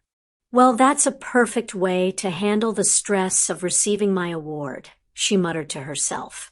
Humph, as if she'd come here. Sighing, Petunia opened her eyes and searched for Dudley, assuming he'd been the one to carry her to the couch. Her eyes roamed over the occupied seating across from her before making their way to the kitchen doorframe. They'd covered half the distance before her mind caught up with her sight, and Petunia's head froze. Ever so slowly twisting her head back around to stare across from her, Petunia saw the horrifying visage from her nightmare staring back. Her hand flew up to her chest while she kicked her feet back. The move succeeded in flipping the couch over and dumping Petunia onto the ground, where she scuttled back towards the wall and tried to blend into the wallpaper while still screeching. "Wow, Lils, your sister has almost as impressive a set of lungs as you do." An amused voice came from the other couch. Honestly, this would be funnier if Harry had felt comfortable enough to come inside with us, Lily Potter replied with a sigh. True. Petunia finally had to stop screaming in order to breathe. She took in a shuddering breath and stayed very still for a few seconds longer to see if she could escape from the ghost. She'd have to find Dudley on her way out. Oh, for crying out loud. If you're not getting her up, Lils, then I will, the second voice said. A second later, Petunia screamed again as she was thrown into the air by invisible hands and plopped down onto her newly righted couch. Better now, Mrs. Dursley? Not that I really care how you feel, of course, but we should at least try to be polite about this. I'd rather this not end in bloodshed, and as demonstrated by our last difficult meeting, I need to be the one to maintain my cool. Petunia finally noticed that an unknown woman was sitting next to the ghost. This visitor had light brown hair and wore shorts with a t-shirt, though the wand in her hand left no dispute about the freakish nature. The ghost snorted and leaned back into the couch, crossing its arms. Honestly, I think you may be the one my dear sister should be more worried about here, Shiva. I'm pissed at her, but I unfortunately expected behavior like this from her. Maintaining a near constant state of disdain for your sibling really tends to tone down the vitriol that you can muster up at a moment's notice. I'm sure I'll get there by the end of this conversation. Shiva, you're that woman, the whore. Petunia screamed. She scowled and turned to glare at the ghost. So this is just a trick by that little freak. Bravo, well done. Now, kindly get out of my house before you infect my son. The ghost's mouth set into a thin line, though the bitch that had adopted her wayward nephew was the first to react. A, I am not a whore. B, yes, I am the one who adopted Harry. C, this is not a trick. Your dear sister is indeed among the living again. Actually, that is thanks to Harry from a certain point of view. D, keep your bloody opinions to yourself, or I start cursing everything in this room. Told you, you had to worry about her instead of me, the ghost said as her mouth relaxed into a smirk. For the record, Toonie, I really advise against commenting on the sex life of my girlfriend. Girlfriend. Petunia sputtered. But you're dead. Try to keep up, sister. I never actually died. I've only been in the words of a story greater than mine mostly dead. Lily said. Petunia felt the fear coil up inside her, like poison. If Lily was truly here and not an illusion or an echo, she tried to scowl again and hide her terror beneath bravado. Well, if you're alive, then you obviously cared less for your child than we did. Dumping the little freak here with decent normal folk like us. Petunia trailed off as she noticed the temperature in the room had plummeted, and her breath was visible as she breathed out. The visible wand in Shiva's hand was vibrating and sparking while Lily's eyes had closed, and she was breathing in short pants. Petunia performed probably one of the most intelligent acts of her life. Then, as she very carefully stopped all movement.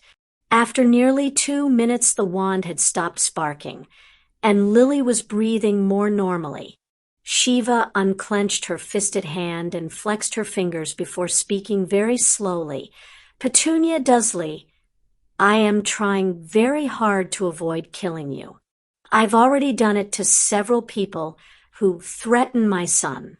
Please, stop tempting me. Lily nodded. Petunia, I was in a coma until a little over a year ago. I have done everything since waking up to ensure that I was there for Harry to make up for his upbringing with you. You had my son for 12 years, and He never even called you a family. Shiva had been his mentor and friend for less than 4 years before he thought her as his mom. Perhaps you should consider that when you cling to your precious normality. Petunia frowned at that. She knew she'd never treated the boy like family. She didn't need her perfect little sister to explain that. Harry Potter simply hadn't been family. He'd been a freak just like Lily. He'd had the power to do things that Petunia could only ever perform in dreams. He hadn't been like her. He hadn't deserved to sit at the same table as her son and let Dudley grow up just as bitter and hateful as she'd been. It had only been right to try and ensure that Harry had learned what it was like to do things without the universe bending to his will, hadn't it? Mrs. Dursley, Shiva said, breathing out a long breath and shaking her head. The only reason we haven't come here before now is because we've been busy killing Voldemort and his posse, then dealing with the aftermath. Now that we're done, though, that insane terrorist is dead. Petunia blurted out. Even she remembered the stories of the monster that Lily had spoken of so long ago. That he was finally under the ground. He is, Shiva said, cocking her head to the side and staring curiously at Petunia. Harry brought him to death's door, and his girlfriends kicked him the rest of the way. Harry. Lily's smile was mocking as she replied. Yes, that worthless little freak managed to defeat the most powerful magic user of our generation. Funny how that works out, isn't it? Oh, and he's also rather intelligent too, for that matter. I'm sure you're proud of Dudley finally understanding that he actually has to attend class in order to graduate. But my Harry managed to start his own business before he turned 15. He's been so successful with it that he's entered into a partnership with a long-established owner in Australia, of all places. Petunia could only goggle at the two women. Harry wasn't smart. He barely managed to achieve passing grades, and he'd always been so slow to pick up anything that they tried to teach him, and it had all been an act. Petunia scowled at that thought. We're here trying to figure out how to deal with you, Shiva said, rolling her wand between her fingers. Harry's sole request has been to not hurt Dudley. Nothing about you, nothing specific for Vernon other than that it be painful both mentally and physically. Petunia couldn't help a shiver running down her spine at those words, and she wrapped her arms around her chest. Now, my vote was for Azkaban child endangerment, and abuse is taken rather seriously in our world, you know. However, Lily has successfully convinced me that this would only serve to make you feel justified in your hatred of us and your treatment of my son. So we have a better idea, Lily said, smiling as she leaned over and put a paper and pen onto the coffee table between them. You're going to write a letter to the local paper. It will detail everything that you did to Harry while he was in this house. Shiva and I will review it to make certain that nothing is missing. We're not expecting you to make anything up, Toonie. We merely want you to write the truth. Petunia felt the color drain from her face as she thought of what the neighbors would think reading such an account. How they would be horrified. How they wouldn't understand that she hadn't had a choice.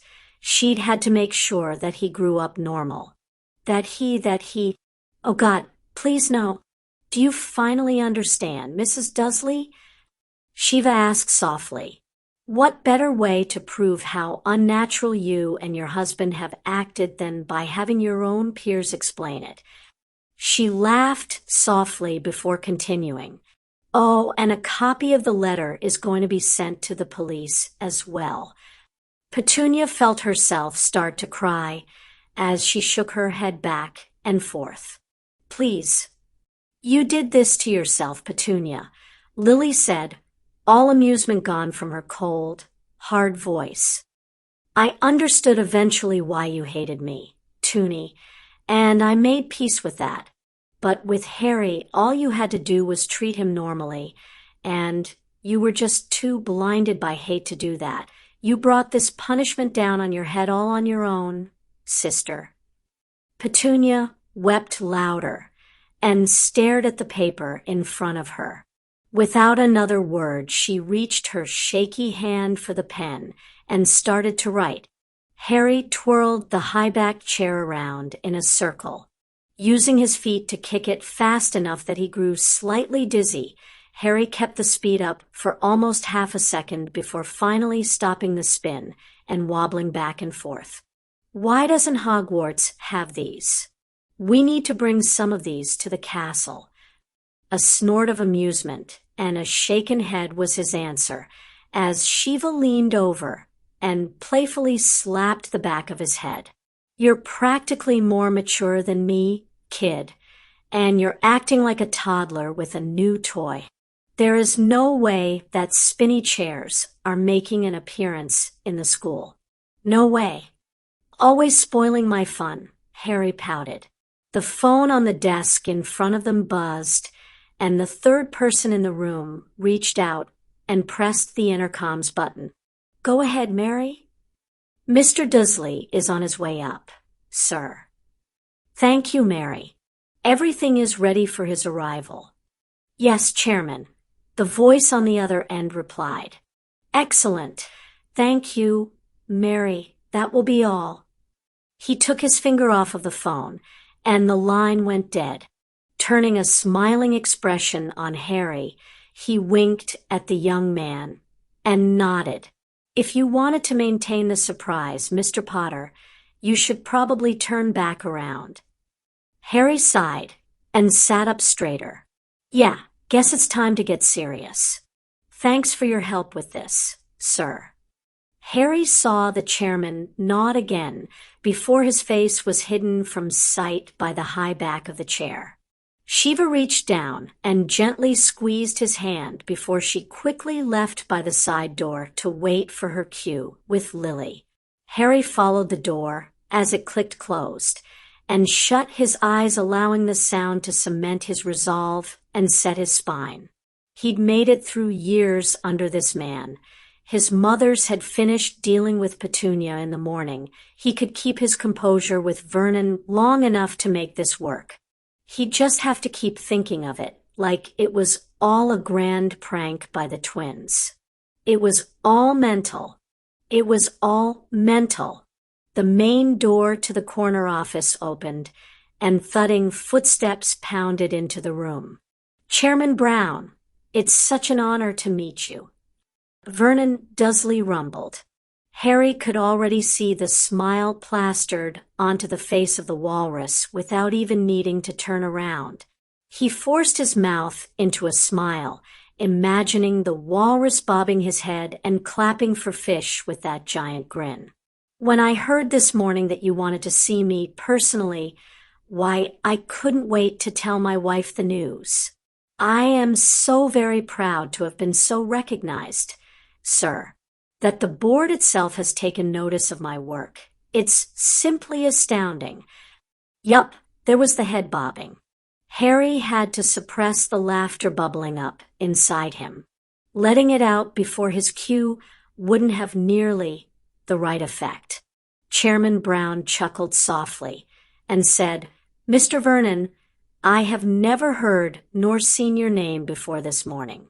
Frankly, from what I'm seeing at the moment, I'm amazed you're able to fit behind your desk quickly enough to get any work done. Harry didn't need to hear the blubbering to picture the wide eyes, slack jaw, and bulging vein. Thankfully for you, my opinion is rather immaterial at the moment. Grunning Strills has a new majority owner, and he has specifically requested to meet with you this morning to discuss your future here. Really, the note of cunning in that single word was so laughably weak and transparent that Harry again almost lost his control. Daphne would have hexed the man for daring to think that that counted as shrewd. Well, I am more than prepared to show you exactly why the new owner has recognized that I am to be promoted. Well, let's see how well you do with that, shall we? Brown asked, the sarcasm practically thick enough to choke on. Harry, Mr. Dursley has arrived. Harry made certain that the huge smile was still plastered on his face as he kicked his chair around and stopped it directly facing Vernon. The walrus was sitting in a chair at the far end of the table, with his blubber spilling out over the edges of the armrests. As Harry's turn completed and Vernon caught sight of him, the vein bulged and the man's face reddened. Vernon's eyes widened, and his mouth snapped closed hard enough to rattle his mustache. Slamming his hands onto the table, the walrus surged to his feet and raised a shaky finger to point at Harry. You little freak, what have you done to the chairman? You've used your freakishness on him. Harry shifted his smile into a confused frown and cocked his head to the side before leaning over and asking the chairman in a loud whisper, Do you have any idea what he is talking about, Mike? Brown shrugged. Not even an inkling. He replied in the same stage whisper obviously meant for Vernon to hear loud and clear. Perhaps he feels you drugged me? That's got it. Harry nodded, rubbing his chin as he leaned back into the chair, giving it a slight spin for effect. He always used to accuse me of drugging his family. Apparently he thinks my skills have improved if I can get the head of a major company under my spell. A quiet snort of amusement from Brown greeted that comment, and Harry barely managed to maintain his solemn face as he saw Vernon's face crimson. You've used your little stick on my company, you little freak. How dare you? The walrus screeched, his jowls trembling. Well, that's just rude, Harry said, gasping and holding a hand to his chest. To imply I'd stoop to sexual favors is underhanded. Vernon, and the fact that I'm still only 16. Are you accusing Chairman Brown of being a pedophile?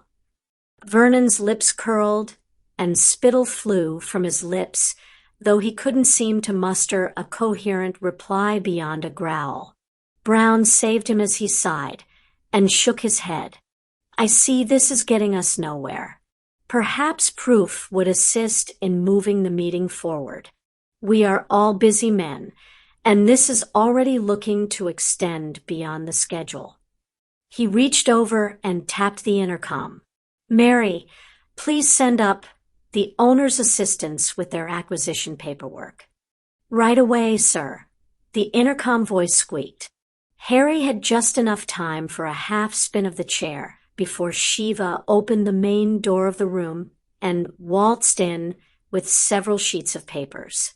She laid one in front of Vernon and waltzed around the table to place two more in front of Harry and Brown before standing to the side and looking through the rest in her hands. Those are the declaration pages, gentlemen.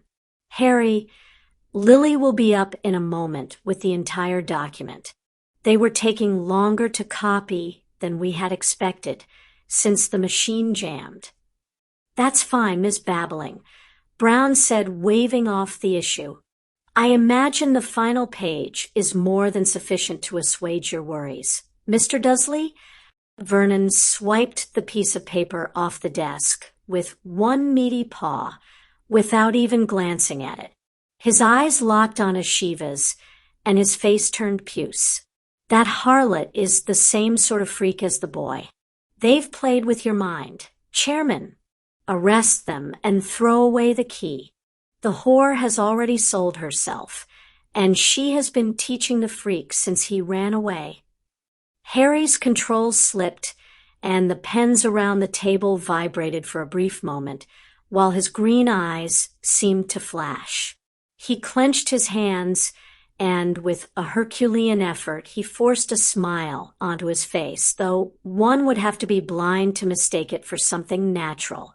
Still, with the sexual references. Vernon, I had hoped we'd be able to keep this civil, but you're not really helping that effort. Vernon's face darkened even further all the way down to purple. Harry wondered for a moment if this was all going to end up being pointless, since the man seemed only a few seconds away from a lethal stroke or aneurysm. His ponderings were interrupted as the office door opened again, and his red-headed mother walked in. Lily was carrying a pile of papers so large that her face was hidden behind the stack. "Mr. Chairman, your secretary said you were waiting on the acquisition stack. I have 3 copies here, sir. Mr. Dursley was the one who needed it, but might as well distribute the others here as well so we can answer the man's questions. If he ever gets around to reading the work. I don't see why you're still bothering to continue with this meeting, Mr. Potter. He doesn't seem very open to anything you have to say, and I hate to show such discredit upon my company to the new owner." Harry snorted softly and shook his head at Brown's sad tone. The man was apparently a far better actor than he was. "It's no problem, Mike. We shouldn't be too much longer after Vernon takes a moment to peruse the documents and verify it's all legal, and I haven't used any trickery," Harry replied. Lily dropped a stack of papers close enough to skim Vernon's hair and mustache before she walked around and regally set the other 2 stacks down in front of the others. "The signed pages are tabbed, gentlemen. Mr. Dursley, you should really breathe before you pass out." Her amused sneer joined Shiva's muffled snort. "That bloody bitch is dead. The freak has used his magic to raise her from her grave.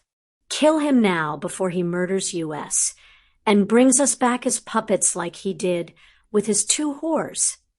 The walrus vein was bulging so hard and so fast that it was almost hypnotic as Harry watched it.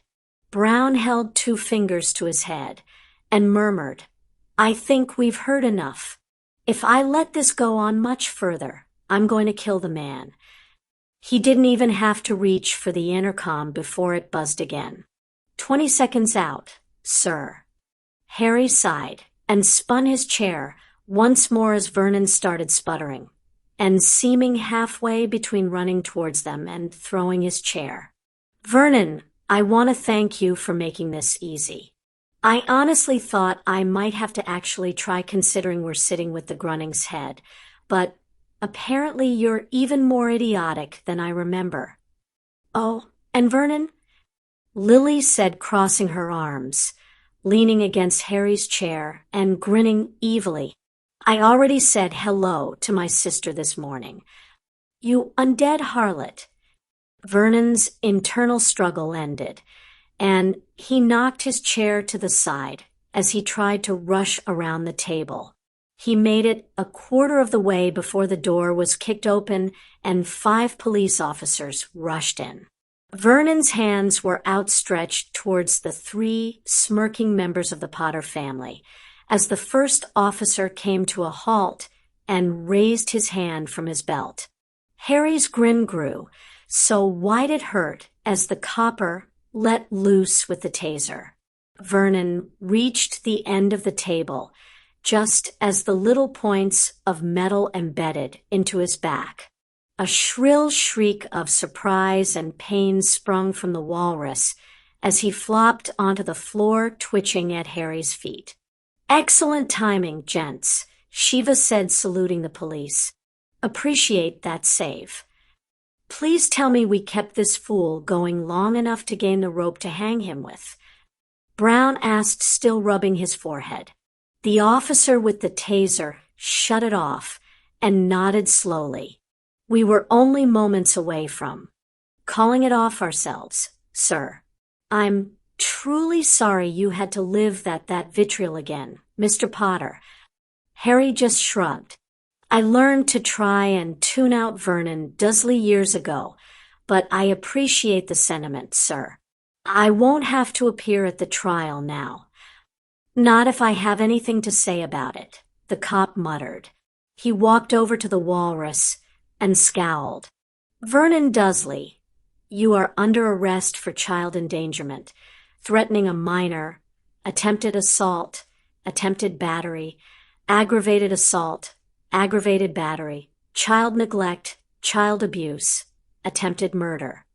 Harry tuned the man out as the remaining officers lifted the fat fool from the floor and began dragging him out of the office. Lily moved from her perch and reached down to hug Harry hard enough to leave bruises. I am so sorry, she whispered.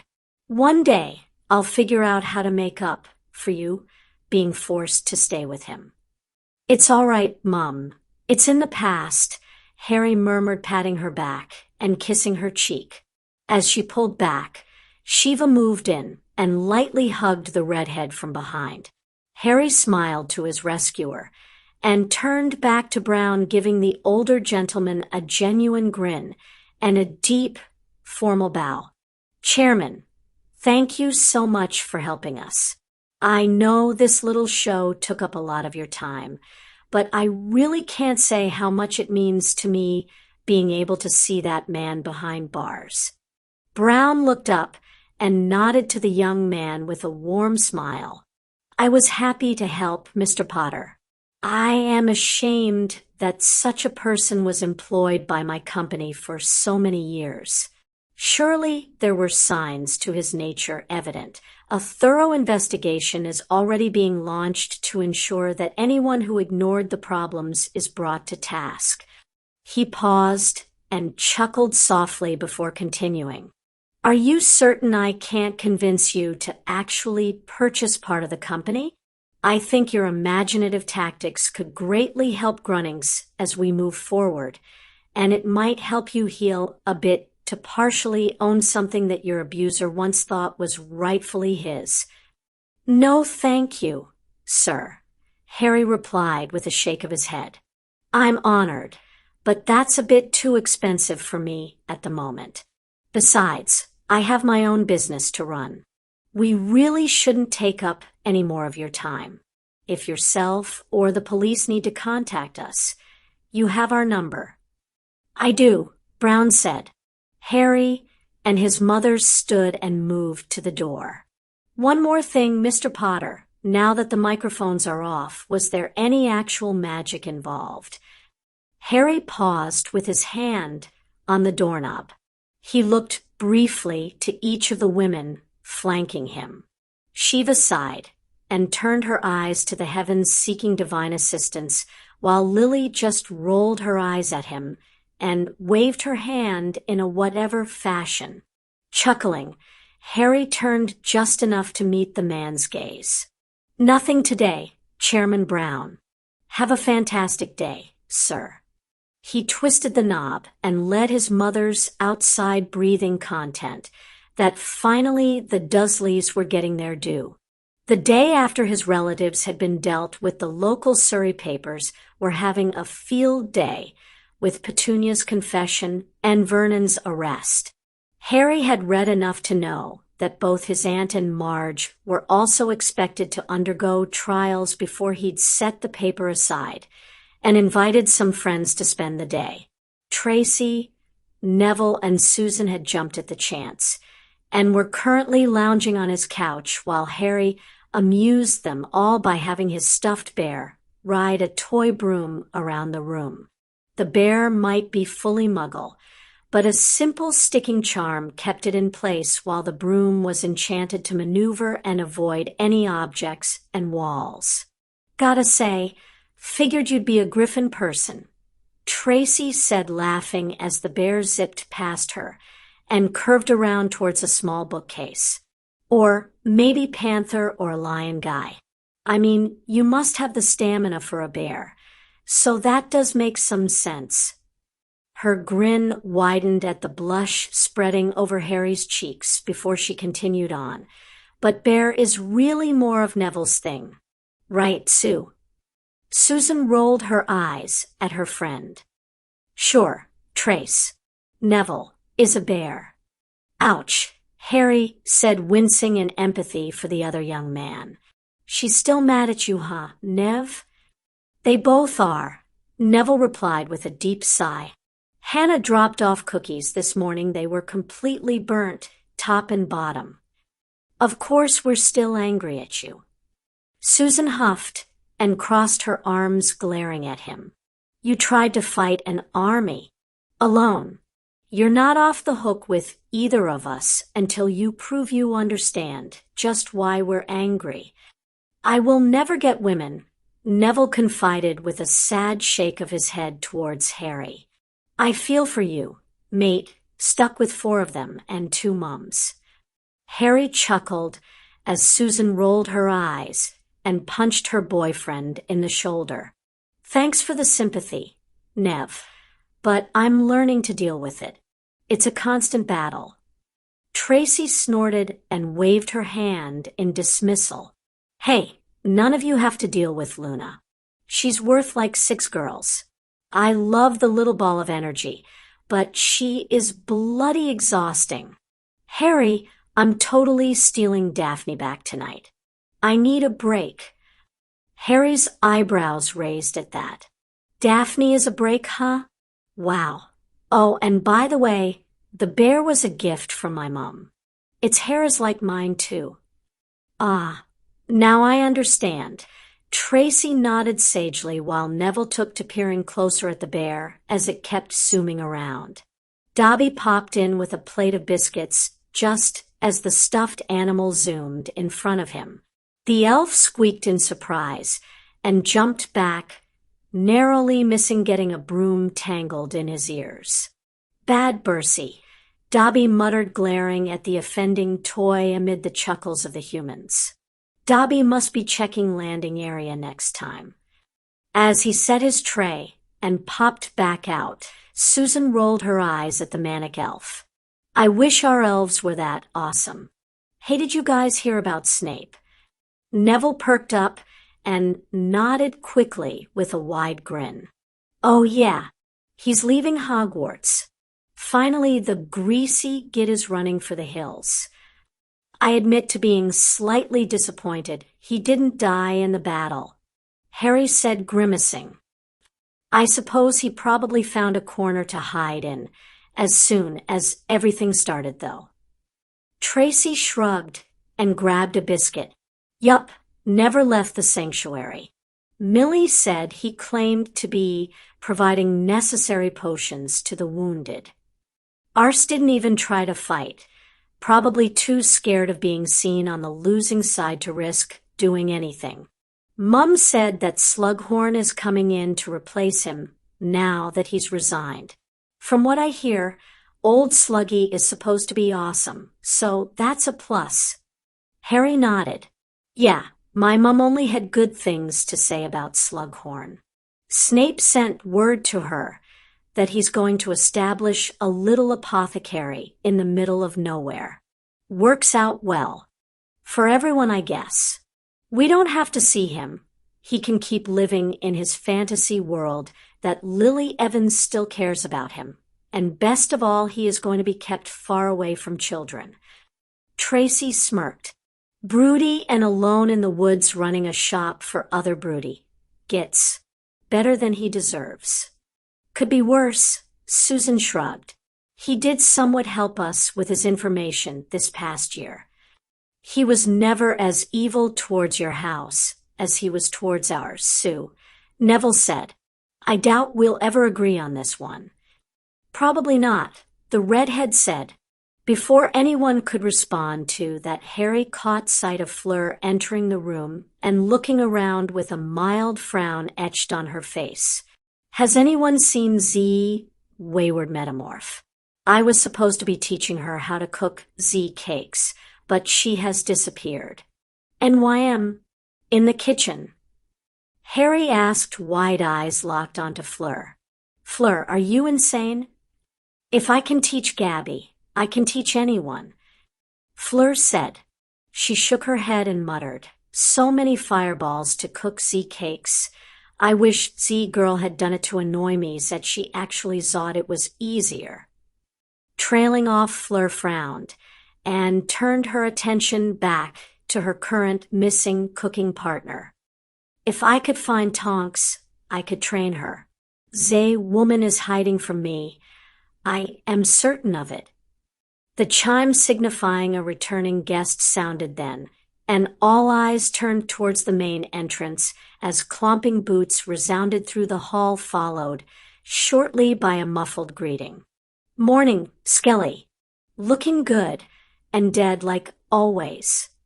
Harry blinked at that, and his mouth dropped open in shock as his currently pink-haired partner tromped past the door to the sitting room. Nymphadora. Harry finally managed to call just before she passed beyond the frame, completely. Tonks stopped and turned back, cocking her head to one side. Yeah? What's up, Wonder Boy? Harry worked his mouth for a few moments, trying to find the correct way to address her. Around him, the rest of the room's occupants had fallen completely silent and were no help whatsoever. His eyes took in the combat books, soaked in both water and grime, the military camo pants covered in ash, the giant metal tanks on her back, connecting by a large hose to a nozzle gun contraption Tonks held nonchalantly over her shoulder, clutched in her fingerless black gloves. Finally, Harry managed to shake himself out of his stupor and ask her the all-important question, Nymphadora, love, is that a bloody flamethrower? Tonks smirked and shifted the nozzle gun. Yup, she replied, popping the consonant. Just taking care of some loose ends. You know, torching some zombies and all. Hate those undead bastards. It's all good now, though. Cave's been cleared. I'm just going to throw this back into the storage shed. See you all in a few. Without further ado, Tonks bounced away, whistling a jolly tune.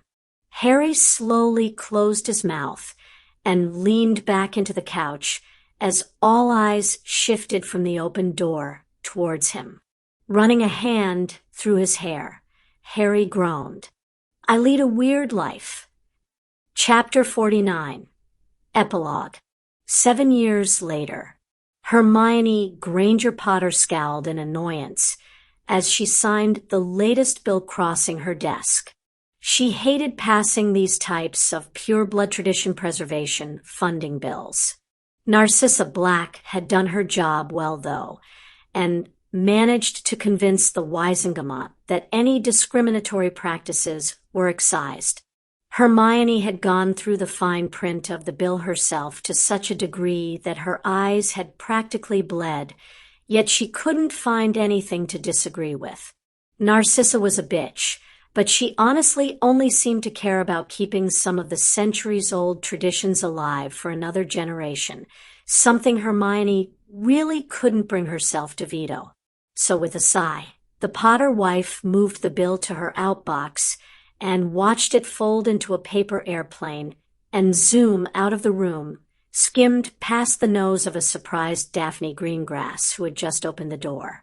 Wow, I know you're annoyed with the job, but trying to kill me with paperwork seems rather harsh, the blonde quipped with a smile as she pushed the door shut and perched on a chair across the desk. Haha, very funny. I hate you, you know that. Hermione replied dryly. Sure, I get to make changes, but the politics involved in this job are awful. Just how many of your people did you have to buy off to get me into the seat anyway? Less than you'd expect, Daphne shrugged. I actually had to accept a few to promise to try and talk you into it, considering I'd already talked to you about it. Well, I'm not one to pass up free money, but it felt like taking candy from a baby. Hermione groaned and leaned back to rub her eyes as another paper folded itself up and flew out of the office. Seriously? I'm 24. What country votes for someone who hasn't even hit a quarter century to lead them. I can't believe I let you talk me into accepting the minister position. You're the witch who conquered, Daphne said with a grin and a waggled eyebrow. Hermione scowled in response and crossed her arms, sending Daphne into a chuckle. Honestly, Mione, I think people were just exhausted from the string of idiots we've had to deal with before Amelia, and with her son on the way, there was no chance of the woman running again. Hermione cocked her head to the side and narrowed her eyes. Son? Sirius finally got her to agree to check the gender then? He must be thrilled. He is. Stopped by the manor about an hour ago, and couldn't stop gushing about how he was going to get Remus and Chissa's son together with his own, so he could start corrupting them into the Marauders 2.0. Lily had to grab his ear and make him swear to wait until they were old enough to choose for themselves. Hermione nodded. That was not remotely detailed enough for that man. I'm still surprised that he accepted the Bones surname. I'm not, Daphne said, shrugging. He always hated his family. He's still not fond of the Black Manor despite the cleaning efforts. Sirius Black carries Azkaban baggage whether or not he ever admits it. Harry is officially the Black Lord. Sirius Bones nicely wraps all of those problems up and tosses them away while helping Amelia keep her own name going so Susan can take Neville's. I will never understand the politics in this world, Hermione muttered. She returned her narrowed eyes towards Daphne and huffed. Tangent aside, nothing you said explains why I had to run for minister. Well, it was always going to be you, Harry, or me. One of the three of us had to take the vacancy, and we both know there was no way in hell of getting Harry to agree. You could have done it, Hermione replied, glaring. Daphne just snorted and waved it off. No, I work from the sidelines. Hermione just huffed and kept her glare going. It wouldn't do to let Daphne win so easily if. She hoped to be able to use this against the woman for a bit of leverage. Eventually, that emerald ring had looked ever so nice. I still don't think we needed to be on the first ballet after Amelia left. Better to push our biggest changes through while we can still ride our big win, and people still want to be our best friend. Give me 10 years, and I can get a good chunk of the corruption out, while still forcing the old guard into the closet and bringing the Muggleborns into their vacant seats. Hermione sighed and leaned forward to read through another sheet from her inbox. Fine. I can agree that many of your reasons are valid, though we will have to agree to disagree on some. You still owe me a lot, though, Daph. Agreed, Daphne said, smiling, and obviously assuming the argument had been won. Hermione almost smirked as she flagged the document for further review and idle tossed her bomb towards Daphne. I think I'm going to call in a small section of that debt. Oh, Daphne asked, leaning forward and sounding eager. How so? Luna stopped in earlier. Hermione trailed off and waited until Daphne started to fidget slightly before she continued. She mentioned that you were still putting off having children, and Tracy keeps saying how the house feels empty sometimes. She went on to explain in great detail how Tracy managed to convince her that a child right now was the absolute best idea in the world. So that's why Trace has stopped asking about whether I'm still waiting. She shifted targets. Daphne muttered. She sighed and looked up with her mouth quirked into a sad frown. So, you want me to try and talk Luna out of having a kid? I don't know how you expect me to be able to do that. Only Harry and you have ever been able to talk that girl out of anything. Hermione's composure broke at that point, and she sat back in her chair laughing and shaking her head. No, Daphne, I don't care whether Tracy and Luna want a child. That's their decision, and you have to fight that particular battle yourself if you're against it. What your job is to convince Harry he's going to participate. Daphne blinked a few times with her mouth hanging open. Hermione just kept laughing, barely composing herself before Daphne got her own wits back. I'm sorry, what? Luna warned us years ago that she expected Harry to be her sperm donor when she was ready for children. Yes, Daphne frowned before her eyes widened, and she fell back against the chair back, chuckling. She was serious. I should have known she was serious. She's still against doing it the fancy Muggle way, too. So, isn't she? Hermione shrugged and rolled her eyes. I rather doubt that Luna has anything at all against IVF. She's simply looking to sleep with Harry as much as she can until she gets pregnant. Sneaky little minx. Daphne commented. Well, I can't really blame her, and we already share him between the four of us. You ran it by Fleur and Nymph already? Of course. Fleur is intrigued, and NYM's only comment was that she's amazed it's taken Luna this long to ask. Daphne nodded and shrugged. Okay, so it doesn't sound like an issue. Why are you calling in a favor for this? Hermione's eyebrows rose as she stared knowingly at Daphne. Harry has to be willing. Daphne's grimace showed she finally understood. Ah, good point. Curse him and his noble nature. Who would have thought we'd ever be conspiring to get our boyfriend to want to sleep with another girl? We sure that we can't simply ignore this for a few months. You live with Luna half the time, Hermione replied, laughing again.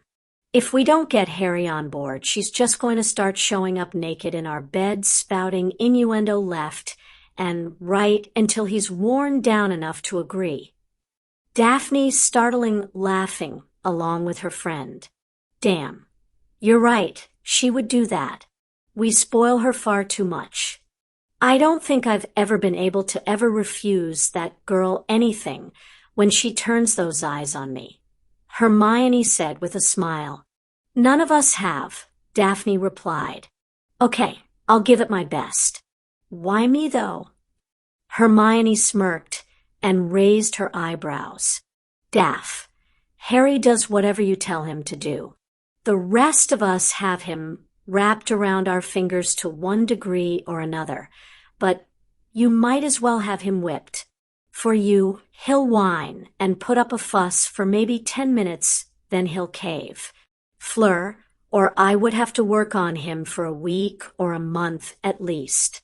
Tonks would probably give in to him, and we'd be back to square one. Daphne snorted and crossed her arms. Surely it's not that marked of a... She trailed off as she started thinking over the past few years. Wow, it really is, isn't it? I feel like I should add another title to my name, The Woman Who Whipped Harry Potter. Or I should just spend more time at Potter Manor. Maybe I can convince Tracy to move in there for a few months while Luna is pregnant or trying to get pregnant, at least. Up to you, really, Hermione said, shrugging. The last thing we want is for your relationship with Tracy to be strained. We do have a nice schedule set up as it is. Daphne nodded at that. Agreed. It is nice knowing that some specific nights are reserved for each of us alone. She leaned forward and draped a hand over Hermione's own as the brunette returned to the stack of papers in front of her. So are you coming home any time soon, Mione? Hermione sighed and shook her head. I still have so much more to look through. It'll be a few hours, I think. Hermione Granger Potter, Daphne said with a stern tone. Will you tell me what day today is before you make that your final decision? Hermione frowned and ran through her internal clock. Wednesday the 15th. Daphne reached over and tapped the calendar on the desk in the far corner. Hermione, love, it's the 16th, otherwise known as our anniversary. Hermione murmured as her face paled. Oh my God, what time is it? I need to leave. We need to leave. The paperwork can wait until tomorrow. I need to tell my secretary that I'm heading home. I need to tell the department heads.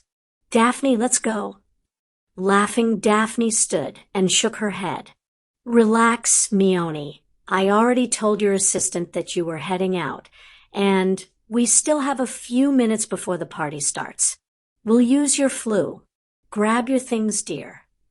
Hermione nodded and rushed to grab her purse and the few items she always took back to the manor at the end of the day.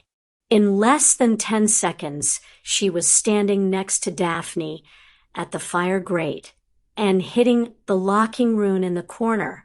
At her nod, the blonde picked up a pinch of flu powder and tossed it in, stepping into the fire immediately after. Hermione took a brief moment to compose herself again before following her partner into the glowing green flames. Harry plopped down onto his couch with a groan and rubbed his eyes. Shiva looked up from her book and smirked. Long day at the office, kid. Harry rolled his eyes and looked over at Shiva. I'm old enough now that kid doesn't really apply anymore, Mom. Tomato, she replied, waving her hand. You're impossible, Harry said, chuckling. Yeah, long day. I think I finally managed to get the initial plans created for a portable version of the fortress. Still have a long way to go, but I'm almost certain I hit on the right concept this time. I've been staring at that thing so long, though, my eyes hurt. He smiled and shook his head, reaching over to his bag. Oh, and I got word from Millie in Sophia. She sent pictures of the new store. She's the manager of that one, right? Shiva asked, looking through the photos that Harry handed over. Millicent was standing in front of the doors with her arms spread wide and gesturing to the front display in the first. The second had Crumb beside her as the line behind them slowly progressed inside. Looks like business is going great. Yeah, asking Victor to help market the Superman harness really jumped up business. Harry frowned as he continued. I don't know why I didn't do that years ago. Lily walked in and handed a mug of cocoa to both, shrugging. Didn't Hermione try to get the professional Quidditch players wearing them a few years back?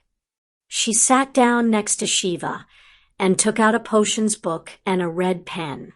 I thought Daphne, and I had corrected this in the last draft, she muttered, leaning over the book and marking her corrections.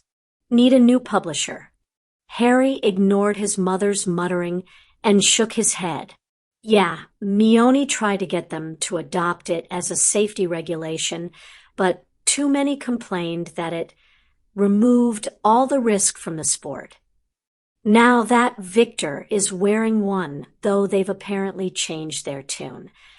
Watch her, all, Tonks said as she pranced into the room. Harry rolled his eyes and silently started his countdown.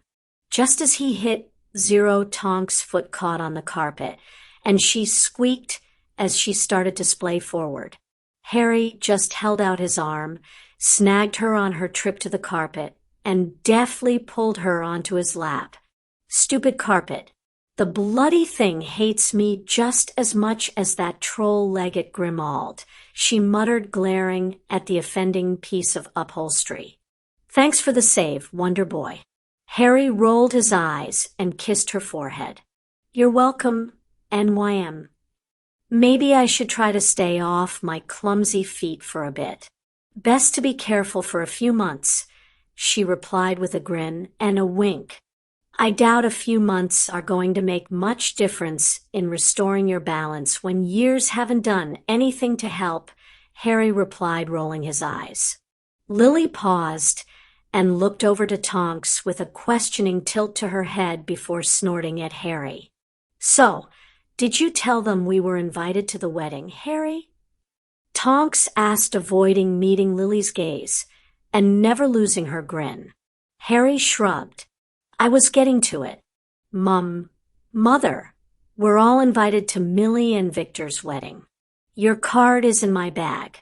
I can't give it to you, though, because Hedwig would take offense at not getting to play messenger. As if summoned, the white owl flew into the room and settled onto the arm of the chair, bobbing her head at Harry and staring intently at his bag. He laughed and held it out towards her while Tonks chuckled and reached out to pet Hedwig's wing. Hey, girl, did you do anything fun today? The owl poked her head into the bag, pushing items around until she came out with a fancy yellow letter. As soon as she came up for air, she dropped the letter in Tonks' lap and barked at Harry, tilting her head to the side. Okay, business first. Before Harry could satisfy the impatient avian, Tonks reached over and handed the invitation to Hedwig, who carefully clutched it in her outstretched talon and flew over to Shiva and Lily, dropping the letter between the two. Chuckles resounded from pretty much everyone as Hedwig gave an amused bark and flew back over to Harry and Tonks, butting her head affectionately against Tonks' hand. Harry raised his eyebrows at the bird. Good now. Hedwig barked at him and bobbed her head. Okay then. How's that barn owl I saw you flying around with a few days back?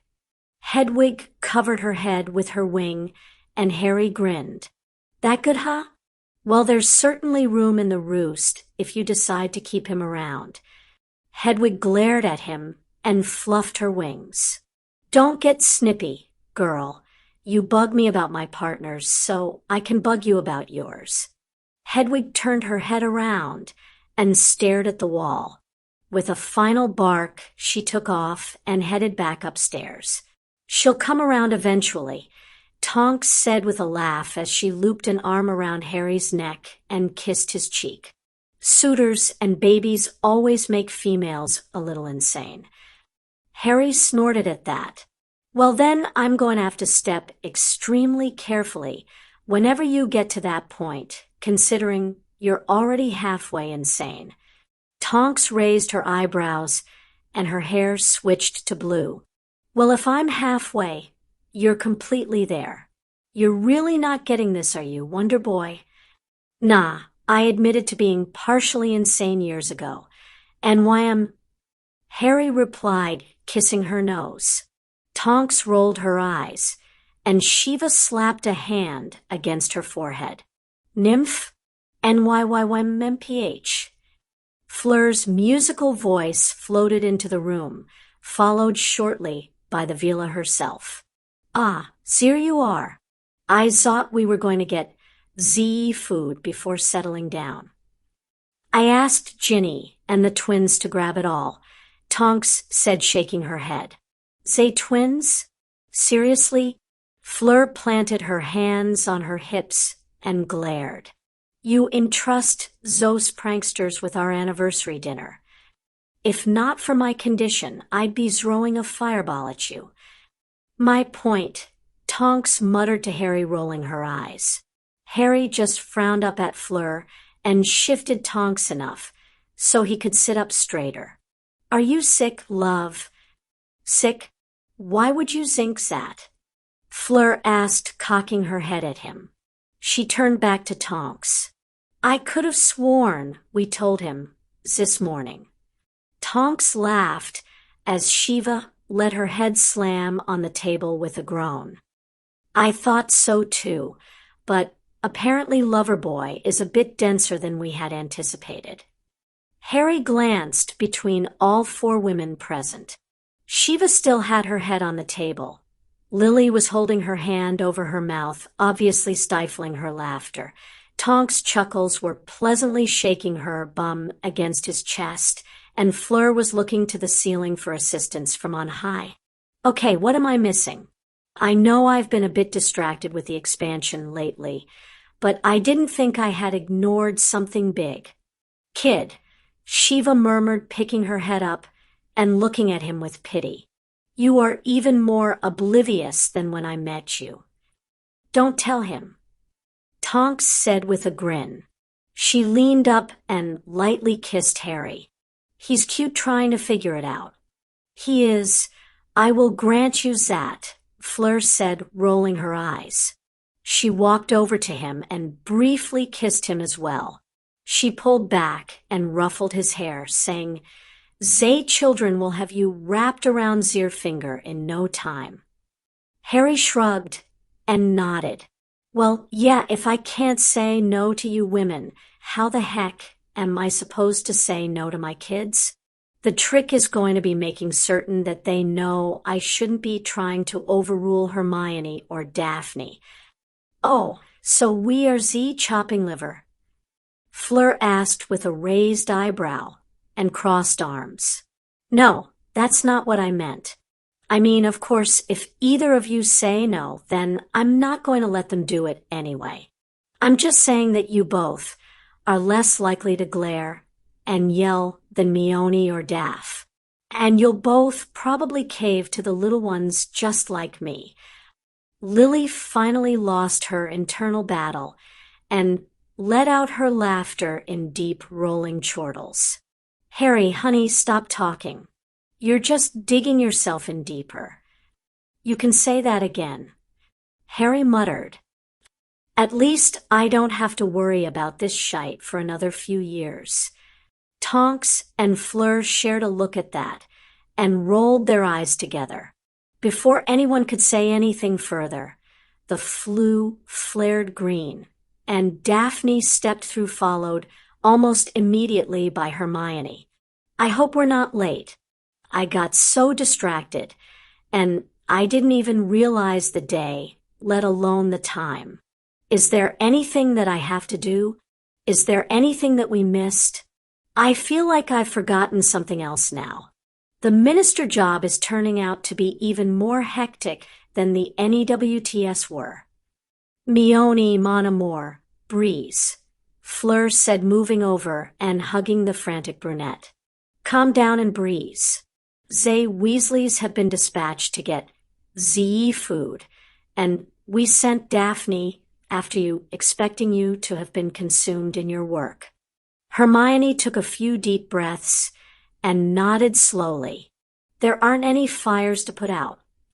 Well, there's a fire in my loins, but I think we should wait to put that out until tonight, Tonks said, holding up her hand with a wide grin and orange hair. Daphne groaned and shook her head.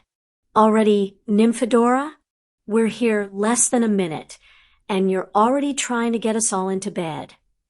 Well, I've got to make the most of it, Tonks replied, wiggling her eyebrows and winking at Hermione. Gotta do it while I'm still mobile. Well, mostly mobile, minus the falling and the tripping and the banging into things. Fleur wiped a hand down her face and playfully slapped Tonks on the back of the head.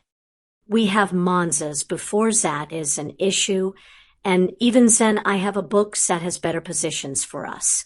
I am sure that Meone is already well versed as well. Wait, Hermione said as she and Daphne both halted in the middle of the room and narrowed her eyes at Fleur and Tonks. Harry saw the metamorphose's answering smirk widen, and Hermione's eyes grew round, followed shortly by Daphne's. Okay, these two figure out the big secret within moments, and I'm still sitting here clueless. Come on, people. Someone tell me what the bloody hell I'm missing. Hermione smiled from ear to ear and ran to Fleur, holding her by the shoulders for a brief moment before crushing her into a bear hug. You're pregnant. Congratulations, NYM, Fleur, Daphne said with an equally large smile plastered on her face as she walked over and leaned down to hug Tonks. Just try and wait a few days before we tell Luna, okay? She's looking to try for her own, and I still need to convince Harry first. The little blonde won't leave us alone once she knows you're both already expecting, she said, chuckling and drawing back. In the midst of all the hugging and shouting, Harry could only sit there and stare with his mouth hanging open far enough he could be mistaken for a metamorphmagus himself. He made an odd noise in his throat as the girls started chattering amongst themselves.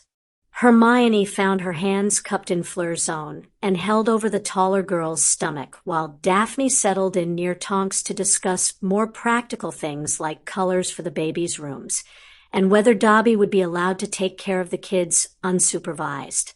It took a good 5 minutes before Harry could finally close his mouth, and another 3 before the dryness receded enough for him to form words. Finally, Harry gulped loudly and looked very, very slowly between Tonks and Fleur. Taking another deep breath, he carefully asked, "I'm going to be a father." A large grin split across his face as his family laughed and nodded around him. "I'm going to be a father." He laughed with them and squeezed his arms around Tonks, drawing her against his chest as hard as he dared. "I'm going to be a father." Tonks squealed as he hugged her, and the others started to shake their heads at him. "Finally figured it out, huh, kid?" Shiva said, smirked. "They've only been discussing it for the past 10 minutes. Who cares? I'm going to be a dad. Twice. And dash." Harry stopped short in mid-sentence and frowned. "Wait, Daph, what was that about Luna?" Daphne's leer and wiggling eyebrows were answer enough. Harry groaned and leaned back. He snaked an arm out and grabbed Fleur, dragging both her and Tonks back to cover and shield him from the room. "Mothers of my children, protect me from the insane blondes." The room burst into laughter, and Harry just held his shields and prayed for the strength to maintain his sanity in the months to come. One way or another, his family would help him work it all out. After all, he was going to be a father. Thank you for listening to the conclusion of Harry Potter and the Rune Stone Path. This story has taken us through a version of Harry's life where strength was earned, not gifted, where power was questioned, not worshipped, and where the heart of a hero wasn't built through prophecy, but forged through choice. Through the runes, Harry found more than knowledge. He found autonomy, and in doing so, he reshaped the world around him, not by force, but through quiet revolution. We'd love to hear your reflections in the comments. What did this version of Harry mean to you? Which parts left a lasting impression? What themes stayed with you long after the chapter ended? Please like, subscribe, and share this final part with fellow fans of deeper, lore-rich storytelling. And to our incredible wizard army, thank you. Your support made this full audiobook adaptation possible. Did you know? The Rune Stone Path is widely celebrated for blending magical theory with philosophical depth, and is often recommended among readers who enjoy works like Harry Potter and the Methods of Rationality or the Arithmancer for its grounded approach to magical growth. Thank you again for walking every step of this journey with us. And as we close this chapter, remember, the true path of power lies not in what you can do, but in who you choose to become when you can do anything. Until our next story, stay brave, stay thoughtful, and never stop rewriting the magic.